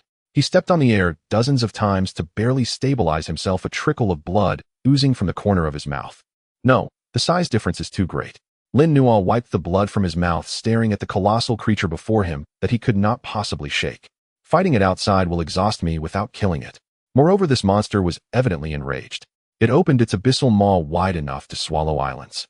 Whoosh! The terrifying suction suddenly erupted. A massive whirlpool formed instantly on the surface of the sea. Tens of thousands of tons of seawater along with everything around surged madly into that dark, enormous mouth. The gray seagull was like a fallen leaf spinning uncontrollably in the whirlpool, sliding towards the abyss. It's over. Old Buck clung to the mast, letting out a desperate cry. Everyone on the ship closed their eyes, waiting for death. Lin Nuo hovered in midair, gazing at that mouth, like a black hole, a glint of madness flashing in his eyes. Since I cannot cut it from the outside, let's see if it's as thick on the inside. If you want to eat, then let's see if you can eat your... This was not only for survival, but also for that monstrous vitality. Lin Nuo took a deep breath, making a mad decision. If one does not enter the tiger's den, how can one catch the tiger cub? Lin Nuo suddenly dove down, crashing heavily at the stern of the gray seagull. Boom. He kicked fiercely at the railing at the stern. The immense force exploded, sending the entire ship flying sideways, using this reaction force to escape the center of the whirlpool. Scholar. Young Tom lay on the ship's railing, looking at Lin Nuo in terror. In the stunned gaze of everyone, Lin Nuo did not return to the ship. Using the reaction force from that kick, he transformed into a streak of black light, not retreating, but advancing. He charged straight towards the abyssal maw that was devouring seawater. This is mine. Lin Nuo's voice echoed in the storm. The next second, his figure was swallowed by the endless darkness. Crash! The massive mouth closed with a resounding boom. The world plunged into darkness. The whirlpool on the sea gradually calmed. Only the small boat that had narrowly escaped and a group of sailors who doubted they had witnessed a myth stared blankly as the giant beast slowly sank into the deep sea. And that madman who had willingly dived into the monster's belly. With the ambitious words shouted out, Lin Nuo transformed into a streak of black light, charging undaunted into the abyssal maw that was devouring everything. However, just as he plunged into the darkness, the cruel reality gave this self-assured ability user a harsh slap in the face. He overlooked the most fatal thing. Leviathan was not only swallowing air, but also billions of tons. Before Lin Nuo could comprehend his surroundings, the pitch-black sky above him collapsed. A torrent of white water, like a mountain collapse or tsunami, poured down upon him, instantly engulfing him. For an ordinary person, this might feel a bit salty, but for a devil fruit user, this was the deadliest poison. Gurgle. A stream of bubbles escaped from Lin Nuo's mouth. The moment he came into contact with the seawater, it felt as if all the bones in his body had been drawn away. The armament Haki he had maintained dissipated in an instant, and his taut muscles became soft as mud, unable to muster any strength. He had been careless. Focusing only on the fact that this creature was a living being, he forgot that it was the ruler of the sea. Lin Nuo was like a tattered rag swept up by the turbulent seawater, plummeting down the slick, wide esophagus that resembled an underwater tunnel. He tumbled and collided in the torrent. His body continuously struck against the writhing flesh walls on both sides, producing dull thuds. All around him were marine creatures that had also been swallowed. A massive tuna slapped its tail against his face, while countless terrified crabs waved their pincers in the current. The sensation of suffocation surged like a tide, tightening around his neck. His lungs began to sting painfully from lack of oxygen. Icy seawater forcefully poured into his nostrils, taking away his remaining consciousness. As he fell deeper, the surrounding space seemed to expand. In the end splash, Lin Nuo felt himself plummet into a colder, vaster area of silent water. Consciousness began to blur, and darkness completely consumed his vision. In the last moment before losing consciousness, a ridiculous thought flashed through Lin Nuo's mind. He had set out on a mission, but had died before achieving anything, and worse, drowned. How shameful. Uncertain how much time had passed, Lin Nuo felt someone slapping his face. The force was astonishing, not like a hand, but rather as if a shovel were beating dough. Cough, cough, cough. A sharp pain stimulated his nerves, causing Lin Nuo to sit up abruptly, his chest tightening violently as a mouthful of bitter, salty seawater mixed with gastric fluid spewed out. Awake. Quite a sturdy life you have. A rough, thunderous voice exploded near his ear, vibrating Lin Nuo's eardrums. Lin Nuo struggled to open his eyes, his vision gradually clearing from the blur. The first thing that caught his eye was a massive bonfire blazing brightly. The flames were absurdly large, reaching at least 3 meters high. The fuel seemed to be some enormous fish bones and grease, crackling and popping as it burned, emitting the aroma of grilled fish. He then realized he was lying on a huge, rough wooden board. Lin Nuo touched the surface beneath him. It was a heavy oak plank, still bearing broken rivets and tar. This was a massive dining table made from the deck of a sunken ship. Surrounding the table were 6 towering figures as tall as towers. They were curiously examining him, this small human, with the gaze of someone looking at a rare object. Giants. 6 genuine giant warriors. Instinctively, Lin Nuo reached for his waist, only to find it completely empty. He abruptly looked up and saw his prized knife being held by a bearded giant who was using it as a toothpick to clean meat from his teeth. Don't be nervous, little one. An elderly giant sitting in the main seat spoke. He had only one arm, the other sleeve hanging empty, swaying gently with his breath. Instinctively, Lin Nuo reached for his waist, only to find it completely empty. He abruptly looked up and saw his prized knife being held by a bearded giant who was using. We pulled you from the sea. If we had been any later, those acid fish would have eaten you alive. The old giant pointed beside him. Following the direction of his large finger, Lin Nuo's pupils constricted sharply. It was a bizarre Above him was a dark red flesh wall resembling a cavernous dome hundreds of meters high from the surface of the water, with patches of glowing moss emitting a faint blue light. The moss dotted the flesh wall like stars in the night sky, illuminating the space with a dreamlike glow. Below was an astonishingly vast black ocean. This was the sea within the stomach formed by the waters consumed by the Leviathan. Various kinds of debris floated on the surface. Broken masts, shattered barrels, decaying sea monster corpses, and some unknown objects bubbling in it. The vessel Lin Nuo was on was a miracle built upon this sea of garbage. It was forcibly pieced together from the wreckage of countless sunken ships, massive sea beast bones, and various floating debris. The main mast was a gigantic whale vertebra, the sails sewn together from dozens of tattered canvases, and the sides of the ship hung with strings of dried giant fish meat. Though it looked shabby and precarious, it was surprisingly sturdy, carving out a living space within the belly of. This is. Lin Nuo gazed in shock at all this. This is our ship. It may look ugly, but it's very. The old giant grinned, revealing a mouthful of yellow teeth as he took a swig of murky liquid from a nearby wooden barrel. I am Harg. The little ones outside used to call me Starbreaker. These are my brothers, survivors of the Great Hammer Brigade. Great Hammer Brigade. Lin Nuo quickly searched his mind for this name, his pupils narrowing sharply. Not just pirates. In his past life's memories, this name represented a sealed legend. That was the legendary giant shipwright group that created the Covenant Ark, Noah's Ark, that now sleeps in the deep sea 800 years ago. Though that was the glorious achievement of the first generation of the Great Hammer Brigade, it had been exactly 800 years since then. But these giants before him, could they be the direct descendants of that clan? How long have you been here? Lin Nuo asked. How long? Harg stroked his beard, his gaze becoming somewhat hazy, as if lost in distant memories. I can't remember. Maybe around 6 years. Or longer. There's no sun here, only the flickering of the moss above. Sometimes when we get drunk and wake up, we can't recall how long has passed. 6 years. That means they were swallowed long before the rise of the Rocks pirates. The fact that these 6 giants could survive in this environment, filled with strong acids and darkness for 6 years, proved their strength and willpower. Since you are still alive, why not go outside? Lin Nuo stood up, stretching his stiff limbs, feeling his strength gradually returning. Though he was inside a monster, the absence of seawater on this ship gave him a sense of safety. With the strength of these 6 giants, if they teamed up to attack, surely they could break through this monster's thick skin. Upon hearing this question, Harg and the surrounding giants fell silent. The previously lively atmosphere plummeted to freezing point. Bang! One of the younger giants slammed his fist down on the table in anger, causing the barrels of wine on the table to jump around, and Lin Nuo swayed along with it. If it weren't for that damned bastard, how could we be trapped in this hell filled with gastric acid?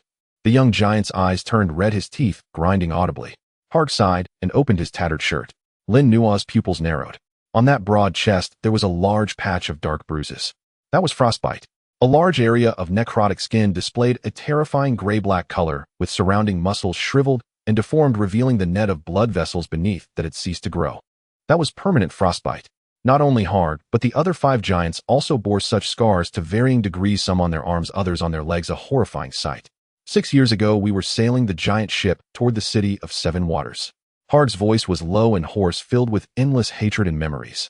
But halfway there, we encountered the highest combat power of the Navy headquarters. The ice fruit user, Admiral Blackjack. Blackjack. Lin Nuo's eyes flashed as if a bolt of lightning had struck his mind. He suddenly remembered that not long ago, during a drunken chat, Rox had casually mentioned his achievements in Mario. At that time, Rox laughed carelessly while drinking, mocking the Navy's incompetence. That admiral named Blackjack has quite an impressive ability, but unfortunately, he lacks common sense. He tried to block my path and got severely injured from a few punches. Later, I heard he died from his injuries. At that time, Lin Nuo had not taken this name seriously, thinking it was just a joke made by a reader from his past life, feeling it couldn't be that formidable. Little did he know the world was so small. What a coincidence. The nightmare that had filled this group of giants with despair and fear for 6 entire years was actually that speed bump who had been casually dealt with by their own captain. Lin Nuo suppressed the surprise in his heart and continued to listen to Harg's account. That was a battle without reason and without suspense. Harg clenched his remaining fist, his knuckles turning white from the effort, his eyes still reflecting deep confusion. We were clearly following a secret route known only to the giant race. But that man seemed to already know we would pass through there, waiting with an entire fleet for us. No surrender, no nonsense. We met and fought directly. His ability was terrifying. Just standing there, the entire ocean froze. Waves turned into ice sculptures. Our ship was trapped in the iceberg, unable to move. Brothers were frozen one after another into popsicles. Just when we thought we were doomed, this Leviathan passed. We took the chance and jumped into its mouth. Harg's face revealed a bitter smile at this point. We were lucky not to die, but all of us were permanently frostbitten to varying degrees. Moreover, the flesh wall of this monster is simply too thick and possesses a strong regenerative ability. With our bodies marred, we simply cannot break through its defenses. For the past 6 years, we've had to scavenge like rats in a sewer, surviving on what it has swallowed. After listening to the story, Lin Nuo fell silent for a moment. So this is the cruel truth of this world. Even the elite warriors of the giant race, no matter how strong, can only flee before the most powerful nature-based abilities. That General Black Duke. Lin Nuo adjusted his somewhat disheveled collar, speaking in a flat tone as if discussing a trivial matter. I know him. The giants were taken aback, then tensed up, 6 pairs of huge eyes fixated on Lin Nuo. Is that demon still out there? Is he still hunting us? A young giant grasped the axe by his side, his eyes filled with terror. No. Lin Nuo shook his head, a cold smile curling at the corners of his mouth. He is dead. Dead. Harj suddenly stood up, his massive body creating a gust of wind that nearly overturned the table. How did he die? Of old age. Illness. He was killed by someone. Lin Nuo looked up at the agitated elder giant, his voice clear and powerful, echoing in the empty space of their stomach. 4 years ago, in the holy land of Mariewa, he was gravely injured by my Captain Rox and later succumbed to his injuries. The entire place fell silent. The only sounds were the crackling of the burning campfire and the distant gurgling of gastric juices. The 6 giants stared blankly at Lin Nuo, as if they had heard some fantastical tale. The Navy Admiral, strong as a monster, was actually defeated and died from his injuries. Huh. Harj suddenly erupted into a deafening roar of laughter. His laughter contained the joy of vengeance fulfilled, mingled with the sorrow of years spent in captivity. As he laughed, tears streamed down his rugged face, splashing onto the table. He died well. Died well indeed. Rox. Although I do not know this name, he is a true man. The surrounding giants joined in the cheers, some even raising barrels to drink, wildly spilling liquor all over themselves. Lin Nuo quietly observed this scene. Let me reintroduce myself. Once Lin Nuo saw their emotions stabilizing a bit, he spoke again. I am Lin Nuo, the advisor of the Rox Pirates. Although Black Duke is dead, you do not wish to remain in this hellish place filled with gastric acid and fishy smells for the rest of your lives, do you? Let's make a deal, giants. Lin Nuo pointed at the dark red flesh wall above their heads, which was the cage trapping them. I will take you out. I can even send you back to Elbaf. Really? The murkiness in Harg's eyes instantly vanished, replaced by a glimmer of hope. You can break through this flesh wall. Maybe not right now, but I have a way. Lin Nuo's eyes sparkled with intensity, the gaze of a hunter. He turned around without further ado, pointing directly toward the depths of the massive stomach. Clear a path from. We will charge in together and tear out this behemoth's heart. Upon hearing this crazy proposal, the giants exchanged stunned glances, quickly replaced by fervent battle spirit. Tearing out the heart of the monster that had devoured them for 6 years. This sounded exhilarating. As long as we can get out, I would gladly tear out this beast's bones to make soup. Harj nodded heavily, his one-armed hand slamming down on the table, causing sparks to fly from the embers. However, before that, I have a condition. Lin Nuo looked at the excited giants, raised his second finger, and fixed his gaze intently on the one-armed giant before him. If I can take you out, I need you to help me meet your king. Hallard. The air seemed to freeze for a moment. The other 5 giants exchanged surprised glances, their faces revealing astonishment. In Elbaf, Hallard is not only the king, but also a symbol of power and glory. For ordinary humans, meeting him is as difficult as climbing to the heavens. You want to meet Hallard? Harj stared deeply at Lin Nuo, as if trying to discern something from the young man's, but all he saw was sincerity and ambition. Good. Harj stood up, his massive frame casting a shadow like a tower. If you can indeed lead us out of this desperate hell, don't just introduce me. Our great hammer brigade will carry you on our shoulders with the highest honor of Elbaf, escorting you into the palace of the king. This is a warrior's vow. It is also my promise, Harj. Deal. A satisfied smile curved at the corners of Lin Nuo's mouth. With this group of giants as his backing, his actions in Elbaf would be vastly smoother. However, a cold splash of water soon doused the flames. Easier said than done. A young giant named Rod approached, wielding a massive axe made from a ship's anchor, his face filled with skepticism. The deal is struck, but how will we do it? Have you even tried to find where its heart is after staying here for so long? Lin Nuo did not answer directly, but instead looked at the giants, posing the question back to them. Upon hearing this, Harj and the surrounding giants fell silent, embarrassment clear on their faces as they shook their heads. No. Lin Nuo's eyes widened in disbelief as he stared at the giants. It has been 6 years. Haven't you at least felt the walls here every day? This was simply incomprehensible. Even a blind cat should have stumbled upon a mouse in so much time. Seemingly sensing Lin Nuo's disbelief and shock, Harge let out a bitter smile, helplessly opening his massive palm. Little one, do you think we haven't thought about it? He gestured to the intricate environment surrounding them. Everywhere were giant blood vessels hanging down intertwined connective tissues like tree roots and heaps of ocean debris. This place is too vast, and it is filled with echoes. There are sounds of flowing water, the gurgling of organs, and the cries of parasites all around us. We can't distinguish where the heartbeat is coming from, or we can't even find a direction. Upon hearing this, although the giant race possesses unparalleled strength, physique, and longevity beyond human reach, it seems that God is fair. While granting the giants invincible bodies, he also closed another window. That is perception. The giant race generally has a low sensitivity to observation Haki. They rely too heavily on their eyesight and intuition to fight. Lin Nuo couldn't help but recall the images from the Marineford War. That giant rear admiral named Longzi facing Whitebeard was so confident that he had spotted a flaw only to have his axe and skull shattered in one blow. That was a typical case of poor observation Haki. All power yet unable to perceive danger. I see. Lin Nuo nodded, pointing to his head. I have a plan. An invisible wave spread rapidly from Lin Nuo, instantly expanding outward. That was the observation Haki. In Lin Nuo's perception, everything around him became clear. The flow of blood in the veins, the crawling of parasites in the distance, and the muffled, yet powerful heartbeat hidden beneath countless noises. I can hear it. Lin Nuo looked at Harg, his tone firm. I know where the heart is. Really? The eyes of the giants instantly lit up. But Lin Nuo's tone shifted as he glanced at the black liquid beneath his feet. I am a devil fruit user. Once I touch that liquid mixed with seawater down there, even just a little, I will lose all my strength instantly. Here I can hardly move. This was the biggest challenge. The path to the heart was surely filled with slime and stagnant water, even acidic swamps. Lin Nuo couldn't possibly fly all the way there, as it would consume too much energy, and a single mistake would mean death. What should we do? Rod asked anxiously. It's simple. Lin Nuo lifted his head, looking at Harg's broad shoulders like a plaza. Since it's a collaboration, let's complement each other. I will be your eyes, and you will be my legs. Take me over there. Harg was momentarily stunned before bursting into a hearty laugh. Huh, great idea. He unhesitatingly extended his single arm, laying it flat in front of Lin Nuo.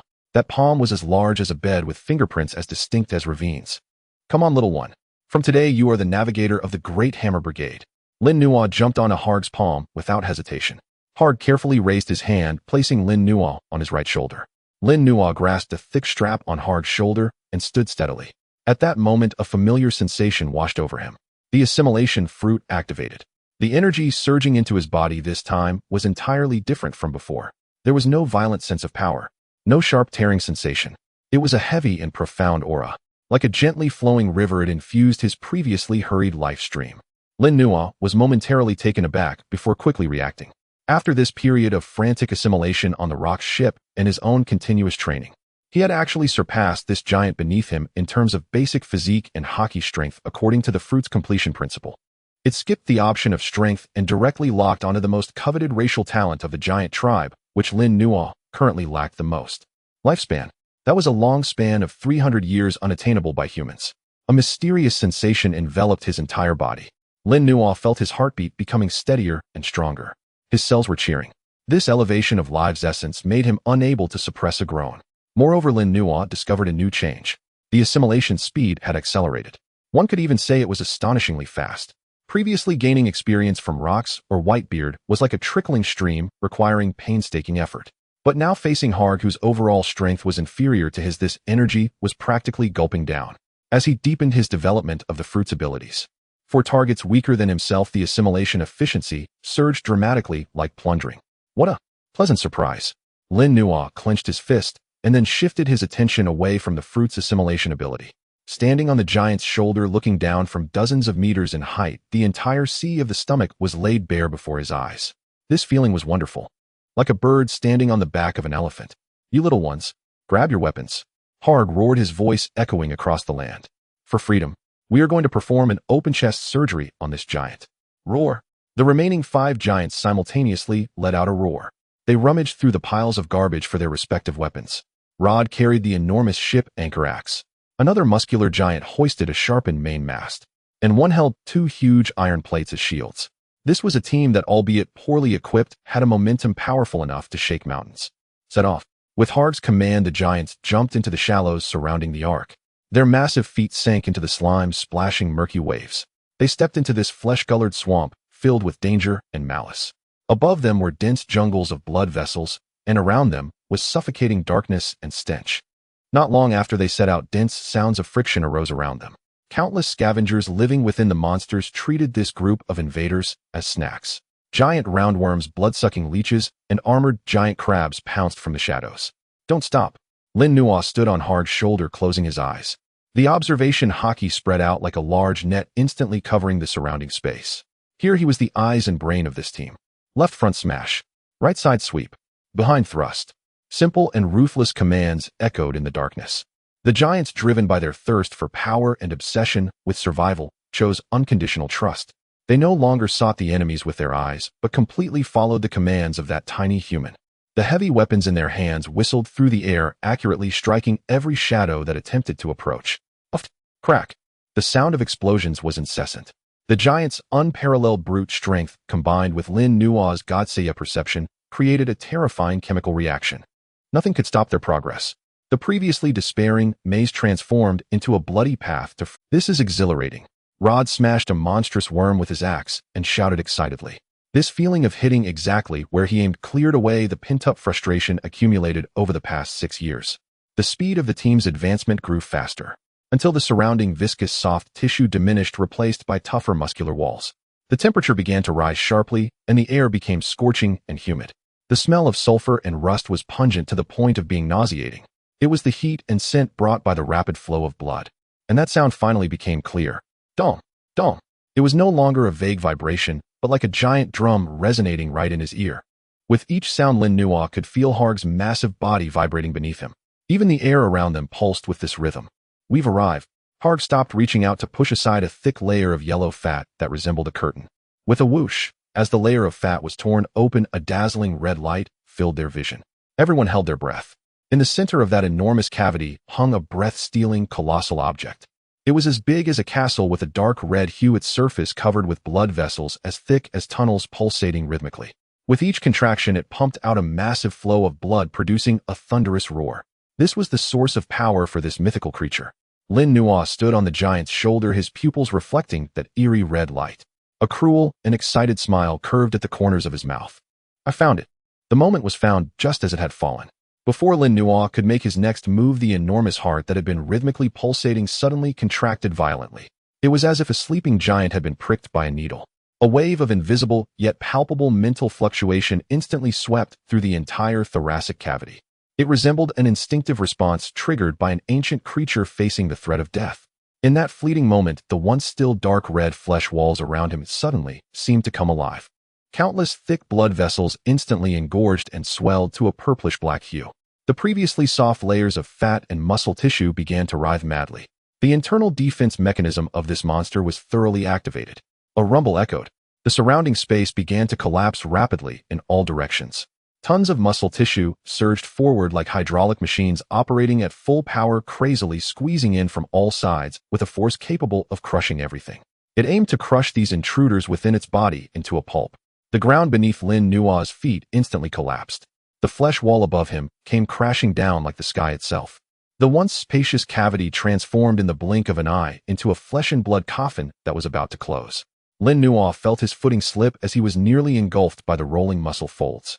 In the face of such pure physical compression, even the air was compressed into sharp blades capable of inflicting harm. Let alone wielding a blade, even standing firm had become a luxury. Don't daze off, little one. A thunderous roar erupted beside him. Harg threw aside the massive massed weapon in his hand. He shouted angrily, his remaining muscular arm bulging, veins snaking like twisting pythons. Boom. His massive palm forcefully braced against the meat wall, pressing down from above. He then used his broad back as sturdy as a mountain to brace against the muscle wall pressing in from behind. Creak. The sound of bones straining under the burden was distinctly audible. Harg's knees buckled, instantly crushing the blood vessel walls beneath his feet, blood splattering everywhere. Yet he held firm. Get moving. Quickly. Not just Harg. Rod and the other 4 giants also roared as they spread out. They were like titans supporting the heavens from myth. Some bore the weight on their shoulders. Others pushed with their backs. Some simply used all fours, turning their bodies into the hardest jacks. With their flesh and blood, they forcefully created a space of less than 100 meters in diameter within the continuously shrinking flesh cage for Lin Nuo. The sound of tearing muscles. The sound of bursting skin. The giants' veins bulged, blood oozing from their skin, their faces turning a deep purple. The muscle strength of this ancient creature was simply unreasonable. Hurry. Hard gritted his teeth, blood seeping from the corner of his mouth, his single eye fixed intently on Lin Nuo. This monster's strength is heavier than the iceberg of your. We can't hold on for long. Lin Nuo said nothing. He understood that the giants were risking their lives to buy him time. In this temporary safe zone upheld by the giant's flesh and blood, he quickly adjusted his body, which had lost balance from the violent shaking. Lin Nuo took a deep breath, emptying his mind of all distractions. In his eyes, all that remained was the enormous heart, still convulsing wildly. In that moment, the power within him began to surge. The first to awaken was the physique of Captain John, and Wang Ji perfectly inherited. This was the foundation of all his strength. Next came the results of the frenzied assimilation he had undergone during this time. The devastating shockwave power of Whitebeard. The unmatched sword chi of the Golden Lion that could sever anything. These fragments of power from the top contenders of the world clashed and fused wildly within him. And ultimately, it was the power of that man that governed all of this. The arrogance and dominance of rocks when he swung his sword. An intention so fierce it seemed to cut through the sky and subjugate the seas. Lin Nuo's blood began to boil. The armed color Haki surged violently into the good knife in his hand. That solidified pitch-black Haki, so dense it caused the surrounding air to visibly warp. The surrounding air that had been compressed was forcibly sliced open by this sharpness at that moment. Lin Nuo suddenly opened his eyes wide, filled with utmost madness. He gripped the knife with both hands and struck down hard at the massive heart. Boom! A crescent-shaped pitch-black sword chi shrieking with a tearing sound was unleashed. There were no obstructions, not even a sound of cutting. The sword chi sliced through the heart's outer protective layer, thick as several meters, like a hot knife through butter. It severed the thick arteries that were madly pumping blood. Finally, thud! The black crescent penetrated the entire heart, emerging from the other side and deeply slicing into the flesh wall behind. Time seemed to freeze at that moment. The frantically compressing flesh wall suddenly halted. Then the massive heart convulsed violently. It was like a punctured balloon emitting a low, muffled whimper. Thud! A torrent of blood gushed forth from that enormous wound like a dam breaking. A deluge of blood poured down instantly, drenching Lin Nuo and the giants below in crimson. With the heart destroyed, this colossal creature's life functions did not cease immediately. Even the centipede, though dead, does not die easily. The surrounding flesh walls, originally as hard as iron, did not immediately lose their strength, but instead fell into even more frenzied spasms. Boom! The entire stomach space shook violently, resembling a collapsing mine. An excruciatingly sorrowful wail resonated through the thick flesh, dull and prolonged, reaching every person's eardrum. That was the end of life, but also the final struggle. This death throes lasted for several minutes, until the last flicker of nerve response completely vanished, and the frantically writhing flesh walls finally collapsed limply. Leviathan, the deep-sea overlord, finally breathed its last. The external currents ceased. The entire world fell silent. But for Lin Nuo, this was not the end. Rather, it was the beginning of a celebration. He sheathed his sword, standing quietly atop the giant heart that had become a mass of rotting flesh amidst the downpour of blood. With the target dead, the vast life force that had belonged to the beast found a new outlet the moment it was freed from its host's restraint. With the target dead, the vast life force that had belonged to the beast found a new outlet the moment it was freed from its host's restraint. Then an unprecedented colossal energy surged into him through his pores, and with his breath pouring, if before he assimilated others was like sipping water through a straw, now it was like standing under a waterfall with his mouth open. It was an almost violent infusion. Ugh! Lin Nuo couldn't help but tilt his head back, releasing an uncontrollable groan from deep within his throat. It was too immense. Yet soon after, his expression changed drastically. What followed was not just pure energy. It also included the vast and chaotic fragments of memories accumulated over countless years by this ancient creature. Boom! Lin Nuo felt a sudden explosion of thunder in his mind. Countless chaotic, brutal, and ancient images crashed through his consciousness like a tsunami. The darkness of the deep sea, the thrill of predation, the fear of natural disasters, and the solitude of traversing through the ages. It was like a drop of water suddenly falling into a vast ocean. Lin Nuo's brief 20-plus years of life memories appeared so small and insignificant in the face of this giant beast's countless years of existence. His self-awareness began to blur. His gaze grew vacant, and the light of humanity deep within his pupils was being consumed by a primal beastly nature. If his will were not strong enough, he would be washed away by this massive torrent of memories into an idiot who only knew how to kill, or become a reincarnation of this Leviathan in spirit. Roar! A low growl not resembling that of a human erupted from Lin Nuo's throat as his body began to tremble uncontrollably, his nails digging deep into his palms. Give in. Merge into this ocean. Become a part of this great life. Countless voices echoed in his mind, tempting him to abandon resistance. In the face of this vast torrent of time, individual will seem so pale and powerless. However, at the moment when Lin Nuo's consciousness was about to completely sink, a strong unwillingness erupted from the depths of his soul. What? A joke? Lin Nuo bit down on his tongue, blood spreading in his mouth, and the intense pain brought him a glimmer of clarity. I am a man who will stand at the pinnacle of the world. A mere dead beast. Wants to assimilate. I am the predator. Boom. Along with this roar from the depths of his soul, a terrifying power long dormant within Lin Nuo finally erupted at this moment, ignited by this spiritual battle of life and death. Buzz. The once calm space of the stomach sac suddenly stirred up a black-red whirlwind. Dark red lightning erupted from Lin Nuo's body, without warning, spreading wildly in all directions. Crackle. The air wailed and the space trembled. Conqueror's Haki. Awakening. In the face of this domineering will, the remnants of the Leviathan's thousands of years of memories melted, shattered, and submitted, as if they were snow under the scorching sun. That was the qualification of a king, the aura that transcended all living beings. Lin Nuo suddenly opened his eyes. In that moment his pupils turned a chilling dark golden color with dark red lightning swirling around him.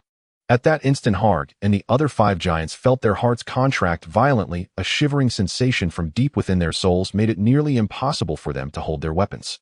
They stared in terror at the small figure standing on the heart. In that moment the figure seemed infinitely magnified in their eyes, even more terrifying than the dead Leviathan. With the explosion of the Conqueror's Haki, all spiritual backlash dissipated. What remained was only the purest and most docile life energy. This energy washed through his meridians, cleansing his marrow. He could clearly feel every cell in his body cheering, rejoicing. Lin Nuo's body began to undergo subtle changes. His height increased, his bones crackled, becoming sturdier and harder. The density of his muscles increased wildly, the once smooth lines became more rigid, and a layer of health-glowing sheen, like jade, appeared on his skin. The beating of his heart became slow and powerful. Thump, thump. Each beat pumped the newfound strength throughout his body. This was a leap in the level of life. Uncertain how long had passed, Lin Nuo slowly opened his eyes. In that instant there seemed to be a golden gleam in the depths of his pupils, a manifestation of vitality overflowing from his body. He exhaled a breath of turbid air. That breath formed a white arrow of air in the atmosphere, even dispersing the blood mist ahead. Who? Lin Nuo clenched his fists, feeling the explosive power within his body. He did not lose control due to the surge of power, but instead felt an unprecedented sense of calm and control. He turned around, looking at the giants below, who gazed at him with awe. Sorry to keep you waiting. Lin Nuo's voice was not loud, yet it was filled with penetrating power. Harg looked at this human before him, feeling a hint of facing his kind, even a sense of facing a superior. The aura from this little figure had changed. It had become deeper and more terrifying. Let's go. Lin Nuo lifted his gaze to the thick wall of flesh above. It was still dark red, but had lost its vitality, no longer writhing. This place is stuffy and smelly, it's time to see the sunlight. Lin Nuo took a deep breath, mobilizing the vast power he had just acquired. He gripped the hilt of his good buzz. A bolt of black-red lightning burst from the blade without warning, jumping wildly in the air, making crackling sounds.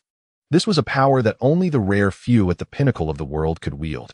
At this moment, under the catalysis of immense life force, this power finally revealed its fearsome fangs. Open for me.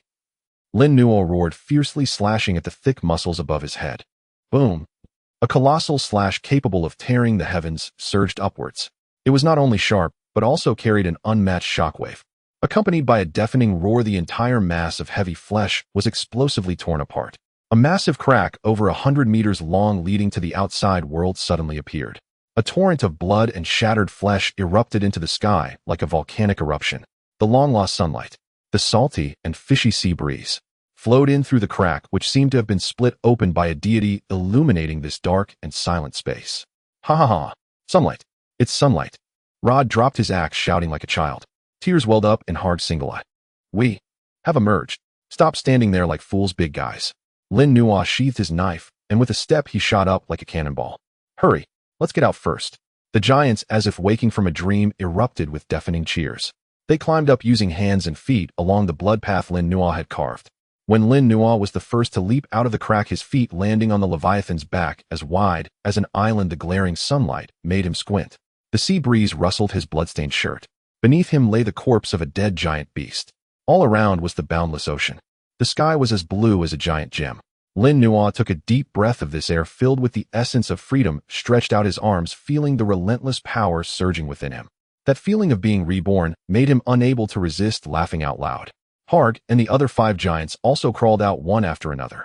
They stood behind Lin Nuo, gazing at the long-lost sky and sea, trembling with excitement, and some even knelt to kiss the corpse of the giant beast. Alive. They had truly emerged alive, and in the posture of conquerors. Lin Nuo turned around, looking at this group of warriors who had regained their freedom, his face breaking into a brilliant smile. Welcome back to the sea, members of the Great Hammer Battle Group. The sea completely calmed after the storm lay still like a vast sapphire. The sun poured down unimpeded, illuminating the giant mound of flesh that had just surfaced, glaringly pale. That was the corpse of the abyssal overlord Leviathan. It floated like an isolated island amidst the currents, while the surrounding waters were stained a light crimson from the blood rain that had erupted from its broken body. A few bold seagulls circled low tentatively, trying to peck at the chunks of flesh that had been churned up. Lin Nuo stood at the highest point of Leviathan's broad and slippery back, resembling a mountain ridge. His bare upper body was covered in dried blood and salt left by the seawater. Although he had just accomplished a feat of divine slaughter, and the power within him surged like a flowing river, there was little joy of a victor on his face, replaced instead by a slightly awkward silence. Behind him, Harg and 5 other giants stared wide-eyed at the endless sea around them. After the excitement faded, they finally realized that they were surrounded by a massive bare pile of rotting flesh. Aside from the corpse beneath their feet, they had nothing. No ship, no fresh water, not even a piece of wood to provide shade. The ark they had spent 6 years piecing together from shipwreck remains inside the monster was long shattered due to the rolling of the creature's death and the final tremors of its body. Even if it hadn't broken apart, it would be stuck in that stomach full of gastric acid and couldn't be pulled out. Cough, cough. Harg broke the silence. He scratched his messy hair with his one arm and burst into a hearty laugh. Don't worry, little buddy. What's the big deal? As long as we're out, we'll find a way. We can always swim back. Although I have no idea how far we are from Elbaf. But with our stamina, swimming for 3 days and nights is no... The surrounding giants nodded in agreement. For the robust giant race, swimming a few hundred nautical miles was as simple as taking a stroll. Lin Nuo's expression darkened slightly. He turned his head and looked at the group of brainless giants, saying softly, swim back. Good idea. But there's a fatal problem. He pointed to the vast ocean around them, his tone somewhat helpless. Direction. With no compass, do you know which way Elbaf is? Wandering aimlessly at sea is not traveling, it's suicide. Even if you have the stamina to swim for 3 days and nights, the only result will be exhaustion, becoming food for the fish in the sea. Suddenly the air fell silent. The giants exchanged glances, their faces showing awkward expressions. They had been so caught up in excitement that they completely forgot the most basic knowledge of sailing at sea. Sailing without direction is a shortcut to death. Then, how about making a raft? With a boat we can stay at sea much longer and will eventually find an island. Rod asked tentatively. He knocked on the beast's skin beneath his feet with the great axe in his hand. This monster's hide is quite sturdy. If we strip off a few pieces and add some bones, we should be able to make something decent. Lin Nuo sighed, glanced at the sun in the sky, and tried to discern the direction. Making a raft is fine, but the currents here are chaotic. Without sails or a rudder, how far can we drift with our hands paddling? If we're not careful, we might end up as sun-dried fish before we even reach Elbaf. An atmosphere of awkwardness spread over the corpse. Having just heroically slain an ancient creature, they were now stumped by the question of how to go home. Should they live like savages on this corpse? Lin Nuo helplessly sat down, gazing at the distant horizon, contemplating whether to try using Moonstep to fly higher and determine a direction. But that would consume too much stamina, and once exhausted, falling into the sea would be very dangerous. Just as everyone was at a loss, Lin Nuo's brow suddenly twitched. His observation Haki detected a faint yet real fluctuation. He suddenly turned his head, looking towards the southwestern horizon. There at the end of a blue expanse, a tiny black dot appeared. That was the silhouette of a sail. About 5 nautical miles from the corpse island, the gray seagull was quietly anchored. The moment Leviathan had opened its mouth to swallow Lin Nuo had already kicked the ship out of the danger zone. Utilizing the tremendous recoil and the residual waves from the earlier storm, Old Buck could have easily made his escape. But he didn't. At that moment, Old Buck gripped the steering wheel tightly, his one eye filled with bloodshot veins. His hands trembled not just from fear, but also from an inner struggle. Big Tooth and Little Tom stood beside him equally conflicted. Captain, are we really going back? Little Tom's voice trembled. That scholar. He jumped into that monster's mouth by himself. He must have. Old Buck growled, interrupting Little Tom. He pulled out the ancient coin Lin Nuo had given him, gripping it tightly in his hand, causing it to dig painfully into his palm. I've been sailing my whole life, a coward who always goes with the wind. But he saved the lives of everyone on this ship. Old Buck's mind replayed the scene of Lin Nuo standing in front of him, casually flicking away that deadly crab. If I just leave now, not even daring to look back, I will never sleep soundly for the rest of my life. Even if it's just to collect a body, even if it's just to confirm we have to go back. Old Buck suddenly turned the steering wheel, turned the ship around. The gray seagull traced a white arc on the sea surface, sailing against the currents towards the recently calmed. As the distance closed, the scene on the sea gradually became clearer. The first thing that caught the eye was the enormous shadow floating on the water like a small island. That was Leviathan's corpse. It lay there, belly up, quietly resting like a silent tombstone. Dead. Big Tooth raised the telescope, his hands trembling. That monster really died. Look, there are people up there. The lookout let out a shriek. Old Buck snatched the telescope and aimed it at the back of the corpse. Through the lens, he first saw several towering figures, tall like towers. They were giants. 6 giants, battered and ragged, yet still exuding a terrifying aura. They either sat or stood, their weapons reflecting cold light in the sun. Monsters. Aside from that dead one, there are 6 living monsters up there. The crew turned pale, nearly turning the ship around to flee. Wait. Don't panic. Old Buck fixed his gaze on the lens, adjusting the focus. Among those massive figures, he spotted a tiny, insignificant black dot. That black dot stood on the highest point of the corpse, facing the sea breeze waving towards them. Though far away, and despite the figure being covered in blood and tattered clothes, Old Buck recognized who it was at a glance. Clatter. The telescope fell onto the deck, shattering into pieces. Yet Old Buck was oblivious. Tears streamed down his wrinkled old face as he waved his arms vigorously, letting out a hoarse roar. That madman. He really killed that monster. He's back alive. After several minutes, the gray seagull cautiously approached. It was only when the ship truly stopped beside the corpse that the sailors felt the overwhelming sense of pressure from its size. The part of the corpse above the water was over 10 meters taller than their ship. Lin Nuo stood at the edge of the corpse, looking down at the shabby, yet sturdy merchant ship, a genuine smile emerging on his face. Old Buck. Lin Nuo leaped and landed firmly on the deck. Bang. The wooden planks emitted a Lin Nuo patted the bloodstains on his clothes and smiled at the old man, who was crying like a child, saying, I knew you couldn't bear to part with the gold coins left in my pocket. Get lost. Old Buck rushed over and punched Lin Nuo in the chest, only to hurt his own hand. I came here to collect your corpse. Who cares about your stinking money? As long as you're alive. That's what matters. The surrounding sailors gathered around, their eyes filled with awe and gratitude as they looked at Lin Nuo. The previous fear and barriers melted away in that moment. But Big Tooth shrank his neck and pointed upward. Their 6 enormous heads were peeking over the edge of the corpse, curiously gazing down at the small ship. The sense of pressure was almost suffocating. What are these big guys? Oh, let me introduce them. Lin Nuo pointed to the heads above. This is Harg and his hammer brigade. They are also my friends. Don't be afraid. Although they look fierce, they are good people. Moreover, it was their help that allowed us to take down this monster. Harg grinned, revealing a mouthful of broken yellow teeth, and waved at the humans below. The pressure from that motion caused the gray seagull to shake. Thank you, little ones. Harg's voice rolled like thunder. With you leading the way, we'll know how to proceed. To show their goodwill, several giants fished out a few large fish that had been stunned earlier and casually tossed them onto the deck. Each fish weighed several hundred pounds, thudding heavily against the deck. This is a welcome gift. Enjoy the fish. As they looked at the food falling from the sky and the giants' hearty smiles, the sailors' fears finally began to dissipate. Old Buck was quick to understand and immediately had people bring out the last few barrels of rum from the cabin. Although it's not enough to fill your gaps, this is our small token of appreciation. The best liquor. The giant's enormous hand carefully picked up the barrels, which were like teacups to them, and drank it all in one go. Good liquor. Although it's a bit weak, it's quite spicy. As the liquor went down, barriers dissolved. Once they drank, they were friends. After some simple pleasantries, the reality of the situation came to the forefront. Lin Nuo looked at Old Buck and asked, can this ship still sail? It can, but. Old Buck inspected the hull and said with some difficulty, the main mast is cracked and can't handle strong winds. He added, moreover, we lost more than half of our fresh water and food in the storm. If we proceed at our current speed, it might take several days to get there. At that point, he glanced at the gigantic giants. Their massive appetites would surely require a lot of food, and the supplies on the ship were absolutely insufficient. Don't worry about food. Lin Nuo pointed at the Leviathan corpse beneath them, There's plenty of meat on this thing. As for speed, Lin Nuo turned to Harg. Uncle Harg, the ship can't go faster. Do you have any ideas? Isn't that simple, eh? Harg burst into a hearty laugh, patting his chest. Leave it to us. The Hammer Brigade is best at handling ships besides fighting. You guys, get in the water. Let's speed up our benefactor's ship.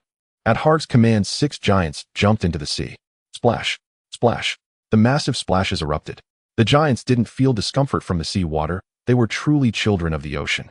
Harg swam to the stern using his one arm to brace against the ship's keel. The other 5 giants positioned themselves on either side of the ship, gripping the reinforced beams below the gunnels. Don't rush to push yet. Lin Nuo stood at the bow and pointed to the location of Setgar Island on the sea chart nearby. The direction is wrong. Old Buck steer. Big guys help adjust the bow. All right. With the combined strength of the giants, the massive hull emitted a cacophony of splashing water as it executed a sharp pivot perfectly aligning with the course. Is this even possible? Old Buck and the sailors watched in astonishment. This was a merchant ship weighing hundreds of tons. Steady the helm. Lin Nuo stood at the bow shouting into the sea breeze. We're about to take off. 1, 2, heave. The giants synchronized their shouts. At that moment, an overwhelming force acted upon the gray seagull. The ship, which had been rising and falling with the waves, jolted violently and then shot forward as if propelled by rocket boosters. Splash. The bow sliced through the waves, creating towering white spray. The sudden acceleration caused the unprepared sailors to tumble like rolling gourds. Old Buck clung tightly to the helm, feeling as if his dentures might fly out. This speed. It's faster than a warship at full sail. He looked at the rapidly retreating sea on both sides, shouting in excitement. This wasn't just pushing the ship, it was like racing on the sea. This was the power of the elite warriors of the giant race. 6 human-shaped engines. The gray seagull drew a straight white line across the sea, speeding towards Setgar Island. Lin Nuo sat on the bow's ram, his legs dangling in the air as the sea breeze tousled his hair. Time flew by. With the giants tireless, pushing, the journey that would originally take days was forcibly shortened to half a day. By evening, the sunset dyed the sea a golden hue. An island covered in glistening white snow appeared on the horizon. That was Setgar Island. A winter island at the edge of the New World, it was also an important supply point on the route to Elbaf. At this moment, it was the busiest time of day in the port of Setgar Island. Dock workers were unloading cargo, station soldiers were patrolling, and merchants were bargaining. Suddenly, a soldier on the lookout tower emitted a piercing alarm. Enemy attack. Enemy attack. Something is charging over. It's extremely fast. All eyes. In the glow of the sunset, a dilapidated merchant ship was racing through the waves at an impossible speed. Surrounding that ship, 6 gigantic heads were breaking through the water, sending towering white waves crashing. They were the giants. Oh my God. Is the giant race attacking? Run. That size will smash. The crowd erupted in panic. Fear and confusion spread through the port. However, the gray seagull was gradually slowing down and the giants released their hold, allowing the ship to slide to the dock with inertia. Lin Nuo stood at the bow watching the panicking crowd on the shore, listening to the shrill alarm, a helpless smile curling at the corners of his mouth. He turned to Old Buck beside him and said, "It seems we're about to cause a bit of a stir here. Setgar Island is a winter isle covered in snow and ice." When the gray seagull surged into the harbor in a manner completely contrary to reason, it indeed sparked a considerable panic on this peaceful winter day. The sight of 6 giants resembling demonic gods charging towards the broken ship led the station navy to mistakenly believe that the giant race was launching a massive invasion, nearly triggering a pointless bombardment. However, this farce did not last long. Lin Nuo had no desire to entangle himself with these trifles. After casually releasing a hint of Conqueror's Haki to silence the noisy crowd, and throwing out a bag of priceless gems as drinks money, all misunderstandings quickly vanished. Under the intimidation of absolute power and the path cleared by money, fear instantly transformed into enthusiasm. The once tense harbor morphed into the liveliest marketplace as all the town's supplies and strong liquor were mobilized to satisfy the appetites of these luxury guests. The night was as dark as ink and heavy snow fell. The originally quiet and cold Setgar Port Square now resembled a volcano on the verge of eruption. Dozens of massive bonfires built from entire pine trees were ignited. The orange flames eagerly licked the night sky, evaporating the falling snowflakes into white vapor midair. The air was filled with the crackling sounds of burning pine resin, the sizzling of grease dripping onto the charcoal, and the potent aroma of roasted meat mingled with the rich scent of strong liquor. Harg sat cross-legged at the edge of the dock's waters. For ordinary people, the icy sea water was cold enough to numb their hands and feet. For him, it felt like refreshing bath water in summer, not even reaching his calves. He held a massive oak barrel in his hands. Typically used by merchant ships to store fresh water during long voyages, the barrel had enough capacity to sustain over a dozen sailors for a week. Yet in Harg's hands, it was merely a somewhat delicate wine cup. Gulpy, gulpy. Harg tilted his head back, his Adam's apple rolling up and down. The barrel tilted. Amber liquid poured into his mouth like a rushing waterfall, splashing into his large, bushy, bearded maw. Some of the drink spilled from the corners of his mouth, soaking his needle-like beard, then flowing down his neck over a broad chest full of old scars, finally merging into the sea below, imparting a faint aroma of liquor to that stretch of water. Ah, refreshing. Along with the last gulp of drink, Harg casually crushed the now empty oak barrel. Wood chips and iron hoops flew apart, causing ripples on the water's surface. He slapped his thigh hard, producing a sound like a drumbeat. That thunderous laughter created a visible sound wave, causing the snow piled on the roofs of the low houses surrounding the square to tumble down as if a small avalanche had occurred. This is real drink. This is what it feels like to be alive. 1,000 times better than the self-brewed seaweed wine with a stomach acid taste I drank in that stinking fish belly. Not just Harg. Rod and several other giants also let loose, immersing themselves in this long-awaited. They held an entire roasted bull, glistening golden and dripping with fat.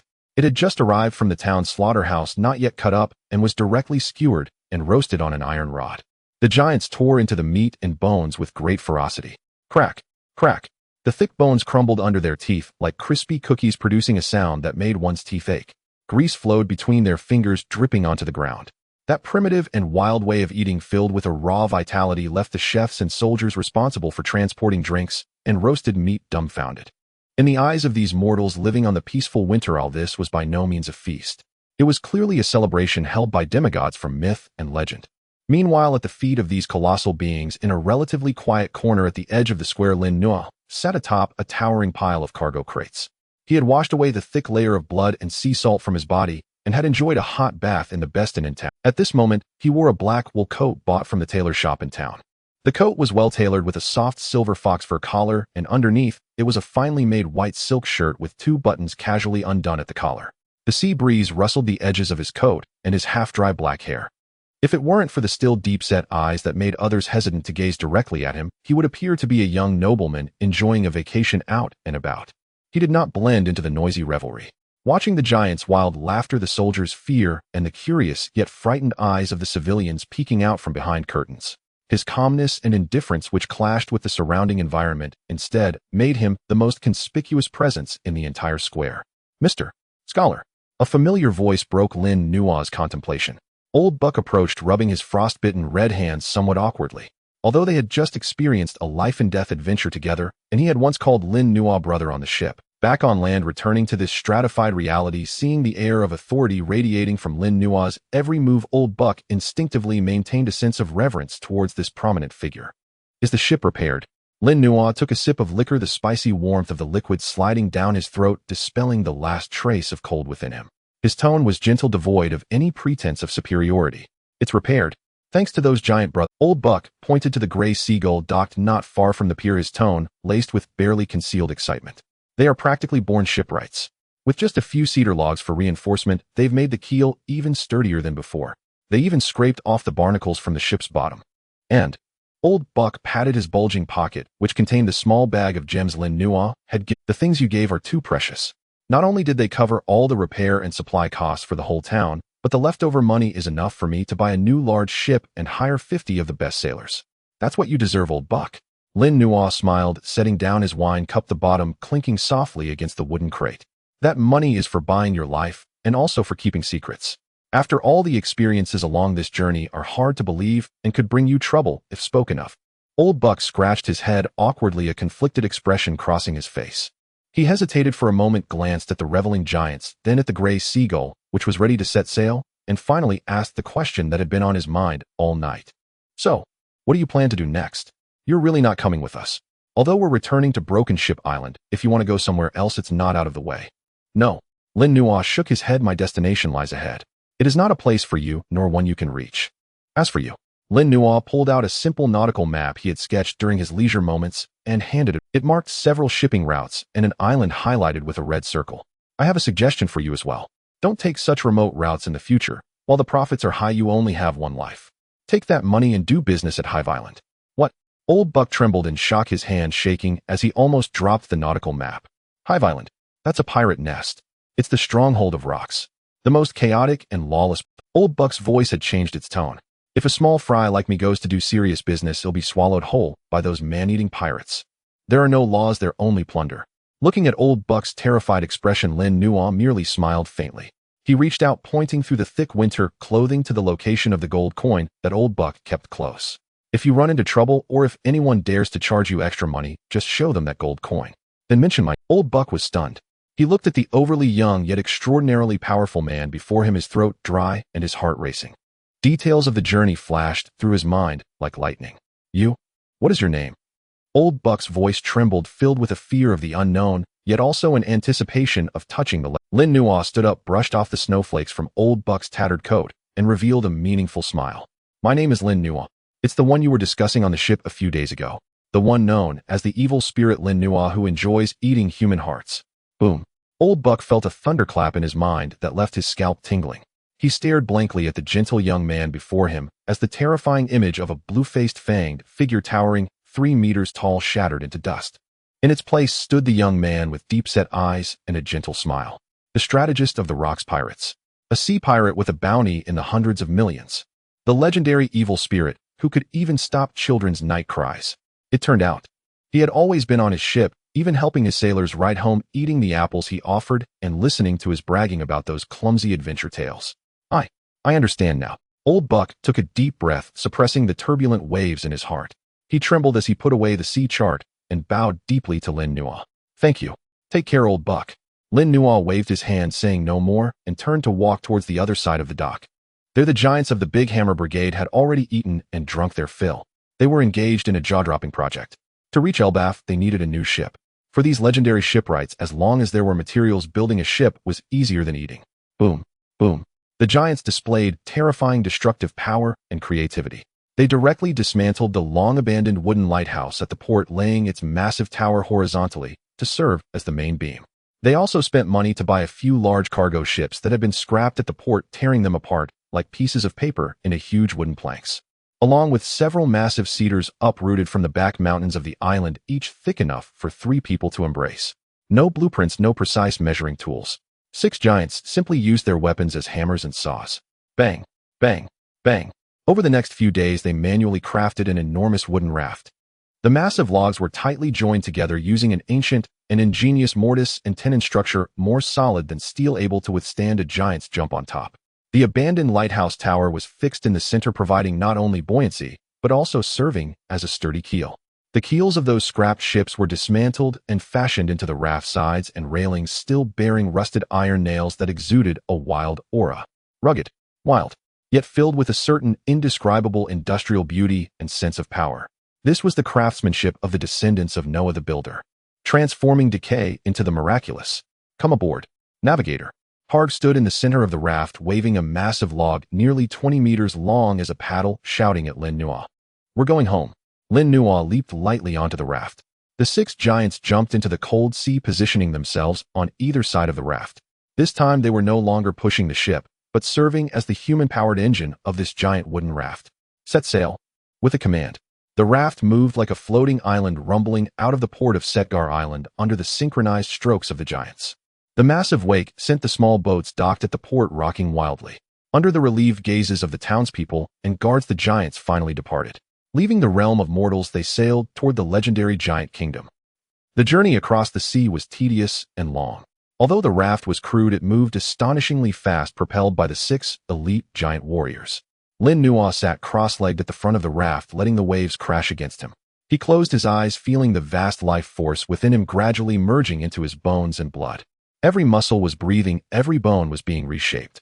The closer they got to the east, the more treacherous the sea conditions became. The originally azure waters gradually turned into a deep ink green hue, as if countless ancient secrets were hidden beneath this sea. The currents became wild and chaotic, with massive whirlpools appearing everywhere, each capable of easily swallowing a warship. But before the terrifying strength of the giants, these natural dangers were as easy as walking on flat ground. The sky was perpetually covered by thick rain clouds, with purple lightning weaving through the layers, emitting a rumbling like battle drums. At last, after sailing for a full 5 days, a shadow loomed on the horizon ahead, stretching from the sky to the sea. At first, Lin Nuo thought it was a massive storm cloud. But as they drew closer, when the layer of clouds obscuring their view was torn open by the fierce winds, the complete visage of Elbaf was revealed to Lin Nuo for the first time. Stunning. Apart from stunning, Lin Nuo found no other words to describe the scene before him. It was not an island. It was a tree. A tree so immense it seemed to support the entire sky, the world tree atom. Its trunk was more robust than the mountains of the red earth continent, with deep brown bark resembling a labyrinth of ravines, each deep enough to accommodate an entire city. The treetop pierced the clouds, disappearing into the mist with no end in sight. Beneath the massive roots lay a vast expanse of land, forming the nation known as Elbaf.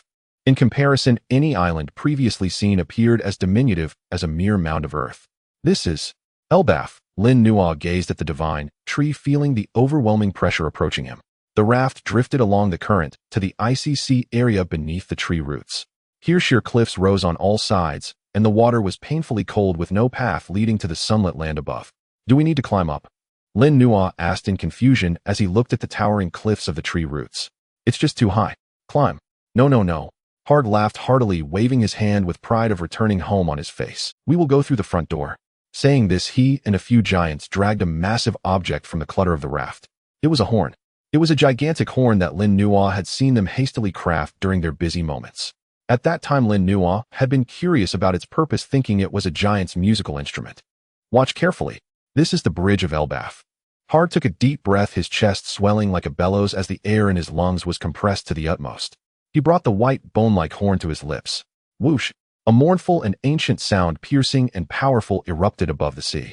The sound seemed to possess a certain magic capable of penetrating the clouds and reaching the heavens. The sound waves echoed between the cliffs, causing the icebergs to tremble. As the horn sound resonated, a miraculous scene unfolded. It seemed that something above in the clouds had sensed this frequency. Suddenly, several dazzling beams of light pierced through the clouds, illuminating the surface of the sea. Refraction. Focusing. In that interplay of light and shadow, a brilliantly vibrant column of 7 colors instantly pierced through the heavens, and the earth solidifying into substance under the influence of a unique climate and magnetic field. A magnificent avenue paved with colorful light cascaded down from the clouds, extending all the way to the front of the raft. The Rainbow Bridge. This was the legendary only passage connecting Elbaf with the sea. Let's go. Hard put down the horn, tears glistening in his eyes. This is the road home. The massive raft was captured by the flow of colorful light. The originally heavy wooden structure seemed to lose all its weight at that moment. The light bridge beneath was not an illusory projection, but rather a flow of solid light particles compressed to high density. The bottom of the raft rubbed against the light surface, producing a sharp, buzzing sound akin to metal being cut. The surrounding scenery was retreating at a dizzying speed. Lin Nuo stood at the front of the raft, gripping the keel that served as a railing tightly with both hands. The cold wind cut across his cheeks like a knife, yet his eyes remained wide open. He was witnessing a miracle. Below, the icy sea and cliffs rapidly shrank, becoming a deep blue backdrop. The massive ice floes now appeared like shards of diamonds scattered on blue velvet. As the height continued to rise, the temperature around began to change drastically. The biting cold wind gradually disappeared, replaced by warm, humid air carrying the fragrance of flowers and earth. That was the breath of the world of life. Ahead lay a thick layer of rain clouds that never dispersed. It was the last barrier separating the mortal realm from the divine domain. Charge through. Harg stood at the back, waving his arms and letting out an excited roar. The raft crashed into the swirling white mist. In an instant, everything before them turned white, and the icy water vapor rushed at Lin Nuo, soaking his clothes. But this blindness lasted only a few seconds. The next moment, clarity. As the raft broke through the clouds, Lin Nuo felt as if he had traversed the membranes of the world. The golden sunlight poured down without reservation, dyeing the sea of clouds a brilliant golden hue. Before his eyes was no longer an icy wasteland. Instead, it was a vast continent built upon gigantic trunks and root systems. The Yang realm. The midsection of the world tree, the treasured tree atom. Here the height was level with the white clouds. Countless islands of various sizes floated around, resembling airborne sentinels guarding this sacred, but the land beneath their feet was real. It was thick and fertile black soil, exuding the fragrance of fresh grass. Lin Nuo looked up. The trunk of the divine tree supporting all of Elbaf still resembled an infinitely extending brown wall reaching straight to the sky. Even here the treetop remained out of sight. That was the path to the celestial realm, a forbidden zone only accessible to deities. And looking down, there was an unfathomable sea of clouds along with several thick iron suspension bridges as massive as mountains piercing through the clouds connecting to the icy hell below, known as the underworld. The raft glided to the end of the Rainbow Bridge due to inertia. There lay a magnificent port entirely constructed from massive stones. There was no seawater, only a sea of clouds. The raft burst out of the light bridge, crashing heavily onto the port's sturdy wooden walkway. After sliding several dozen meters, the raft finally came to a halt with a jarring sound of friction. "We have arrived." Rod dropped the oars from his hands, collapsing onto the deck, breathing heavily. Although utterly exhausted, his face was radiant with the ecstasy of returning home. Lin Nuo jumped off the raft. His feet touched the solid ground, and the sensation of being grounded made him exhale deeply. But immediately after, a strong sense of incongruity struck him. Big. Too big. Everything here was absurdly large. A common weed at the edge of the port was taller than Lin Nuo himself. A passing ladybug was the size of a wash basin, its wings vibrating with a sound like a small helicopter. The distant houses were even more monumental, each brick resembling a small house. This extreme microvisual experience made Lin Nuo once again feel the insignificance of being human in this giant's realm. He felt like an ant that had wandered into a giant's garden. Woo! At that moment, a giant warrior on a watchtower at the port blew the horn in his hand. The sound was high and clear, resonating across the entire Yang realm plain.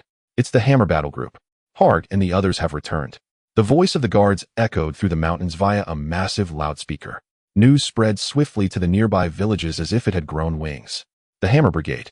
They were the pride of Elbaf, descendants of the legendary shipbuilders who could construct Noah's Ark. They had been missing for a full 6 years. Everyone thought they had perished at sea. Now the heroes return. The earth begins to tremble. Boom, boom, boom. That was the sound of countless giants running. Hundreds of giants, regardless of age or gender, dropped their tasks and surged out of the villages, racing towards the port. They were there to welcome their heroes, to greet the fleet returning laden with honor and treasures. However, when the crowd reached the port and saw the scene before them, the thunderous cheers suddenly ceased. There were no grand ships filled with treasures. Neither was there the legendary hammer ship, which had once stirred the hearts of countless giants. Docked in the center of the port was only a makeshift raft hastily assembled from an old lighthouse and rotten wood. And standing on the raft were 6 ragged, weary survivors. Pitiful. Harrowing. This was the current state of the legendary Hammer Brigade. "Huh, Uncle Har." A young female giant rushed out from the crowd. She had fiery red hair and held a giant spoon, clearly just having dashed out from the kitchen. She ran up to Harg, anxiously glancing behind him. "Where are the others? Is it just you few?" Her voice trembled, filled with fear of some dreadful speculation. "Where's my brother? Where is he? And what about your ship?" That was a vessel made from Adam's tree branches. Not just her. More and more giants gathered around, their eyes filled with confusion and questions. "Why did it take so long? Did you encounter a shipwreck?" The hammer ship was said to never sink. How could it end up like this? "Speak up." Hart. Faced with the tidal wave of questions from his kin, the smiles on Harg and Rod's faces froze. It was a bitterness heavier than pain. What could they say? Could they tell that they were slaughtered like chickens by an admiral? Could they say their brothers were frozen into ice sculptures? Could they say they had survived for 6 years like rats in the belly of a monster? Harg opened his mouth, feeling as if a ball of cotton was lodged in his throat. He knew that the current King Harold was striving to mend relations with the world government, attempting to lift the giant race from the label of barbarism and integrate into the world government. If at this moment the scandal of the admiral slaughtering Elbaf tribesmen broke out, that hot-headed king would it could even spark an all-out war between Elbaf and the world government. That would be a catastrophe of immense suffering. As survivors, they bore hatred, but also the weight of the greater situation. "Don't ask." Harg lowered his proud head, his voice hoarse, like sandpaper rubbing together. "This matter I can only discuss with the king. Aside from the king, I won't explain to anyone else." This response was undoubtedly like pouring cold water into a boiling pot. The originally festive atmosphere of welcome instantly turned oppressive and heavy. The giants exchanged glances, the light in their eyes dimming. Only 6 people returned. They had even lost their ship. This was a disgrace for the Elbaf warriors who revered strength and honor. The crowd silently parted to make way. No cheers, no flowers. Only silent gazes and a suffocating silence. "Let's go." Harg sighed, taking heavy steps as he led the remaining 5 brothers back towards the village. Lin Nuo sat on Harg's broad shoulder, coldly observing everything. He could clearly hear the hushed whispers from the surrounding giants, deliberately lowered in volume. What a disgrace for the Hammer Brigade. They even lost their ship and still have the face to come back. Perhaps they didn't encounter any strong enemies, they might have just been scared by a storm. Those words pierced Harg's ears like needles, causing his originally straight spine to slowly bend. Lin Nuo was not angry. On the contrary, a playful curve appeared at the corner of his mouth. Let them suppress their feelings. Let them misunderstand. The heavier the current atmosphere, the more intense the backlash would be when the truth was revealed. That would be the best fuel to burn the hypocritical mask of the world government. Passing through a vast forest of fallen leaves, the group finally arrived at the center of the sunny realm. Massive logs were driven deep into the ground as foundations, and animal skins and giant stones formed the walls and roofs. Massive logs were driven deep into the ground as foundations, and animal skins and giant stones formed the walls and roofs.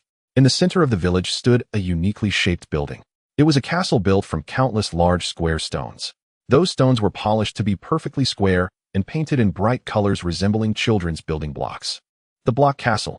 It was a manifestation of the giant's childlike spirit, as well as a sacred place for warriors to gather and train. Although the atmosphere was heavy, the customs of the giants could not be neglected. Returning home, they must wash away the dust of their travels. Under Harg's lead, everyone surged into the largest tavern in the village, the Twin Horn Tavern. Pushing open the heavy wooden door, which stood 50 meters tall, a wave of intense heat rushed to meet them. The interior of the tavern was as spacious as an indoor stadium.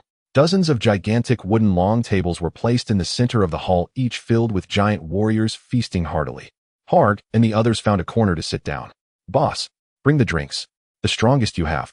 Harg slammed his massive war hammer heavily on the table, trying to numb the pain in his heart with alcohol. Soon several giant waitresses with barrel-like waists brought over large barrels of malt liquor that could drown a person. Along with them came several whole roasted sheep, golden and crispy. Harg grabbed a barrel of liquor and without a second thought began to guzzle it down. His brothers followed suit, drinking silently. This somber atmosphere clashed with the lively tavern. At that moment, an unpleasant voice rang out. "Hey, isn't that our hero Harg?" A particularly robust young giant warrior, even taller than Harg, approached. He was bare-chested, muscles bulging like granite, holding a massive double-edged axe. Clearly, he had already drunk a fair amount, swaying slightly as he walked, his face flushed. He was a rising warrior in the village named Skull, who looked down on those craftsmen obsessed with shipbuilding instead. "What? Did you lose the ship and now hide here to drown your sorrows?" Skull slammed the axe on Harg's table, knocking over several barrels. Harg ignored him, merely wiping the beer stains off the table in silence. "Get lost, Skull. I'm not in the mood to teach you a lesson right now." "Teach me a lesson? With you a cripple?" Skull scoffed disdainfully. Just as he was about to continue mocking, his gaze was suddenly drawn to a small figure at the edge of the table. That was Lin Nuo. He was sitting cross-legged at the corner of the table, holding a piece of roasted meat that was huge for him, eating leisurely. Due to the immense size difference, everyone had overlooked the presence of this human. "Oh." Skull leaned in as if he had discovered a new continent, the hot air from his enormous nostrils nearly blowing Lin Nuo away. "What is this thing? Harg, is this the monkey you picked up outside?" Skull extended 2 fingers thicker than Lin Nuo's thighs, attempting to pinch Lin Nuo for a closer look. "Looks quite unique, huh? Can even use a knife to cut meat. And drinks from a cup. Come here, little thing, show me. What is this thing? Harg, is this the monkey you picked up outside?" Skull extended 2 fingers thicker than Lin Nuo's thighs, attempting to pinch Lin Nuo for a closer look. That was his benefactor, the navigator who saved the Hammer Brigade. How could he tolerate such insults? Just as he was about to get up in anger to stop it, a hand pressed down on his shoulder. It was Lin Nuo's hand. Although small, it contained an undeniable strength. Lin Nuo swallowed the piece of meat in his mouth elegantly, wiping his lips with a napkin. He raised his head calmly, looking at the gigantic finger that was descending towards his head. He did not evade, not even changing his sitting posture. He simply lifted his left hand, placing it in front of him, as if swatting away an annoying fly. "Watch out!" Rod exclaimed. Skull was one of the strongest young warriors in the village. The strength of his pinch could crush rocks. However, all the giants waiting to see the spectacle widened their eyes. When Skull's finger touched Lin Nuo's palm, the scene they imagined of bones breaking did not occur. Skull felt as if he had pinched a steadfast diamond nail. No matter how hard he tried, that tiny hand did not. Skull's drunkenness faded halfway. Just as he was about to exert more strength, Lin Nuo's palm suddenly turned dark. The 5 slender fingers curled around Skull's massive nail. Then Lin Nuo's wrist applied slight pressure, pushing. There were no fancy moves, just pure strength and overwhelming dominance. Crack! A clear sound of bones breaking resonated through the noisy tavern.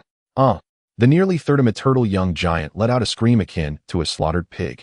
The immense force transmitted through his fingertips twisted his wrist and crushed his elbow joint. Thud! Skull's knees buckled uncontrollably, dropping to the ground. His heavy knees smashed into the hard wooden floor, creating 2 large dents with chips flying.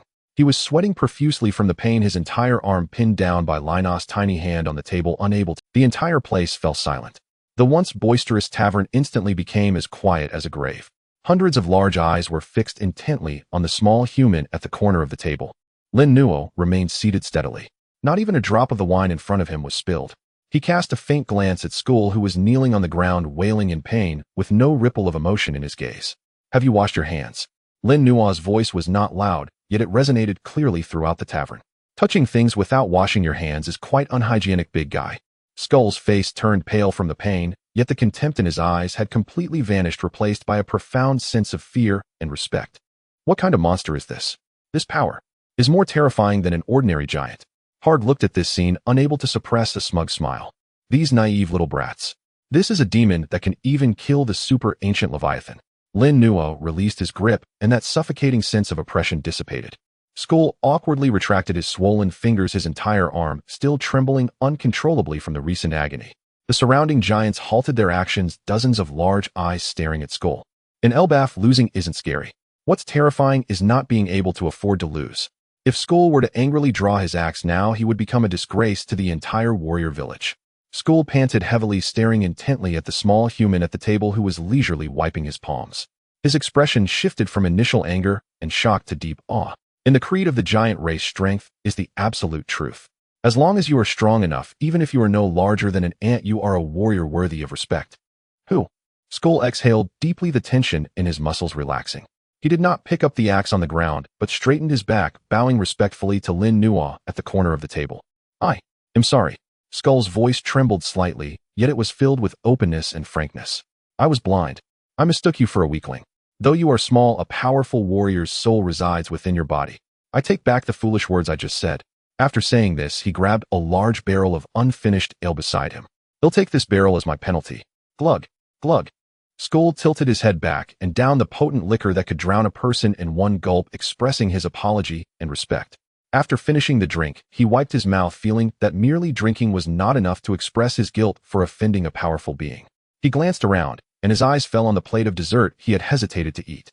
It was something he had saved to celebrate the winter solstice festival, piled high with precious cream. Skull hesitated for a moment, but then his gaze turned resolute. He extended his hands and carefully pushed the enormous plate of dessert toward Lin Nuo. "This is a gift of apology. Please eat some Samura." It was a tower built from giant cream puffs. The aroma of cream and almonds wafted through the air. Samura, a dessert unique to Elbaf and a must-have delicacy during the winter solstice festival for the giants. Lin Nuo looked at the plate of dessert towering over him and smiled. This is the giant race. Straightforward, combative, yet also simple. He reached out, dipped a bit of cream, and placed it in his mouth. Sweet. Sweet to the point of being cloying. Yet seeing the blissful expressions of the burly men around him, he felt a sense of relaxation. This is indeed food that only a carefree race could create. However, just as everyone was preparing to sell, boom, the heavy wooden door of the tavern was pushed open. The cold wind rushed in, extinguishing several oil lamps. A figure so large it was suffocating blocked the doorway. He was extraordinarily tall, even taller than ordinary giants. His beard was gray and piled on his chest like a mountain. He was clad in heavy armor, wielding a gigantic sword, emanating a terrifying pressure that had been tempered by the passage of time. The captain of the original giant pirate crew. The oldest elder of the giant race. Mountain Beard Yayalu.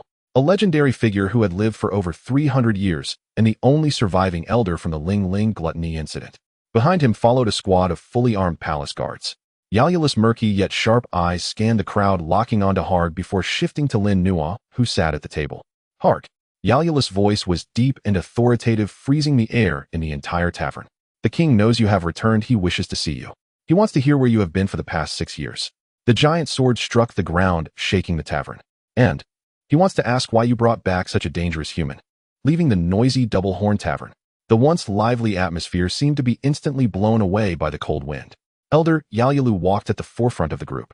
His heavy metal boots thudded against the stone path, producing a dull rhythmic sound. Harg followed behind with 5 brothers, each with their heads bowed like prisoners about to walk to the gallows. Lin Nuo was no longer sitting on Harg's shoulder. He chose to walk on his own. Though a step from the giants equaled dozens of his steps, he walked calmly alongside the group with his hands in his pockets, not lagging behind at all. Even his breathing remained steady. The road to the palace was not a smooth avenue.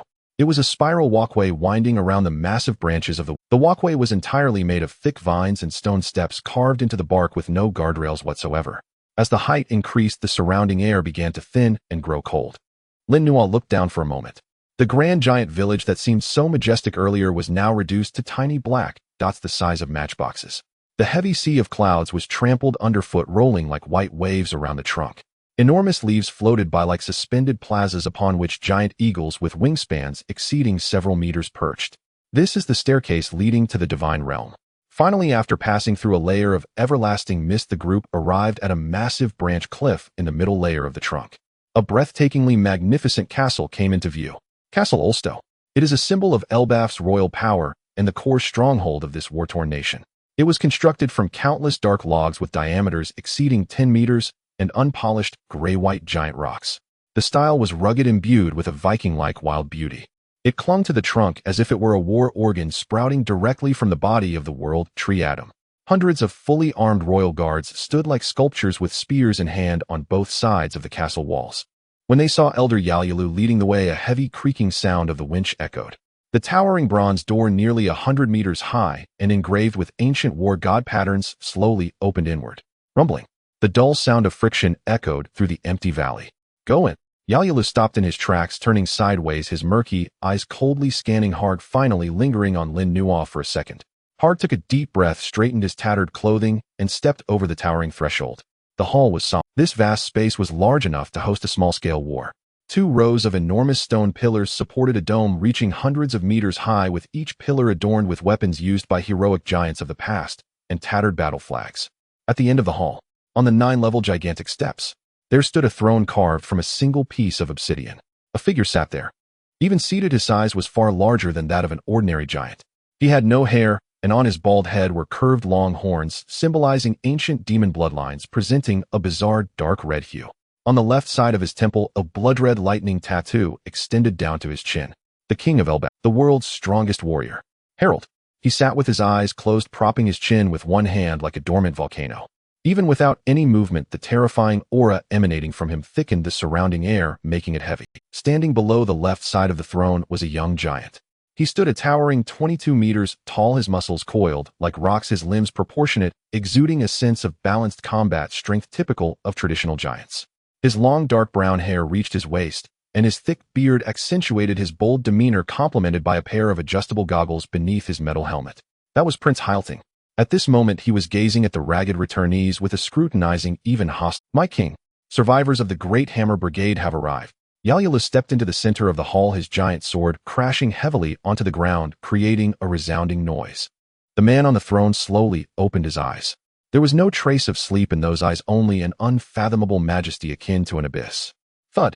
Harg's knees buckled, kneeling heavily on the cold stone floor. The other 5 brothers followed suit, burying their heads deeply between their arms, their bodies trembling violently with excitement and fear. Harold remained silent. His enormous eyes, like searchlights, slowly scanned over these ragged old subordinates. The hall was dead silent. Only Harg's heavy and oppressive breathing echoed. After a long moment, a deep, resonant voice. The hall was dead silent. Only Harg's heavy and oppressive breathing echoed. After a long moment, a deep, resonant voice came from the throne. It has been 6 years. Harold slowly began, each word like a stone hitting the ground. A full 6 years. When the Great Hammer Brigade set out, there were 100 of the most elite shipbuilders and warriors, along with the ship Great Hammer, symbolizing the pinnacle of Elbaf shipbuilding skills. Now, is it just you few left? What happened?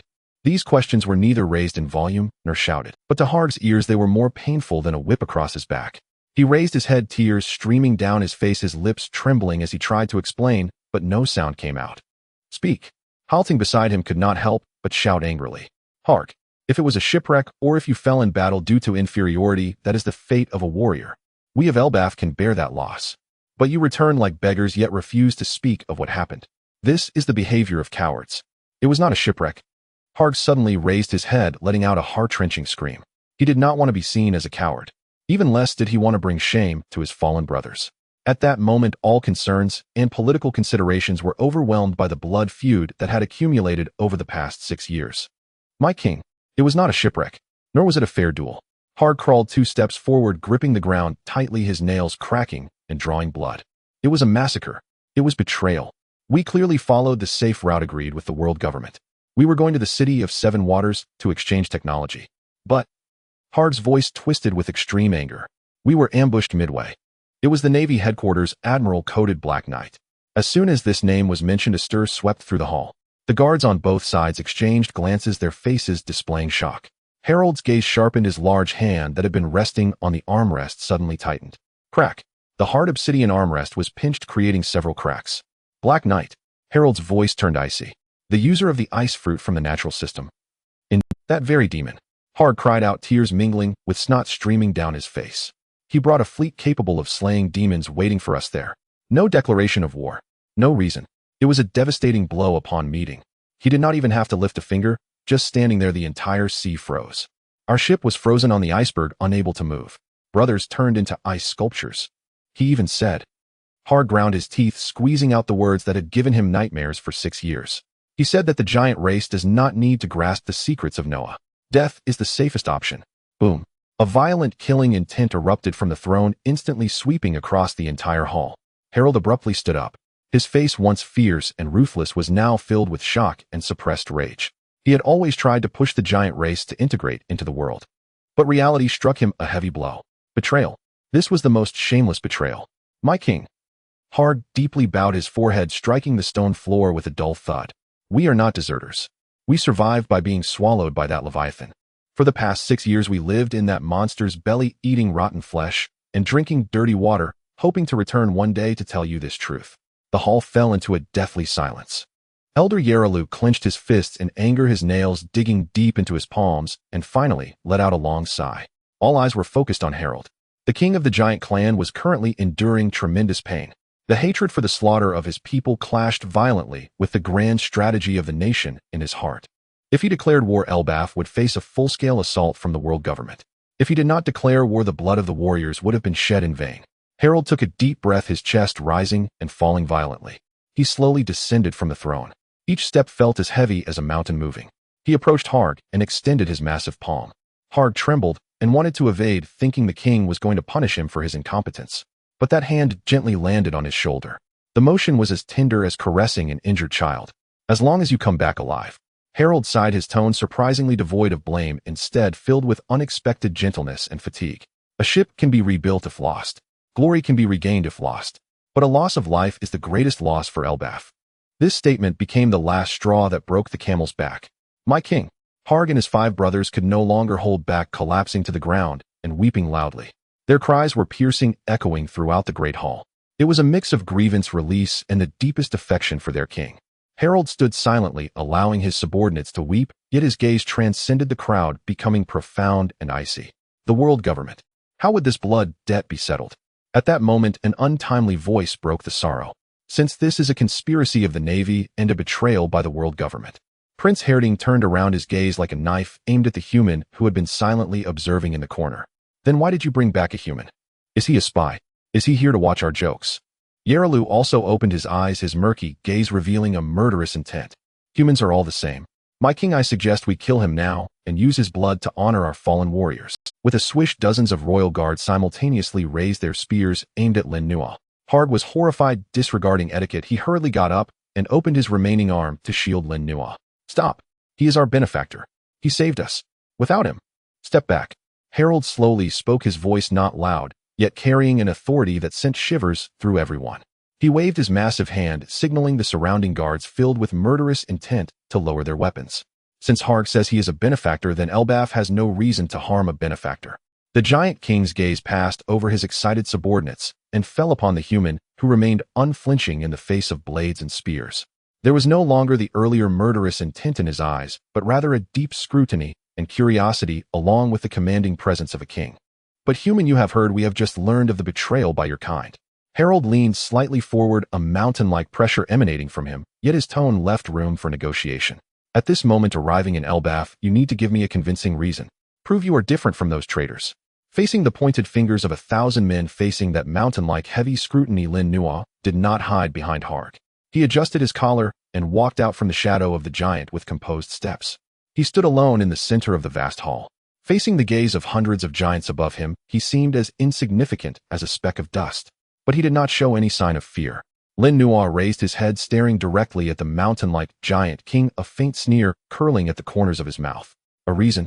I don't need such a thing. Lin Nuo's voice was calm, yet it clearly resonated in every corner. The naval admiral Heijue, who betrayed your trust and ambushed your kin. He died 5 years ago. I know. Harold coldly interrupted Lin Nuo, a hint of disdain flickering in his enormous eyes. 5 years ago, the world government issued a death notice claiming he died of old wounds and sudden illness.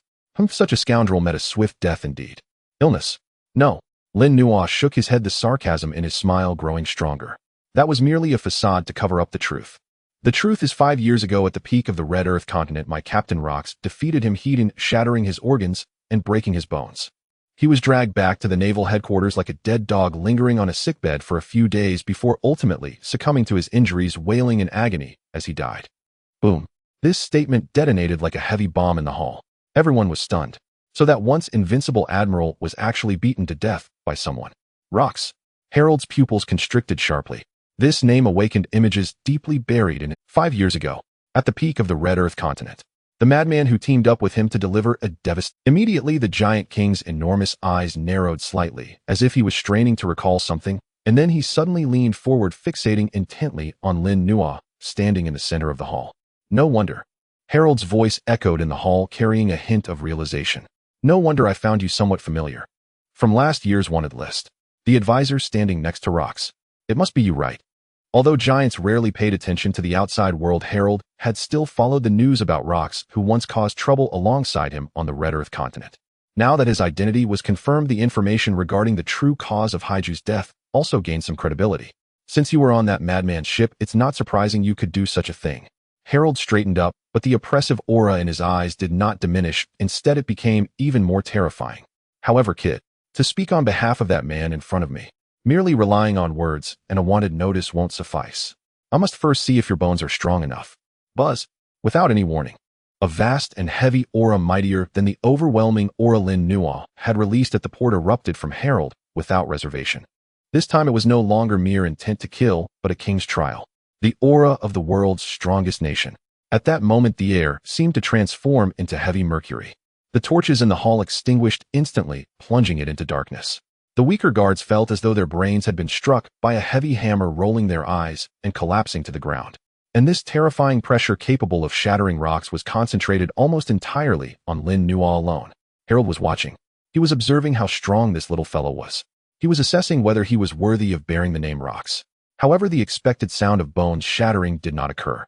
Lin Nuo stood there, his body straight as a spear.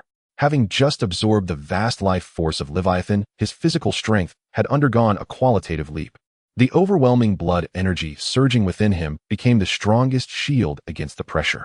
This weight was indeed heavy, as if carrying a mountain. But Lin Nuo was now qualified to bear that mountain. Are you testing me? A hint of madness flashed in Lin Nuo's eyes, even carrying a hint of excited anticipation. This little weight is still not enough. Boom. He summoned all his will and unleashed the Conqueror's Haki that had just awakened within Leviathan without reservation. Though it was immature and in terms of magnitude it was far inferior to Harold's, the prideful will that belonged to Lin Nuo burned fiercely like a candle flame, persevering in a storm, not only undimming, but growing stronger. Buzz.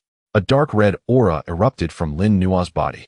Although the range was small, barely protecting a 3-meter radius around him, it nonetheless forcefully opened a space of absolute domain for himself amidst Harold's overwhelming sea of might. The two auras collided in the air, stirring up black-red lightning that intermittently illuminated the dim hall. Lin Nuo raised his head, looking directly into Harold's eyes, revealing a defiant smile. Is this the way Elbaf treats its guests? King Harold, seeing that Lin Nuo possessed the qualifications of a king, which was rare among millions, Harold's domineering aura quickly dissipated. A thunderous roar of laughter erupted in the grand hall, shaking off centuries of dust from the dome, which danced in the beams of light. He looked at the humans standing proudly in the center of the hall, and the fierce glint in his eyes quickly faded, replaced by an unabashed appreciation and acknowledgement. What a spirit! Indeed, he is the one chosen by that madman. If he were a coward, he wouldn't even have the right to mention that name in my presence. With the king's laughter, the suffocating sense of oppression in the grand hall instantly vanished. Halger and the other 5 survivors felt as if they had just been pulled from drowning, gasping for breath as they collapsed to the ground, their clothes soaked with cold sweat clinging tightly to their scarred backs. Prepare seats for our guests. With a wave of Harold's massive hand, a gust of wind swept through. 2 30-meter-tall guards immediately brought over a beautifully crafted stone table and chairs which looked like toys to the giants, but were just right for humans, placing them beside the throne's armrest. This was a position of great height above the elders and the princes, signifying that at this moment this human possessed the qualification to converse as an equal with the king. Lin Nuo was not polite either. He stepped onto the tall platform and boldly sat down on the stone chair. Bring out the wine. Give me the barrel of 500-year-old golden honey wine that I have been saving. Seemingly in high spirits, Harold shouted at the attendants. Soon several attendants struggled to roll in a massive wooden barrel bound in gold. Harold personally grabbed the barrel, easily breaking the seal with one hand. The giant race had a sweet tooth, and this wine was the best proof. A rich, almost unyielding sweetness instantly enveloped the entire hall, mingling with the fragrance of countless flowers and the essence of time. He poured the viscous amber-colored liquid into a huge cup carved from a single block of gold. Drinking this cup of wine will wipe away the previous offense. Harold pushed the cup towards Lin Nuo, the liquid rippling within, reflecting the flickering flames in the hall. Now you are a distinguished guest of Elbaf. Lin Nuo looked at the golden rippling liquid in front of him, and without a second thought he grasped the rim of the cup and tilted his head back to drink heartily. Gulp, gulp, sweet, rich, what a good wine. Lin Nuo set down the cup, exhaling a sigh of satisfaction. Harold stood aside, gazing at this human who was even smaller than his palm, his expression complex. The previous disdain had vanished. In its place was a mixture of curiosity and admiration. In the giant's worldview, anyone who could withstand the king's pressure without kneeling regardless of race was a warrior worthy of respect. All right, no more pleasantries.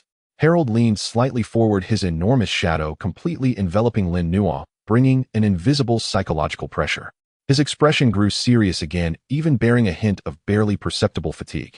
That madman Rock sent you not just to inform me of Black Duke's death, did he? If it were only to flaunt his might, then he must have a request. Speak. What do you want? Lin Nuo set down the cup in his hand, the bottom clinking against the stone table. He knew that the real game was only just beginning. We want Elbaf. Lin Nuo's voice was calm and straightforward, without a hint of concealment. Or rather, we want the strongest warrior nation in this world to become our ally. Allies. Elder Yayalu beside him scoffed, striking the ground heavily with his cane, producing a muffled thud. Human, you are too arrogant. Elbaf is independent and sacred. We do not need to be involved in your filthy power struggle of pirates. Yayalu, calm down. Harold interjected, his voice low and hoarse, as if he had suddenly aged. Do you know why, despite the lack of news from the Great Hammer Brigade for 6 years, I have not taken action against the world? Upon hearing this, not just Lin Nuo, but even Halger and the others below were stunned, looking up, waiting for Harold's explanation. Because before this I had been trying to lead Elbaf to join the world government. Harold sighed, leaning back against the throne, his gaze drifting to the world tree pattern carved on the dome above, a look of heaviness and self-deprecation etched in his eyes. Though Elbaf is hailed as the strongest nation in the world, it is also isolated by the world. Pirates fear us, the Navy is wary of us. Commoners view us as barbaric monsters. Once our clansmen leave this tree, they are treated as outcasts, feared, rejected, and even sold as exotic beasts. I once naively thought that as long as we extended goodwill and were willing to share our strength, we could exchange it for peace and respect. A sense of desolation permeated Harold's voice. The world government promised that as long as Elbaf became a member state, they would recognize the status of the giant race, open trade, and even allow giants to join the Navy as heroes. That was the future I envisioned for Elbaf. At this point, Harold glanced at Halger, who was kneeling below, his eyes filled with guilt. This is why 6 years ago I agreed to let the Hammer Brigade go to the Seven Waters capital. It was a gesture of goodwill, my first step towards peace. But Harold's fist slowly tightened, the knuckles cracking. They went missing. Over the past 6 years I have wanted countless times to seek answers. But I held back. Harold's voice grew increasingly somber, filled with a sense of melancholic resignation. Because there was no evidence. If I were to act rashly, it would completely destroy this hard-won opportunity for peace. To avoid disrupting the larger diplomatic situation, to prevent my people from being seen as mere violent barbarians, I chose to forcibly swallow my pride. I thought this was the forbearance expected of a king. At this point, Harold painfully closed his eyes. I never expected that I had sent my brothers to the guillotine with my own hands. The hall fell into dead silence. Hargel shed tears of anguish. He finally understood why the king had reacted that way.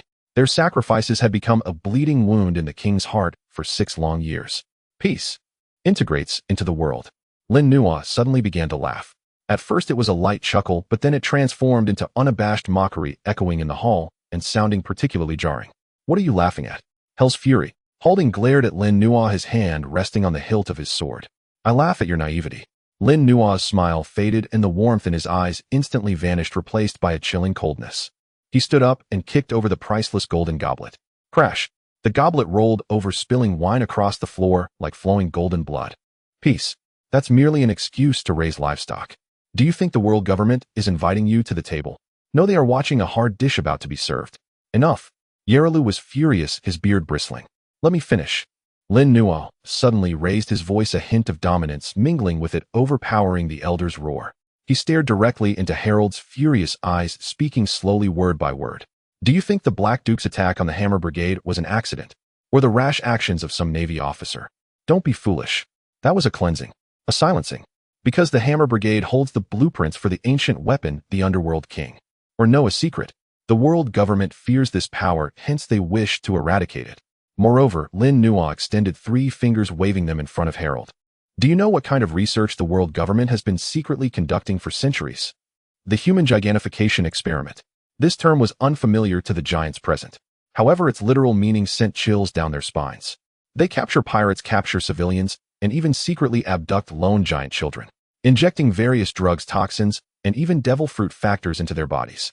They want to create artificial giants. They desire a legion of giant puppets that will obey them, completely devoid of thought and only capable of slaughter. Impossible. Harold suddenly stood up. The armrest of the throne was crushed, stone chips flying. How dare the world government? How dare they? Lin Nuo sneered, his eyes sharp as blades. Do you think that none named Galmero is truly a saint? Mentioning that name, Yerala's face instantly turned pale, his body shuddering involuntarily.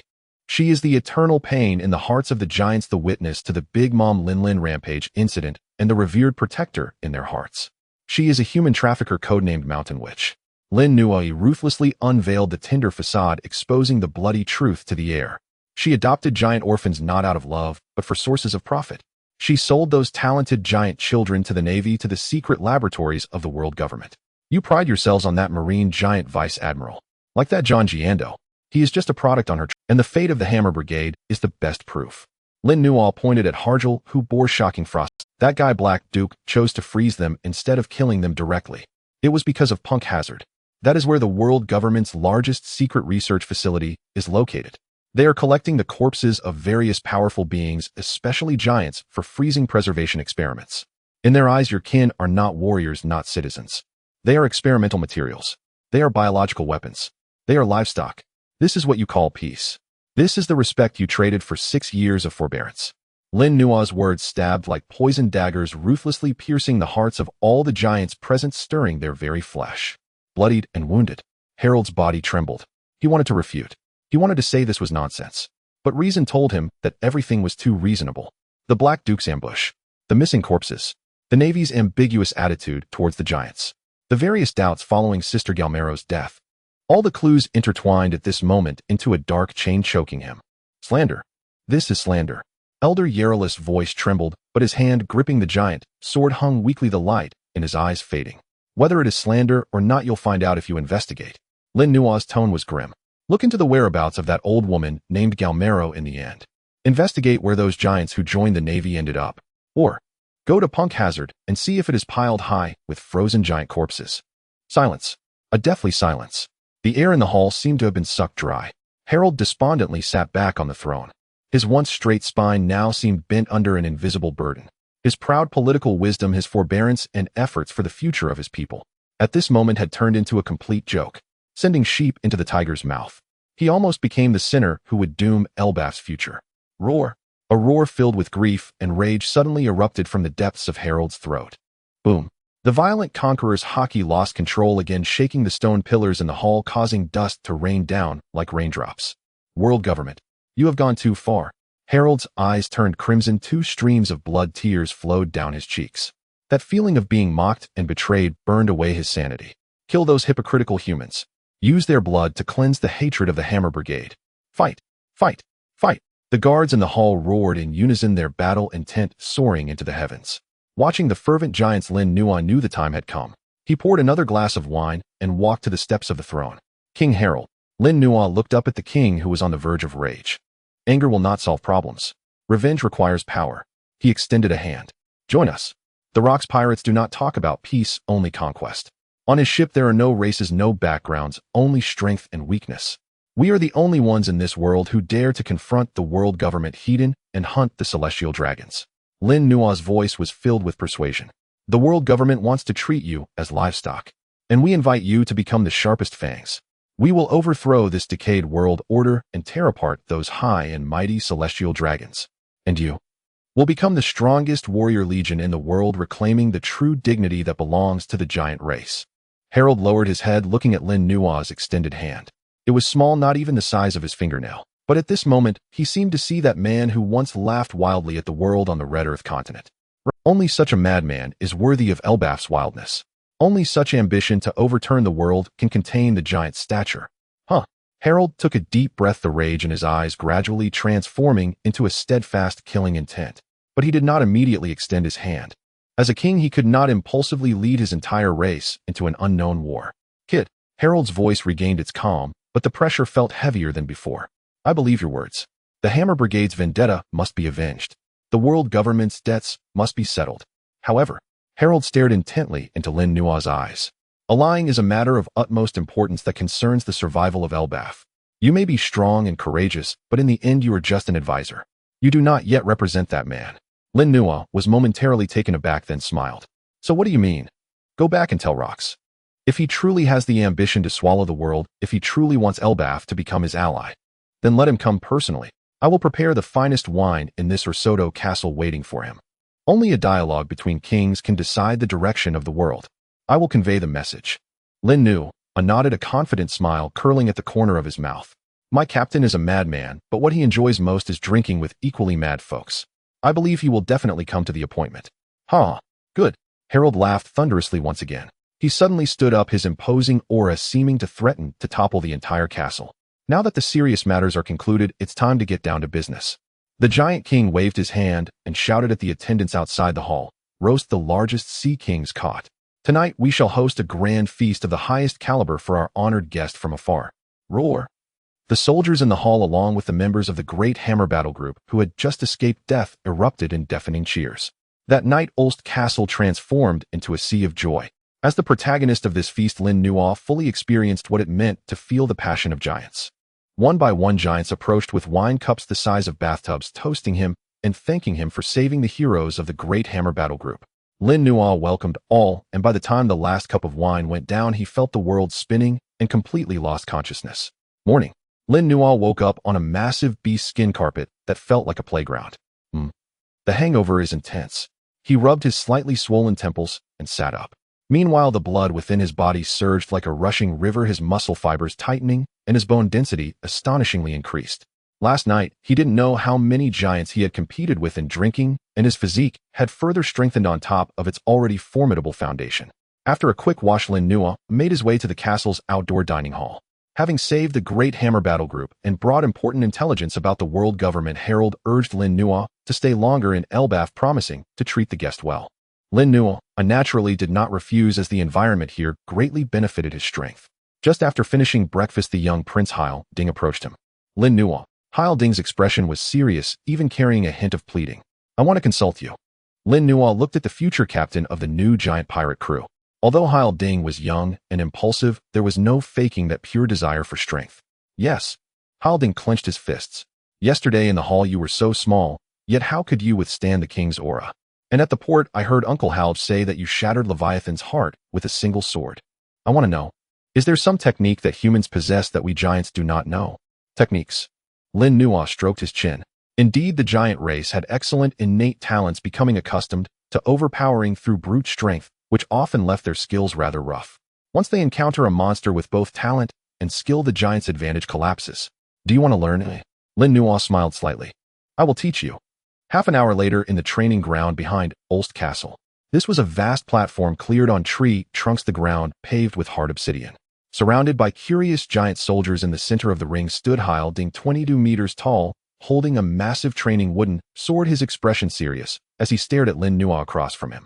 Meanwhile, Lin Nuo stood casually with his hands in his pockets, not even drawing his sword. The size difference made it seem like an utterly one-sided battle to anyone. Him coming to attack. Heil Ding shouted, showing no mercy simply because of Lin Nuo's smaller stature. Boom. The giant wooden sword, carrying a fierce wind, came crashing down like Mount Tai. Just that pure physical strength was enough to crush a small hill. Facing this terrifying blow, Lin Nuo did not choose to withstand it heated. Just as the wooden sword was about to touch the hair on his head, his body suddenly became as light as a fluttering piece of paper. Paper drawing. Whoosh. The violent wind from the sword swept past. Lin Nuo's body slid along the edge of the wooden sword in an extremely bizarre and illogical manner. That strike, capable of splitting mountains and shattering rocks, didn't even brush against the corner of his clothes. Boom. The wooden sword slammed into the ground, causing the obsidian surface to crack like a spider web. Halding was taken aback. Before he could react, Lin Nuo's figure had already appeared at his wrist. Great strength, but too scattered. Lin Nuo's voice echoed in Halding's ear. He extended a finger and lightly tapped the strong muscle of Halding's wrist. Armament color Haki internal destruction. Buzz. A faint yet extremely concentrated aura flowed from his fingertip into Halding's muscle fibers. It did not cause any substantial damage, but accurately severed the power nodes in Halding's arm muscles. Halding felt a numbness in his wrist, and his entire arm instantly lost sensation. The wooden sword slipped from his hand and crashed heavily to the ground. The crowd gasped.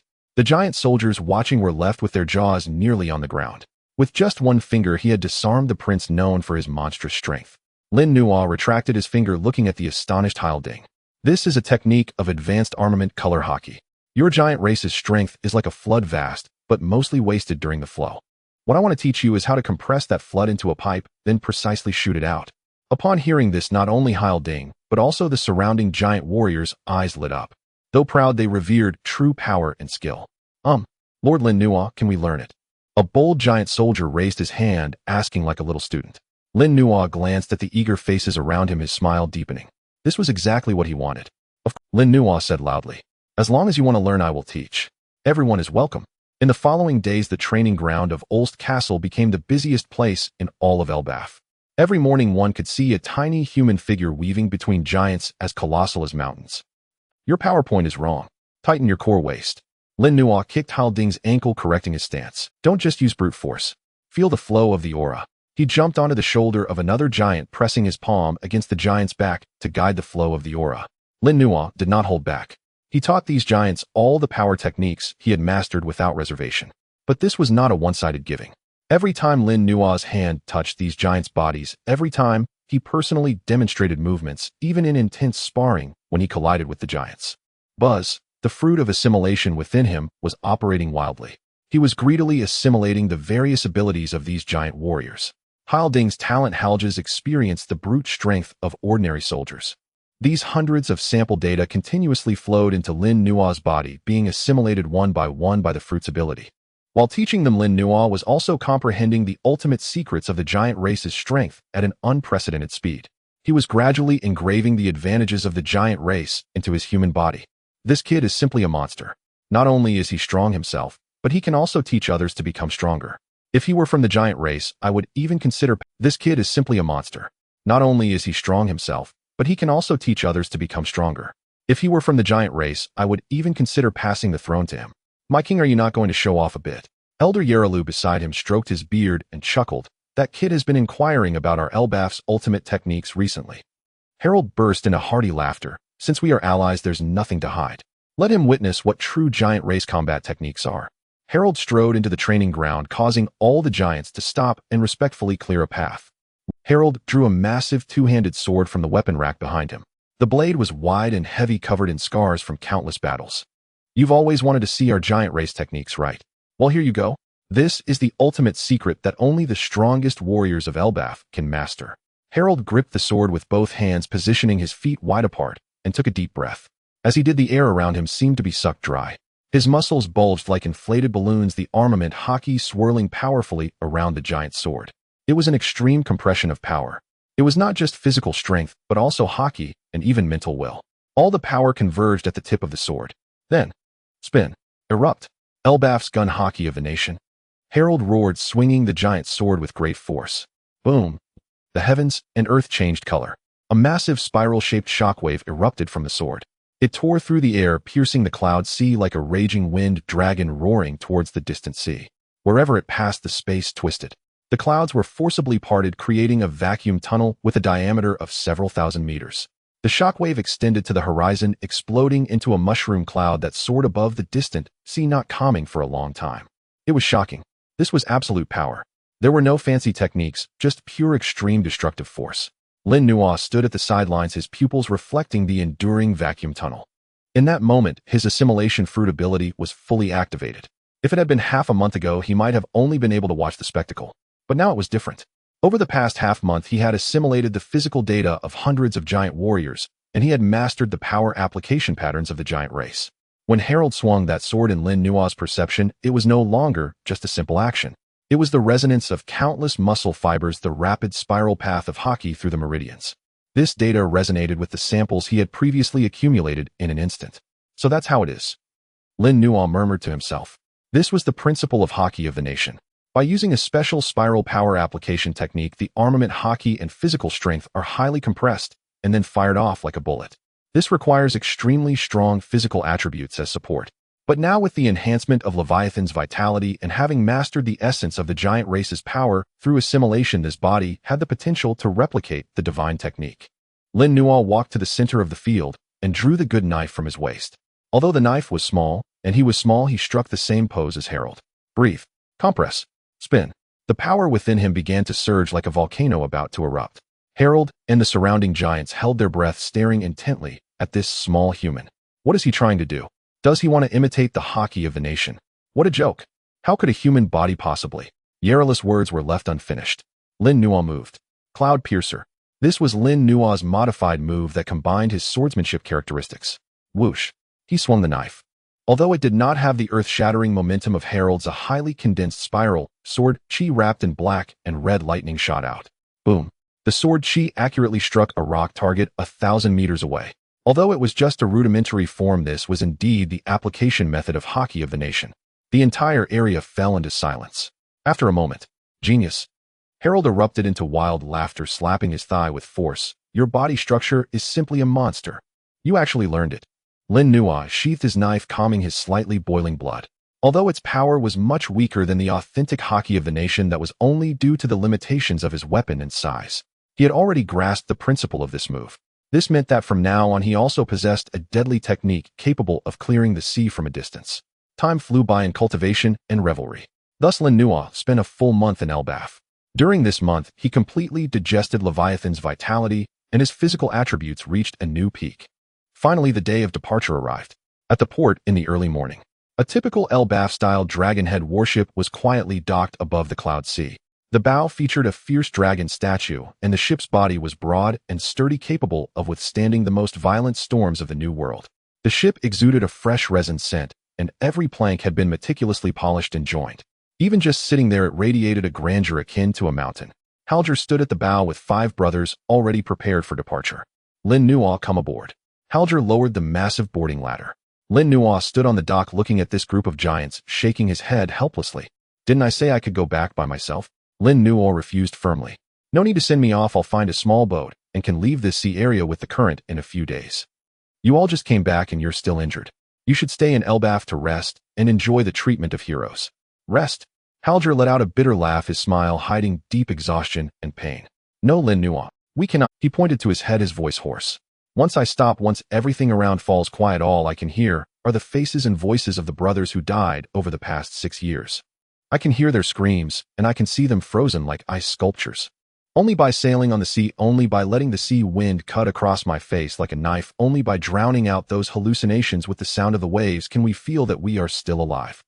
The surrounding giants silently nodded. For survivors, comfort is the greatest torment. Only busyness and travel are the only painkillers. Lin Nuo looked into Halger's bloodshot eyes. He understood the sadness hidden beneath the bravado. That was the trauma of a warrior. And you don't need to feel psychological pressure. As if fearing Lin Nuo would still refuse, Halger added. We are not specifically here to send you off. He pulled out a large sea chart from his pocket and pointed to a coordinate south of Elbaf. We were originally planning to set sail to this area. Because this island has the finest flour and cream. We are just going there to procure a batch of supplies. So we are only taking you along the way. Once you get there, it will be much easier to transfer to a ship back to Beehive Island. With that, Lin Nuo naturally could not refuse any longer. All right. Lin Nuo sighed, a faint smile appearing at the corner of his mouth. Since it's on the way, I'll accept. That's the spirit. Halger laughed heartily. Lin Nuo leaped onto the deck of the warship. Set sail, with Halger's command. The towering sails were raised, adorned with the new emblem of the Hammer Brigade. The familiar horn sounded again at the port. The clouds churned, the sunlight refracted.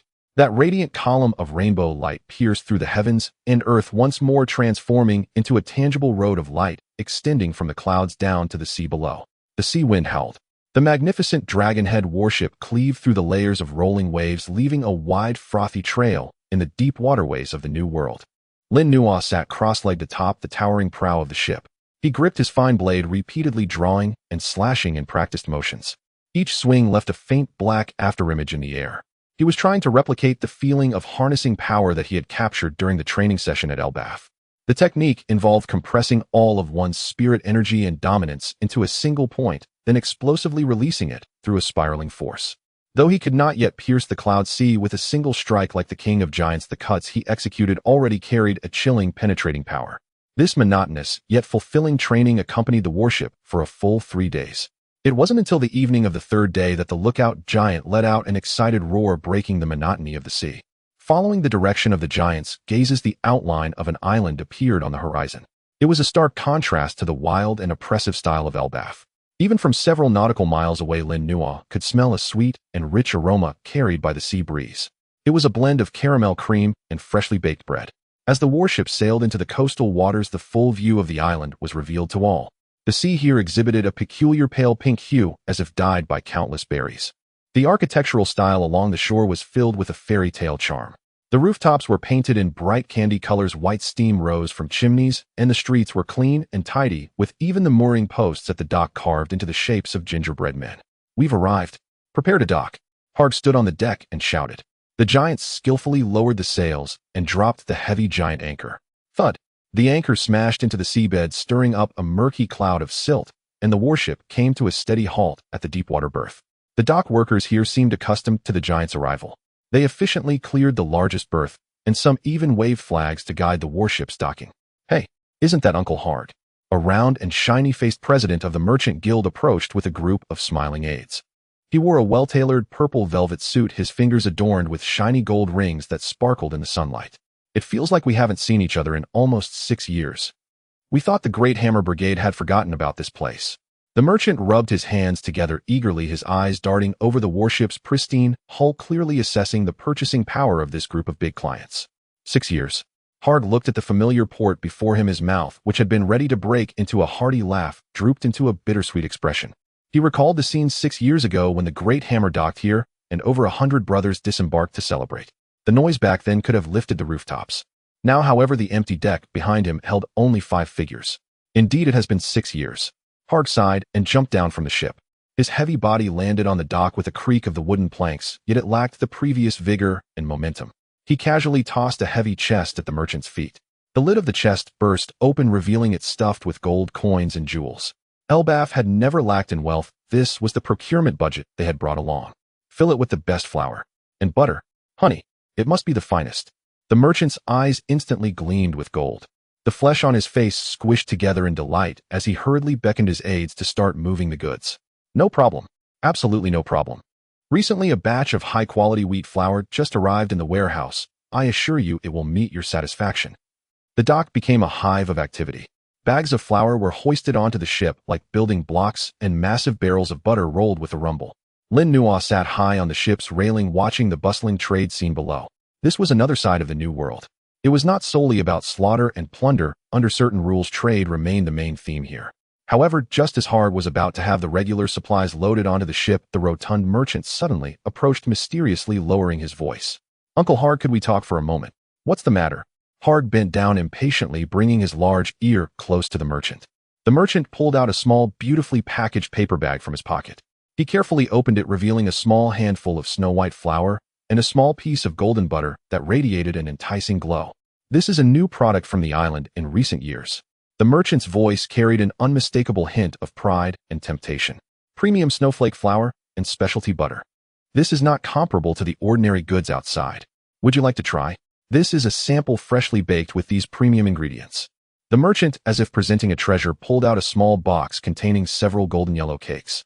Harg skeptically extended 2 fingers, pinching the tiny cake that was barely enough to fill his teeth gaps, and tossed it into his mouth. In the next moment, his single eye widened in shock. The flavor was simply indescribable. As the cake melted on his tongue, a pure milky aroma mixed with an indescribable sense of happiness surged through his mind. It felt like the first time he tasted the bread his mother made as a child. It was akin to sipping down a steaming bowl of thick soup in the freezing winter. This was not merely delicious, it was like a magic that could soothe the fatigue of the soul. What What is this thing? Harg exclaimed in astonishment at the small paper bag. He had lived for 100 years and tasted countless delicacies, but never had any ingredient brought him such a shock.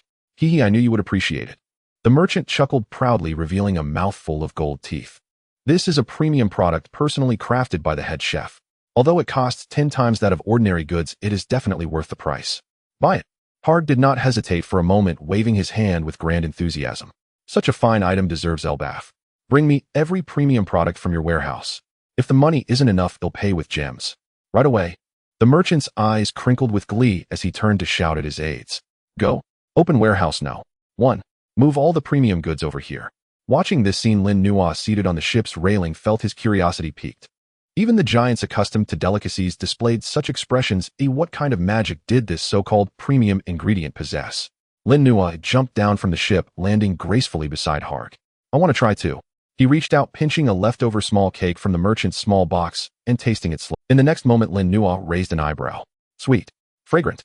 It was indeed delicious to the utmost. The cake melted in his mouth, and that pure texture was simply irresistible, even making him, who was not particularly picky about food, feel an urge to indulge heartily. Interesting. Lin Nuo brushed off the crumbs from his hands, lost in thought. This level of delicacy was not something an ordinary chef could create. Even the top pastry chefs in the New World could not infuse such happiness magic into such a simple piece of. Soon, under the giant's efficient handling, tons of premium flour and butter were loaded into the ship's cargo hold. Harg settled the payment. Although it was a hefty sum, he felt it was worth it. The warship's waterline visibly deepened. All right, the supply is complete. Harg clapped his hands and turned to look at Lin Nuo, who was lost in thought on the dock. Lin Nuo, let's part ways here.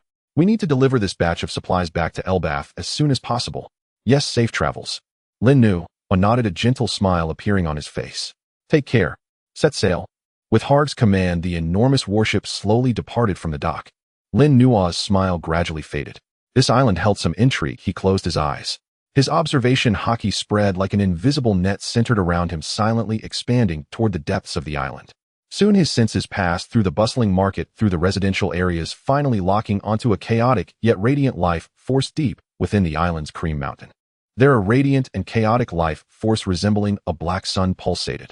Found it. Lin Nuo opened his eyes, a gleam of excitement flashing in the depths of his pupils. The intensity of this life force was simply that of a humanoid monster. At this moment, in such a secluded corner of the New World, there was actually a powerhouse of this caliber hidden away. Moreover, judging by the chaos of that aura, it seemed to be a monster still in its growing phase. What an unexpected harvest.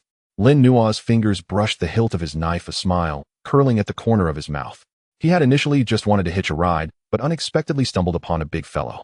If it were the old him, encountering such an unknown monster might have led him to choose to avoid confrontation. But now, having just completed his vitality evolution, mastered the Conqueror's Haki, and learned the techniques of the giant race, he was in a period of power expansion. He craved battle. He longed to test his mettle against a true monster. Since we've crossed paths, how could I not say hello? As the warship of the Great Hammer Battle Group vanished beyond the horizon, Puff Island seemed to return to its former tranquility. The sea breeze swept by, carrying a sweet aroma reminiscent of cotton candy. Lin Nuo did not rush to enter the mountains in search of the so-called monster. Although he typically did not indulge in culinary desires, he felt no urgency at the moment. Having come all this way, it would be a shame not to fully experience the local customs and culture. He strolled along the street paved with colorful cobblestones and walked into a luxurious inn named Golden. The inn's decor was distinctive. The entrance was carved from a single massive gingerbread with a doorknob shaped like a twisted candy cane, and the windows were made of transparent colored sugar. The lobby was filled with the fragrant scent of freshly baked bread mingled with rich coffee, making one's fingers itch with hunger. Welcome. Is this your first time in Puff Island, sir? The innkeeper, a middle-aged man with a handlebar mustache and a plump figure, greeted him with a beaming smile. Give me the best room you have, and also serve me a portion of your signature dishes. Lin Nuo casually pulled out a stack of berries, tossing it onto the counter without counting. Absolutely. Please, right upstairs. The innkeeper's eyes lit up at the sight of the money, and he quickly beckoned a waiter to take Lin Nuo upstairs. The room was spacious, furnished with fragrant fruitwood, and the bed was as soft as a giant sponge cake. When he opened the window, he could see the bustling street below. Shops lined both sides of the street, with bakeries, candy stores, and barbecue joints, all in close proximity. Most pedestrians were plump, wearing satisfied smiles, and they all had snacks in hand. The air was filled with a lazy and abundant atmosphere.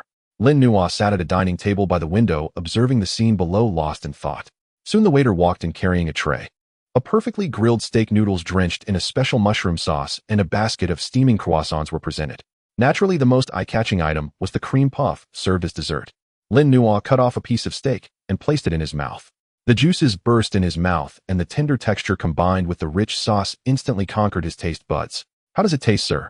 The innkeeper personally brought over a bottle of decanted red wine, asking with a smile. "Very good," Lin Nuo replied, wiping his mouth and genuinely praising. "Especially this cream, its texture is quite special, richer than what I've had elsewhere." He pointed to the puff. "You truly are a connoisseur." The innkeeper gave a thumbs up, his smile widening. "This is the pride of our puff, but to be honest, this isn't the top tier." "Oh." Lin Nuo raised an eyebrow, sipping his red wine. "Is there—" "Of course." The innkeeper lowered his voice, a hint of mystery and reverence crossing his face. "The truly top-notch ingredients are located on the mountain at the center of the island." He pointed to a distant, oddly shaped peak outside the window. "Legend has it that the soil there is made of chocolate, the rivers flow with juice, and even the fruits on the trees are candy.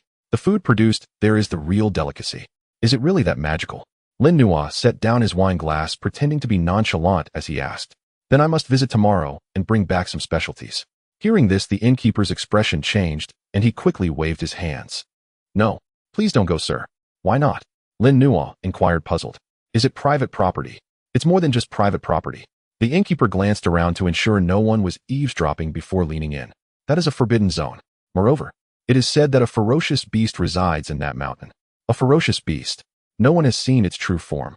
But every night there are sounds from the mountain that resemble— how should I put it, the sound of thunderous chewing." The innkeeper swallowed hard, seemingly recalling some terrible rumors. In the past, a few brave hunters tried to sneak in for some ingredients, but they never returned. Everyone says they were eaten by that monster as a snack. So, sir, it would be best for you to stroll around the town and not venture into that mountain. It's not worth losing your life for a meal." After hearing this, Lin Nuo's expression remained unchanged, merely smiling and nodding. "I see.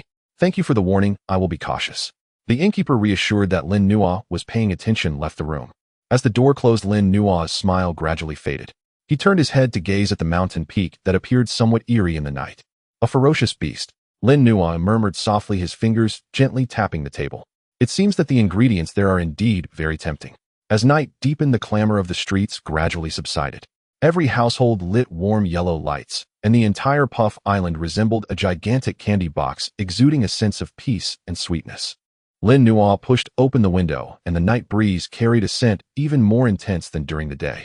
It was not only the aroma of food, but also intertwined with a taste of desire. "Let's go take a look." Lin Nuo's figure flickered and disappeared from the windowsill. He did not take the main road, but moved like a nimble black cat, leaping between the well-placed rooftops and chimneys. Avoiding several patrols with torches, he quickly left the town's limits. The deeper he ventured into the island, the more peculiar the surroundings became. The ground beneath his feet was no longer dirt, it had become soft and elastic, like stepping on a thick cake batter.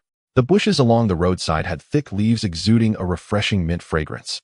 As Lin Nuo passed through the last patch of normal forest and stepped into the foot of the so-called forbidden zone, the sight before him intrigued even this well-traveled transmigrator. Under the moonlight, the ecosystem here completely defied common sense. A wide river wound down from the mountain, its water exhibiting an enticing purple hue emanating a rich grape aroma. The rocks along the riverbank were dark brown, glistening with an oily sheen in the moonlight, pure high-quality chocolate. "Is this the chocolate land and juice river the merchant spoke of?" Lin Nuo crouched down, dipping his hand into the river water and tasting it. Sweet, pure grape juice. This ability to alter the structure of matter and assimilate nature into ingredients aside from eating the fruits is quite remarkable. This ability instantly brought a name to Lin Nuo's mind. Strizen, the man known as the Longbread. With Longbread here, the monster who has always been inseparable from him and raised by him must also be present. The future Empress, Charlotte Linlin. Lin Nuo's lips curled upward, uncontrollably, excitement flickering in the depths of his pupils. What a delightful surprise. I originally came here just to join the fun and see who was playing tricks, but unexpectedly stumbled upon such a treasure. At this point in time, Linlin should be in the stage of developing her combat power, while her mind has yet to fully mature. For Lin Nuo, she is practically a walking treasure trove. Her invincible defense, known as the Iron Balloon, and her innate strength capable of destroying nations. Even if I can't assimilate her all at once, as long as I can keep her by my side, I can absorb these top-notch talents day and night through the Assimilation Fruit. I will evolve into a monster even more perfect than her. With this thought, Lin Nuo's fingers lightly tapped on the hilt of his knife. He was eager to meet this legendary iron balloon. Lin Nuo stood up and continued to stealthily ascend the mountain. As the altitude increased, the surrounding plants became increasingly bizarre. The towering tree trunks resembled baked baguettes, and the leaves were like vibrant green hard candies. The ground was covered with large mushrooms, but upon closer inspection, they were various flavored puddings. This place resembled a labyrinth made of candies and pastries. However, Lin Nuo was not deceived by this fairy tale-like beauty. His observation Haki remained on high alert, because he noticed that in this beautiful candy forest, there was not a single normal animal. No birds chirping, no insects buzzing. It was terrifyingly quiet. Instead, the flowers, grass, and trees gave Lin Nuo a strange feeling.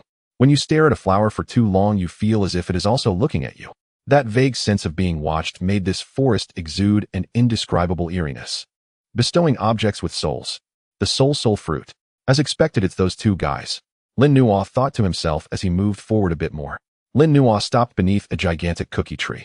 He crouched down and looked at the ground. There were disorders deeply sunk into the soft cake-like soil. Lin Nuo gestured with his hand. This size is about 3 to 4 times that of an average human. Although it still pales in comparison to true giants, it is already a frighteningly large physique for a human. It's just ahead. Lin Nuo lifted his head, looking in the direction of the mountain peak. Behind that layer of swirling sweet vapor, he sensed a huge and chaotic life force. That aura was like a raging wildfire filled with endless hunger and agitation. He slowed his pace, retracting his aura to the utmost extent. Using the surrounding giant candy plants as cover, Lin Nuo stealthily reached the edge of the mountaintop. He pushed aside a cluster of towering mint leaves. The scene below came into full view. It was a vast valley platform that looked as if someone had flattened the mountaintop to create an open-air restaurant. And at the center of that restaurant, a mountain of food piled high.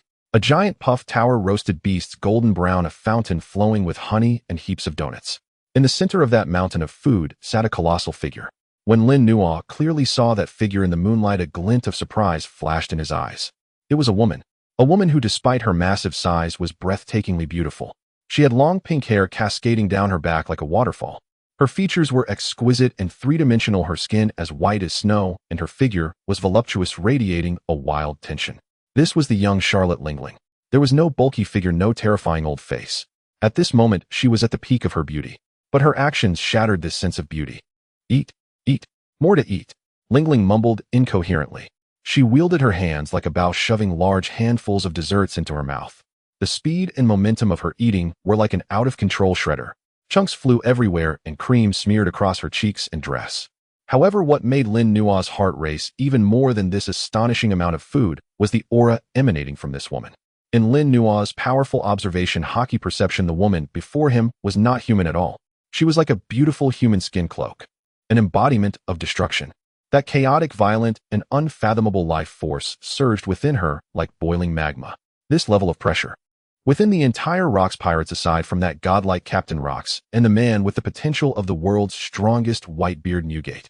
The others, whether it be the unruly Gold Lion, the invincible Silver Axe, or Wang Ji and John, seemed to pale in comparison to the woman who was currently devouring food in front of him on the pure monster level. So strange.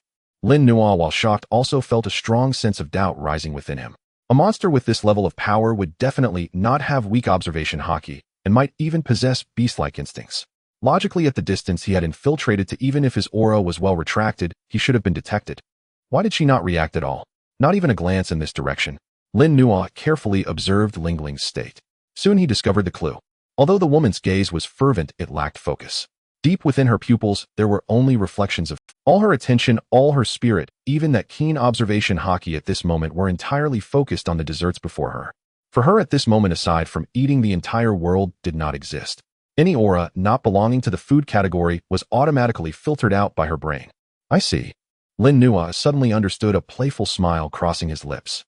To satisfy her cravings, she can focus to such an extent. So this is the side effect of binge eating. Lin Nuo then turned his gaze elsewhere. Beside her, a short man with a long beard dressed in a white chef's uniform was busily scurrying around. That was Longbread.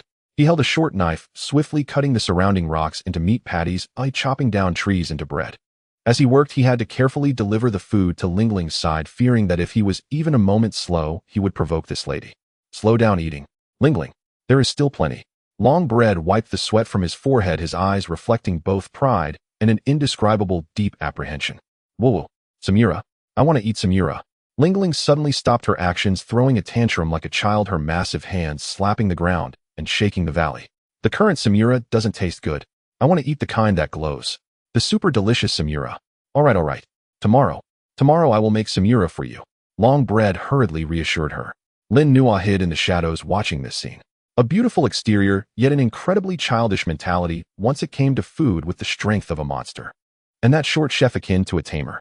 This is the truth behind this food capital. Interesting. Lin Nuo watched the future empress throwing a fit, a smile creeping onto his face. The best way to take a fierce beast from a tamer is not to fight the beast, but to eliminate the tamer. The first rays of sunlight in the early morning pierced through the thin morning mist. They gently fell upon the uniquely shaped cream-colored mountain in the center of Puff Island. It resembled a fairy tale world magnified countless times. Giant mushrooms opened like umbrellas and colorful candy flowers swayed in the breeze, filling the air with an intoxicating sweetness. The aroma was a blend of caramel cream and various fermented fruits. In the center of the artificially leveled open valley at the mountain's peak, on a makeshift bed made of several giant cookie rocks lay a sleeping figure. At this moment Charlotte Linlin was quietly curled up in a fur blanket. Her long pink hair cascaded behind her like a waterfall, nearly covering half the bed. Her skin was whiter than snow, glistening like ivory in the morning light, with delicate features and long eyelashes that fluttered gently with each breath.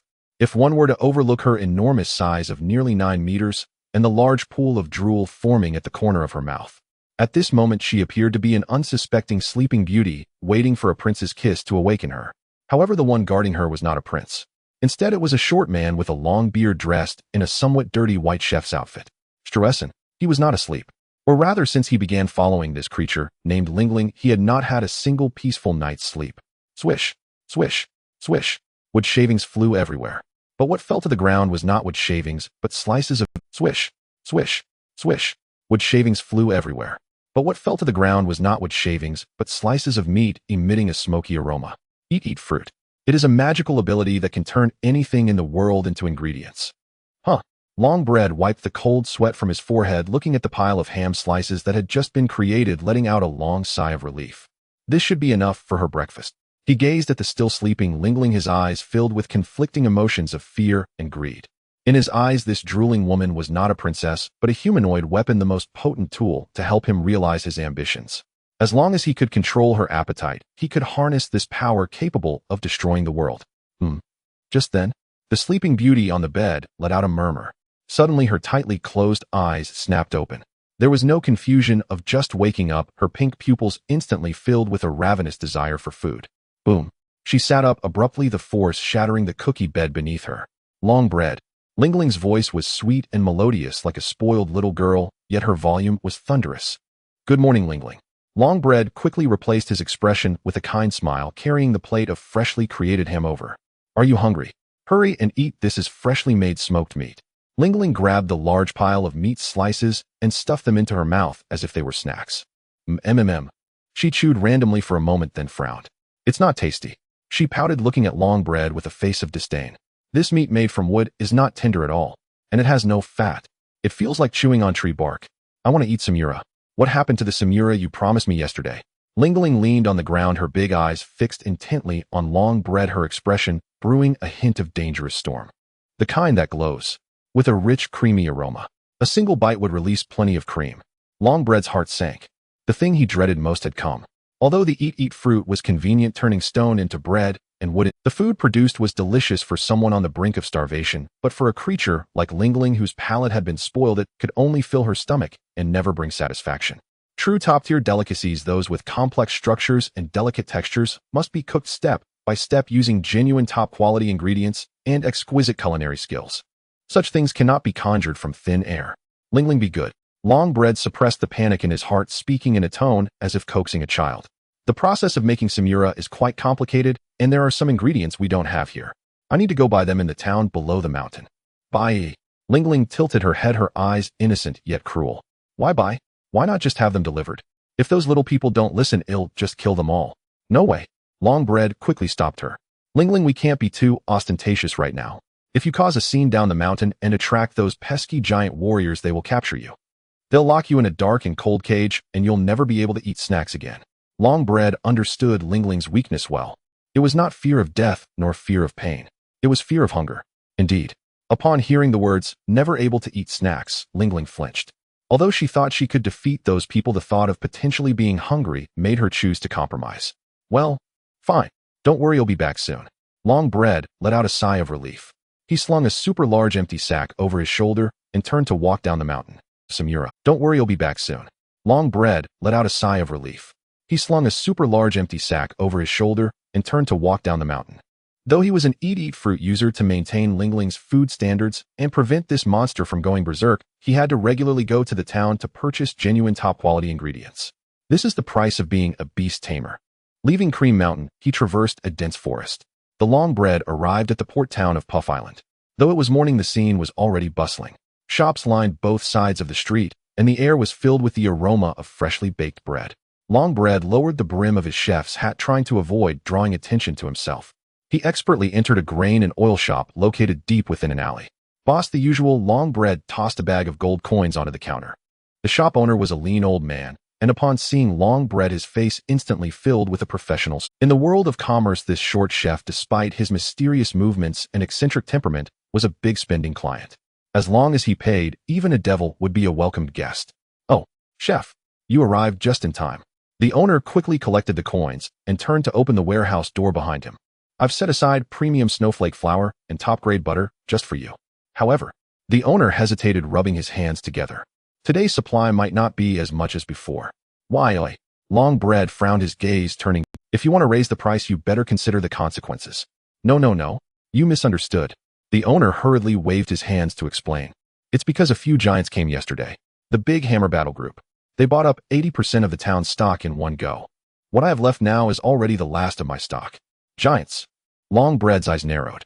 The Big Hammer Battle Group. Those guys have been missing for years. How did they suddenly return? And by so many supplies? A primal sense of crisis surged within him, especially with the unpredictable factor of Linlin present. Have they left? Long Bread asked in a deep voice. They've left. They set sail yesterday evening. The owner spoke while directing his assistant to bring out the flour and butter. Phew. Hearing that the giants had left, Long Bread secretly breathed a sigh of relief. As long as they were gone, this island would still be his backyard. All right, pack it all up. Long Bread wasted no time and swept all the remaining premium ingredients into his arms. Slung with the burlap sack, he swiftly exited the shop. He had no intention of lingering in the town. Linlin was still waiting on the mountain, and if he returned late, that Andy would go mad and the base he had painstakingly established would be ruined. However, just as he passed through the bustling market and was about to enter the secluded path to the mountains, a chill unexpectedly shot up from his tailbone to the crown of his head. That feeling was like being targeted by a top predator in the wild. Long Bread abruptly halted his steps. As an old pirate who had roamed the seas for many years, although his combat prowess was not top tier, his sense of danger was extraordinarily keen. Someone was following him, and they carried an unmistakable malice. Who could it be? The Navy? Or those returning giants? Long Bread did not turn back. He maintained his original pace, but the muscles in his body were already tense to the limit. His observation Haki silently expanded backwards. Behind him was the lively morning market. Fishmongers, vegetable sellers, bargaining women, and children chasing after each other. Everything appeared normal. But in his perception, there was an extremely faint yet sharp aura that remained locked onto the position of his back. No matter how he changed direction or accelerated, that aura was like a relentless leech, impossible to shake off. A thin layer of cold sweat beaded on Long Bread's forehead. Damn it. Who is it? The feeling of being toyed with by a hunter filled him with irritation and panic. He dared not make a move in the town. Once a fight broke out, exposing Linlin's existence and attracting the attention of various forces, his plans would be ruined. Back to the mountain. Long Bread made a decisive decision.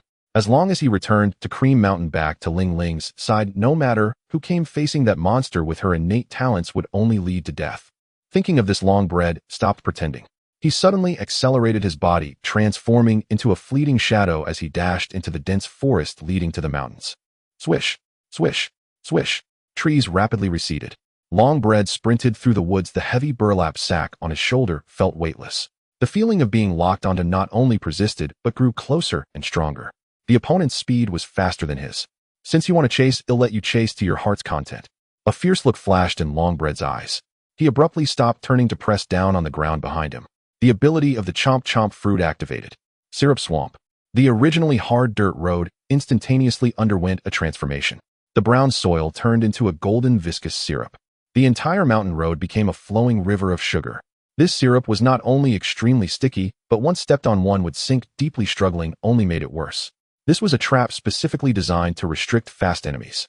Having completed this, long bread did not linger and continued to run wildly. As long as he passed through this forest, he would see Cream Mountain. However, just as he thought he had temporarily blocked the pursuers and was about to burst out of the woods, a young voice, with a chilling tone, unexpectedly rang out above him. In such a hurry to go back and cook. Chef. Longbread's pupils instantly shrank to the size of pinpricks. At that moment his heart nearly stopped. How could this be? He had clearly turned the ground into a swamp. How did the other party get over? Longbread abruptly looked up. He saw a young man sitting on the horizontal branch of a towering cookie tree along the path he had to take. He wore a black trench coat, one leg casually dangling in the air. Holding a bright red apple, he took a crisp. That apple. Longbread instinctively touched his pocket. It was the apple he had just casually bought in town. When was it stolen? Lin Nuo sat on the branch, chewing the crunchy fruit, while looking down at the terrified shore. Your alertness is commendable. Lin Nuo swallowed the fruit, smiling as he spoke. It's a pity you're a bit slow. And that trick of turning the ground into syrup won't work on me. To deal with me. Lin Nuo pointed to his own feet. It's a bit too childish. Longbread glared fiercely at Lin Nuo. The aura emanating from this young man was one that had just stepped out of a sea of corpses, the stench of blood still lingering. It sent a shiver from his very soul. This was definitely not a bounty hunter or a naval spy. This was a demon clothed in human skin. More dangerous than the giants. Who are you? Longbread's hand stealthily reached for the short dagger at his waist, his voice hoarse as he asked. What do you want? Money? Or these ingredients? If it's money, I can give it to you. I don't want money. Lin Nuo casually tossed aside the leftover apple core. The apple core arced through the air, landing precisely in the syrup at Longbread's feet, slowly sinking down.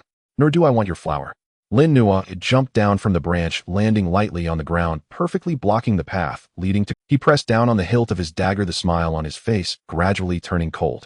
I just think that a chef as talented as you deserves more than to be a babysitter on this small island. And that big-mouthed little friend you keep on the mountain. I want to offer you a new employer. Longbread's face instantly turned pale. The other party not only knew his background, but was also well aware of Linlin's existence. They were coming for them, planning to make a move on us. Longbread sneered, the short dagger in his hand instantly unsheathed, glinting coldly. Then it depends on whether you have the appetite for it. Don't think I'm just a chef and easy to bully. I was killing people at sea while you were still drinking milk. Longbread roared, not retreating, but instead launching an attack. He thrust the short dagger fiercely into the ground. Earth spike, cake tower. Boom. The ground beneath Lin Nuo's feet instantly heaved. Countless sharp, hard baguette-like spikes erupted from the ground, piercing towards Lin Nuo from all directions with enough force to penetrate steel.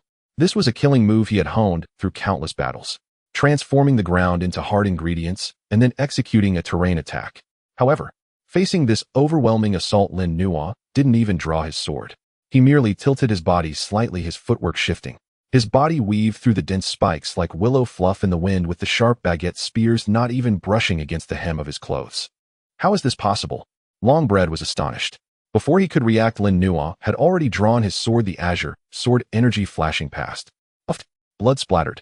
Longbread screamed in agony as he was sent flying like a kite with a... The once dense cookie forest was cleaved open by this blade, creating a vast fan-shaped clearing. The long baguette violently shattered 3 cookie trees, ultimately crashing down onto a chocolate rock, a deep wound gaping in its chest, bleeding profusely and instantly staining its white chef's uniform red. Lin Nuo stood still, casually flicking the blood off the blade and slowly sheathing the knife. Click. As the hilt returned to place, Lin Nuo gazed into the deep pit in the rock wall. The long baguette was coughing up blood in a pitiful state. Its white chef's uniform was utterly torn apart, revealing a layer of strange, pitch-black, greasy substance. That was the result of activating its fruit ability at the last moment, transforming its clothes along with its skin into super high-density, black chocolate armor. This compressed food material had a hardness comparable to steel. Yet even so, the horrifying gash still ran across its chest, with blood seeping through the cracks in the black chocolate, staining the ground. Cough, cough. Damn monster. The long baguette was in excruciating pain, feeling as though its internal organs had been displaced. It looked in terror at the young man approaching with a knife. That slash had been too fast. So fast that had it not been for its constant vigilance, it would already be a boom. The cream mountain above suddenly trembled violently. A wildly violent aura surged down from the mountaintop, as if a volcano was about to erupt. The creature that was eating finally noticed the commotion. A glint of survival flickered in the long baguette's terrified eyes. Ignoring the pain in its body, it screamed hoarsely, Linlin. Help me. Someone is trying to kill me. Someone wants to kill your chef. If he kills me, no one will make samura for you. You won't be able to eat any desserts. This shrill voice pierced through the forest, reaching the mountaintop. Roar. A roar powerful enough to shatter eardrums echoed from the summit. That was the fury of a guardian beast provoked by a touch to its reverse scale. Immediately after, a pink figure leaped down from the mountaintop like a falling meteor. Boom. The ground collapsed. A massive shockwave sent all surrounding trees flying. Amidst the dust, a gigantic figure, nearly 9 meters tall, slowly stood up. Charlotte Linlin's eyes were blood red, her pink hair wildly thrashing behind her, surrounded by purple-black, domineering lightning. She stared fiercely at Lin Nuo, her gaze devoid of any human emotion, only filled with offended rage. Who allowed you to touch my chef? Linlin's voice was sharp and twisted with anger. If you kill him, who will? Without any preamble, Linlin stomped down hard, causing the earth to crack. Her massive body charged toward Lin Nuo at an incomprehensible speed. That enormous fist, carrying the pressure to crush everything, came crashing down toward Lin Nuo's head. The sheer physical force made the air around them explode. According to Lin Nuo's previous combat style, facing such a heavy tank, the best choice would be to evade using paper drawing or shaving, then look for an opening. But this time Lin Nuo did not dodge. His gaze was as sharp as a knife, his feet planted firmly on the ground as if rooted. Since he aimed to subdue this monster, since he wanted to establish himself in this world where strength is revered, he could not always rely on. He had to make her understand that the person standing before her was not some insignificant bug that could be easily crushed, but a powerful figure capable of standing on equal ground with her, or even commanding her. Lin Nuo took a deep breath, his muscles instantly tensing, taking on a metallic sheen. His advanced armed color Haki enveloped him like a tide of darkness, particularly concentrated in his arms. Lin Nuo suddenly raised his left arm, clenched his fist, and struck back fiercely against Linlin's devastating blow that could crush city walls. This was a pure clash of flesh against flesh. Boom! A thunderously dull sound erupted in the forest like two solid cannonballs colliding. At the center of the two, the earth beneath their feet instantly shattered, forming a massive crater several dozen meters in diameter. The terrifying shockwave swept in all directions, uprooting every candy tree within hundreds of meters, flattening them to the ground. The long baguette was hurled away by this force, rolling several times before coming to a stop, its face filled with shock. As the dust settled at the bottom of the pit, Lin Nuo's legs were deeply embedded in the soil, reaching up to his knees. His left sleeve was completely destroyed, revealing muscles with bulging veins slightly trembling. But he had blocked it. His diminutive fist firmly held against Linlin's enormous fist, not retreating an inch. What? Linlin's red eyes showed the slightest hint of surprise for the first time. She knew the power of her punch well. Even the elders of the giant clan would not dare to take it heeding, yet this little figure had managed to block it. Not bad for strength. Lin Nuo grinned, revealing a row of white teeth. He could feel the vast life force within him operating wildly, instantly repairing the slight tear in his arm's muscles. This overwhelming sense of power filled him with unprecedented confidence. However, if you want to kill me, you're still a bit short on firepower. Less talking. Die. Linlin was enraged. She picked up a massive rock beside her, infused with her domineering aura, and smashed it down. Lin Nuo drew his right hand, swiftly unsheathing his knife, and sliced the rock into powder. The two instantly became entangled in battle. There were no intricate techniques to dismantle. It was the most primal, most brutal brawl. Every punch landed with flesh meeting flesh, each strike accompanied by tremors of the earth and the lament of the air. In the fierce exchange, Lin Nuo's assimilation fruit was operating madly. Each contact with Linlin's body, each time he withstood her attack, a unique stream of information surged into Lin Nuo's body. That was what the world referred to as the top-tier talent of the steel balloon. A high-density skin structure, an extraordinary bone hardness, plus an apparently endless source of monstrous strength. I see. This is what a natural destroyer is. No need for training, no need for technique. Merely relying on this perfect body, one can crush 99% of the strong in this sea. Lin Nuo grew increasingly astonished as he fought. Although he could trade blows with Linlin thanks to his skills and Haki, even gaining an edge in speed. All his slashes against Linlin merely sparked a shower of sparks, leaving behind white marks, utterly failing to inflict any substantial harm. Not even breaking the skin. This woman's defense was simply a bug. Why do you want to kill the long baguette? Linlin roared angrily while swinging her heavy fists. He is my chef. Only he can make desserts for me. If you kill him, I will starve. For Linlin, this was the most fundamental conflict. Chef. Lin Nuo deflected Linlin's attack with a swift slash, leaping back several meters, creating some distance. He looked at the furious woman, a mocking smile appearing on his face. I'm killing him because he stole my culinary skills. Stole your culinary skills. Linlin paused for a moment, her attack slowing by half a beat. The long baguette hiding behind a distant rock almost spat blood upon hearing this. Stealing culinary skills. I don't even know you. Bullshit. You're talking nonsense. The long baguette couldn't help but poke its head out and curse. Linlin don't believe him. I don't know this madman at all. I was cooking on the sea while he was still in his mother's womb. How could I have stolen his culinary skills? Although Linlin's mind was immature, she still possessed this basic logic. She looked at the young man before her who seemed to be barely in his 20s, then at the long baguette, her eyes filled with suspicion. Right? You look even younger than I do. How could you have taught the long baguette? Liar. You're lying to me. Linlin felt her intelligence insulted and her anger flared once again.